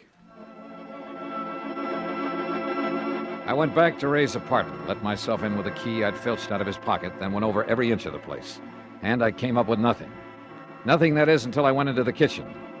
There I saw for the second time the bag of groceries that his wife had delivered from Baines Market, from which Ray had taken only one thing, so far as I knew: the steak he'd eaten that night. Yeah, and he had eaten every bit of it. I dumped them out on the table, made a list of them. Then I noticed something else on the table. It was a cheap gold-plated cuff link with the initials XD on it. Early the next morning, I talked with Morris Bain, proprietor of the food market. Insurance investigator? That's right, Mr. Bain. Well, no, George, just call me Morris. That's what my customers do. Okay, Morris. Well? Well, of course. I'll be glad to cooperate, Mr. Dollar, every which way I possibly can. Good. Now, The all I want to second know... shelf on the left, Julius, right over the salad dressing. I gotta keep canned snails. I gotta keep for some of my special customers. But how people can eat those, I don't know. Oh, good morning, Mrs. Beckham. It's a lovely morning, isn't it? Now, Morris... Oh, yeah, you wanted information. Eh? Yes. Oh, Mrs. Vandersloot, how are you, huh? How's your nice little doggy this fight? No, get him out of here before he does. No, get outside. Out. Oh, what's your problem with dogs in the store? Yeah, I'm sure. But now, do you have a customer by the name of Connolly? Mrs. Connolly? Sure, lovely woman. She was in here only the other... Oh, how do you do, Miss Keena? How's my little sweetheart today, huh? We got a special on those fancy canned chestnuts with the light syrup listen that to you me. like. Mrs. Connolly was in here when? The day before yesterday. Oh, how's her husband, Mr. Dollar? Is he still suffering from those terrible ulcers? No, not anymore. Oh, it's a miracle. Hardly. The point is, she ordered some stuff from you. Yeah, that's right. We delivered it, too, day before yesterday. What? What did she order? Well, right here in the office, Mr. Dollar. I'll tell you exactly what went over there, but exactly. Good. You wanted breakfast cereals, madam, right there in the second aisle. Yeah, you're welcome. Now, right here in this pile of bills is the one for whatever the... here we are. Mrs. Ray Connolly. Good. Let me compare with the list I have. Sure. Julius, take care of Mrs. Freeband there by the cheese. Such a time I have with her help. And such an exclusive clientele, you have no idea.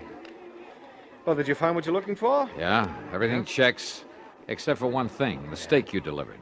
Steak? That's right, a prime filet, but it's not on the list. We don't sell meat. What? No, of course not. Sadie, double-check the Hathaway order. Somebody made a mistake last week. Wait a minute. That's a good... You're sure your delivery boy didn't take a steak to the Connollys? How could he? Oh, fine. No, But we thanks don't anyway, even sell Morris. them. No, it's a pleasure anytime. Be seeing you. Yes, sure. Sadie, did you deliver the Broomfield order, Sadie? So do it right now away. we try a different tack. Item 2 or 3, whatever it is, a dime for phone call to Dr. Ransom. I suggested he take whatever steps were necessary to make a complete examination of the stomach of the now deceased Ray Connolly. Item 4, 85 cents for a cab to the office of Continental Insurance. Ray's secretary had obviously been crying. Just can't believe it, Mr. Dollar. Yeah, I know, Gracie. Now listen. Did any of the people who've come here to see him ever threaten him? Threaten him? That's right. Well, lots of people have threatened lots of things when they didn't feel their claims were met properly, but he was the fairest, the most honest man. When, Mr. Dollar? Somebody in here yesterday, maybe? Well, yes, there was a man in here yesterday who was very angry about something. Oh? I could hear him pounding the desk in there and swearing. Who was he? I don't know. He must have come back with Mr. Connolly after lunch, and I didn't see him leave, but look, he lost a cufflink. A cufflink? Let me... XD. What? Gracie, this is the man I'm looking for. Can you find me a policy with this man's name on it? Just from these initials with all the policies on file? Probably a beneficiary whose claim was settled or refused. You say the man, Mr. Dollar. Yeah, Gracie. The man who murdered your boss.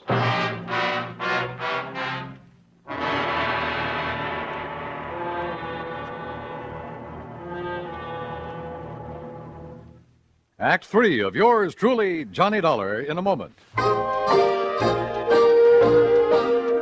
Be sociable, look smart,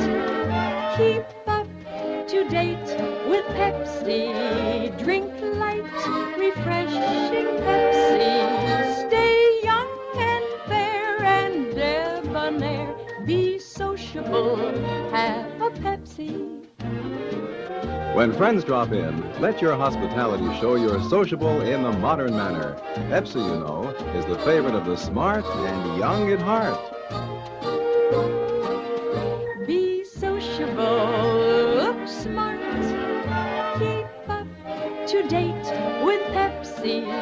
Drink light, refreshing Pepsi. Stay young and fair and debonair. Be sociable, have a Pepsi. Have you tried a Pepsi lately? And now, Act 3 of yours truly, Johnny Dollar. Expense account item 5, another dime for another call to Dr. Ransom. Yes, the autopsy had been made. And yes, they had found enough ground glass in the stomach of Ray Connolly to kill 3 men. That's why Ray, with his ulcer condition, had gone so fast. While he was with you, Johnny, the police would like very much to talk to you. Well, certainly they don't think I did it. Well, of course not. At least, Yeah? Well? well, after all, you were with him at the time when he ate that filet. Okay, Doc. I'll get in touch with him. Item 6, 10 cents for another call to Ray's secretary at Continental Insurance. Yes, Mr. Dollar, I have. Nice going, Grace. What's his name? Xavier Donato. The folder was still at Mr. Connolly's desk. Donato. And the address? 13425 Sunset. Sunset. Got it. And listen, the reason he was angry with Mr. Connolly... Yeah?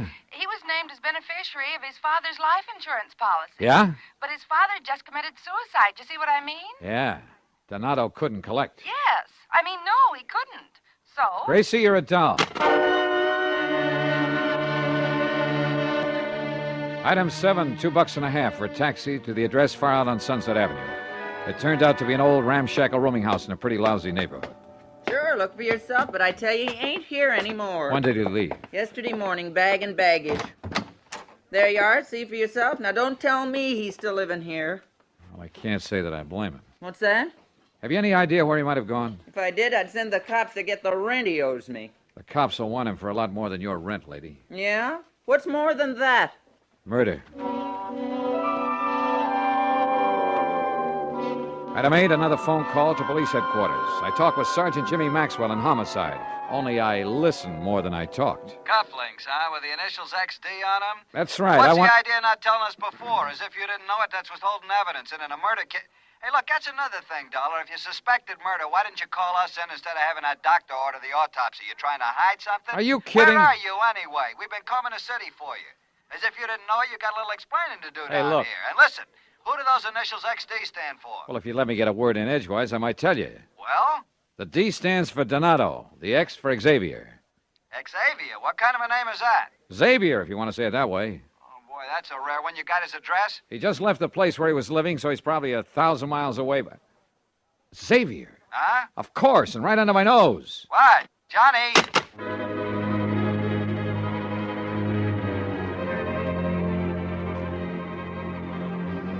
Maybe I should have told him more, everything I knew. But I didn't want to have to wait for the police or anybody else. Ray had been a friend of mine, and to bring his killer to justice was all I cared about. As for that name, Xavier, of course I'd heard it, only a few hours before. And for some stupid reason, it had never occurred to me that it began with the letter X. Item 9, $1.50 for another taxi. This time to the... Yeah, you guessed it. Excuse me, please. Julius, Pardon me, will you please, how many madam? times do I gotta tell you? You pack the vegetables on top. Morris. The pan goes in the bottom, huh? Morris, come over here. Mr. Dollar. Back so soon already? Now listen, when I left you early this morning, Yeah? just as I was leaving, I heard you call somebody by the name of Xavier. Yeah, you mean that slowpoke, huh? That dumb, stupid... All right, is he lazy- still here? What's his last name? His last name? Yeah, what is it? Well, his last name, it's... Sadie, how many times I gotta tell you when a customer's got a complaint? Well, this one has. What? No, Xavier. listen, Mr. Dollar. Xavier. Xavier Donato. Looking for me, mister? You're Xavier Donato? Yeah. What do you want? I just want to show you a couple of cufflinks. Here. Are these yours? Yeah, mine. Then don't try to pull a gun. Me? I got no gun, mister. I found one of these in Ray Connolly's office. Sure. I got mad. I slam bang on the desk at him. I found the other one at his apartment, where you delivered that steak to him. That steak full of ground glass. Where'd you get that steak? Wilson's Prime Market along the way to his place. Then you put in the glass and took it up to him. Yeah. That was pretty good, huh? Say, you from the cops? You expecting the cops? I don't know. But you didn't run. You didn't leave town. Sure, because I'm smart. You leave town, they know you done it. They chase you, they catch you. Honest, I didn't know it was going to kill him. You know it now. But I had to get even.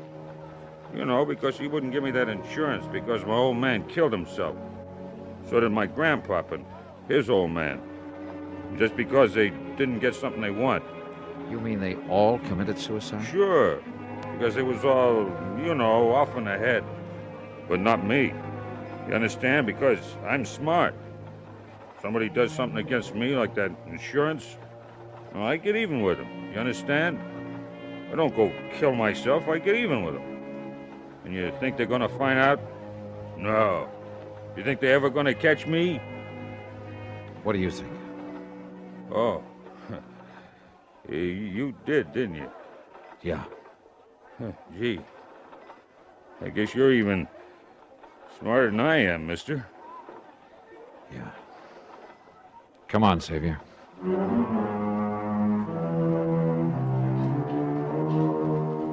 Prison? I doubt it. Not with a family history like that. But there are institutions for his kind. I'm sure he'll spend the rest of his life in one of them. And maybe, by studying his case, the doctors, the psychologists can learn more about helping such people before they go off the deep end. Expense account? Forget it. Ray Conley was my friend. Yours truly, Johnny Dollar.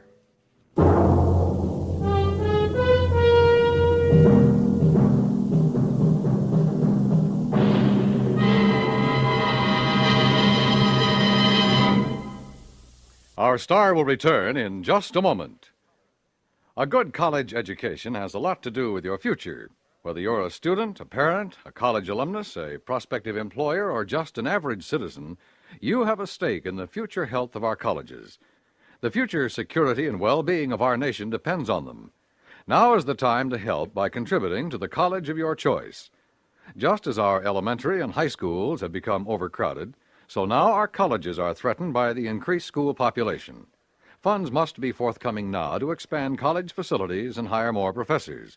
Otherwise, our colleges will be unable to handle the millions of future students seeking entrance. If we are to keep pace with the Russians in scientific developments, if we're to improve our standard of living and maintain our free way of life, we must have greater college facilities and have them now. For more information, write for a free explanatory booklet to Higher Education, Box 36, Times Square Station, New York, 36. Now, here is our star to tell you about next week's story. Next week, a pair of twins. And believe me, they bring me a double dose of trouble. Join us, won't you? Yours truly, Johnny Dollar.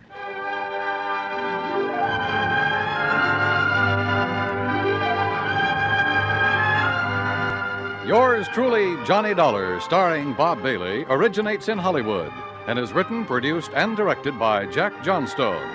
Heard in our cast were Virginia Gregg, D.J. Thompson, Jack Edwards, Marvin Miller, Larry Dobkin, Harry Bartell, and Frank Gerstle. This is Dan Cubberly speaking.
Johnny Dollar. Johnny. Yes? Hello? George Reed, Floyd's of England. Oh, what's the matter, George? You sound a bit down in the mouth. I am. What's up?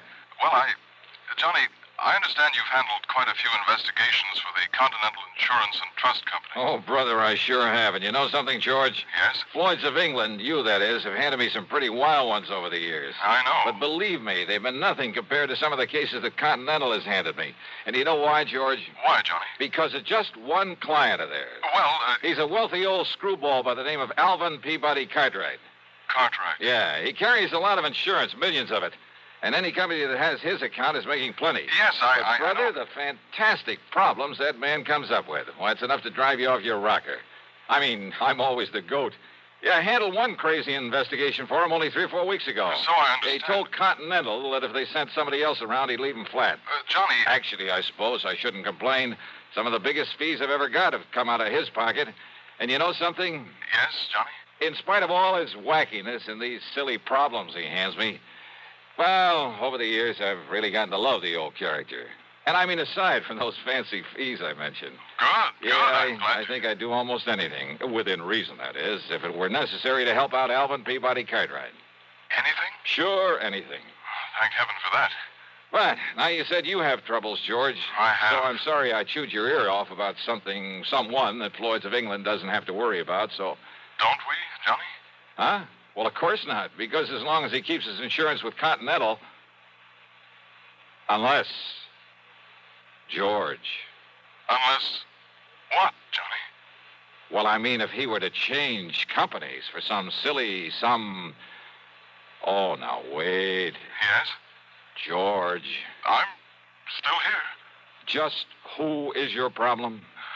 I'm afraid you've guessed it. Oh, no. Yes, Johnny. Alvin Peabody Cartwright.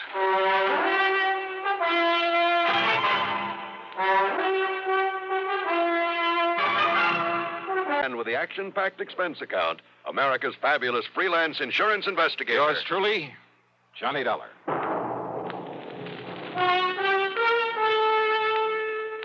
Pepsi-Cola refreshes without filling. Why? Because it's truly light. Charlie, you're forgetting something. Wait, Kay, there's more. Yes, ice-cold Pepsi is the delicious refreshment that goes great at a picnic or a party. But, Charlie... And Pepsi goes fast. People like it, so keep plenty handy. There. Oh, you did fine, except for one thing. Well, I mentioned lightness and how Pepsi refreshes and how fast it goes. You left out Pepsi sociability. You know the Be Sociable song. But, Kay, I can't sing. I can. Listen. Be sociable, look smart, keep up to date with Pepsi. Drink light, refreshing Pepsi. Stay young and fair and debonair. Be sociable, have a Pepsi. Well, at least I can say this. Pick up an extra carton of Pepsi today. Please do. And now, Act One of yours truly, Johnny Dollar.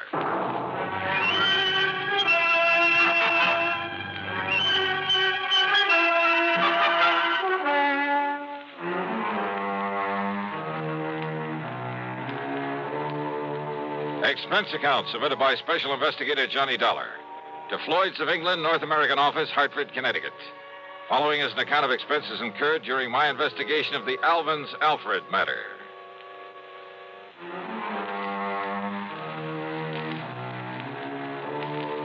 The assignments George Reed usually handed to me were usually bad enough. But a combination of both George and Alvin Peabody Cartwright could be just a little too thick. Anyhow, expense account item one, $1 for a cab to his office. Now look, George, don't tell me Cartwright has shifted all his insurance over here to Floyd's of England. Sit down, Johnny, please. Sure. Well? Yes, he has. Then, baby... As a matter of fact, after months of effort and expense, I managed to sell him on our company myself. Oh, brother. But if you have any idea of the amount of his annual premiums, well, Johnny, it's a real feather in my cap. But don't you realize what you've got yourself in for? I'm afraid I'm beginning to. So, Johnny, if you can get him off my neck... Cartwright? Twice in 1 month? Don't bank on it. But tell me all anyhow. Well, it's really my own fault. So anxious to get his business.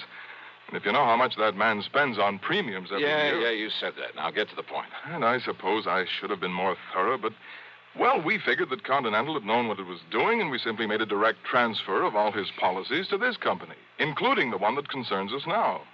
Only it should never have been issued. What kind of a policy? Straight life. On Cartwright? No. With all the riders attached to it. Johnny, it not only covers her life, but accident, injury, mysterious disappearance, just about anything you can think of. Covers whom? Well? The name on the policy. Alfred. Alfred? Alfred Cartwright. A relative? No. No. But if his last name No, is... Johnny, according to this policy, Alfred is a ward of Alvin Peabody Cartwright. That's funny. I never knew that Cartwright had a... Well, what's the difference? What's happened to this Alfred? According to Mr. Cartwright, it was an abduction. Oh, a kidnapping, huh? No, not exactly. Well, what do you mean? If he was abducted, that means he was... Wait a minute. Yes? A minute ago, you started talking about the insurance policy on her. That's right. And then you start talking about Alfred. Alfred is a she. Is a what? Hey, well, what do you mean about an abduction of her, him, it not being a kidnapping? Oh, I said not exactly. But Alfred was abducted. Yes. Oh, look, would you start making some sense about this? I wish I could. And if this sort of thing is typical of Cartwright... Come on, George. If Alfred was abducted but wasn't kidnapped, well, okay, what happened? Well, you see, Johnny, Alfred... A female. A female. Well? Alfred happens to be a dog. Okay, so what's the difference? If she's been abducted, she's... A dog? Yes. Oh, no.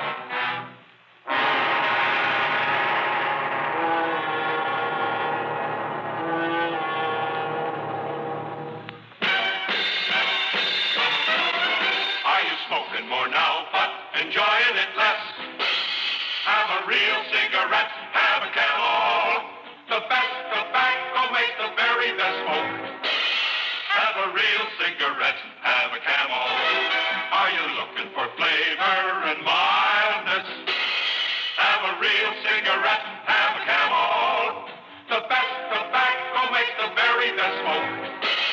Have a real cigarette, a real cigarette, a real cigarette, have a Camel. Again, for the 11th straight year, Camel outsold every other cigarette, filter, king size, and regular. The best tobacco makes the best smoke.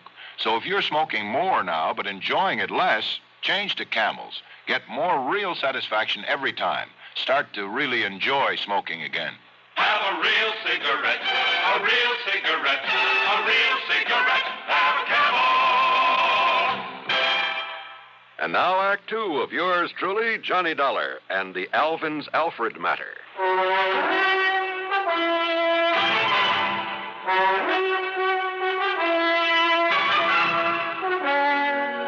George, life, accident, injury, mysterious disappearance, all that insurance on a dog? Yes, Johnny. A female dog? Yes. By the name of Alfred? Yes. A pet of that lovable old crackpot, Alvin Peabody Cartwright? His ward, Johnny. At least that's the way it reads on the policy, and that's why we thought nothing of it when the policy was transferred to us from Continental Insurance and Trust. Oh, brother. But why Continental ever wrote such a policy in the beginning? Oh, that part's easy, George. But the premium's only a drop in the bucket. I mean, compared to that on the rest of Cartwright's insurance. Now, listen. If they'd refused to write this complicated policy on his dog, they'd have lost all his business. Well, they have now, to us. And, Georgie, you can lose it just as fast unless you try to do something about this disappearance of that pooch. Unless you do something about it, Johnny. You've got to find Alfred and return her to him. So will you drive on over to Lakewood and talk to Mr. Cartwright, see what you can do? So help me, George. And, Johnny, I promise we'll not question a single item on your expense account, no matter what it is. Oh? As for a nice big extra fee, well, you name it. Well, will you do it? Okay, George, on one condition. Yes? That you keep this thing under your hat. I mean, after all, if the word ever got out that Johnny Dollar was chasing around the countryside looking for a dog napper... Johnny, I promise. I cross my heart and hope to die. What a business. With no limit on the expense account, I should have hired a Rolls, complete with liveried chauffeur. But instead, item 2 was $4.20 for a tank full of gas for my own car. Within the hour, I was pounding on the front door of the Cartwright home over in Lakewood.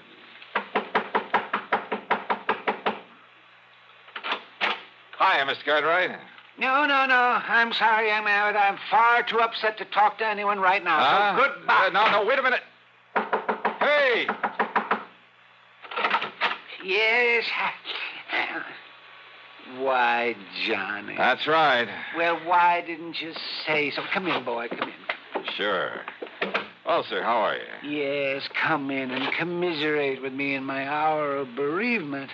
How anybody could be so wicked as to take Alfred, my pride and joy, away from me. But somebody did.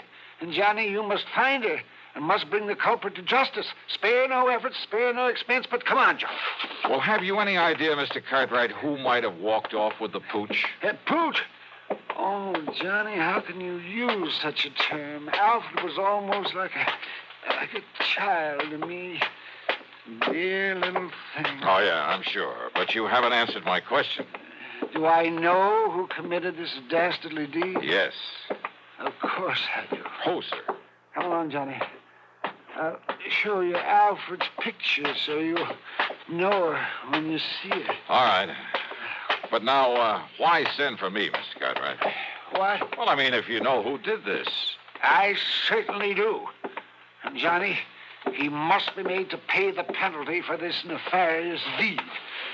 Now, look. Here's dear little Alfred's room. Huh? Well, do you like it? Isn't it nice? I could hardly believe my eyes. It was more like the playroom for some much too wealthy child.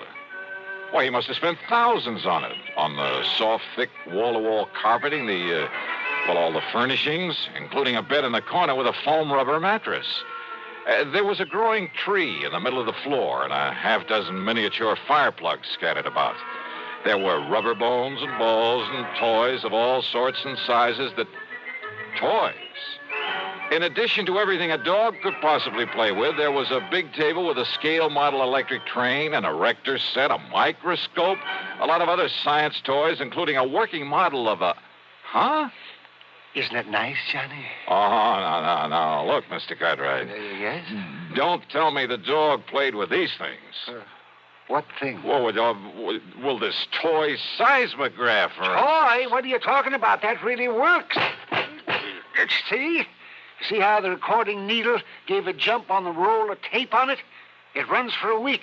Keeps perfect time. Oh, well, sure. So the dog could tell when there's been an earthquake somewhere. Is that it? Well, no.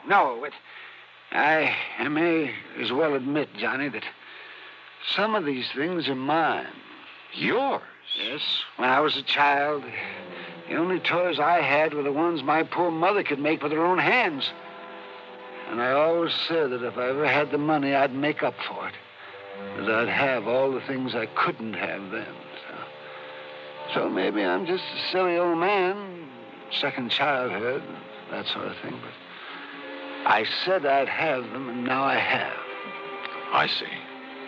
Did you ever have a nice electric train when you were a youngster? Well, no. My folks couldn't afford it. Yes, but I bet you wanted one, didn't you? Oh, sure I did. Doesn't every... Yes, and after you'd grown up, I bet you spent as much time looking at them in store windows as any kid. All the time wishing you dared to buy one. Just to have it. You think it's all a joke, Johnny? Joke, Mr. Cartwright? About the man who buys his son a train for Christmas and then, plays with it all Christmas morning? Yeah, maybe you got a point there. Of course I have. And that's the trouble with growing up.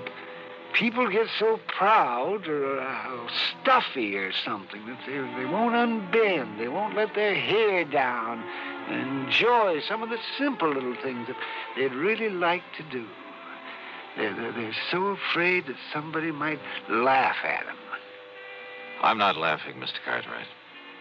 And that's why I like you, Johnny, because you've sense enough to realize that, maybe an eccentric old character like me isn't so eccentric after all.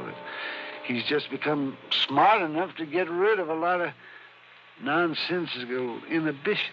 Yeah, you have got a point there. Maybe you can understand why this same old man is so upset about losing a wonderful companion, his dog. She was such a dear. I looked all over before I found her and bought her and brought her here. Her, Mr. Cartwright. That's right. Then why did you name her Alfred? Well, to be honest about it, Johnny, I'd really hoped for a boy. Yeah. Yes. Now, you say you know who who dog-napped her. Clarence. Clarence? Clarence Brixton. A stupid day servant I fired yesterday. He was the only one that could have done it. Who would have done it? When did this happen? Last night, between 7 and 8. I'd gone over to visit the widow Parkins. Oh, a bit of romance in your life, Mr. Cartwright? Oh, Johnny, how can you say that? Well, she is very nice. There was nobody here but little Alfred. I'd even locked her in. Oh, what about the house? Was it locked? Of course it was. But Clarence still had his key to it. And if you know this house, Johnny, and nobody could have broken in. Oh, I'm sure of that. Besides, there was no sign of anybody trying to. There was no footprints outside. There was no ladder marks. There was nothing. Even the stupid local police agree that Clarence must have done it. Then why haven't they nabbed him? Because they believe his alibi. From that character, that wife of his. They live the other side of town, and she swears he was at home when it happened. And you're sure that only he had a key to this house? That's right, outside of my own. So he must have done it. Only the dumb police won't do anything because of his so-called alibi. And we got to break that alibi. That's right. But how? How, Johnny? Well, I got a crazy idea. Well, I thought I was the only one who got Just, let me take a real close look at one of these toys in here. One of these toys? Yeah, that's right. It's a long chance, Mr. Cartwright. But let's see what happens.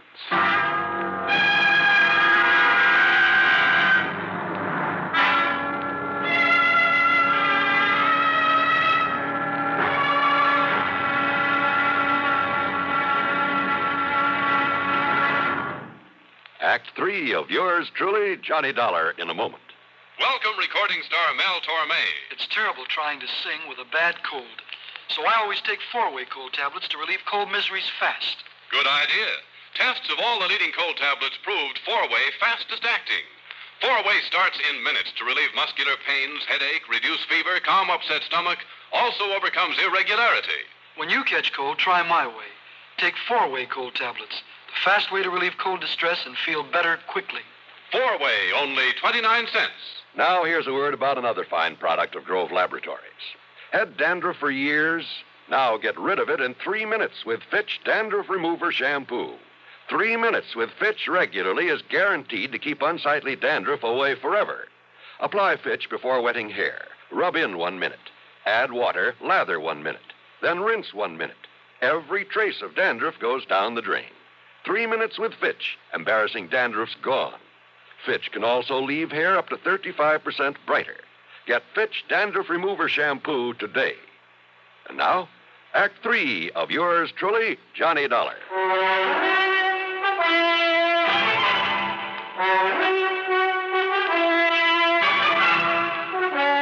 I got back into my car and drove to the address of Clarence Brixton.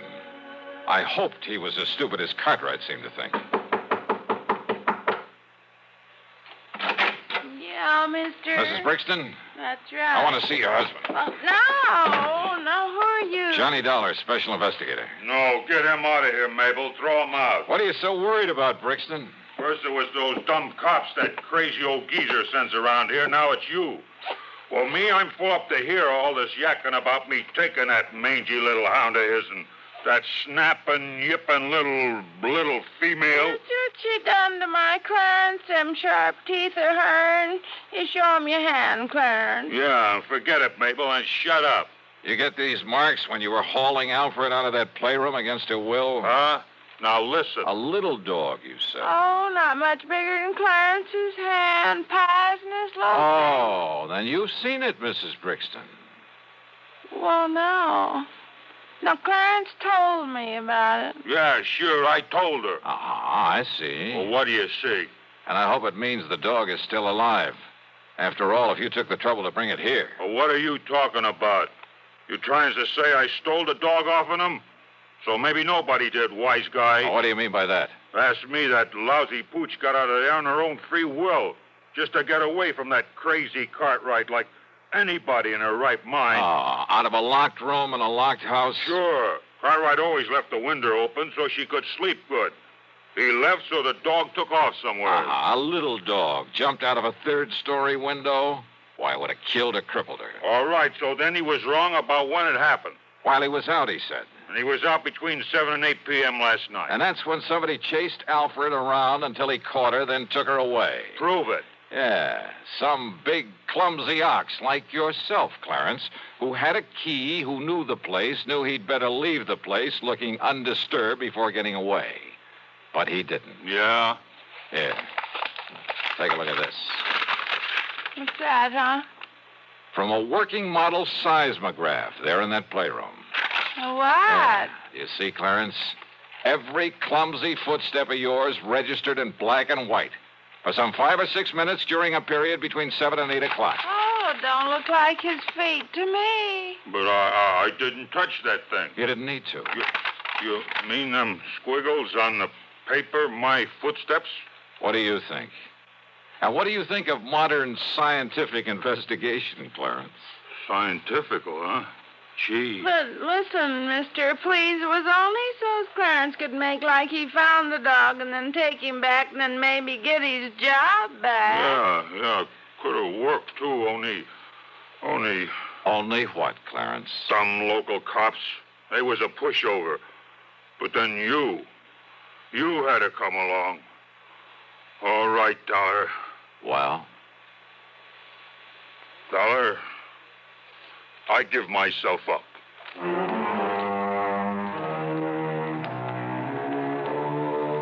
Oh, sure. Modern scientific investigation. But he fell for it. And Mabel brought the dog up from the cellar, and she was kind of a mangy little pooch. The dog, I mean. But she meant the difference between keeping or losing Cartwright's insurance account. Which reminds me, you can forget the expense account. Cartwright did well by me, as usual. And he'll probably break down and take Clarence back. Oh, well. Yours truly, Johnny Dollar.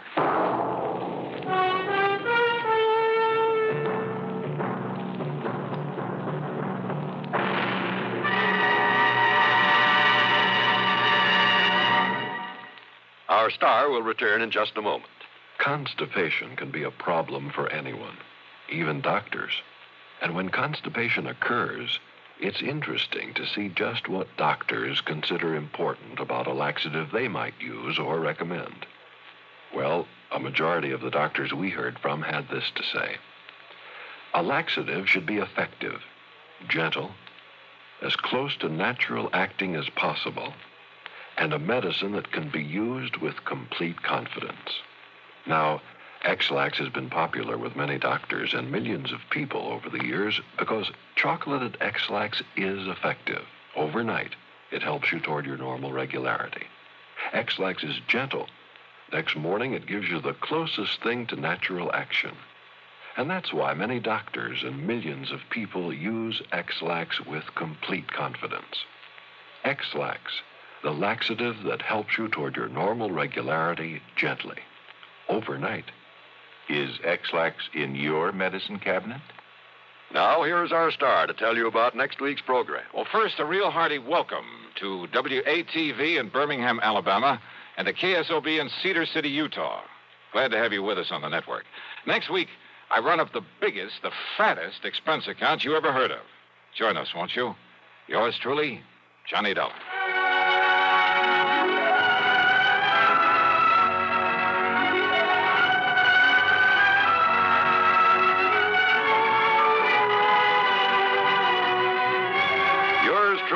Johnny Dollar, starring Bob Bailey, originates in Hollywood and is written, produced, and directed by Jack Johnstone.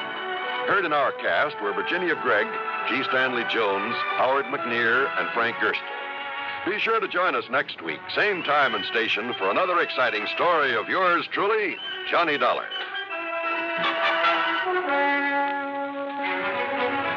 This is John Wall speaking.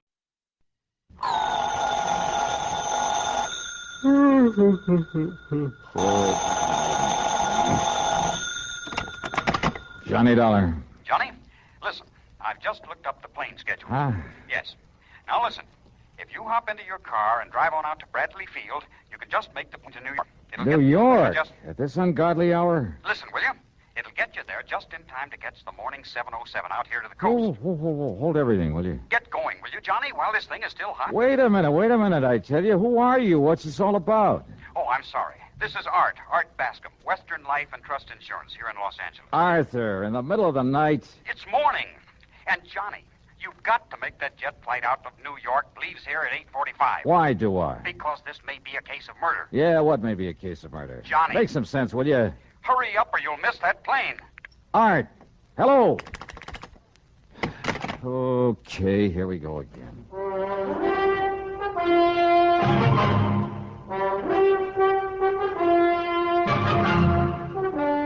CBS Radio brings you Bob Bailey in the exciting adventures of the man with the action-packed expense account, America's fabulous freelance insurance investigator. Yours truly, Johnny Dollar. And now, Act One of yours truly, Johnny Dollar.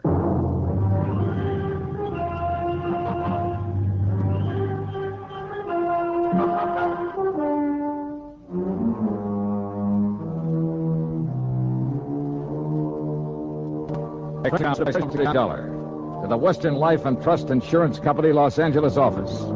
Following is an account of expenses incurred during my investigation of the fatal switch matter.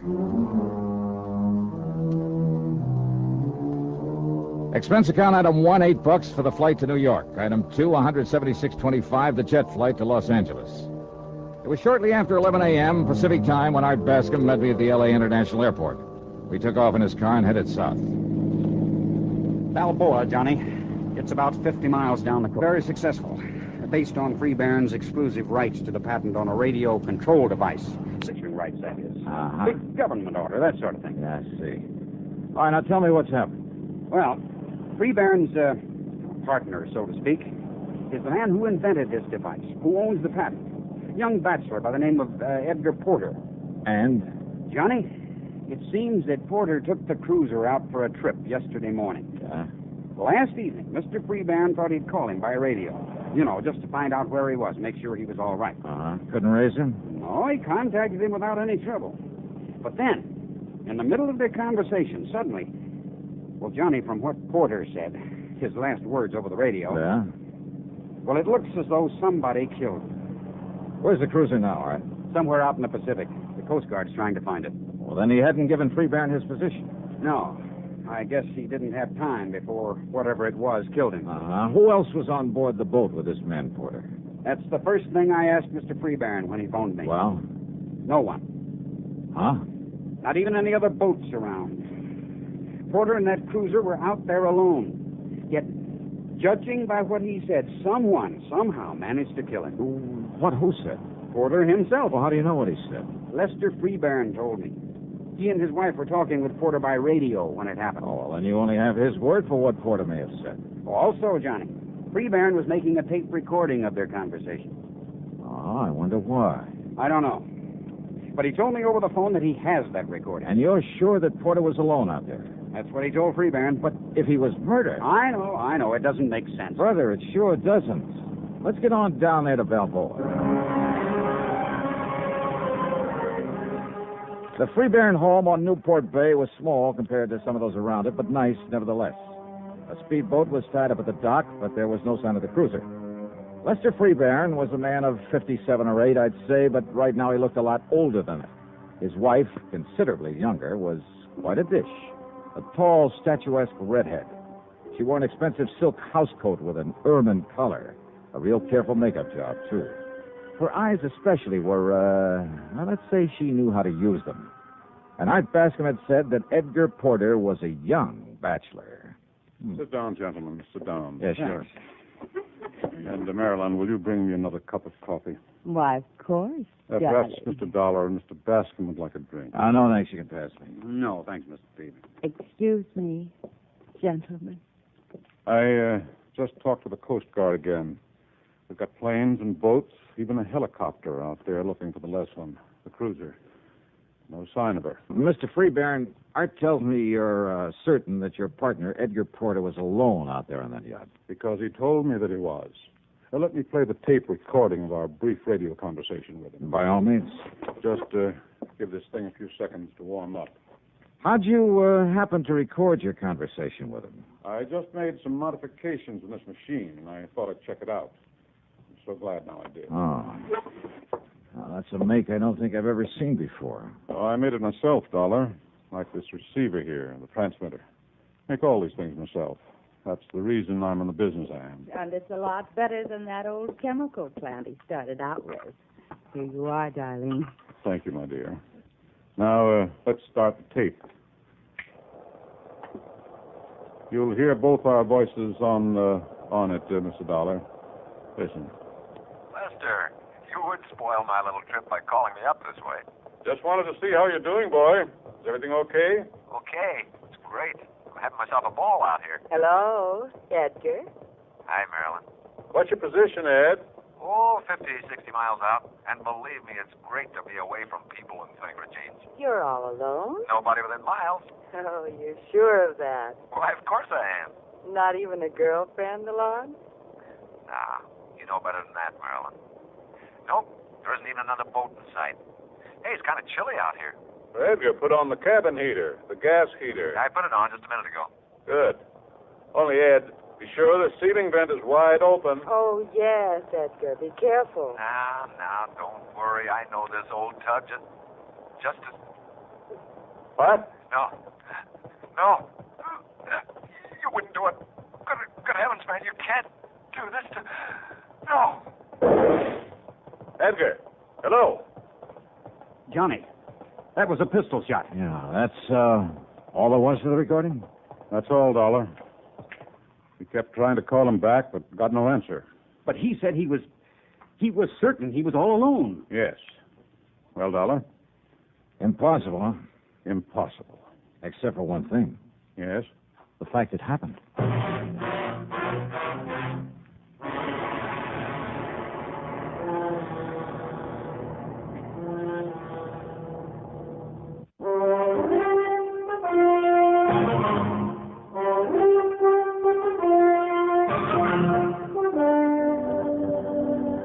One thing is sure, Mr. Freeburn, there isn't much we can do until the Coast Guard locates that cruiser of yours. They've promised to call the minute they do. Johnny. Yes, Mrs. Freeburn. Oh, it's Marilyn. If you don't mind. Oh, sure. No, I don't mind. Well? Edgar said he'd already put on the gas heater there in the cabin. Why, yes. And the cabin on the Leslin is rather small. Carbon monoxide would build up in a matter of minutes. Yeah, but he said he'd just turned it on. Nevertheless... He also said he knew that boat as well as you do, which means he'd have to be careful of that heater. Well, we all get careless now and then. Also his last words. Good heavens, man, you can't do this. Now, who's the man he was talking to? It doesn't make sense, Johnny, because he swore he was alone out there. Yeah, but was he? Oh, Edgar was so painfully honest, even about little things. If he said he was alone, he was. Or at least he believed that he was. Well, if somebody had come out of some hiding place to threaten him, wouldn't he have identified him by name, at least for your benefit? Hiding place? Well, don't forget, he knew that you were hearing every word he said. Yes, of course. But as for anyone hiding there on the boat, no, it's impossible. Edgar was too meticulous. He would have checked over every inch of that cruiser before setting out. Now, you're sure of that, huh? Oh, when we'd all planned to go out together, it used to drive us to near distraction, having to wait for Edgar to inspect every line, every locker, even the engine box, every nook and cranny. Could somebody have got aboard after he left the harbor? Without his knowing it? No, never. What about that shot, just as he was cut off? I wonder. You know about radio equipment, Mr. Freeburn? And I know what you're thinking, Dollar. Yes, it's quite possible that was simply some connection breaking when he fell against the transmitter. Or it may have been a shot. By whom? Suicide? Edgar? Oh, never, Johnny.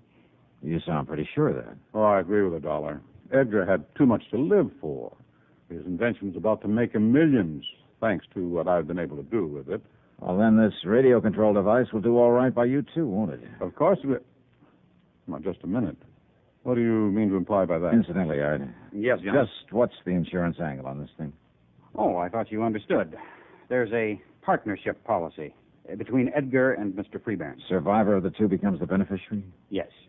for good heavens. Do you think money would ever compensate for the loss of a man, a friend like Edgar? What's the face value? $225,000. Oh, No, dollars. Hey, tell me, if Edgar is dead, Mr. Freebairn, do all rights to this patent revert to you? Yes. After all, I'm the one who... Now, look here, young man. Yes, Johnny. Well, just take it easy now. Oh, and there's one thing I forgot to ask you. Well?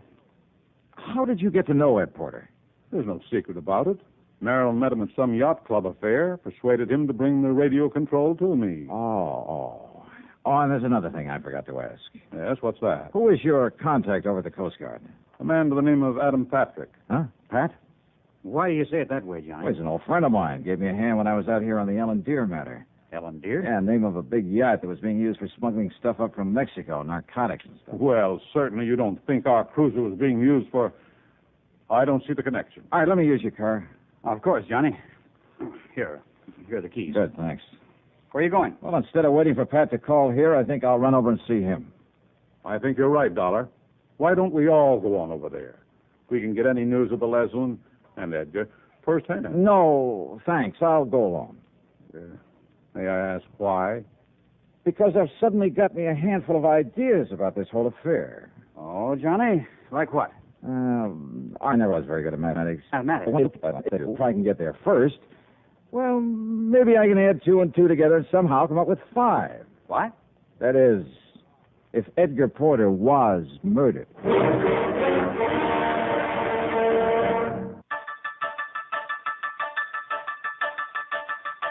All you need to know, JNX 70 News Radio.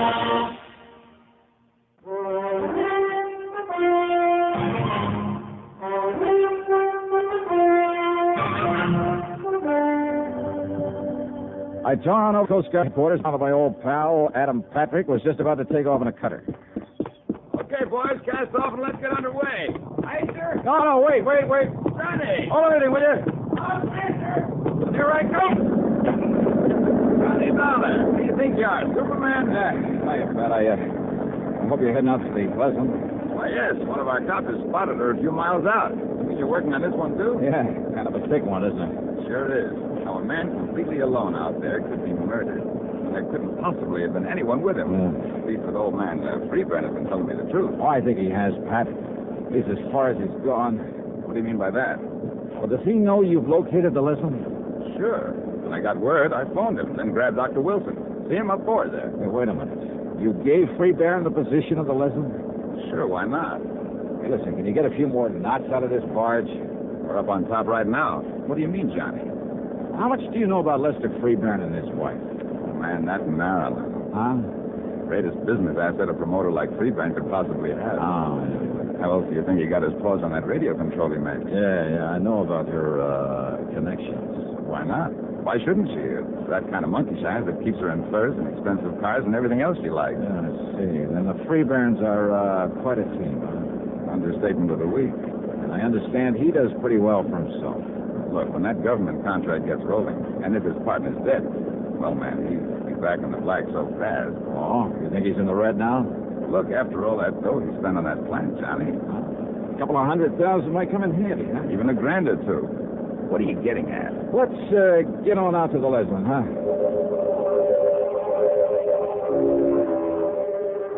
It took us something under an hour to reach the Leslie, where she drifted around on the calm sea untended. If she'd had her engines running, she might have got halfway across the Pacific before we found her. While the crew of the cutter were preparing to tow her into harbor, Madonna, the doctor, and we climbed aboard. I took a good, careful look around, and believe me, I found plenty. Edgar Porter was dead, all right. His body slumped over the radio set. Carbon monoxide, the doctor said. At least that's what my preliminary examination shows, Mr. Dollar. But then, before we could get her underway, sure enough, Lester Freeburn rolled up in his speedboat. He came aboard, joined us in the cabin, took a look at the body of Edgar Porter, and then... Then it was carbon monoxide poisoning. And I told him by radio to be sure that this vent was open. Too late, Mr. Freeburn. What, Mr. Dollar? Well, that fast little boat of yours didn't get you here soon enough. That vent was wide open. Yeah, the first thing I looked at. Well, then I don't understand. If it was carbon monoxide poisoning... Yes, Johnny. Oh, sure it was. But not from this gas heater. You mean maybe some leak in the exhaust system? Not even that would have done it, Pat. This cabin door was wide open when we came aboard. Well, even so... Alive, Edgar was pretty valuable to you, Mr. Freeburn. Of course. As my partner with his invention. And your wife, with an eye for the dollar sign, roped him in very nicely for you. I guess he really had a case on her. I utterly failed to see... But Edgar dead would be even better, you thought. Oh, now, look No more need to share the profits on his invention. Are you trying to say I thought of killing him? This radio transmitter and receiver, some of your work? Of course. But before getting into electronics, you were a chemist, weren't you? So you'd know even better than I do how carbon monoxide can be produced from a little crystal of some kind. I forgot the name of it. But when it gets thoroughly heated... Look here, Dollar. Edgar was alone on this boat. Now you look. The cord on his microphone is very short. So? He had to lean over the transmitter when he talked to you by radio. So what? That's one of the reasons you knew he fell against Spinetta when he keeled over. You mentioned it when you played back that tape for us. Well, I simply assumed... You knew he did. Even as you knew his head would be right over this grill work on top of the transmitter when he used the mic. Look through the grill, Pat. Yeah, Johnny. All right, that little coil on the back of the panel where nobody'd notice it. Yeah? A heating element that was turned on when the mic was turned on, see? There, you see, it's starting to glow, like a small coil on one of those electric heaters. And believe me, it had nothing to do with transmitting a signal. Dollar. Instead, it was used to heat up a crystal of that chemical I mentioned to produce a deadly concentrated dose of carbon monoxide. Johnny. Sure. Take a good look at that coil, and I'm sure you'll find traces of the chemical on it. Get the picture, Pat? Yeah, Johnny, I sure do. All he had to do was stay right there in his home and put in a call to Porter on the radio. That's right. To answer him, Porter turned on this transmitter, and he leaned over to use the mic. That meant he was right on top of the coil with the chemical on it. The coil that was heating up, producing the gas that killed him. Oh, that dirty, diabolical. Well, Mr. Freeburn.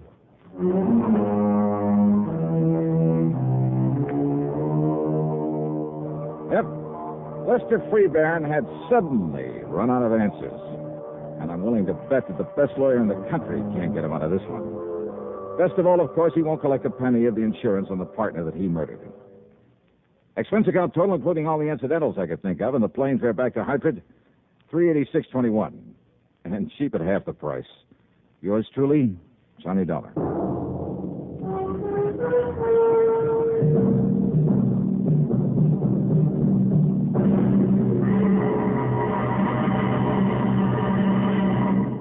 Now, here's our star to tell you about next week's program. Next week, well, one of the most clever, most ingenious crimes I've ever run into during my career as a special investigator. Motive and method are all too obvious. So are all the clues needed to solve the crime. Yet, a simple little device we're all familiar with is used to cover them up and apparently make them meaningless. Yeah, I'm talking about a device that we all use every day. There's probably one of them right there in that room with you, right beside you, waiting for you to pick it up and use it. Just be sure that you don't use it to cover up a murder. Instead, well, be sure to join us, won't you? Yours truly, Johnny Dollar.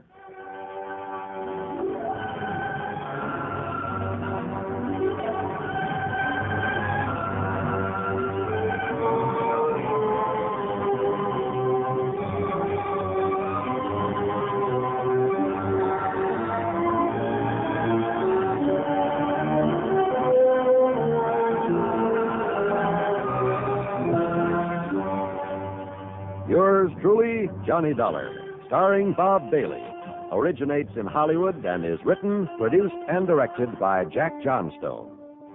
Heard in our cast were Virginia Gregg, Olin Soule, Sam Edwards, Will Wright, and Herschel Bernard. Be sure to join us next week, same time and station, for another exciting story of yours truly, Johnny Dollar.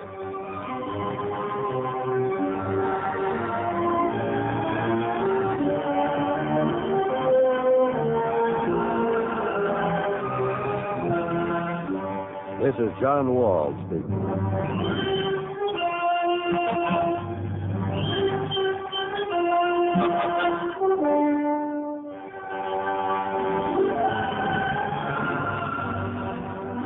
Johnny Dollar has come to you through the worldwide facilities of the United States Armed Forces Radio and Television Service.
Johnny Dollar. This is Frederick Keeley at Masters Insurance and Trust Company. How are you, Mr. Keeley? Why, fine, thank you, but that's rather beside the point. I have a bit of a problem, Mr. Dollar. Haven't we all? Huh? Beg your pardon? Nothing, sir. Just go on, please. But, Mr. Dollar, one of our claimants, that is to say the beneficiary of a small insurance policy, apparently never received the check for $3,000 we sent him. I'm afraid I don't get it, Mr. Keeley. Why call on me? What do you mean, sir? Well, all you have to do is call the bank, stop payment on that check, and issue another. I'm afraid not, sir. Why not? I said apparently never received it. I use that word advisedly. Well? Because it so happens the check we sent him has been cashed. Oh. Yes, properly endorsed and apparently cashed by the claimant, the beneficiary himself. Apparently again. Yes, and again, I use the word advisedly. Well, then it kind of means one of two things. Either this beneficiary is trying to collect the money twice, yes, or somebody else got to that check first. In which case, we have a little matter of forgery on our hands. Which, of course, should exact the fullest possible penalty of the law.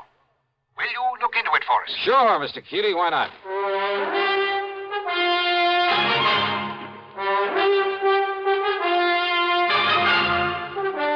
CBS Radio brings you Bob Bailey in the exciting adventures of the man with the action-packed expense account, America's fabulous freelance insurance investigator. Yours truly, Johnny Dollar.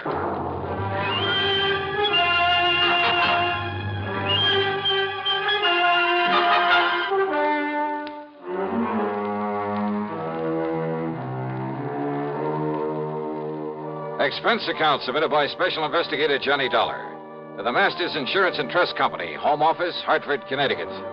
Following is an account of expenses incurred during my investigation of the double exposure matter.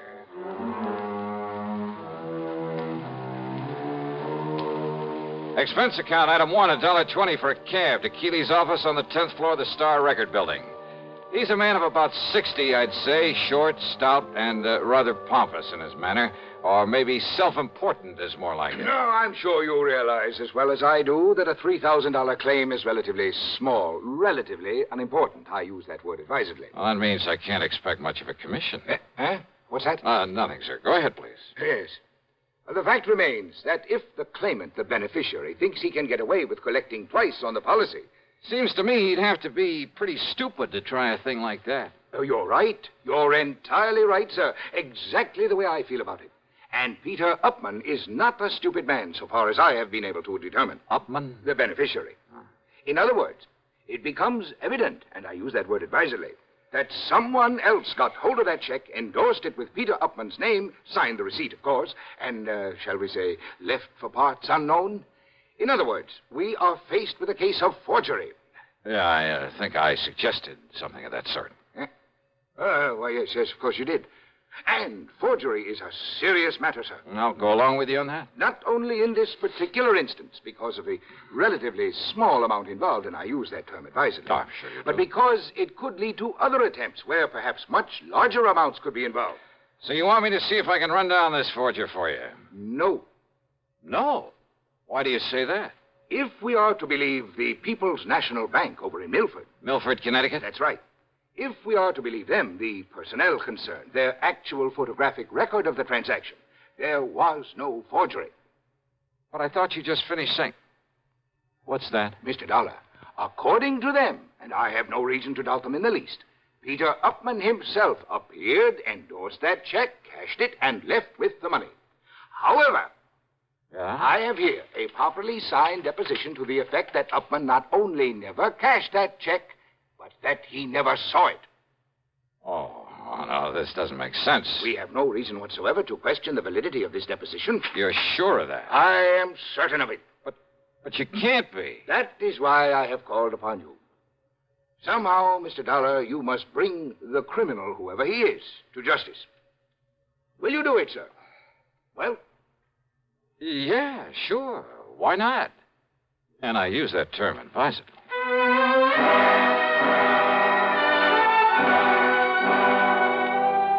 Naturally, my first move was to drive on down to Milford. On the expense account, that rings up item 2, $5.25 for a tank full of gas for my own car. The People's National Bank was closed for the day, so I registered at the Milford Arms, ate some dinner. That's item 3, another $5.25. That is, including a couple of drinks beforehand. Then I drove over to the address of Mr. Peter Upman. Pete, living alone in a small apartment on East Willow Drive, turned out to be about 33. He was tall, husky, good-looking. The football type with a big shock of red hair. Very nervous, though. The kind who doesn't stay put anywhere for very long. Yeah, sure. Come in, darling. Sit down, sit down. Okay. How about if I pour us a drink or something? How about it? No thanks, Upman. Upman? Sure you don't mean Mr. Upman? Now, don't be so formal. Just call me Pete. Sure you couldn't do with a little drink just to sort of celebrate. How about it, huh? Celebrate what? Celebrate what? You said the insurance company, didn't you? That's right. Then produce, man, produce. Just don't keep me hanging here. Only I'll sit down, too. Come on, man. Come on, let's have it, huh? What are you talking about? The check. What else? Old Aunt Lizzie's insurance. Don't tell me you came all the way down here from Hartford without bringing me another check for all that lovely money, that $3,000. Now, don't tell me that. Oh, another check, huh? Why, sure. What else? Hey, now, look. What I mean is... Yeah. What do you mean, Pete?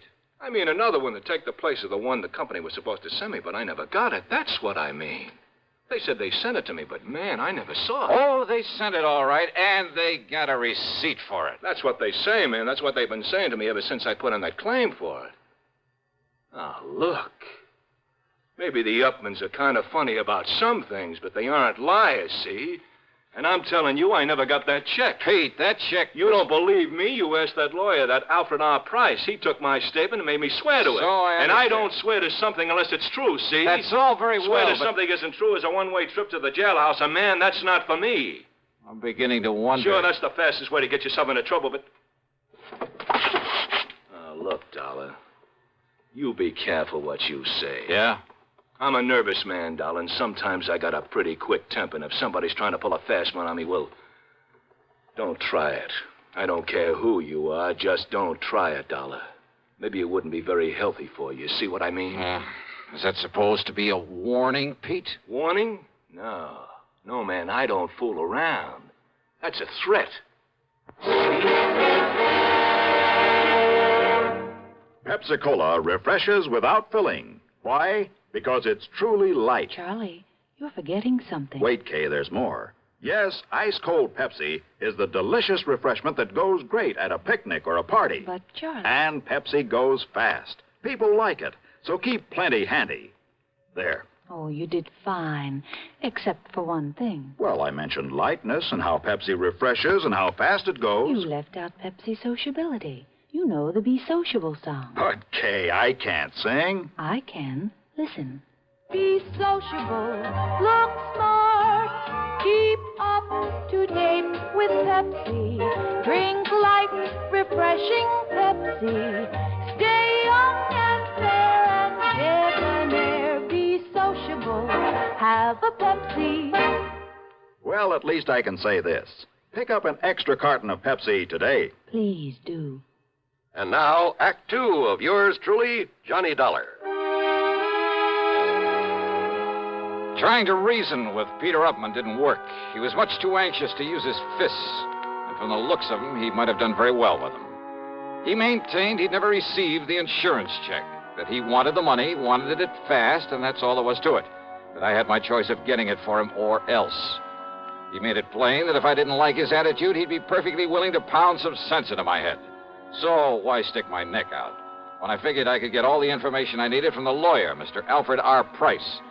And Price, living in a lonely home on the north side of town, was somewhat different from his hot-tempered young client. I'm afraid you'll just have to forgive Peter his somewhat belligerent attitude. He comes from a very wealthy family over in New Haven. I was their attorney for many years. They tried to spoil him, make him the same lazy, indolent sort that his sister and his two brothers are. One of those things, huh? But Peter would have none of it. He was determined to make something of himself entirely on his own. I see. As a result of his stubbornness, his defiance, and his father's unreasonable attitude, well, his father blandly told him he was cutting him off without a penny. Well, how do the other kids feel about him? Well, there's no love for him, believe me. But how's he made out? Very well, Mr. Dollar. He owns a little electronics shop. More important, he's the only member of the family who has any real knowledge of the value of money, simply because he's the only one who's gone to work for it. Which explains, I suppose, why he's so anxious to get his hands on the $3,000 insurance that his aunt left. Oh, he can use it, too. That is, if he hasn't already got it and is simply trying to bluff his way into another $3,000. No, don't you believe it, Mr. Dollar. Peter could no more think of such a thing. Well, you seem pretty sure of that. Yeah, I've known him since the day he was born, and have liked him in spite of his hot temper. And I'm absolutely certain he would never attempt anything out of line. Well, you're pretty convincing, Mr. Price. Well, after all, I'm a lawyer, Mr. Dollar. But the fact remains the company sent him a check. It was properly endorsed. The money was paid out. But not to him. Well, how can you be sure? Because he says it wasn't. And that's good enough for me. But in that case... Have you talked to the people at the bank, to the teller who made the payment? No, I haven't. Have you seen the photograph of the actual transaction as it took place? See, you're the second one to mention such a photograph. Very ingenious device there at that bank.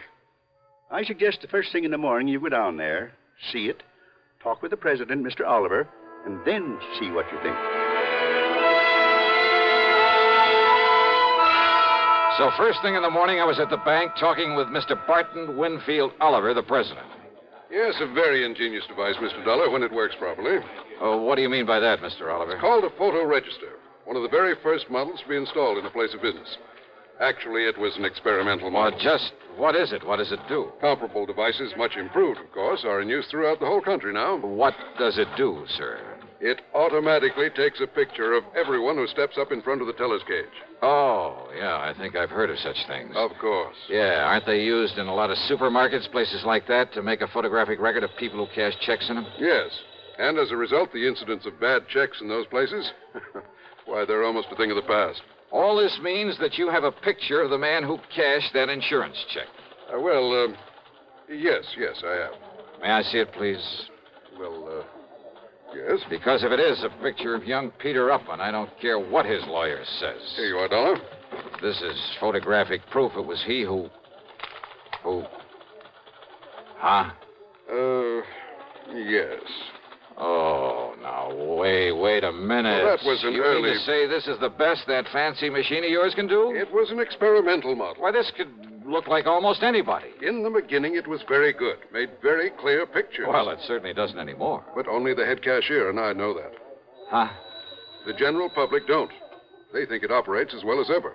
So it serves its purpose. Yeah, how? Because anyone thinking of trying anything is scared by it. Oh, great.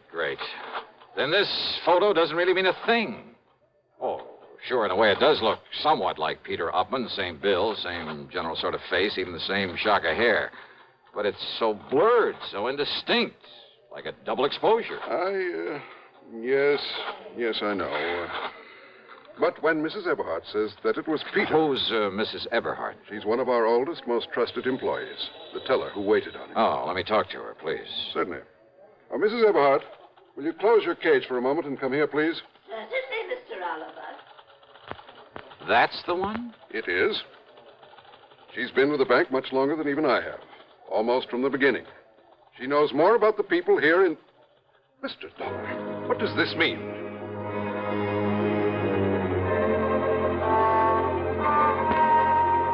I casually pulled my gun out of its holster, and I held it casually in front of my chest, waiting for Mrs. Eberhardt to come over.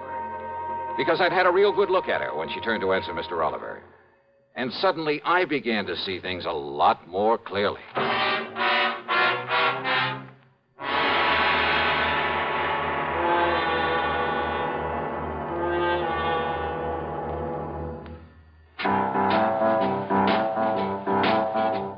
Talk about best-selling records. Here's a familiar tune about America's best-selling filter cigarette, Winston.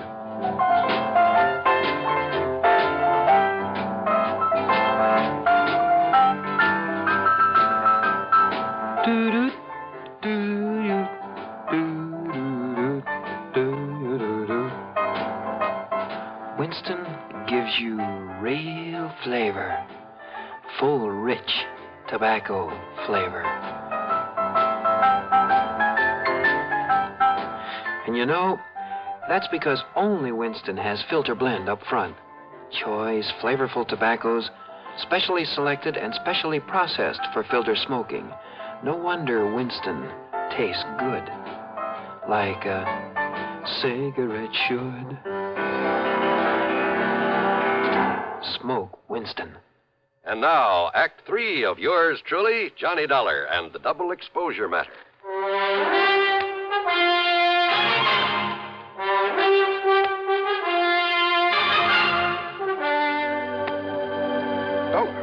That revolver. Just take it easy, Mr. Oliver, and don't mention it to her when she comes over here. But good heavens, man. Wait now. Here she comes. Yes, Mr. Oliver, you wished... Oh, I'm so sorry, Walter. Okay, Abby. Only I'm not Walter, I'm Jim. Oh, yes, of course, Jimmy. Right over here, Mrs. Eberhardt. Oh, I know, Mr. Oliver. I can... Oh, dear, these chairs are all over the place. Abby, I want you to meet my friend, Mr. Johnny Dollar. Oh, Mr. Johnny...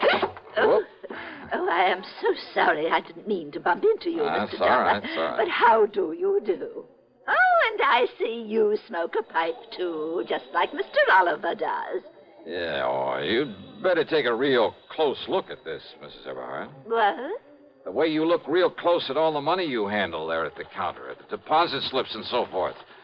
A real close look, huh? Oh, why, it's a pistol. Yeah. But good heavens. How long since you've had a new prescription for those glasses of yours? Now, look here, young man, if this is a holdup... How long? Shall I cry for help, Mr. Oliver? No, Effie. Better answer my question. Young man, I don't see that it's any of your business. I thought so. And if you're here in the bank for any nefarious... And this is the person who identified Peter Upman for you. Now, look here, Dollar. Yes, you look here, young man. Look, huh? That's right. Mr. Oliver, hasn't this bank of yours got a nice, generous pension plan for an old and faithful employee who's blind as a bat? I beg Item 4, 10 cents for a telephone call to the lawyer, Mr. Price. Item 5, $1.50 for a leisurely lunch at the hotel, after which I wandered around the town a bit, then drove on over to the lawyer's office. I tried to call you at the hotel, Mr. Dollar, but they told me you'd left. Yeah, no, I was out taking a little walk. Look here. Do you think these will be of any help to you? Who knows, but I certainly hope so. Now, this is Janet Upman. I believe she's about 31 now. Oh, quite a dish. Yes, she's quite a dish. I bet that mink set her back a lot of money. Now, this is Edward, Peter's older brother. Not very bright. Kind of bald, isn't he? But there is a family resemblance. And this is Peter. Oh, no, that's Paul. A couple of years younger than Peter. They dislike Peter, didn't you? Yes, I did. Because he had the guts to go out on his own, huh? Partially, perhaps. Because he didn't take a hunk of the family fortune? Well, that wouldn't make sense. Now, wait. You mean didn't I tell you of the hidden bequest? The what? Peter never knew about it, but the others always have. Known about what? Well, because of the way Peter had renounced his family, his father wanted to punish him. By cutting him off without a cent. So he said. But in a late codicil to his will... Oh, Peter will get some money, huh? Over $1 million, Mr. Dollar, in a few months, when he's 35. I see. Provided he keeps out of any serious trouble. The money the others were left. Millions, Mr. Dollar. I'll bet they've been going through it like a tornado. Yes, I'm afraid so. All right, then, Mr. Price, if I can bluff my way with this picture from the bank, and if you're any kind of an actor, well, let's get busy.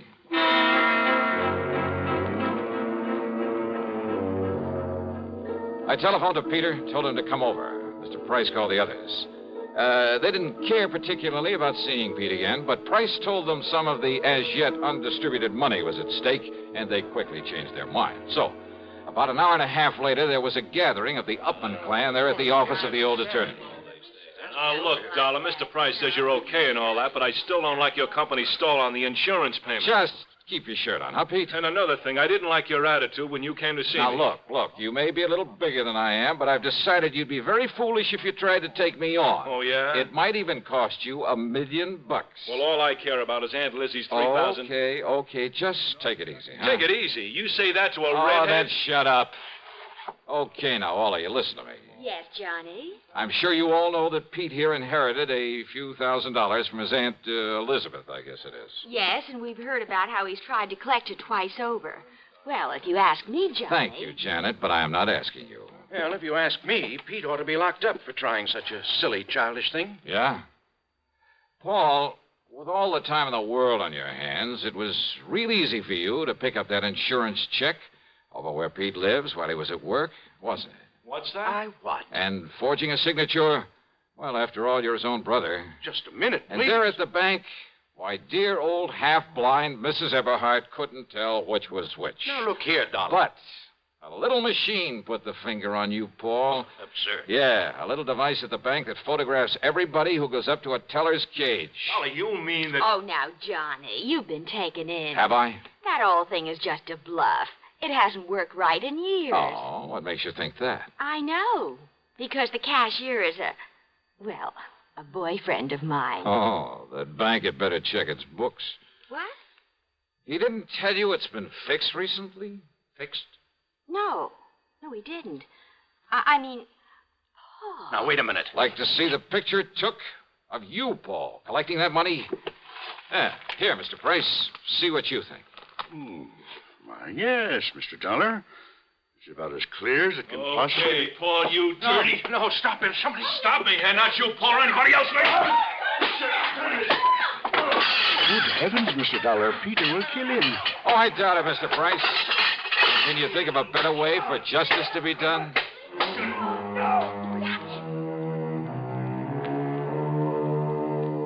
Yeah, Peter paid Paul on this one, but I mean royally. And I must confess it did my heart good to watch him. And Pete, bless his fighting Irish heart. Yep, he'll be a millionaire one of these days. He's earned it. Expense account total, including hotel and food, $17.20. Yours truly, Johnny Dollar.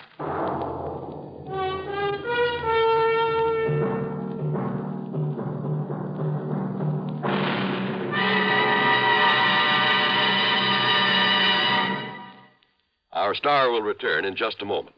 Constipation is something people don't talk about much, but it can be a problem for anyone, even doctors. And when constipation occurs, it's interesting to see just what doctors consider important about a laxative they might use or recommend. Well, a majority of the doctors we heard from had this to say. A laxative should be effective, gentle, close to natural acting. A medicine that can be used with complete confidence. Now, X-Lax has been popular with many doctors and millions of people over the years because pleasant-tasting chocolated X-Lax is effective. Overnight, it helps you toward your normal regularity. X-Lax is so gentle, so close to natural acting, there's no upset. That's why many doctors and millions of people use X-Lax with complete confidence. X-Lax, the laxative that helps you toward your normal regularity gently, overnight. Now, here is our star to tell you about next week's story. Next week, a story of a deadly swamp and 4 dedicated killers. Their intended victim? Well, join us, won't you? Yours truly, Johnny Dollar.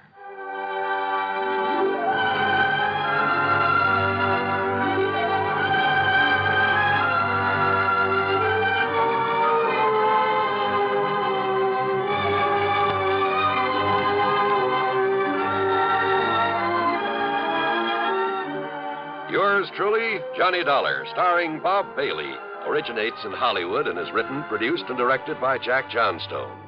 Heard in our cast were Marvin Miller, Peter Leeds, Jack Moyles, Ralph Moody, Bartlett Robinson, Eleanor Audley, and Sandra Gould.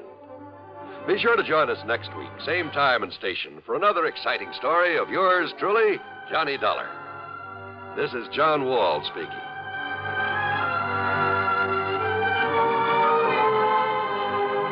Silent death stalks a ship's corridor as suspense follows on the CBS Radio Network. One more pitch may do it. Judy Wood has been pitching a great game all afternoon. She's just about the best softball pitcher in the Women's League. Okay, she's ready. Strike three! Man, oh man, what a pitch! Man, oh Manischewitz, what a wine! At the ballpark, not everybody gets the big cheers. But at home, everybody's wine is always cheered. It's Manischewitz.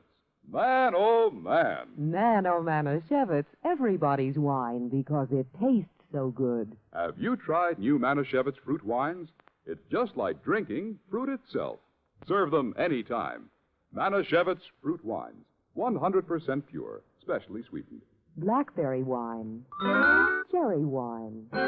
Loganberry wine. Man, oh man, Manischewitz, everybody's wine because it tastes so good.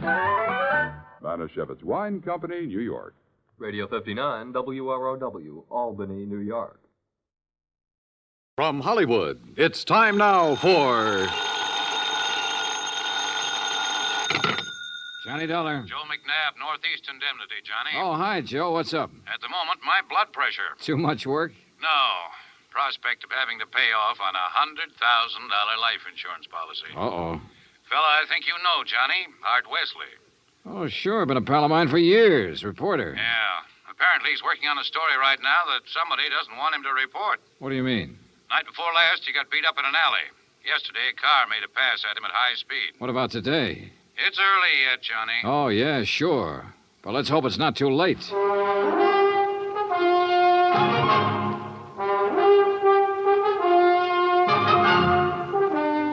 Bob Bailey in the exciting adventures of the man with the action-packed expense account. America's fabulous freelance insurance investigator. Yours truly, Johnny Dollar.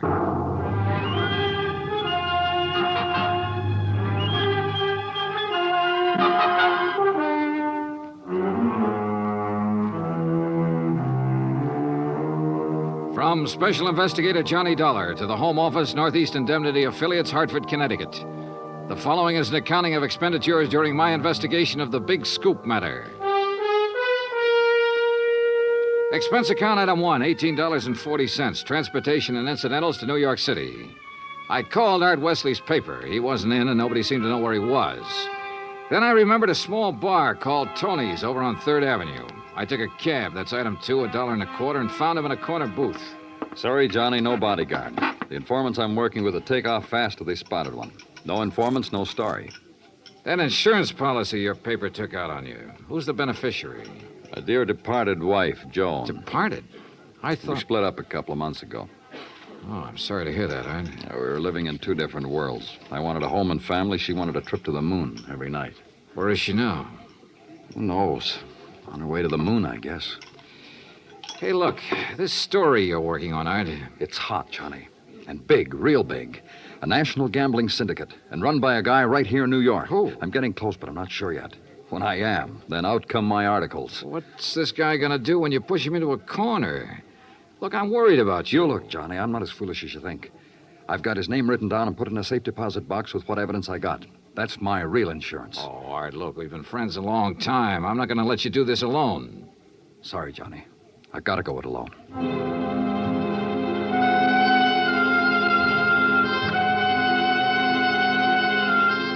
Since I'd gotten nowhere with Art, I decided to try his wife, Joan, even though they were separated. I found her in an apartment on East 68th, but she was hardly what you'd call cooperative. Look, Mr. Dollar, so you're a friend of Art's. At the moment, I'm not. Mrs. Wesley, your marriage with Art is none of my business. But that insurance policy his paper took out on him is. And incidentally, you're still the beneficiary. So? So he could be in danger, those articles he's writing. Why doesn't he drop it? Oh, look, you know Art better than that. Then what am I supposed to do about it? That story is his business. How I feel about things is my business. And come to think of it, I can't see that either of those things is your business. Item 3, $1.80 cab fare to police headquarters in the office of my old friend, Detective Lieutenant Rastelli. Sure. I know about those attempts on Art's life. So I talked to him and got nowhere. He told me the stories about a national gambling syndicate. It's more than he told me. Supposedly the big boss is here in New York. Now, what are you going to do about it? Look, the minute Art quits thinking he's got to hit the jackpot all by himself and lets us in on it, we'll give him all the protection he... Lieutenant Rastelli. Yeah, just a minute. It's for you, Johnny. Oh, thanks. Hello? Art Wesley, Johnny. They told me at your hotel where to reach you. Anything new, Art? I'm leaving town for a few hours. This could be it, Johnny. Tonight could be the jackpot. Well, listen, let me go with you. Sorry, I gotta go alone. It's part of the deal. Art, it could be a trap. I can take care of myself. Call you when I get back. Wish me luck. Well, look, wait. Art! Art!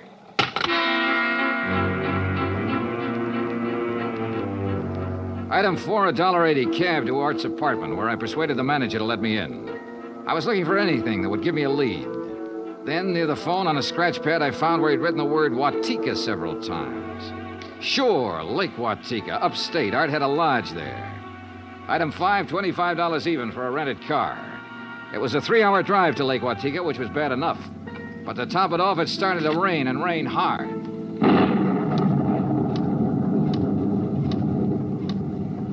When I finally got to the highway turnoff, the side road to the lake was a mass of mud. Then I got 2 quick breaks. It stopped raining, and I spotted the 6-mile road into Art's place. Half an hour further on, I saw a light.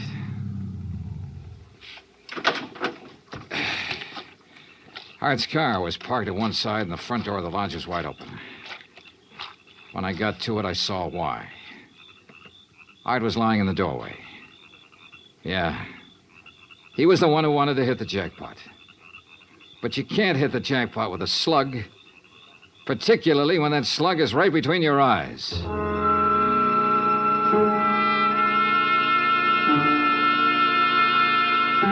I drove to the sheriff's office and reported it. Sheriff Tompkins and his boys took over. But in the darkness and the mud, they could only make a routine check. He asked me to meet him at the lodge the next morning, so I did. Buddy was right here in the doorway, huh, son? Yeah, Sheriff, I didn't move it. And Wesley probably got shot when he answered the door by somebody standing out there on the ground. Because of that bullet hole in the roof? Yeah. Right over that shelf that's stocked with canned goods, sugar, salt, and the like. Apparently, he used this place regular. Yeah, he used to do some of his writing here. Were you able to determine time of death? Coroner says between 10:30 and 11 last night. What time did you arrive? About half an hour after the rain stopped. I'd say 11:45. Means it was still raining a good half hour after the killing. No wonder we found no tracks. Hey, look, Sheriff. Art was working on a hot story about a national gambling syndicate. Could be that he found out who the boss was last night, the hard way. Oh? Then you think the killer was from out of town? Maybe New York? Yeah. Now, where would he stay? Is there a hotel around here? Lake Watika Inn, just outside the village, about 6 miles from here. Sheriff, I'll check it out. Guests here at the inn, Mr. Dollar? Well, we have only 2 who checked in yesterday. It's the off-season, of course. Yeah, clerk, who are they? Well, Mr. Cooper yesterday afternoon and Mr. Buckley around dark. Uh-huh. They still here? Mr. Cooper is sitting right out there on the terrace, but Mr. Buckley paid in advance and left quite early this morning. I see. Did Buckley give any reason for stopping here? He said he was a traveling man and didn't like to drive in the rain. Okay. I'd like you to write down a description of him. I'll pick it up on the way out. Oh, I'll be glad to, sir.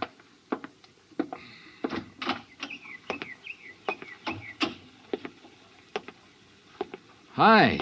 Oh, good morning. Enjoying the scenery? Yes, immensely. Oh, sit down, won't you? Sure, thanks. My name's Dollar. Mine's Cooper. You just check in? I'll just drop by. I came yesterday. Uh-huh. Pretty up here this time of year. Yes, certainly is. I really enjoy places like this in the off-season. It's a nice change. Too bad the weather hasn't been better, huh? Well, the rainstorm last night? Oh, I enjoyed that, too. You were out in it? Oh, no. No, I enjoyed it the way a storm should be enjoyed. In front of the fireplace in my cottage with a drink and a good book. No, Mr. Dollar, I stayed in last night. And that was that. I picked up the description of the other guest, Buckley, from the clerk and gave it to Sheriff Tompkins, who got out a bulletin on him. Then I drove back to New York City, turned in my rented car, and took a cab. That's item 6, $1.70, to Joan Wesley's apartment. Yes. They notified me this morning about Art's death. I don't know what to say. What is there to say?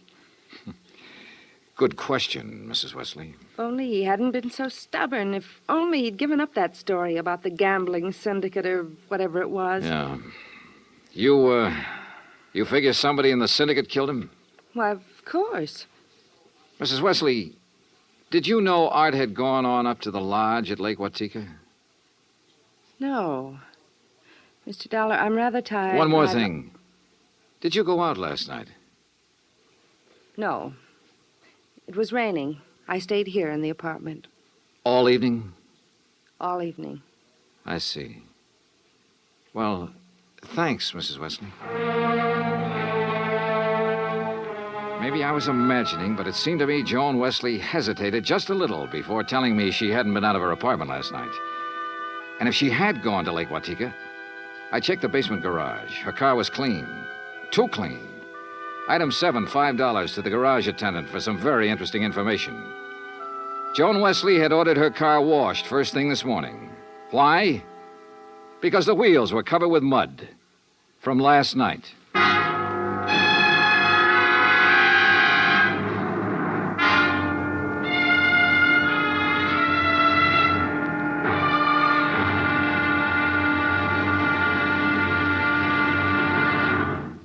Act Two of yours truly, Johnny Dollar, in just a moment. Better schools mean better citizens, better neighbors, better families. But we can't expect our children to respond, to learn and grow, if we ourselves are indifferent to their school environment. CBS Radio urges that you write to Better Schools, 9 East 40th Street, New York 16, New York, for information about how citizens can spark community action to improve their schools. That address again is Better Schools, 9 East 40th Street, New York 16, New York. Now, Act Two of yours truly, Johnny Dollar, and the Big Scoop Matter.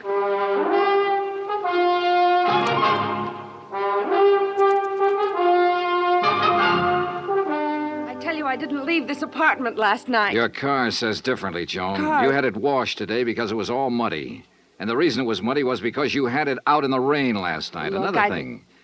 You told me you didn't know Art had gone to the lodge. You hadn't heard from him. But the switchboard operator told me you had a call from him yesterday. Now, why else would he call you except to tell you where he was going? Well, how about it, Joan? All right.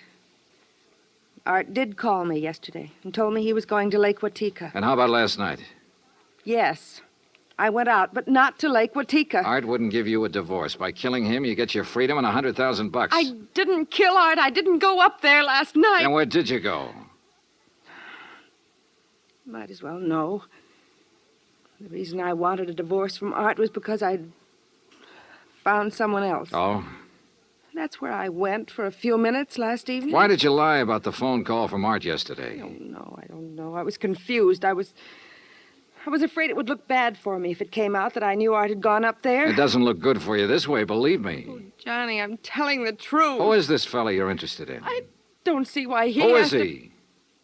His name is Ted Nash. Will you have to talk to him? I sure will. And right now. But I was wrong about talking to Ted Nash right now. I called his apartment and got no answer. Item 9, $1.60 cab fare to police headquarters in the office of Detective Lieutenant Rastelli. You figure this guy Nash and Joan Wesley could have killed Art and used the gambling syndicate threat as a cover, huh? It's a possibility, Lieutenant. Well, I'll see what I can find out about Nash. How'd you do at Lake Watika? 2 guests checked in the day of the killing. One, a man named Buckley. He left early this morning. Sheriff Tompkins has a bulletin out on him. Who else? A fellow named Cooper, who apparently likes to go places in the off-season. Nothing to tie him in particularly. Cooper, huh?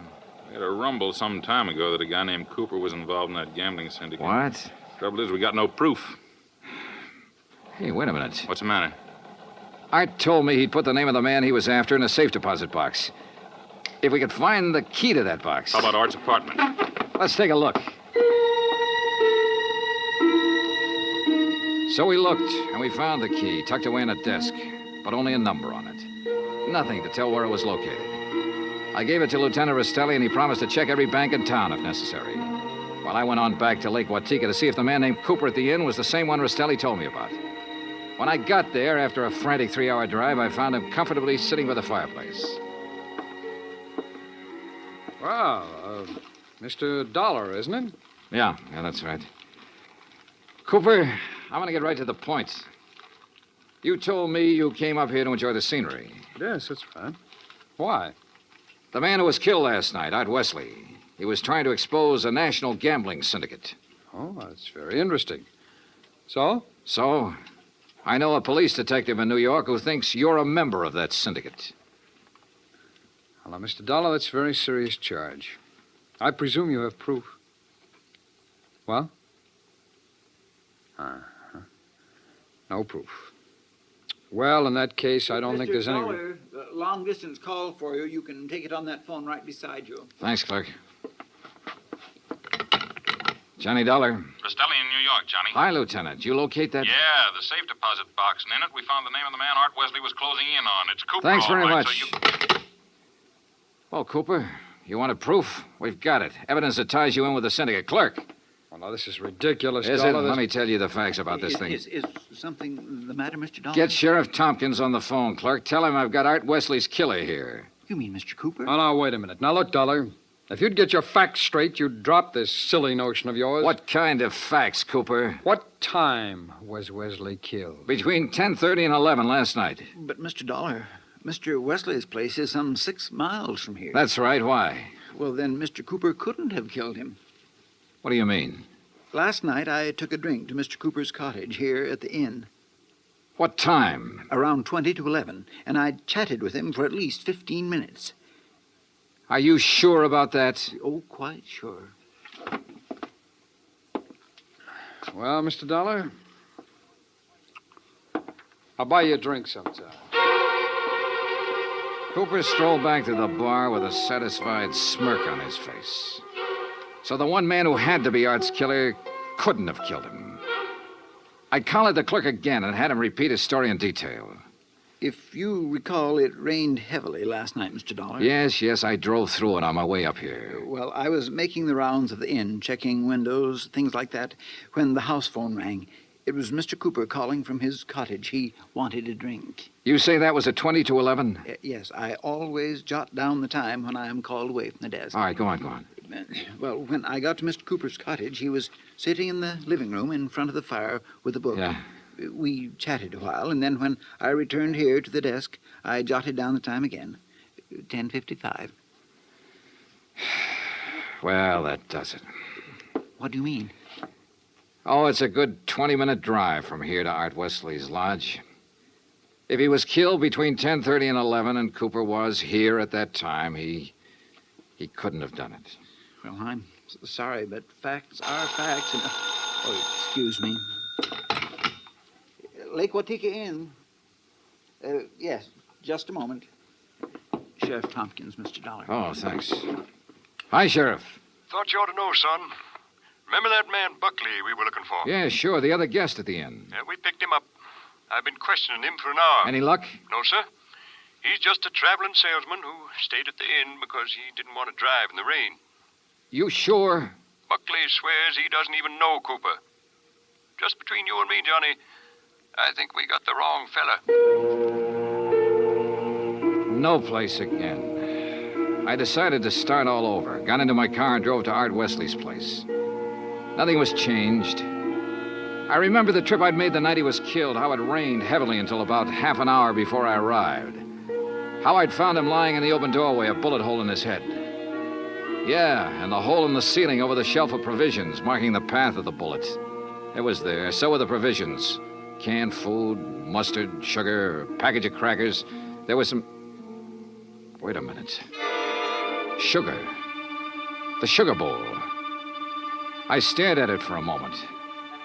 I remembered a couple of things the room clerk at the inn had told me. And suddenly the whole deal slid neatly and quietly into place. I drove back to the inn fast. Cooper's cottage was empty, so I went inside to the bedroom and took a look around. Then I spotted one of the pictures on the wall, a little out of place. I looked behind it. Yeah, just what I expected. Outside, I found Cooper sitting on the terrace in front of the main building. I slid into a chair across from him. Well, Mr. Dollar, what fantastic crime are you going to accuse me of today? Cooper, I got a one-track mind, and it's still stuck on murder. Oh, now look, Dollar. We've been over this before, and personally, I find it quite boring. So much so that it's interfering with my vacation here. That's too bad. Yes, it is. So I'm leaving this evening. I don't think so, Cooper. Oh, come now. Art Wesley was trying to expose a figure in a gambling syndicate. You. Well, that's a matter of conjecture. You had to stop him for keeps. Oh, now look, Dollar. The time of Art Wesley's death has been established as between 10:30 and 11 last night. That's right, between 10:30 and 11 last night. And I'm sure you remember the room clerk telling you he was with me in my cottage living room from 10:40 to 10:55. I sure do. So that I certainly couldn't have killed your friend Wesley 6 miles from here during that time. Except that Art Wesley wasn't killed at his lodge. What are you talking about? You see, I remembered something else the clerk had told me. The night of the killing, it stopped raining a little after 11. All right, what difference does that make? All the difference in the world, believe me. Here's what really happened, Cooper. You killed Art Wesley in the bedroom of your cottage here at the inn. Oh, don't be ridiculous. You immediately called the room clerk over and chatted with him in your living room for about 15 minutes. He didn't know there was a corpse in the next room. Oh, really? After he left, you took Wesley's body the 6 miles to his place and planted it in the doorway. Oh, now look, Dollar... Your problem was to make it look like he'd been killed there. Then you remembered. The slug that had killed him hit the wall in your bedroom. That gave you an idea. You figured out the right angle at the lodge and fired a shot upwards from the outside the door. It went through the ceiling at the back. All right, Dollar, I've had enough of your half-baked theories with no proof whatsoever to back them up. Correction, Cooper. This time I've got proof. There was a shelf of food under the bullet hole and a bowl of sugar directly under it. A bowl of... So what? When sugar gets wet, it gets crusty, and it stays that way. But the sugar in that bowl was dry. Now, if the killing was between 10:30 and 11, and it rained heavily until after 11, then some rain would have dropped through the bullet hole into the sugar. I see. But, Cooper, the sugar was dry. So the bullet hole was made after the time of the murder, when you planted Wesley's body there. Just a little detail, Cooper, but it nails you. That, and of course, the fact I found the slug that really killed Wesley just a couple of minutes ago. Oh? Buried in the wall of your bedroom behind a picture you'd moved slightly to cover it. Well, Dollar, I may as well tell you that I saw you come out of my cottage a few minutes ago. I figured you knew. So ever since you sat down here, I've been holding a gun on you under the table. You know, Cooper, I may as well tell you.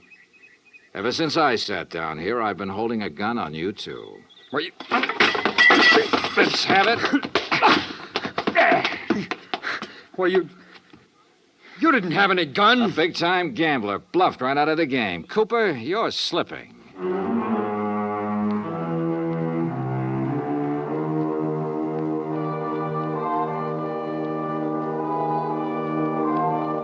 Item 10, $37.50. Transportation and incidentals back to Hartford. Expense account total $187.40. Remarks? Cooper's awaiting trial. About Art Wesley? Well, I guess that sugar bowl was a dead man's revenge. And come to think of it, that revenge was pretty sweet. Yours truly, Johnny Dollar.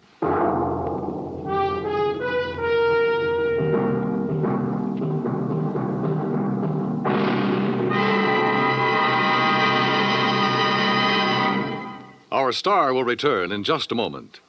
In days long since gone by, one had to go out in search of daring do. But in a fast-moving world, exciting things are happening right around the clock. Things you can be in on no matter what else you're doing, as long as your radio is nearby. With CBS newsmen on the job, you can make CBS Radio your listening post for world events. Stay tuned now for 5 minutes of CBS News, to be followed over most of these same stations by the FBI in peace and war. Now, here is our star to tell you about next week's story. Next week, colorful New Orleans, from nightlife in the Latin Quarter to the dismal, deadly swamps. Join us, won't you? Yours truly, Johnny Dollar. Yours truly, Johnny Dollar, starring Bob Bailey, originates in Hollywood.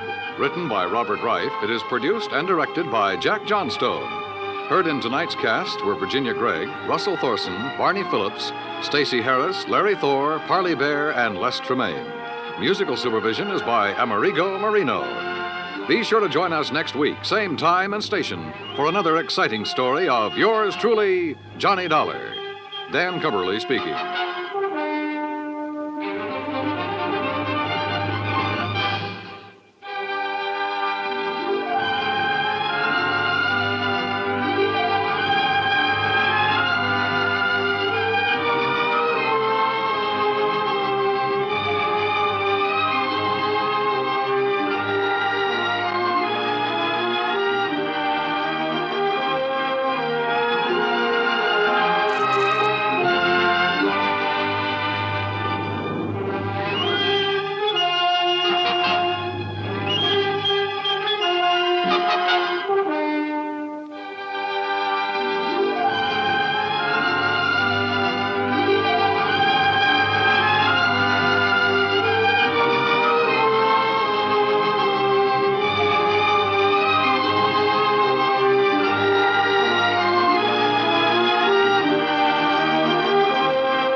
From Hollywood, it's time now for Johnny Dollar. Earl Poorman here. Poorman? Tri-State Life and Casualty. I'm the branch office manager down here. Oh, sorry, Mr. Poorman, but the answer is no. Well, this is an arson case, caller, and we're already having to make one payoff on I'm sorry, but it'll have to wait. I'm going to get as far away from this New England winter as I can. Well, for that, I don't blame you, but there's no reason you shouldn't come Look, down. I've had a rough year of it. I'm tired and I'm cold. And unless I can get down to where the warm, balmy breezes waft in... Dollar, I have got to have you on this case. There's a lot at stake. Now, my office is down here... No, sir, I'm sorry. You down see... here in Sarasota. I just can't do it, Mr. Poorman. I've already made a plane reservation for Sarasota, Florida. And this is one time I'm going to... Where did you say your branch office is? Sarasota, Florida.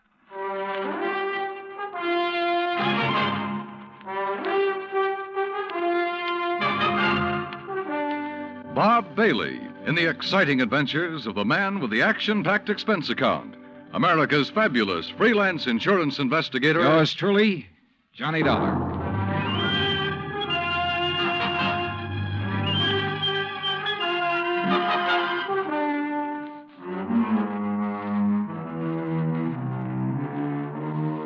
Expense account submitted by Special Investigator Johnny Dollar to the Tri-State Life and Casualty Insurance Company, Home Office, Hartford, Connecticut. Following is an account of expenses incurred during my investigation of the burning car matter. Expense account item 1, which I'd thought I was going to have to absorb myself. $129, transportation and incidentals to Sarasota, Florida. It was nearly 5 p.m. when I got there, so instead of checking into a hotel, I taxied, that's item 2, $1 even. I taxied to Earl Poorman's office in the Conroy building. He turned out to be a tall, lanky, easygoing fellow with clear blue eyes and a ready smile.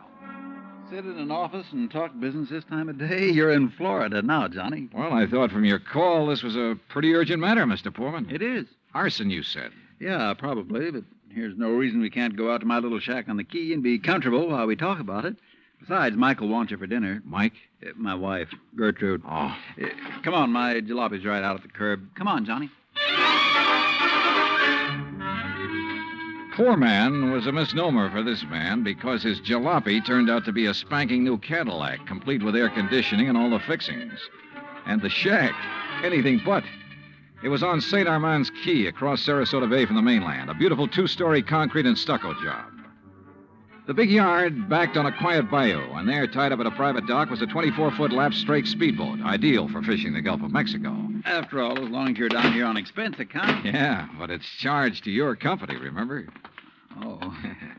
Hey, there she is at the door. Huh? The big, fat, overbearing broad I'm married to. This was another switch. For Earl's wife, standing in the doorway, was the cutest little trick I'd seen in a long time. Petite, pretty, and blonde, and with eyes that you noticed right away because they were almost green. Eyes that suddenly narrowed as she looked at me. And I wondered why. Johnny? Dollar, did you say? That's right. Insurance investigator down here to look into those fires. Oh. Any objections? No. No, of course not. Just set your bags here in the hall, Johnny. All right, thanks. And wouldn't you like a drink after your long trip? Yeah, and you can get me one, too. Scotch, Johnny? Martin's VVO. Oh, great. Well, soda, please. Sit down. Thanks. I take it Mike isn't too interested in the insurance business, huh? You know, she used to be a singer, dancer. Oh, well, this is a little different. But now, tell me all. Well, actually, I guess we ought to wait until Arnold Carr gets back. Carr? Carr Brothers, Lumber Enterprises. Arnold runs the business, and his brother Edward, well, Ed just shares the profits. Real black sheep of the family, from what I've been able to learn. Oh? Anyway, they have yards all over the state. There's one here in Sarasota, one up the coast a ways at Fort Pierce, and still another at Arcadia. That's about 40 miles inland, just east of here. And there was one up in Orlando. Was? Completely destroyed by fire a couple of weeks ago. And a $120,000 claim has been filed. Wow. That's where Arnold Carr is then, in Orlando, trying to clear things up. Here's your drink. Oh, thanks. Here, Earl. Yeah. Well, to the gods and goddesses and us. But shouldn't I be up in Orlando then? Arnold's on his way back here now. He lives here. He just went up there to arrange for clearing off and selling the property. You mean he's planning to just pocket the money? If Tri-State pays off, I mean. Looks like it. But I take it you suspect arson. Yes, Earl suspects arson, Johnny, and so does Arnold Carr. At least he says he does, but they have no reason. No? How about the other fires? Or attempted fires? Oh, where? At Arcadia, for one, but they got it out in time. At least that's the way Arnold Carr reported it. The way he Let tells it... me tell it, Mike. Oh. There was another at the yard here in Sarasota. Arnold himself discovered it one night when he was just driving around. But nothing to indicate it was attempted arson. No, Well, and the authorities up in Orlando found no indication of it there. Mike, you know as well as I do that a lumberyard fire will obliterate signs of arson better than any other kind of fire in the world. Yeah, but she has a point, though, Earl. Unless there's some evidence of arson. Of course. Yeah, why send for me? Well, mostly because... Actually, because Arnold Carr suspects it. But he's given you no real reason. None at all. I think he has a real reason, but he just won't tell us. Wait till you see him. He's going to call when he gets in. We'll run over to his place on Longboat Key. What about his brother? Edward, did you say? I've never met him. He's always stayed in Orlando. I was wondering if he might tell things that Arnold is holding back. Edward Carr wouldn't know anything. You can never be too sure. Look, why can't you agree with me for a... that must be Arnie now. Excuse me. Hello. This is Arnold Carr. Oh, hi, Arnie. Johnny Dollar arrived, so we'll be... Well, here, I'll let you talk to him. Here, Johnny. No. Okay. No, Earl, listen. What? I told you before it was arson. It was arson again tonight. Tonight? What's that? Arcadia just went up in flames. The whole yard. Good Lord. Did you hear that, Johnny? Yeah, I heard it. Well, can you prove it was arson tonight in Arcadia and before in Orlando? I have proof. Well, Arnie, we'll be over just as fast as... No. What? No. Wait for me there at your home. Well, but look now. You mustn't come here. And I mustn't stay here because I... Now, listen, man. You... Arnie? Well, I guess he's ready to tell us now. A suspicion began to grow in my mind. A suspicion that Mike apparently shared with me, that Arnold Carr himself might be responsible for the fires. After all, he was the only one who had seemed to know about the two unsuccessful attempts. He himself had planted the idea of arson. He'd lost no time in filing claim for the Orlando burnout. But Earl said I was wrong. Arnold was too honest a man. Earl had also said we were only 15 minutes from Carr's home. So when half an hour passed, we called him back. Got a busy signal. After the fourth try, the three of us took off in Earl's cab. As we pulled into Carr's driveway, we could see him through the picture window, sitting at his desk, telephone in hand, apparently engrossed in a call. Then, as we walked up to the door, I noticed something else. Arnold Carr looked enough like me to be my brother.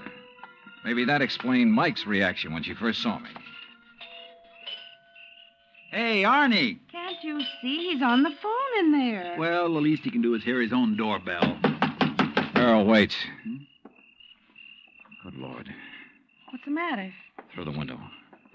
Oh, no. Earl? Stand back. What is it? Couldn't you see from out there? No, what's wrong? Oh, Well, Johnny? Right through the forehead, Earl. Looks like a 38. Before I could stop him, Earl took the phone out of the dead man's hand and called headquarters. Mike turned pale and slumped into a chair. And I gave the place a quick rundown, checked doors, windows, etc. A few minutes later, an officious young sergeant named Larkin arrived and took over. 38 caliber straight through the middle of the forehead. Were all three of you here when it happened? Mr. Foreman, Mrs. Foreman, and who are you? The answer to your first question, Sergeant, no, none of us was here.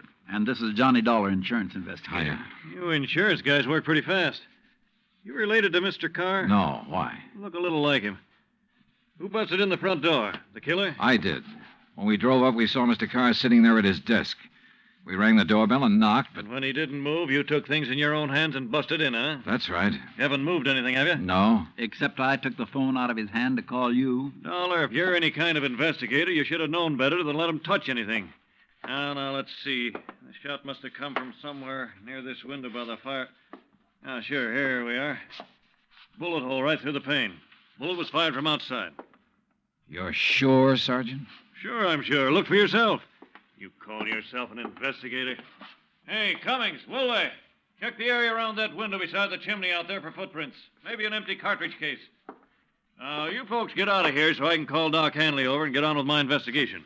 And no, Dollar, I don't need any of your help. Well, thank you, Sergeant. Your job is fires, not... Hey, where did Mrs. Foreman go? Out to the car. Why? Who told her she could leave? Who told her she had to sit here looking at a corpse? All right, Dollar, all right. Just be sure the three of you stick around town in case I decide to question you further. Oh, of course, Sergeant. Yeah.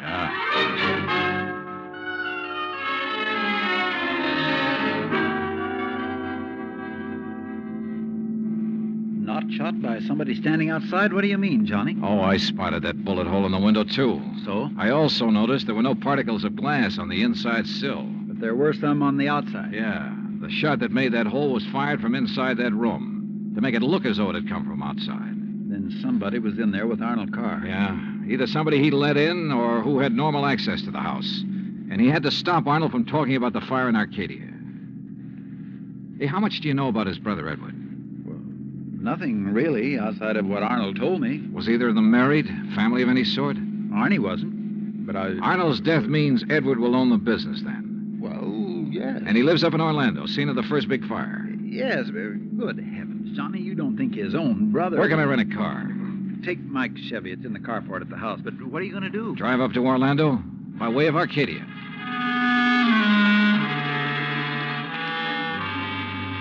When I got to Arcadia, only a few people were standing around the remains of the fire. One hose company was still working on it, and a couple of police were poking about in the embers. Walking toward it, I almost stumbled over a little old man sitting alone in the darkness beside a palm tree, hunched over, his head in his hands, sobbing. He didn't even look up when I stopped beside him. It's like losing part of my own life, it is. You lost someone in the fire, sir? No, son. Only part of my life. I helped build up that yard. Me and Mr. Arnie. Arnold Carr. All along, he's been worried about it.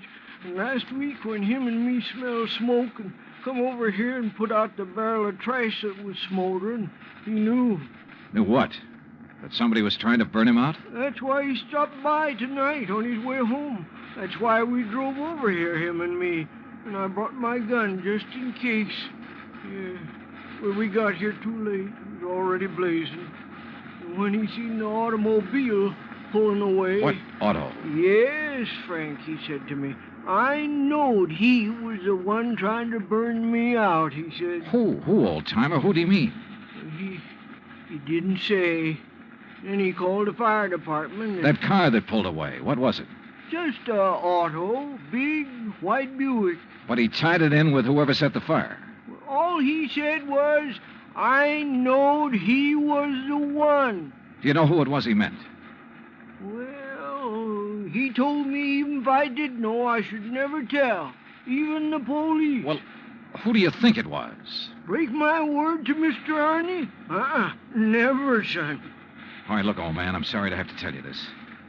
Mr. Arnie's dead. What? But he can't be. He was... You. Huh? Maybe you thought in the darkness I would know you. But I do know you. Oh, now, just a minute, old-timer. If Mr. Arnie's dead, it's because you killed him. What? Just like you set the fires. No, I'm not who you think I am. And I'll kill you. That's what I'll do. Put down that gun. I'll kill you.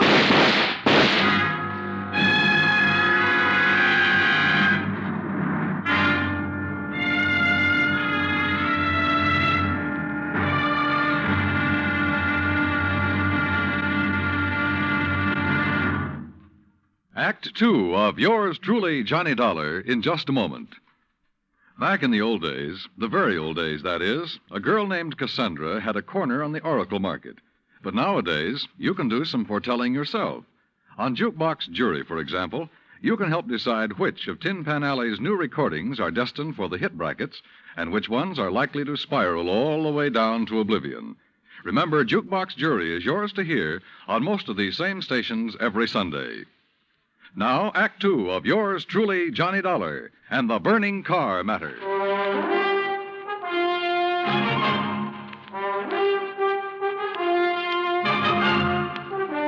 Expense account, item 3, $5.15, gas for the borrowed Chevy to keep me going to Orlando. Either the old man's eyesight was bad or he was just a lousy shot. Either way, it was okay by me. I hated to slap him down, but there was no point hanging around Arcadia trying to explain things to the local authorities. So after making sure I hadn't really hurt him, I appropriated his gun and took off fast. He'd thought I was someone else. Even I had noticed a family-type resemblance to myself in Arnold Carr. Sergeant Larkin had asked me if I was related to him. And now the old man at the fire had apparently thought I was the one who... Oh, well, I'm afraid I made the rest of the trip to Orlando in somewhat less than legal time. And at police headquarters, I barged into the office of Lieutenant Cal Hudson without bothering to be announced. Early in the morning? Sit down while I finish up a report, Mr. Carr. Thanks. I was trying to reach you, but we got no answer to the phone at your house. Well, that's very interesting, Lieutenant. I'm afraid I have the painful duty of notifying you that your brother Arnold down in Sarasota last night... Why did you say very interesting, Mr. Carr? Or had you already learned... I'll be doggone. Yeah. You're not the first one. Who are you? Johnny Dollar, insurance investigator. I can't believe it. Dollar, you look enough like Edward Carr to be his twin. You even sound a lot like him. I take it you haven't located Edward yet? Well, no. Lieutenant, I think Edward Carr is the firebug we're after. And the killer. Wait a minute.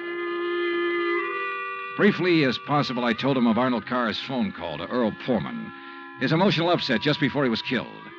I told him Arnold had been murdered by someone inside the house, someone close to him, and that everything indicated that someone could very well be Edward Carr.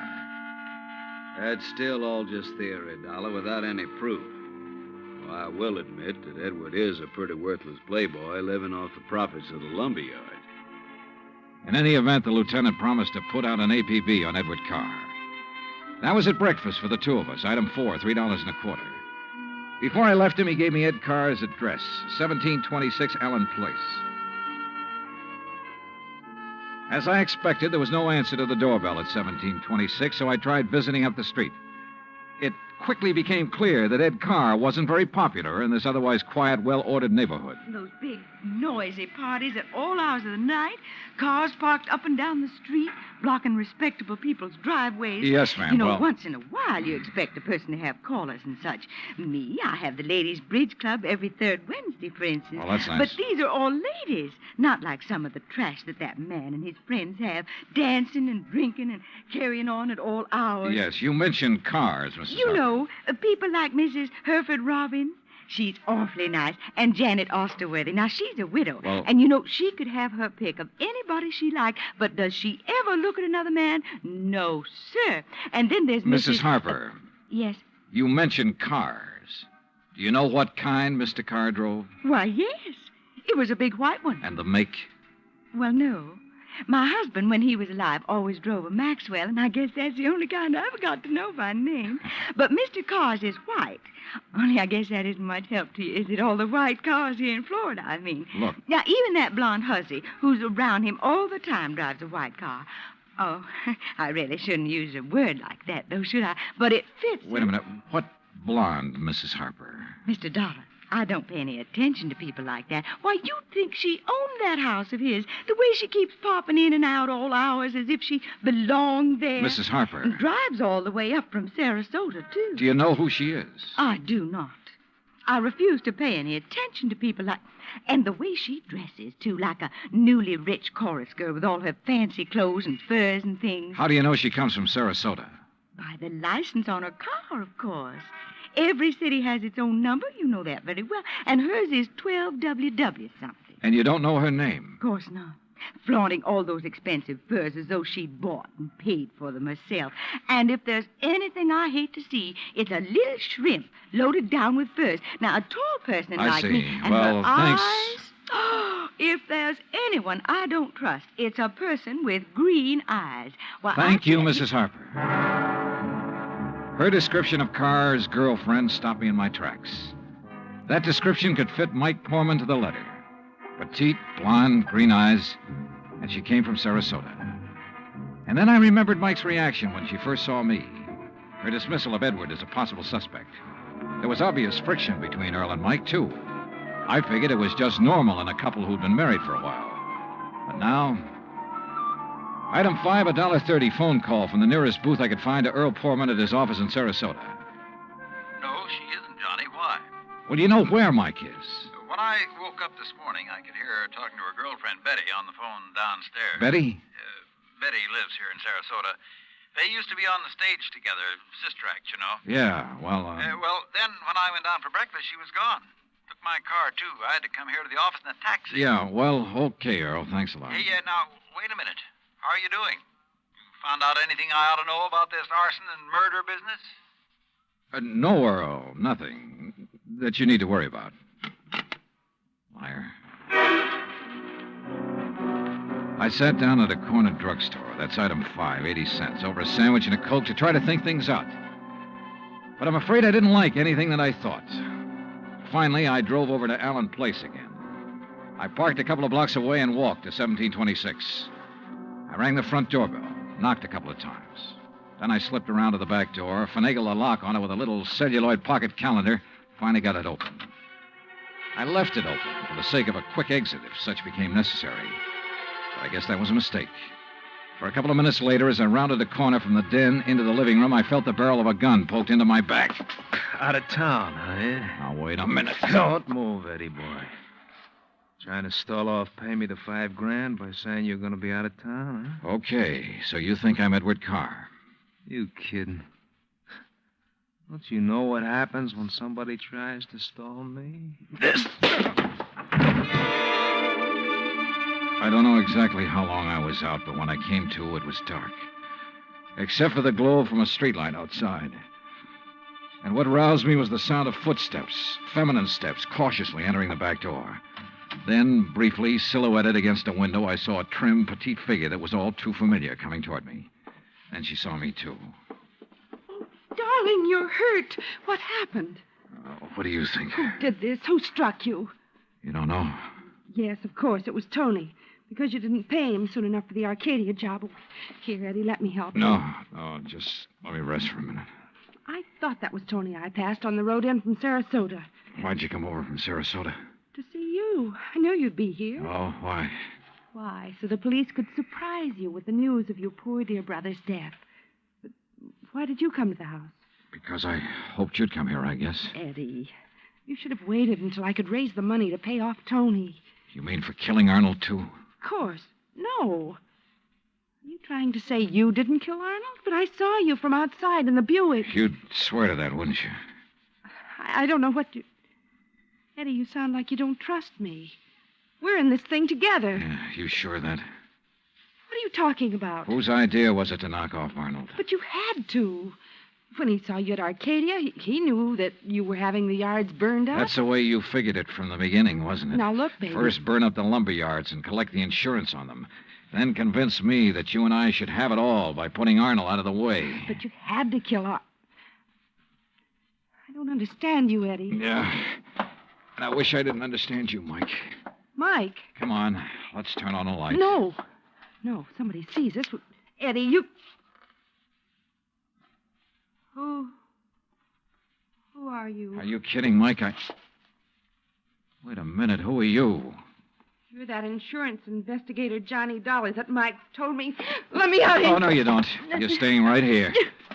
Mike Poorman's sister, aren't you? Well? Oh, sister. So we once did a sister act before she married that Poorman guy. Now, let me go. Not by a long shot. You may as well, Dollar. What? Eddie. Don't move, Dollar. Get his gun, Betty. Get it. Yeah, sure. Here, Ed. Good. Ed Carr, huh? That's right. And you know we do look alike, you and me. Yeah, sure. Enough for Betty here to have told me all I need to know. Don't believe him, Eddie. He's lying. I heard, No, baby. Eddie, I thought it was you. Don't you see? Sure. Why'd you come up here anyway? Because Mike told me that Dollar was coming up here. You been shooting off your mouth to her, too? She knew about us. She thought you might have something to do with the fire. She was my friend. She was trying to get me out of this whole mess, and I wish I'd listened to her. Well, it's too late now, baby. Eddie, what are you going to do? Now I gotta get rid of both of No! you. And figure some way to shut up Tony's mouth. Ed, please! You know you'd never get away with it, Carr. Oh, no, I'll call him. That's what I'll do. Yeah, Betty, and he'll come here to get his money. Then I'll call the police, see? Tell him to come right away. Tell him I found out about you having Tony start the fire. What? That's right, that you had him burn up the yard so there'd be even more money for you to bleed from me, like all the dough you got from me already. You're crazy, Ed. I'll tell the police to meet me here. And when they come in, it'll just be in time to see me kill Tony in self-defense. After getting here too late to save you, I'll tell them. You're out of your mind. They'll check that gun of yours so fast. And that'll prove it. Because the only shot out of my gun will be the one that gets Tony. This gun of yours is the one that's going to knock you two off. And they'll think it's Tony's. Oh, Eddie, please, you're drunk or you're crazy. Crazy to save my own life, to keep you and Tony and Dollar from putting a noose around my neck? If you think that harebrained scheme of yours will ever work, you're off your rocker. It's got to work, because it's my only chance, so it's going to work now.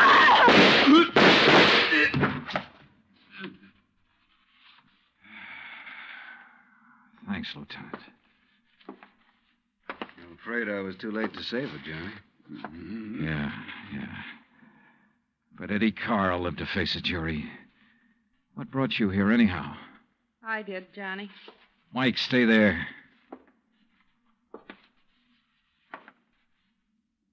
Stay right here, Mike. I know. I don't want to see it. She was my friend. Where's Earl? I came alone. When I talked to Betty this morning, I knew your suspicions about Ed were right because, you see, I knew Betty and Ed were going together. Earl didn't know. Yeah. Maybe you better call him.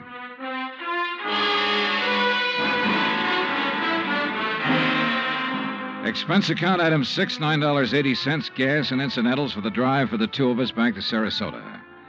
Remarks? Betty, of course, has already paid for her part in the deal, and I guess it's pretty obvious what'll happen to Ed Carr and Tony Ricardo. The insurance money in the Carr estates will be distributed according to Florida law. Further remarks, the apparent friction between Earl and Mike was only part of a normal married life. They're a pretty nice pair. Oh, and I thoroughly enjoyed 3 days of fishing in the Gulf, thanks to Earl. Expense account total, including all the incidentals I could think of, $385.26. Yours truly, Johnny Dollar.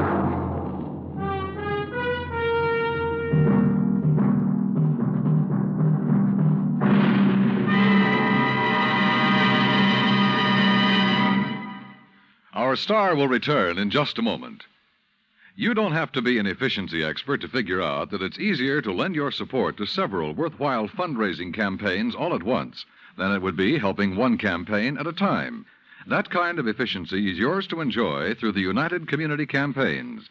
CBS Radio hopes that when the United Community Campaigns are underway in your town, that you'll remember how much good you can accomplish with one gesture of support.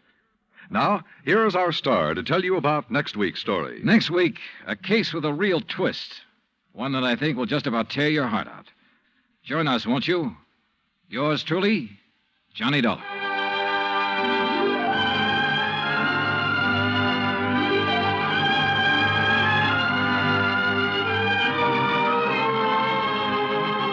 Yours truly, Johnny Dollar, starring Bob Bailey, originates in Hollywood. It is produced and directed by Jack Johnstone, who also wrote tonight's story. Heard in our cast were Virginia Gregg, Harley Bear, Victor Perrin, Bob Bruce, Harry Bartell, Vivi Janis, Tony Barrett, and Junius Matthews. Musical supervision is by Amerigo Marino. Be sure to join us next week, same time and station, for another exciting story of yours truly, Johnny Dollar. Dan Cubberly speaking.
From Hollywood, it's time now for... Johnny Dollar. George Reed here, Johnny. Well, George, I'm really glad to talk to you. Oh? Why do you say it that way? Because every insurance case I handle for that company of yours pays me a nice fat fee. And right now I can use a little extra cash. Well, now, Johnny... So tell me all. What's Floyd's of England upset about this time? Well, I'm not sure. Uh-oh, here we go again. But, Johnny, I just received a transatlantic telephone call from Paris, France, from a man who wanted to contact you but didn't know where to call you. And he identified himself only as Le Chat Gris. Ah? Le Chat Gris? It's French, Johnny. No. And I believe it means the gray cat. Yeah. And George, the name fits him. You know him, then? His real name is de Marsac. He probably knows more about the dark alleys and back streets of Paris. Oh? Yeah, and about the people. In other words, the underworld. What did he call about? He mentioned the Blue Madonna. The what? It's a painting, Johnny, a small oil painting by a modern artist named Vincent Bardot. It's owned by a Mr. Kingsley Holland down in Philadelphia. Yeah? It hangs in the Gavin Galleries, and we've insured it for $12,000. Well, what did he have to say about it? Only that you're to call him. His number there in Paris is Orleans 57722. Uh-huh. That he has some very interesting information for you about that painting. Oh, sure. That he'll be glad to give me for a price. Exactly.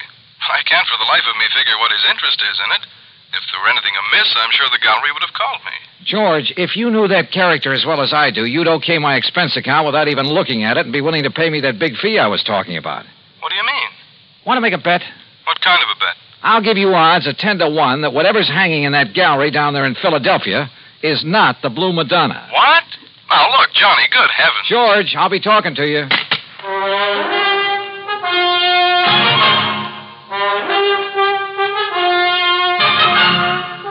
Bob Bailey in the exciting adventures of the man with the action-packed expense account. America's fabulous freelance insurance investigator. Yours truly, Johnny Dollar.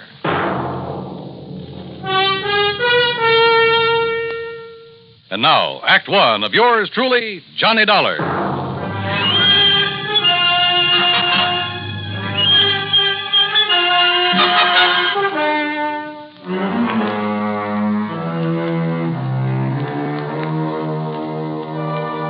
Expense account submitted by Special Investigator Johnny Dollar to Floyd's of England, North American Office, Hartford, Connecticut. Following is an account of expenses incurred during my investigation of the Blue Madonna matter. Expense account item 1, $12 even for a phone call to my underworld contact in Paris, France, a man by the name of de Marsac, who calls himself the Gray Cat. Oh, oui, Monsieur Dollar. This is your very dear friend, Le Chat Gris? Very dear friend, huh?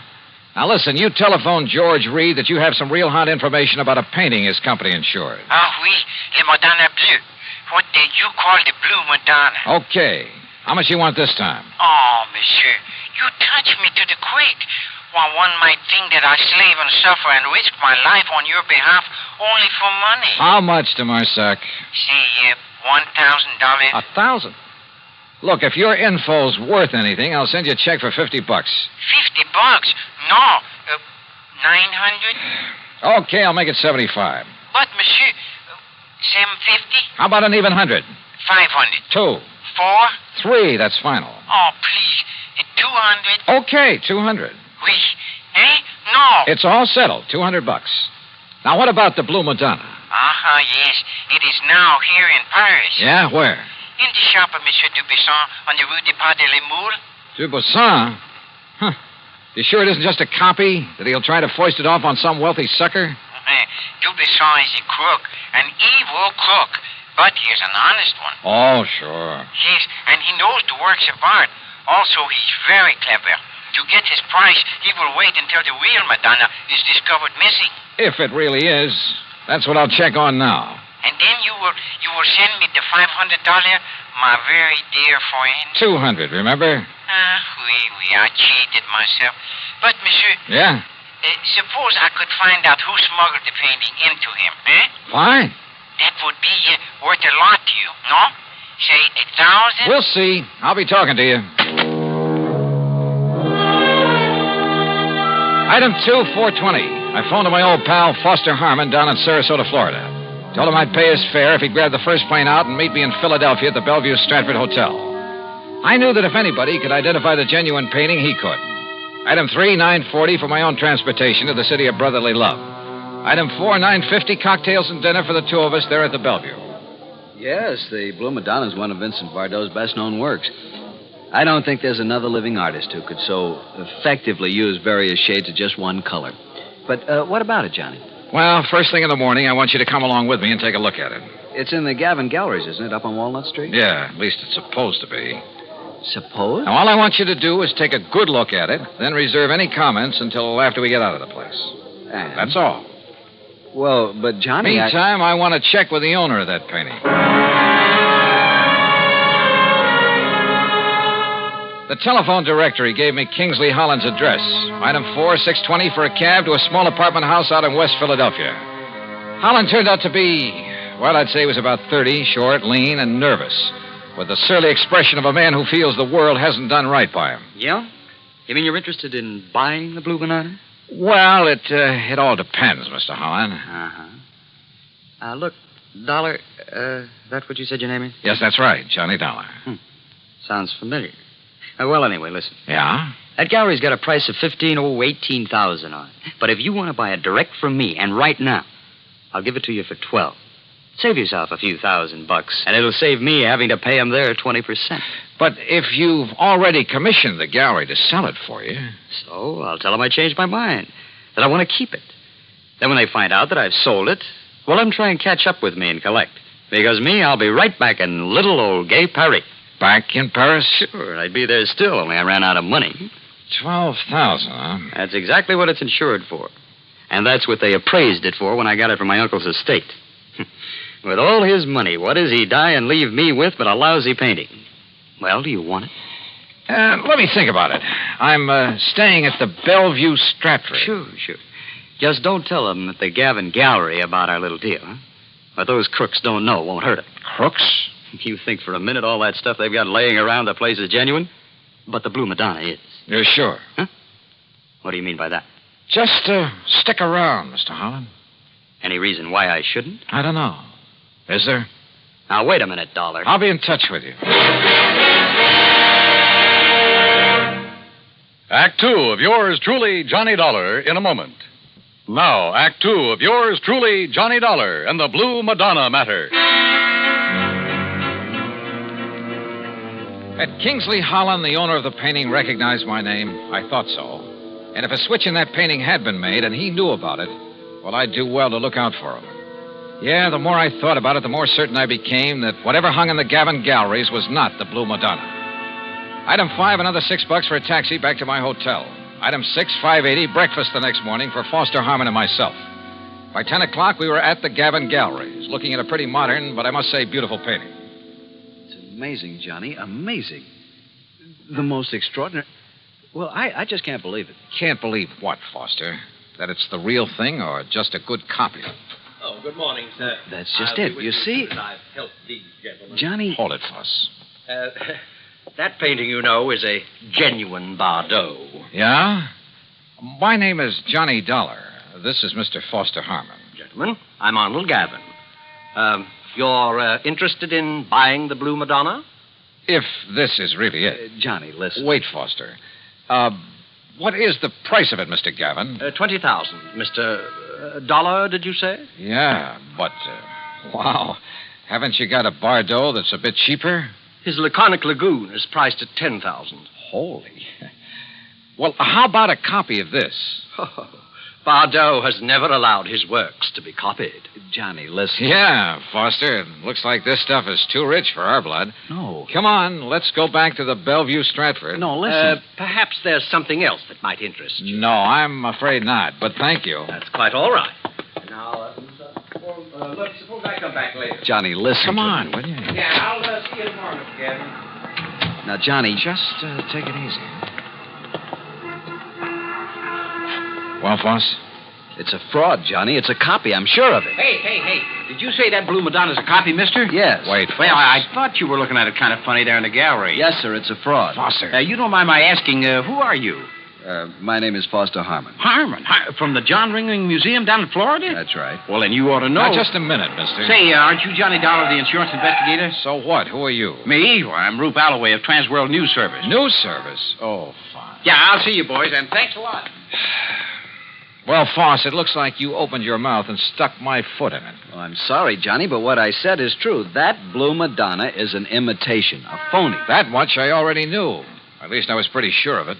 But don't you see the amazing thing? Well, Johnny, that copy is so perfect, so exactly in the style of Vincent Bardot, even to little things, little idiosyncrasies that even the finest copyist couldn't match. Certain minute details about an artist's work are as distinctive, as impossible to copy as a man's own fingerprints. Yeah, well... What I'm trying to say is that if I didn't know every brush mark on the original... Okay, Foss, forget it. Forget it? Hey, listen. Kingsley Holland, the owner, and I wouldn't trust him for a minute. I think he knows who I am. If so, and if he knows that painting is just a copy, well, he's pretty sure to figure out what I'm doing here. Johnny, he must know it's a copy. If he gave it to the galleries to sell. Perhaps. Or maybe the switch was made after it was hung there. Then what you're saying is that either one of them could be responsible for the fraud. That's right. How well do you know the Gavin galleries? Well, they're not very big. You could see that for yourself. And, of course, they're rather new in the business. I think I'd better get a rundown on this Arnold Gavin while we're waiting at the hotel. Waiting? What for? Well, you plant a couple of seeds. You hope that one of them will sprout. I'm afraid I don't understand. Foss, I told both of them who I am in the hope they'd guess at why I'm here. I also gave them reason to suspect I think that Blue Madonna's a phony.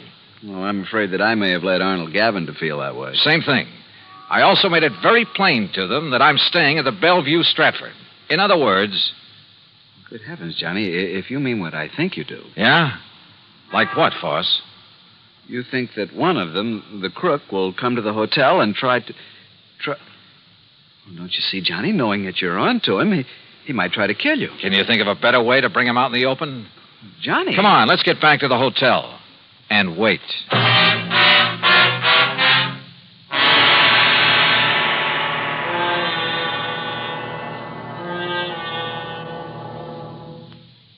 Act 3 of yours truly, Johnny Dollar, in a moment. And now, Act 3 of yours truly, Johnny Dollar. After all, there was no reason to drag Foster any further into this mess, although I knew he'd be game to see it through. So I paid him for all his expenses. That's item 7, 151 even, and sent him on back to Sarasota. Item 8, 10 cents for a phone call to Sergeant Jerry Hawkins at police headquarters. About mid-afternoon, he called me back. Boy, did you ever start a riot. Well, what'd you find out for me about Gavin and Holland? Well, Holland's just a lazy kid that's been trying to live off his relatives all his life. And Gavin? Okay, so far as we know. But listen, you seen the papers? No. The story about that phony painting is on every wire service in the country. All you can see in the headlines is that name Bardot. And I don't mean Bridget. Johnny, you and that Foster Harmon ought to collect a publicity fee. Are you holding Gavin or Holland? Well, what on? Sure, the boys have questioned both of them, but unless we can show some evidence that one of them pulled the switch. Johnny, you got any ideas? Yeah, Jerry. Suddenly, I think maybe I have. Well, then start talking so I can make a pinch. No, I don't think you will. What do you mean, if you know who did it? Well, I didn't say that, but Jerry, I've got a hunch, a real potent one. And if it's right, Yeah? well, read tomorrow's papers. Huh? Item 9, half a buck for an evening paper and a tip for the bellboy who brought it up to me. Yeah, the sergeant was right. This was the most free advertising any artist has had in years. Prices on genuine Bardeaux were skyrocketing. As for the fake Blue Madonna, I put in a fast call for Paris. But before the operator could get it through... Yeah? Arnold Gavin, Mr. Dollar.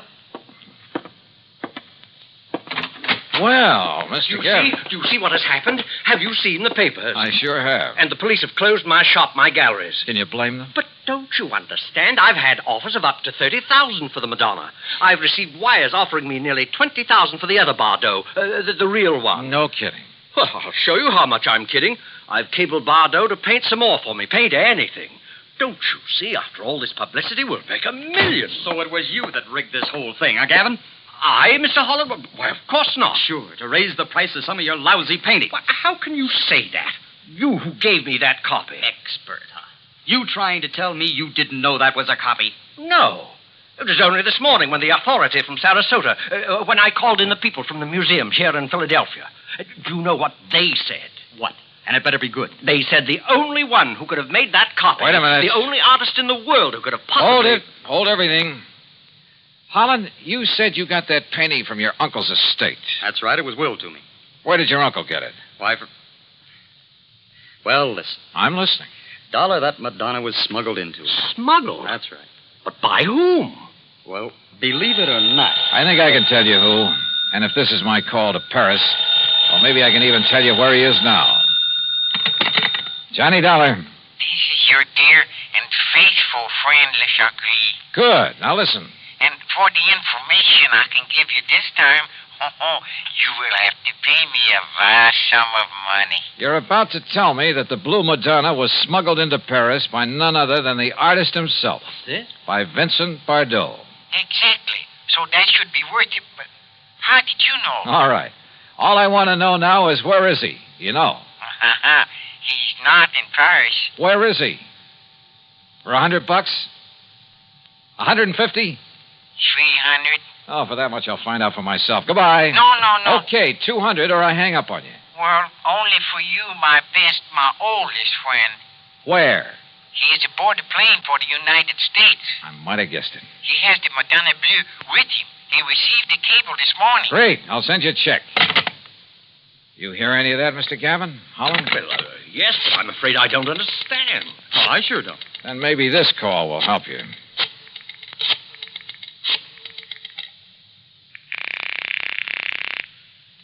Headquarters? Sergeant Jerry Hawkins. Yes, sir?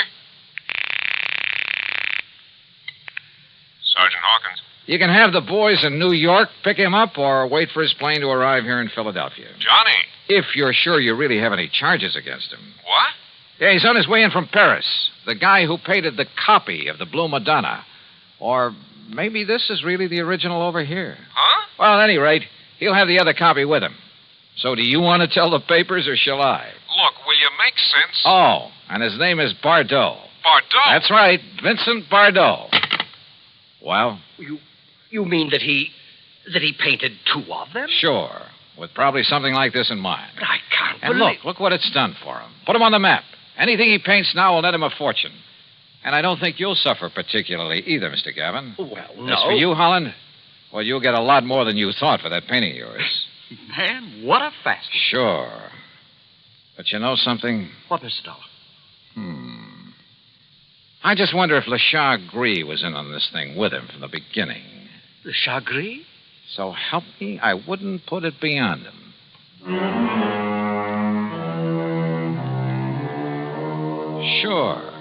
Sure he was in with Bardot. And probably collecting plenty from him. Anyhow, the insurance company isn't on anything. But I hope they'll be a lot more careful the next time they insure a painting. Any so-called original. Expense account total, including $400 for Le Chagris, the hotel, and the trip back to Hartford, $620 even. Yours truly, Johnny Dollar.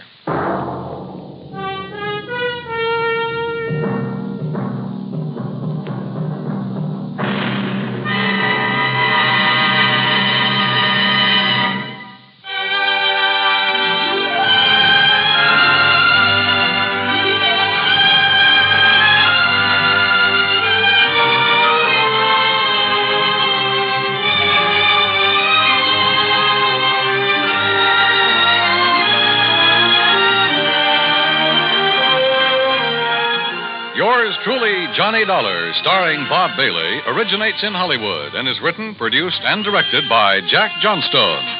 Heard in our cast were G. Stanley Jones, Forrest Lewis, Harry Bartell, Joseph Kearns, Bert Holland, and Byron Kane. Be sure to join us next week, same time and station, for another exciting story of yours truly, Johnny Dollar.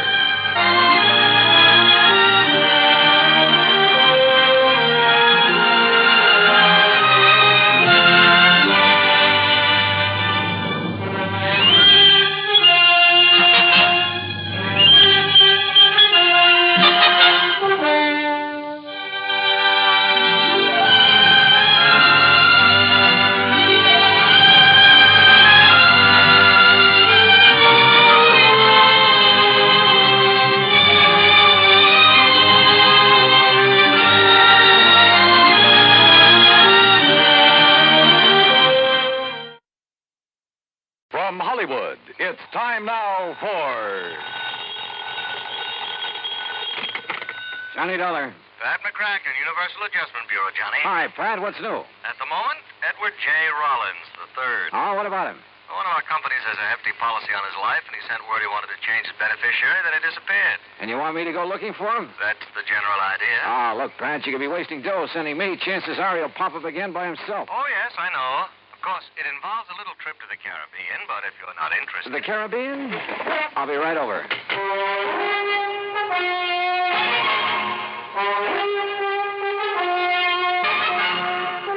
Bob Bailey in the exciting adventures of the man with the action-packed expense account, America's fabulous freelance insurance investigator. Yours truly, Johnny Dollar. And now, Act One of yours truly, Johnny Dollar.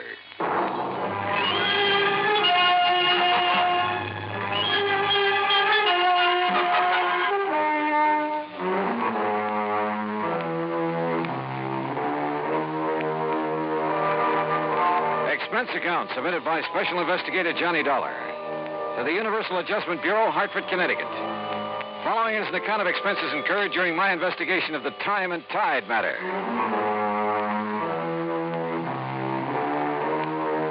Expense account item 1, $1.20 cab fare from my apartment to the offices of Universal Adjustment Bureau and Pat McCracken. Now, the mention of the Caribbean did the trick. Sit down. Yeah, thanks. Now, what's the deal? Well, about 6 months ago, Johnny, Ed Rollins decided to marry a girl named Virginia Blake.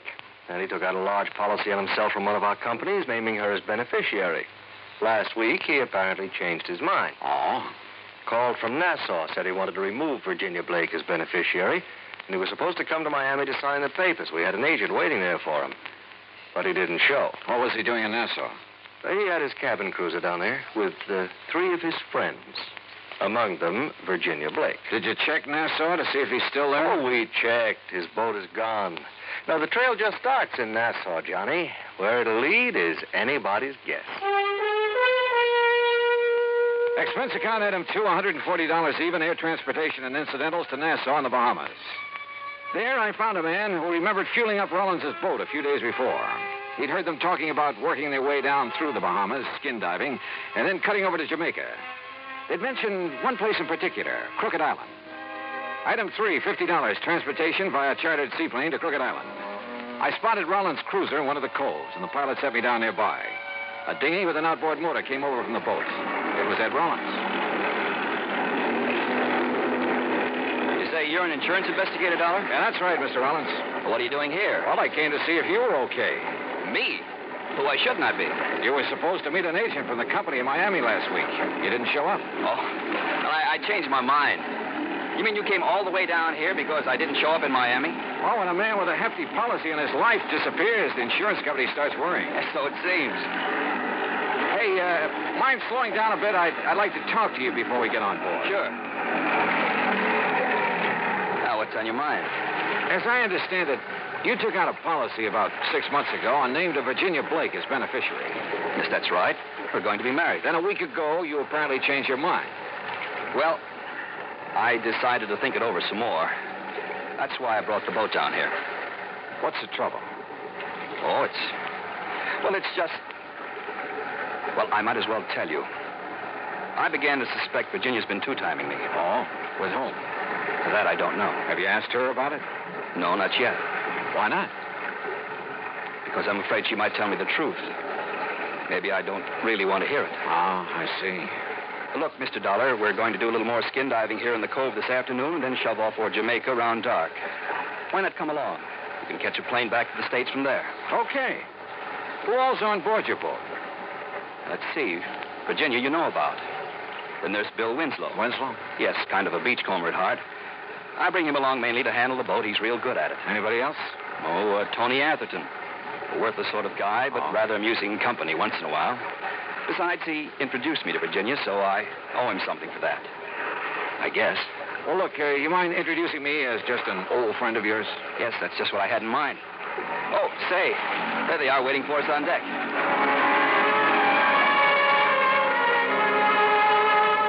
Bill Winslow was tall, lanky, blonde crew cut, deep tan. The kind who looked at home on a boat. Tony Atherton, on the other hand, was the kind who was at home nowhere. Or maybe anywhere, as long as he had a drink in his hand. And Virginia, well, one look at her and you forgot where home was. Rollins and Bill Winslow strapped on aqualungs and went over the side to do some skin diving. Tony Atherton, Virginia, and I sat around on deck for a while. I noticed that Virginia didn't seem to be at ease. Atherton noticed it, too. Use a drink, Virginia? No, thanks. What's the matter, darling? You bored? No. You see, darling, Virginia didn't really want to come on this trip, did you, dear? Just skip it, Tony, will you? Seems like Ed and Belle have been underwater a long while. Yeah, I was wondering about that. How long do they usually... Don't worry. Ed likes to live dangerously. Besides, he's got Bill Winslow, all-American boy, to take care of. Will you lay off it, Tony? Hey, there they are. Hey, wait a minute. Looks like Rollins is in trouble. Get him on board! Here. Hey, quick. Get on. Watch his face, please. Easy. All right, the face plate. Get it off. You okay, Rollins? Yes. Yes, I guess. What happened, Ed? Oh, something went wrong with his air supply. Yeah. Sprang a leak. Thanks, Bill. If it hadn't been for you... Oh, skip it. Just lucky I was close to you. Look at this rubber tubing. It's frayed through. Yeah, I guess I must have scraped it against some coral. Sure. Yeah. Yeah, that's probably it.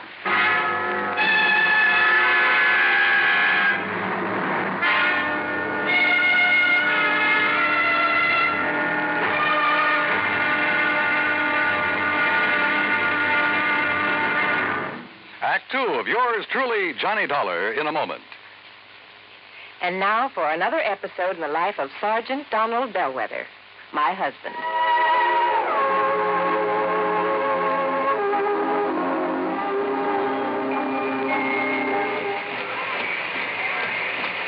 Hi, honey. Did you fix the windshield wipers? I sure did, Reba. How's that? Oh, you fixed them. Good for you, Donald. Thank you, my dear. Well, that's that. Now, if it rains, we're prepared for it, huh? I feel better now. Oh, me too. A driver has to see the danger if he expects to avoid it. That's right. And also keep the back and side windows clear in rain and snowy weather. That's right. Oh, how about the horn? The horn? The horn doesn't work, Sergeant. Aren't you going to fix it? No, I don't think so. Frankly, Reba, I hate horns. Whenever there's a traffic jam, the first thing some guys do is blow their horn. Which does absolutely no good. Of course not. All it does is jar everyone's nerves. No, I don't think I'll fix the horn. Oh, but now wait a minute, Don. Look, supposing we're driving along and suddenly we see a youngster on his bicycle headed right out into the street. Sounding that horn will warn him and possibly avoid a tragic accident. Yes, that's true, but... Or supposing we're driving on the highway, and just as we're about to pass a car, that car decides to pull out into our lane and pass the car ahead of him. He obviously doesn't see us, and he won't hear us shout. But one little beep on that horn, and he'll automatically scoot back and avoid a collision. Reba, you've convinced me. Even though it can be a nuisance, the automobile horn is a necessity. Then you'll repair it? Immediately. Oh, that's my Donald. That's my doll.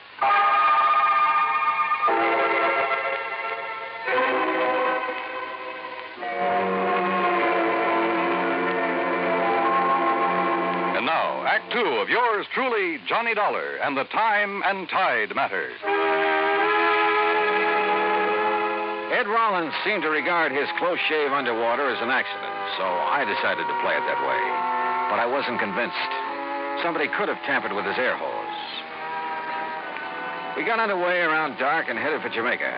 About 10, I went up on deck for a cigarette. It was a dark night, but from the stern I could see two figures up in the cockpit. One was Virginia. The other at the wheel, I figured, was Ed Rollins. There was a long kiss. Then they lit cigarettes. In the light from the match, I could see it wasn't Ed Rollins at all. It was Bill Winslow.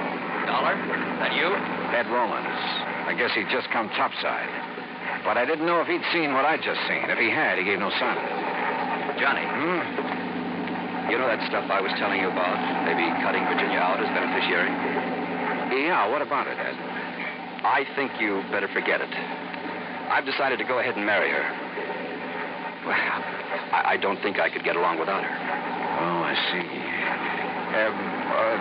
Look, Rollins, it's probably none of my business, but there's something I feel... There's Virginia now up in the cockpit with Bill. Yeah, that's right. I thought she was below. Well, she must be doing some navigating. Yeah. Virginia, honey, come on back. Oh, okay, Ed. Watch your footing. We're rolling a little. Yeah, pretty heavy swell. How's Bill getting along up there? Okay, why? It's about time I relieved him at the wheel. Well, I'll take over if you like. Oh, thanks, Johnny. But I enjoy handling the boat at night. Virginia, honey, you look sort of tired. Maybe you ought to turn in. I will as soon as I finish my cigarette. Well, I'll take over now. Enjoying the cruise, Mr. Dollar? Sure. How about you? Why not? According to Tony Atherton, you didn't want to make this trip. Tony's very good at remarks like that. Oh, I thought you and he were old friends. Let's just say I've known him a long time. How you doing, Dollar? Fine, Winslow. How's the boat doing? On course. We should reach Jamaica tomorrow night.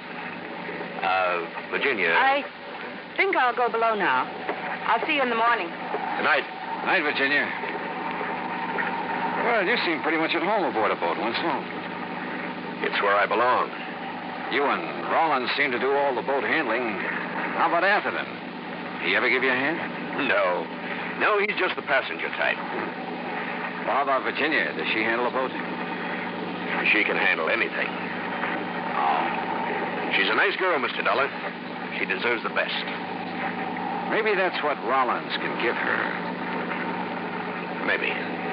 You don't sound convinced. Good night, Dollar.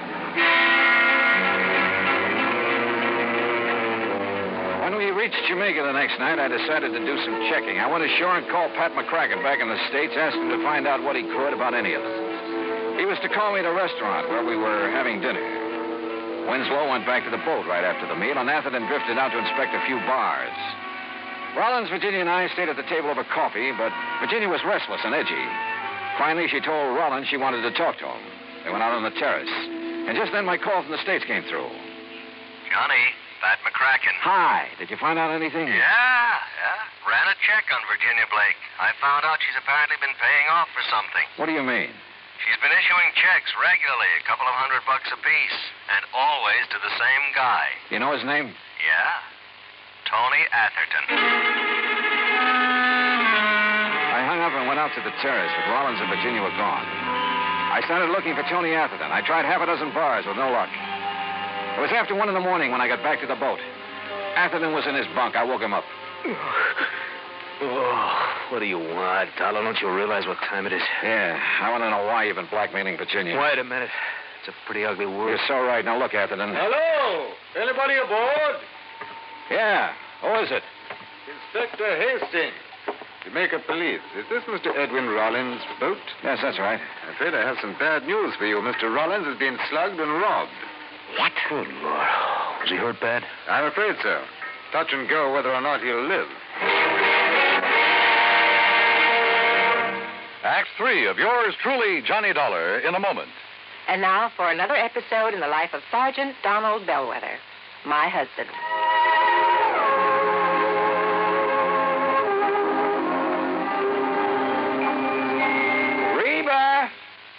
Reba! What is it, it, Donald? Confound it, Reba, I can't find the fountain pen. I've looked all through this desk. Here it is, dear. Here it is. You must have used it as a marker when you were reading this book. Let's see, this great literary classic, Six-Gun Showdown at Powder River Gulch. All right, never mind about my reading habits. Just look at the coverage we're going to get with this new auto accident policy. Let's see. Yes, collision. $50 deductible. Fire, theft, public liability, property damage, medical benefits. In other words, we have complete coverage. That's right. Of course, it's going to cost us money. I'm sending the company a check right now. Gee, it's too bad we don't live in Rhode Island. Rhode Island? Why? Oh, because then our rates would be lower. Rhode Island has less accidents per capita than any other state. Oh. Well, which state has the highest? Let me see. Here it is, Nevada. No, by golly, Nevada's second highest. Alaska has the most. Really? I didn't know that. Mm-hmm. You know, it's just too bad we can't eliminate traffic accidents completely. Not only would it save life and limb, but it'd be a lot less strain on the pocketbook. Yeah, that's for sure. These automobile accident policies get more expensive every year just because there's so many costly accidents. Well, I'm glad we've got some good insurance coverage, Donald, but just remember one thing. Oh, what's that, honey? Well, some auto accidents ruin a fender, and some ruin a family. Yeah, that's true. Very true. But as far as I'm concerned, I don't want any of your old insurance money. I want you here at home, safe and sound. You'll always drive carefully, won't you? Yes, I will, dear. Oh, that's my Donald. That's my doll.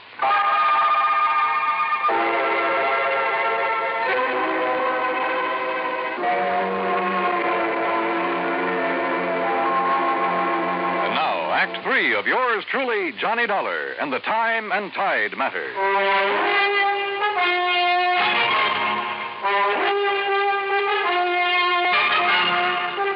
Inspector Hastings led me down the pier and around the corner of a warehouse about 100 yards from the boat. This is where one of my men discovered Rollins, Mr. Dollar. He'd been slugged, huh? With the length of pipe we found nearby. No fingerprints on it, Holmes. Rollins is in the hospital in a coma. Apparently he hasn't more than a 50-50 chance. You said something about robbery, Inspector. His wallet and valuables are gone. I'm afraid we've had quite a bit of that sort of thing around the waterfront lately. Robbery, huh? Maybe. Maybe not. I poked around the pier for a while, but didn't turn up a thing. It was about 7 in the morning when I finally got back to the boat in Atherton's stateroom. I told Virginia what happened, Belle. She went to the hospital immediately. Okay, I can talk to her later, Atherton. I still want to know why you've been blackmailing her.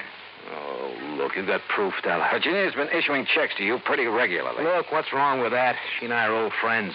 I've had bad luck with some of my investments. She's been kind enough to help me out. Now, look, Belle, if you're trying to tie me in with what happened to Rollins, you're just wasting time. Am I? Of course you are. If you stop this nonsense, I can probably help you. Oh? Look, take a look out this porthole. Go on. What do you see, huh? A stretch of pier? A warehouse? Exactly. Well, what about it? Well, just as I was turning in last night, I heard footsteps on the pier. I looked out the porthole. Somebody was walking along it. As he turned the corner, I could see who he was by the warehouse light. It was Ed Rollins. Oh? A moment later, somebody stepped out of the shadows and followed him around the corner. Bella, that was Bill Winslow. I tell you, I'm not the one who slugged Ed Rollins. But you admit taking a walk last night late. Well, sure. So what? All right, where'd you go? Oh, along the waterfront. I don't remember just where, and I don't remember what time it was. Along that pier out there, around that warehouse, maybe. Maybe. Look, I wasn't paying much attention where I was going, but I didn't see Rollins at all. What reason would I have to do a thing like that to him? I can maybe think of one. Like what? Like you in Virginia. Me? Oh, now, just a minute. That has nothing to do with it. I think it has, Winslow. Get this straight, Dollar. I didn't slug Rollins. I kept hammering away at him, but I couldn't get anywhere. Finally, I left him and went up on deck. Virginia had just come back from the hospital. He's still unconscious, Johnny. They say they don't know whether he'll make it. Virginia, what happened last night? When I got through with my phone call at the restaurant, you and Rollins had left. Yes. We walked around town a while talking. Then Ed said he had something to take care of, so he sent me back to the boat in a cab. I came back here and went to bed. I didn't know what had happened until Tony Atherton told me this morning. Mind telling me what you and Rollins were talking about last night? He told me about the doubts he'd been having about me. But he realized he still wanted to marry me. Oh? And I told him there were a couple of things he should know about me first. Like Bill Winslow, for instance? Not that it matters now, Johnny, but that was a goodbye kiss. Oh. A couple of months ago, I became very attracted to Bill, but it was no good. You give Bill a boat or a beach, and... Well, his thinking doesn't go much beyond that. And I began to realize that what I really wanted was Ed. What was his reaction when you told him about Winslow? Well, he's a pretty wonderful guy, Johnny. That's why if anything happens that he doesn't pull through, I don't know what I'd do. And what was the other thing you told him last night? That Tony Atherton had been blackmailing me. It figured. You see, I roomed with a girl once I thought was okay, but she wasn't. Some stolen things were found in our apartment. I thought they were hers. I couldn't prove I wasn't involved. You did time for it? Yes. I wish I'd told Ed right at the start. Well, at least you did tell him last night. Johnny, who could have done this to Ed? You don't think it could have been Bill Winslow? Oh, what I think doesn't matter, Virginia. It's what I can prove that counts. And right now, that's nothing. I walked off the boat and along the waterfront. There was a swirl in the channel. The tide was going out. It was almost low. I glanced over at Roland's boat. It was resting lower against the pier now. Suddenly, a couple of ideas started pecking away at me. I went back aboard the boat and found a tide table. According to my watch and the table, it was low tide. Then I looked up the time of the previous roll. Yeah. I headed for Tony Atherton's stateroom. All right. So Virginia was buying a little silence from me about her past. So what? When Virginia told Rollins you'd been blackmailing her, he probably didn't like it much. He told her he had some business to take care of. It could have been with you. Now, look. So he went out looking for you around the town. He found you. Now, wait a minute. What'd he do? Threatened to have you prosecuted? Was that it? So you followed him down to the waterfront, sneaked up behind him and slugged him. No. You figured you'd killed him. But even if you hadn't, you were safe because he couldn't have seen who slugged him. Look, Belle, you're talking nonsense. Told you I saw Bill Winslow following Rollins. I saw it right through this porthole. And that's where you hung yourself. What? Take a look out that porthole. What do you see? Why? Yeah. The pilings of the pier. It's low tide. Well, so what? And it was low tide at the time of the attack. You couldn't have seen over the top of the pier then. You were lying. Oh, now, look, I tell you, I won't try it. Get away from me!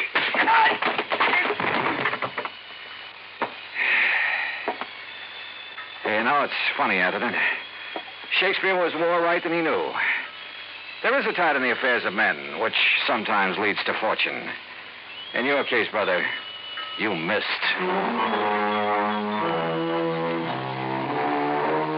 Expense account total, including transportation and incidentals home, $403.50. Remarks?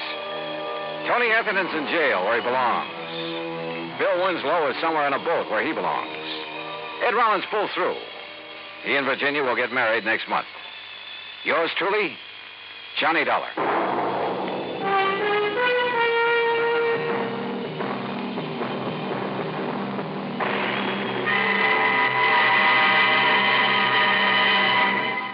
Now, here's our star to tell you about next week's story. Next week, the plot revolves around Ong's hat.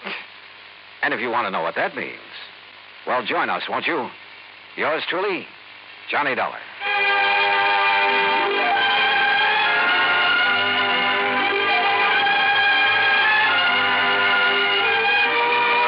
Yours truly, Johnny Dollar, starring Bob Bailey, originates in Hollywood and is produced and directed by Jack Johnstone. Today's story was written by Robert Wright.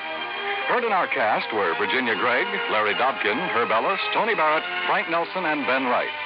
Be sure to join us next week, same time and station, for another exciting story of yours truly, Johnny Dollar.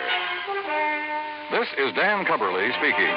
Yours truly, Johnny Dollar, has been a presentation of the United States Armed Forces Radio and Television Service.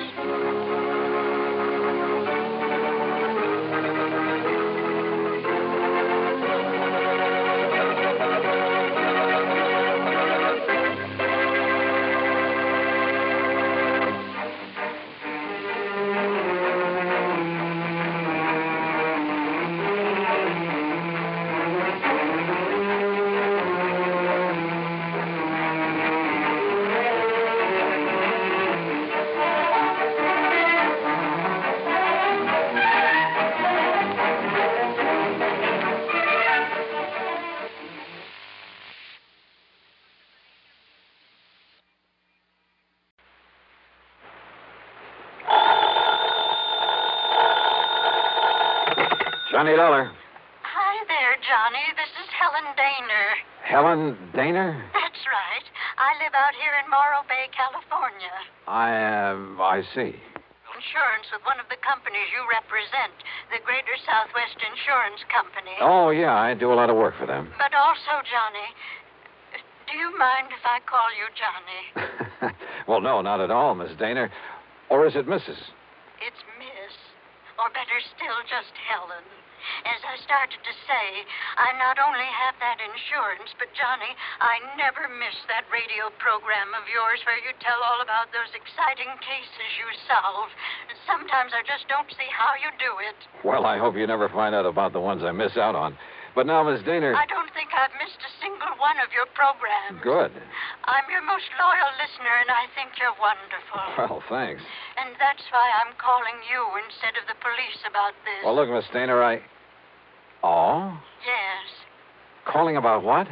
Johnny, if the police weren't able to nab them, isn't that what you say, nab them? Yeah, sure, but go on. Well, Johnny, these terrible people might suspect that I'm the one who told the police about them. What people, Miss Daner? And if that happened, well, I guess you can just imagine what they might do to me. Well, who are these people you're talking about, and just what is it they're up to? All right, Johnny. Now listen carefully. Yeah. Yes? Miss Daner? Hello? Hello? Hello?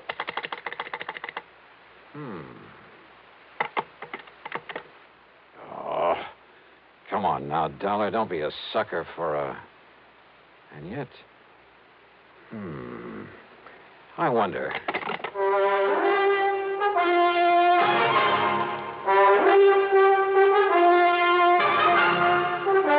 Bob Bailey in the exciting adventures of the man with the action-packed expense account. America's fabulous freelance insurance investigator. Yours truly, Johnny Dollar.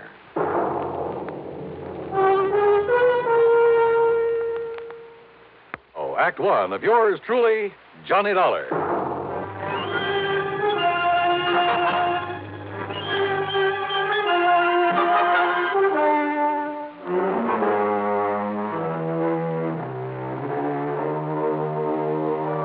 Expense account submitted by Special Investigator Johnny Dollar to the Greater Southwest Insurance Company, Home Office, Los Angeles, California. Following is an account of expenses incurred during my investigation of the Big H matter. Expense account item 1, 275, long-distance telephone call to Hollywood 82124. That is to say, the office of Royal J. Harkins, contact man at Greater Southwest Insurance in Los Angeles. It was late in the day, but luckily he was still in his office. Nice to hear from you again, Johnny. What can I do for you? Roy, I'm putting this call on expense account. Oh? But that ain't all. If I could make connections down to New York, well, let's see. There's a plane leaving for the West Coast a little after midnight, so I'd arrive in L.A. early in the morning. You coming out here? Unless somebody's been pulling my leg. Roy, do you have a policy holder named Helen Daner? Yes, somewhere up we certainly do. Well, now, what's that mean? She's an elderly woman, a spinster, who lives up in the little town of Morro Bay. That's about 200 miles north of here.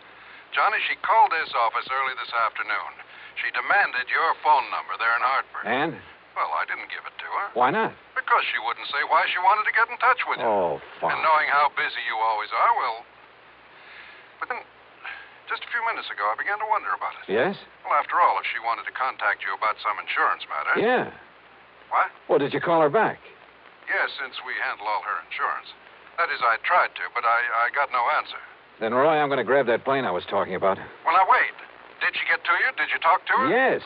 And it has something to do with her insurance? Plenty. So I'm flying out there, Roy, at your company's expense. Now, just a minute, Unless, Johnny. of course, you'd rather pay off her insurance to some beneficiary. Johnny. Then just be sure to have a rental car waiting for me when I pull into the airport. Item 2, 162.85 plane fare.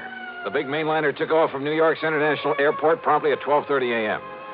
At 6:30 Pacific time, I stepped off the plane at L.A. International. Dollar, oh, this way. Oh, hi, Roy. I didn't exactly expect you to be here in person this early in the morning. Well, I am.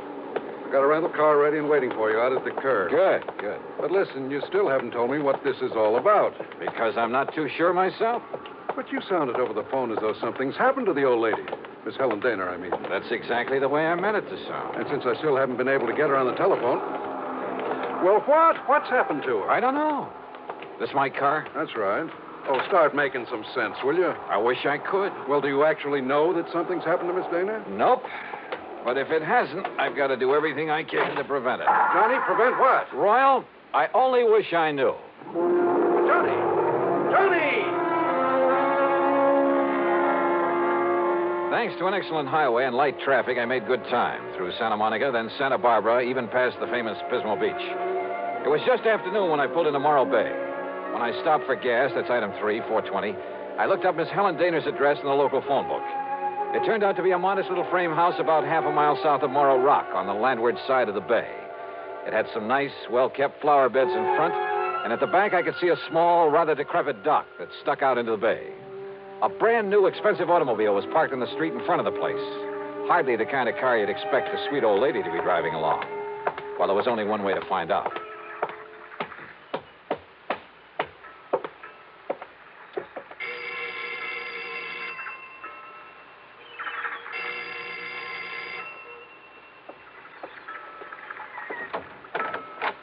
Yes? Miss Helen Daner? No, I'm Bessie Daner, Helen's sister. And who are you, young man? Johnny Dollar. I'm from Hartford, Connecticut. Is your sister? Oh, yes. I've heard Helen speak of you. You're an old friend of hers, aren't you? Well, yes, I guess. Won't you come in? Well, is she here, Miss Daner? Well, she ought to be back from the market any minute. The market? But she hasn't been at all well, you know. That's why I've come to live with her, sort of take care of her. I see. But I did think it was all right to let her walk down to the market this morning. Would you like to come in and wait for her? Which market, Miss Daner?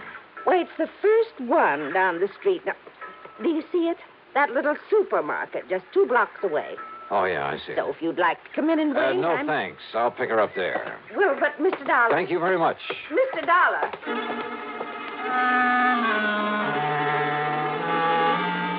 There was something very funny here, but I wasn't sure just what. Or maybe I'd just fallen for some gag on the part of a fan on my radio program who wanted to see her favorite hero in person. In any event, there was one sure way to find out, from Miss Helen Daner herself. And if she was still at the market. But as it turned out, I got that well-known kick in the face. Why, of course I know Miss Helen Nor well, sir. Then will you please point her out to me? Miss Helen Daner? That's right. Oh, but she isn't here, sir. Oh. Then perhaps she went to some other store. Most certainly not, sir. What? We deliver everything that she orders to her little house up the street. Well, that still doesn't prove anything. anything. Well, you see, Miss Helen hasn't been out of that house for weeks, hasn't budged. You're sure of that? Why, of course I'm... Why, what's the matter, sir?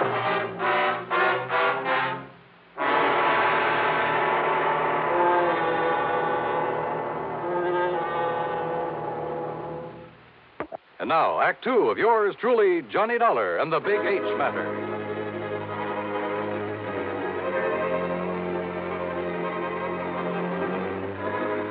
If old Miss Helen Daner, who telephoned me in Hartford, asked me to come out here to Morro Bay in California, if Miss Daner hadn't budged from her little house in weeks, why had her sister told me she was at the market? Could all this somehow tie in with the terrible people she tried to tell me about on the telephone? I jumped into my car and drove back to the little home on the bay.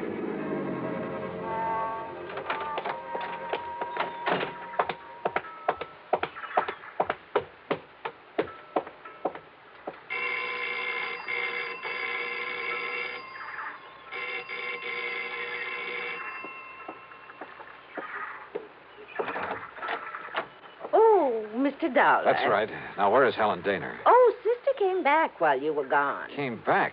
Without my seeing her? Now, listen, I was... Yes? Well, the manager of that market said she hasn't been out of this house for weeks. What? Oh, you must have gone to the supermarket. Well, where else? And just because she isn't shopping there anymore... Oh, now, look, Miss Daner, you told me... Won't you come in? I think she'll be terribly disappointed if you don't. You see, she's told me all about you now. In the couple of minutes I was away from here? An insurance investigator. I think it's awfully thrilling. But now come in and see her. I think she's been kind of expecting you. Yeah. And if you'd like to know what I think, Miss... Good Lord.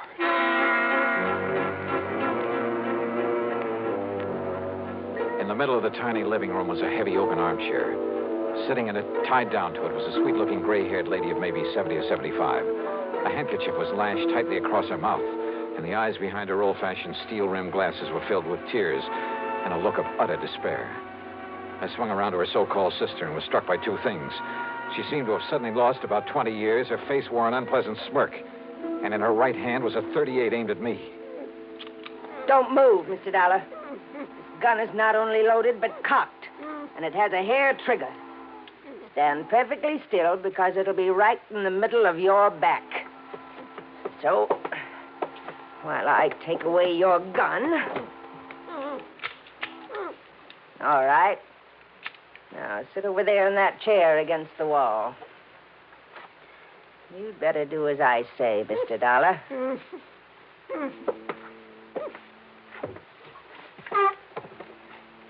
Now, we may have to wait a little while, so get one thing straight. Any move, any tricks, and I pull this trigger. Mind telling me what we're waiting for? You'll see. And why you've tied her up that way? That is Helen Dana, isn't it? Why, what's the matter, honey? Getting a little short of breath with that gag in your mouth? Well, then why don't I take it out for you? No, Dollar. Not a single move. Just crossing my legs. Sure. Here now, honey. Don't want you to conk out on it. After all, you may be of some use before we're through with this caper. There you are. Johnny, I don't know what. These terrible people, they sneaked in while I was phoning you. Yeah, Helen, I guessed that. If only you hadn't come, but I thought maybe. They're smugglers, Johnny, of the worst possible kind. You tell them, honey. It'll help to kill time while we're waiting for Pete and Dollar. Okay.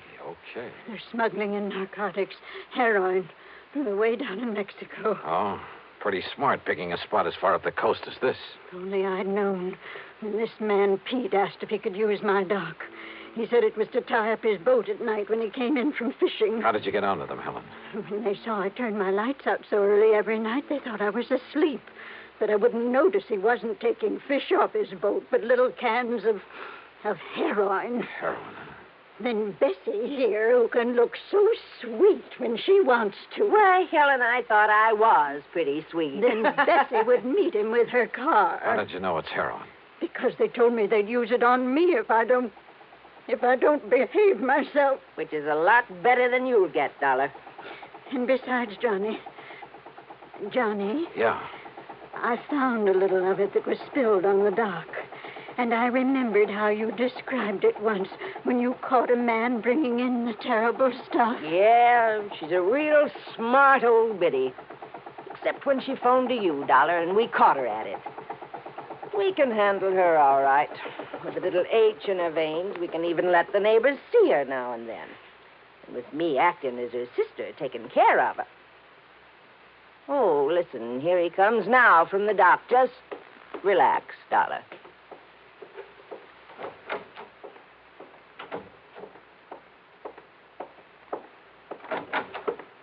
Well, what a charming little party. Johnny, this is... Nice work, Bessie.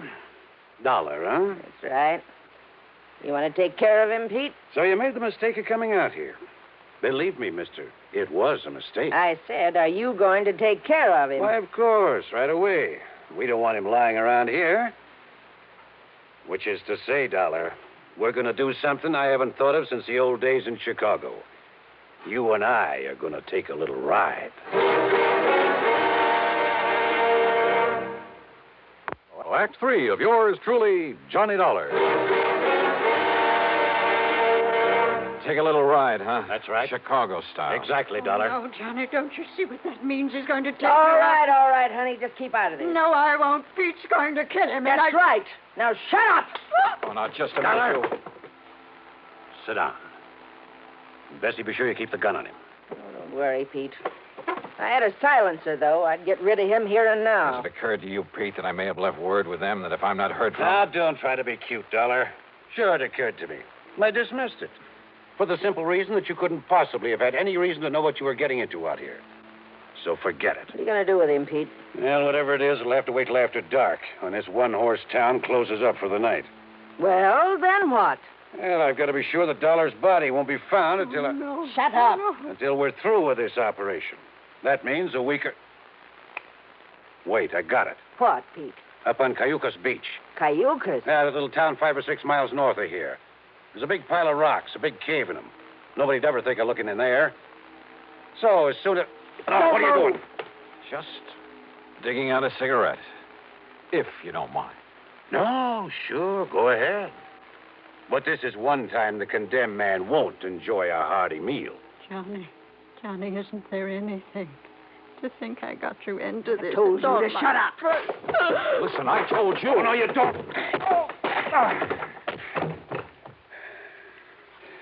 Finish him off, Pete. No. No, we'll wait for dark and do it right.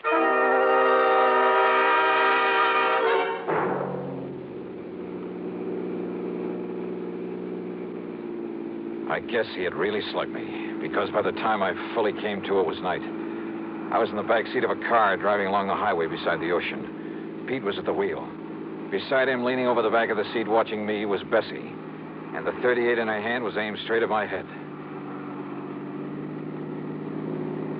You're sure the old lady won't be able to work herself loose, Bessie? I'm sure. If we'd had any sense, Pete, we would have brought her along on this ride, too. It would have saved us a lot of trouble. Oh, so you've woke up, Dollar. Yeah. Well, just stay put in that back seat. Any funny business? And I said any funny business. Just trying to dig out a cigarette. Stay back in that seat. Yeah.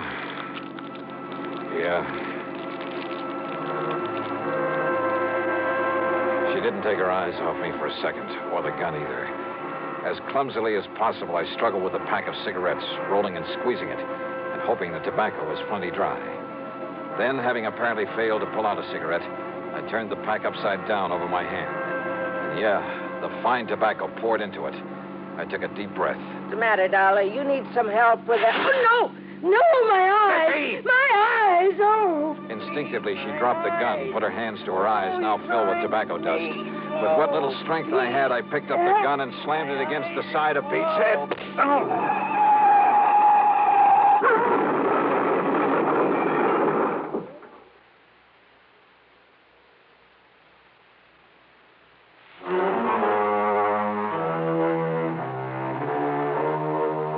It was a commercial trucker driving one of those big interstate trailer jobs who pulled off the highway to give us a hand.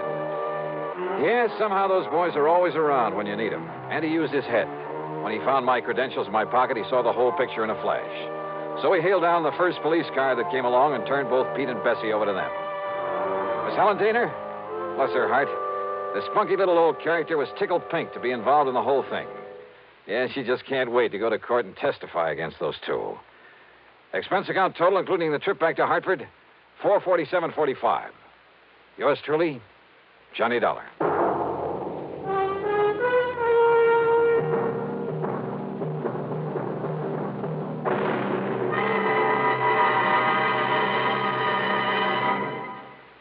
Now, here is our star to tell you about next week's story. Next week? Well, so help me, it's the wildest case I ever got messed up with. Join us, won't you? Yours truly, Johnny Dollar.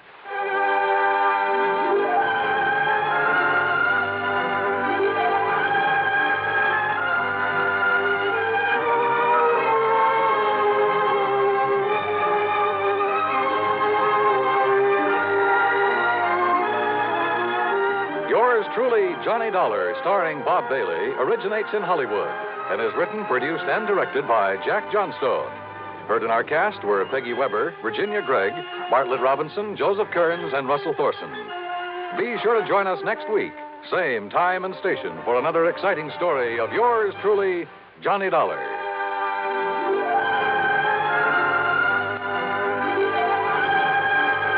This is Dan Coverly speaking. From Hollywood, it's time now for Johnny Dollar. This is long distance. Mr. Pat McCracken in Hartford, Connecticut is returning your call, Mr. Dollar. Oh, thanks, operator. Put him on. One moment, please. Hello? Hi, Pat. Oh, Johnny. Hey, this message I found. Boy, I'm glad you called. Say, what under the sun are you doing in Los Angeles? Just down here for a confab with Jack Johnstone. You know, the guy who dramatizes the cases I handle and puts them on the air? Yeah. Give him my best. And I just wondered if you had anything out here I can do before heading back to Hartford. And if so, it'll give you a chance to put your travel charges on the expense account. What else? Well, Johnny, I got a wire from him just a few minutes ago. You contact Herb Schilling at the Greater Southwest Insurance Company right there in L.A. Okay, will do. And you can address your expense account to them. Right. Oh, Johnny? Yeah? Have you got a gun with you? Sure, Pat, I always... Huh? Why do you ask that? Well, judging by Herb's wire, Johnny, you may need it.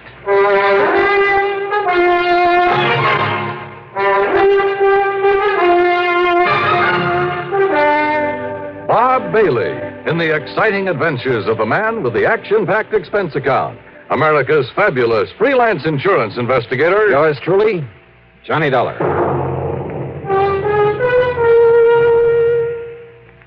A young lady by the name of Scheherazade kept her audience of one enthralled for 1,001 nights with one of the longest stories in history. That's a long time to devote to one chronicle, but some of CBS Radio's winning 7 weekday dramas have put that record in the shade, entertaining audiences in the millions with many times 1,001 days of continuing dramatic serials. Each weekday on the CBS Radio Network, there's a wealth of daytime drama, including such outstanding serials as The Romance of Helen Trent, The Couple Next Door, Ma Perkins, Whispering Streets, The Right to Happiness, The Second Mrs. Burton, and Young Dr. Malone. Monday through Friday, follow these absorbing, true-to-life stories. Only CBS Radio brings you the winning 7 combination of top daytime dramas. Another important reason for the different sound of this CBS radio station. And now, Act One of yours truly, Johnny Dollar.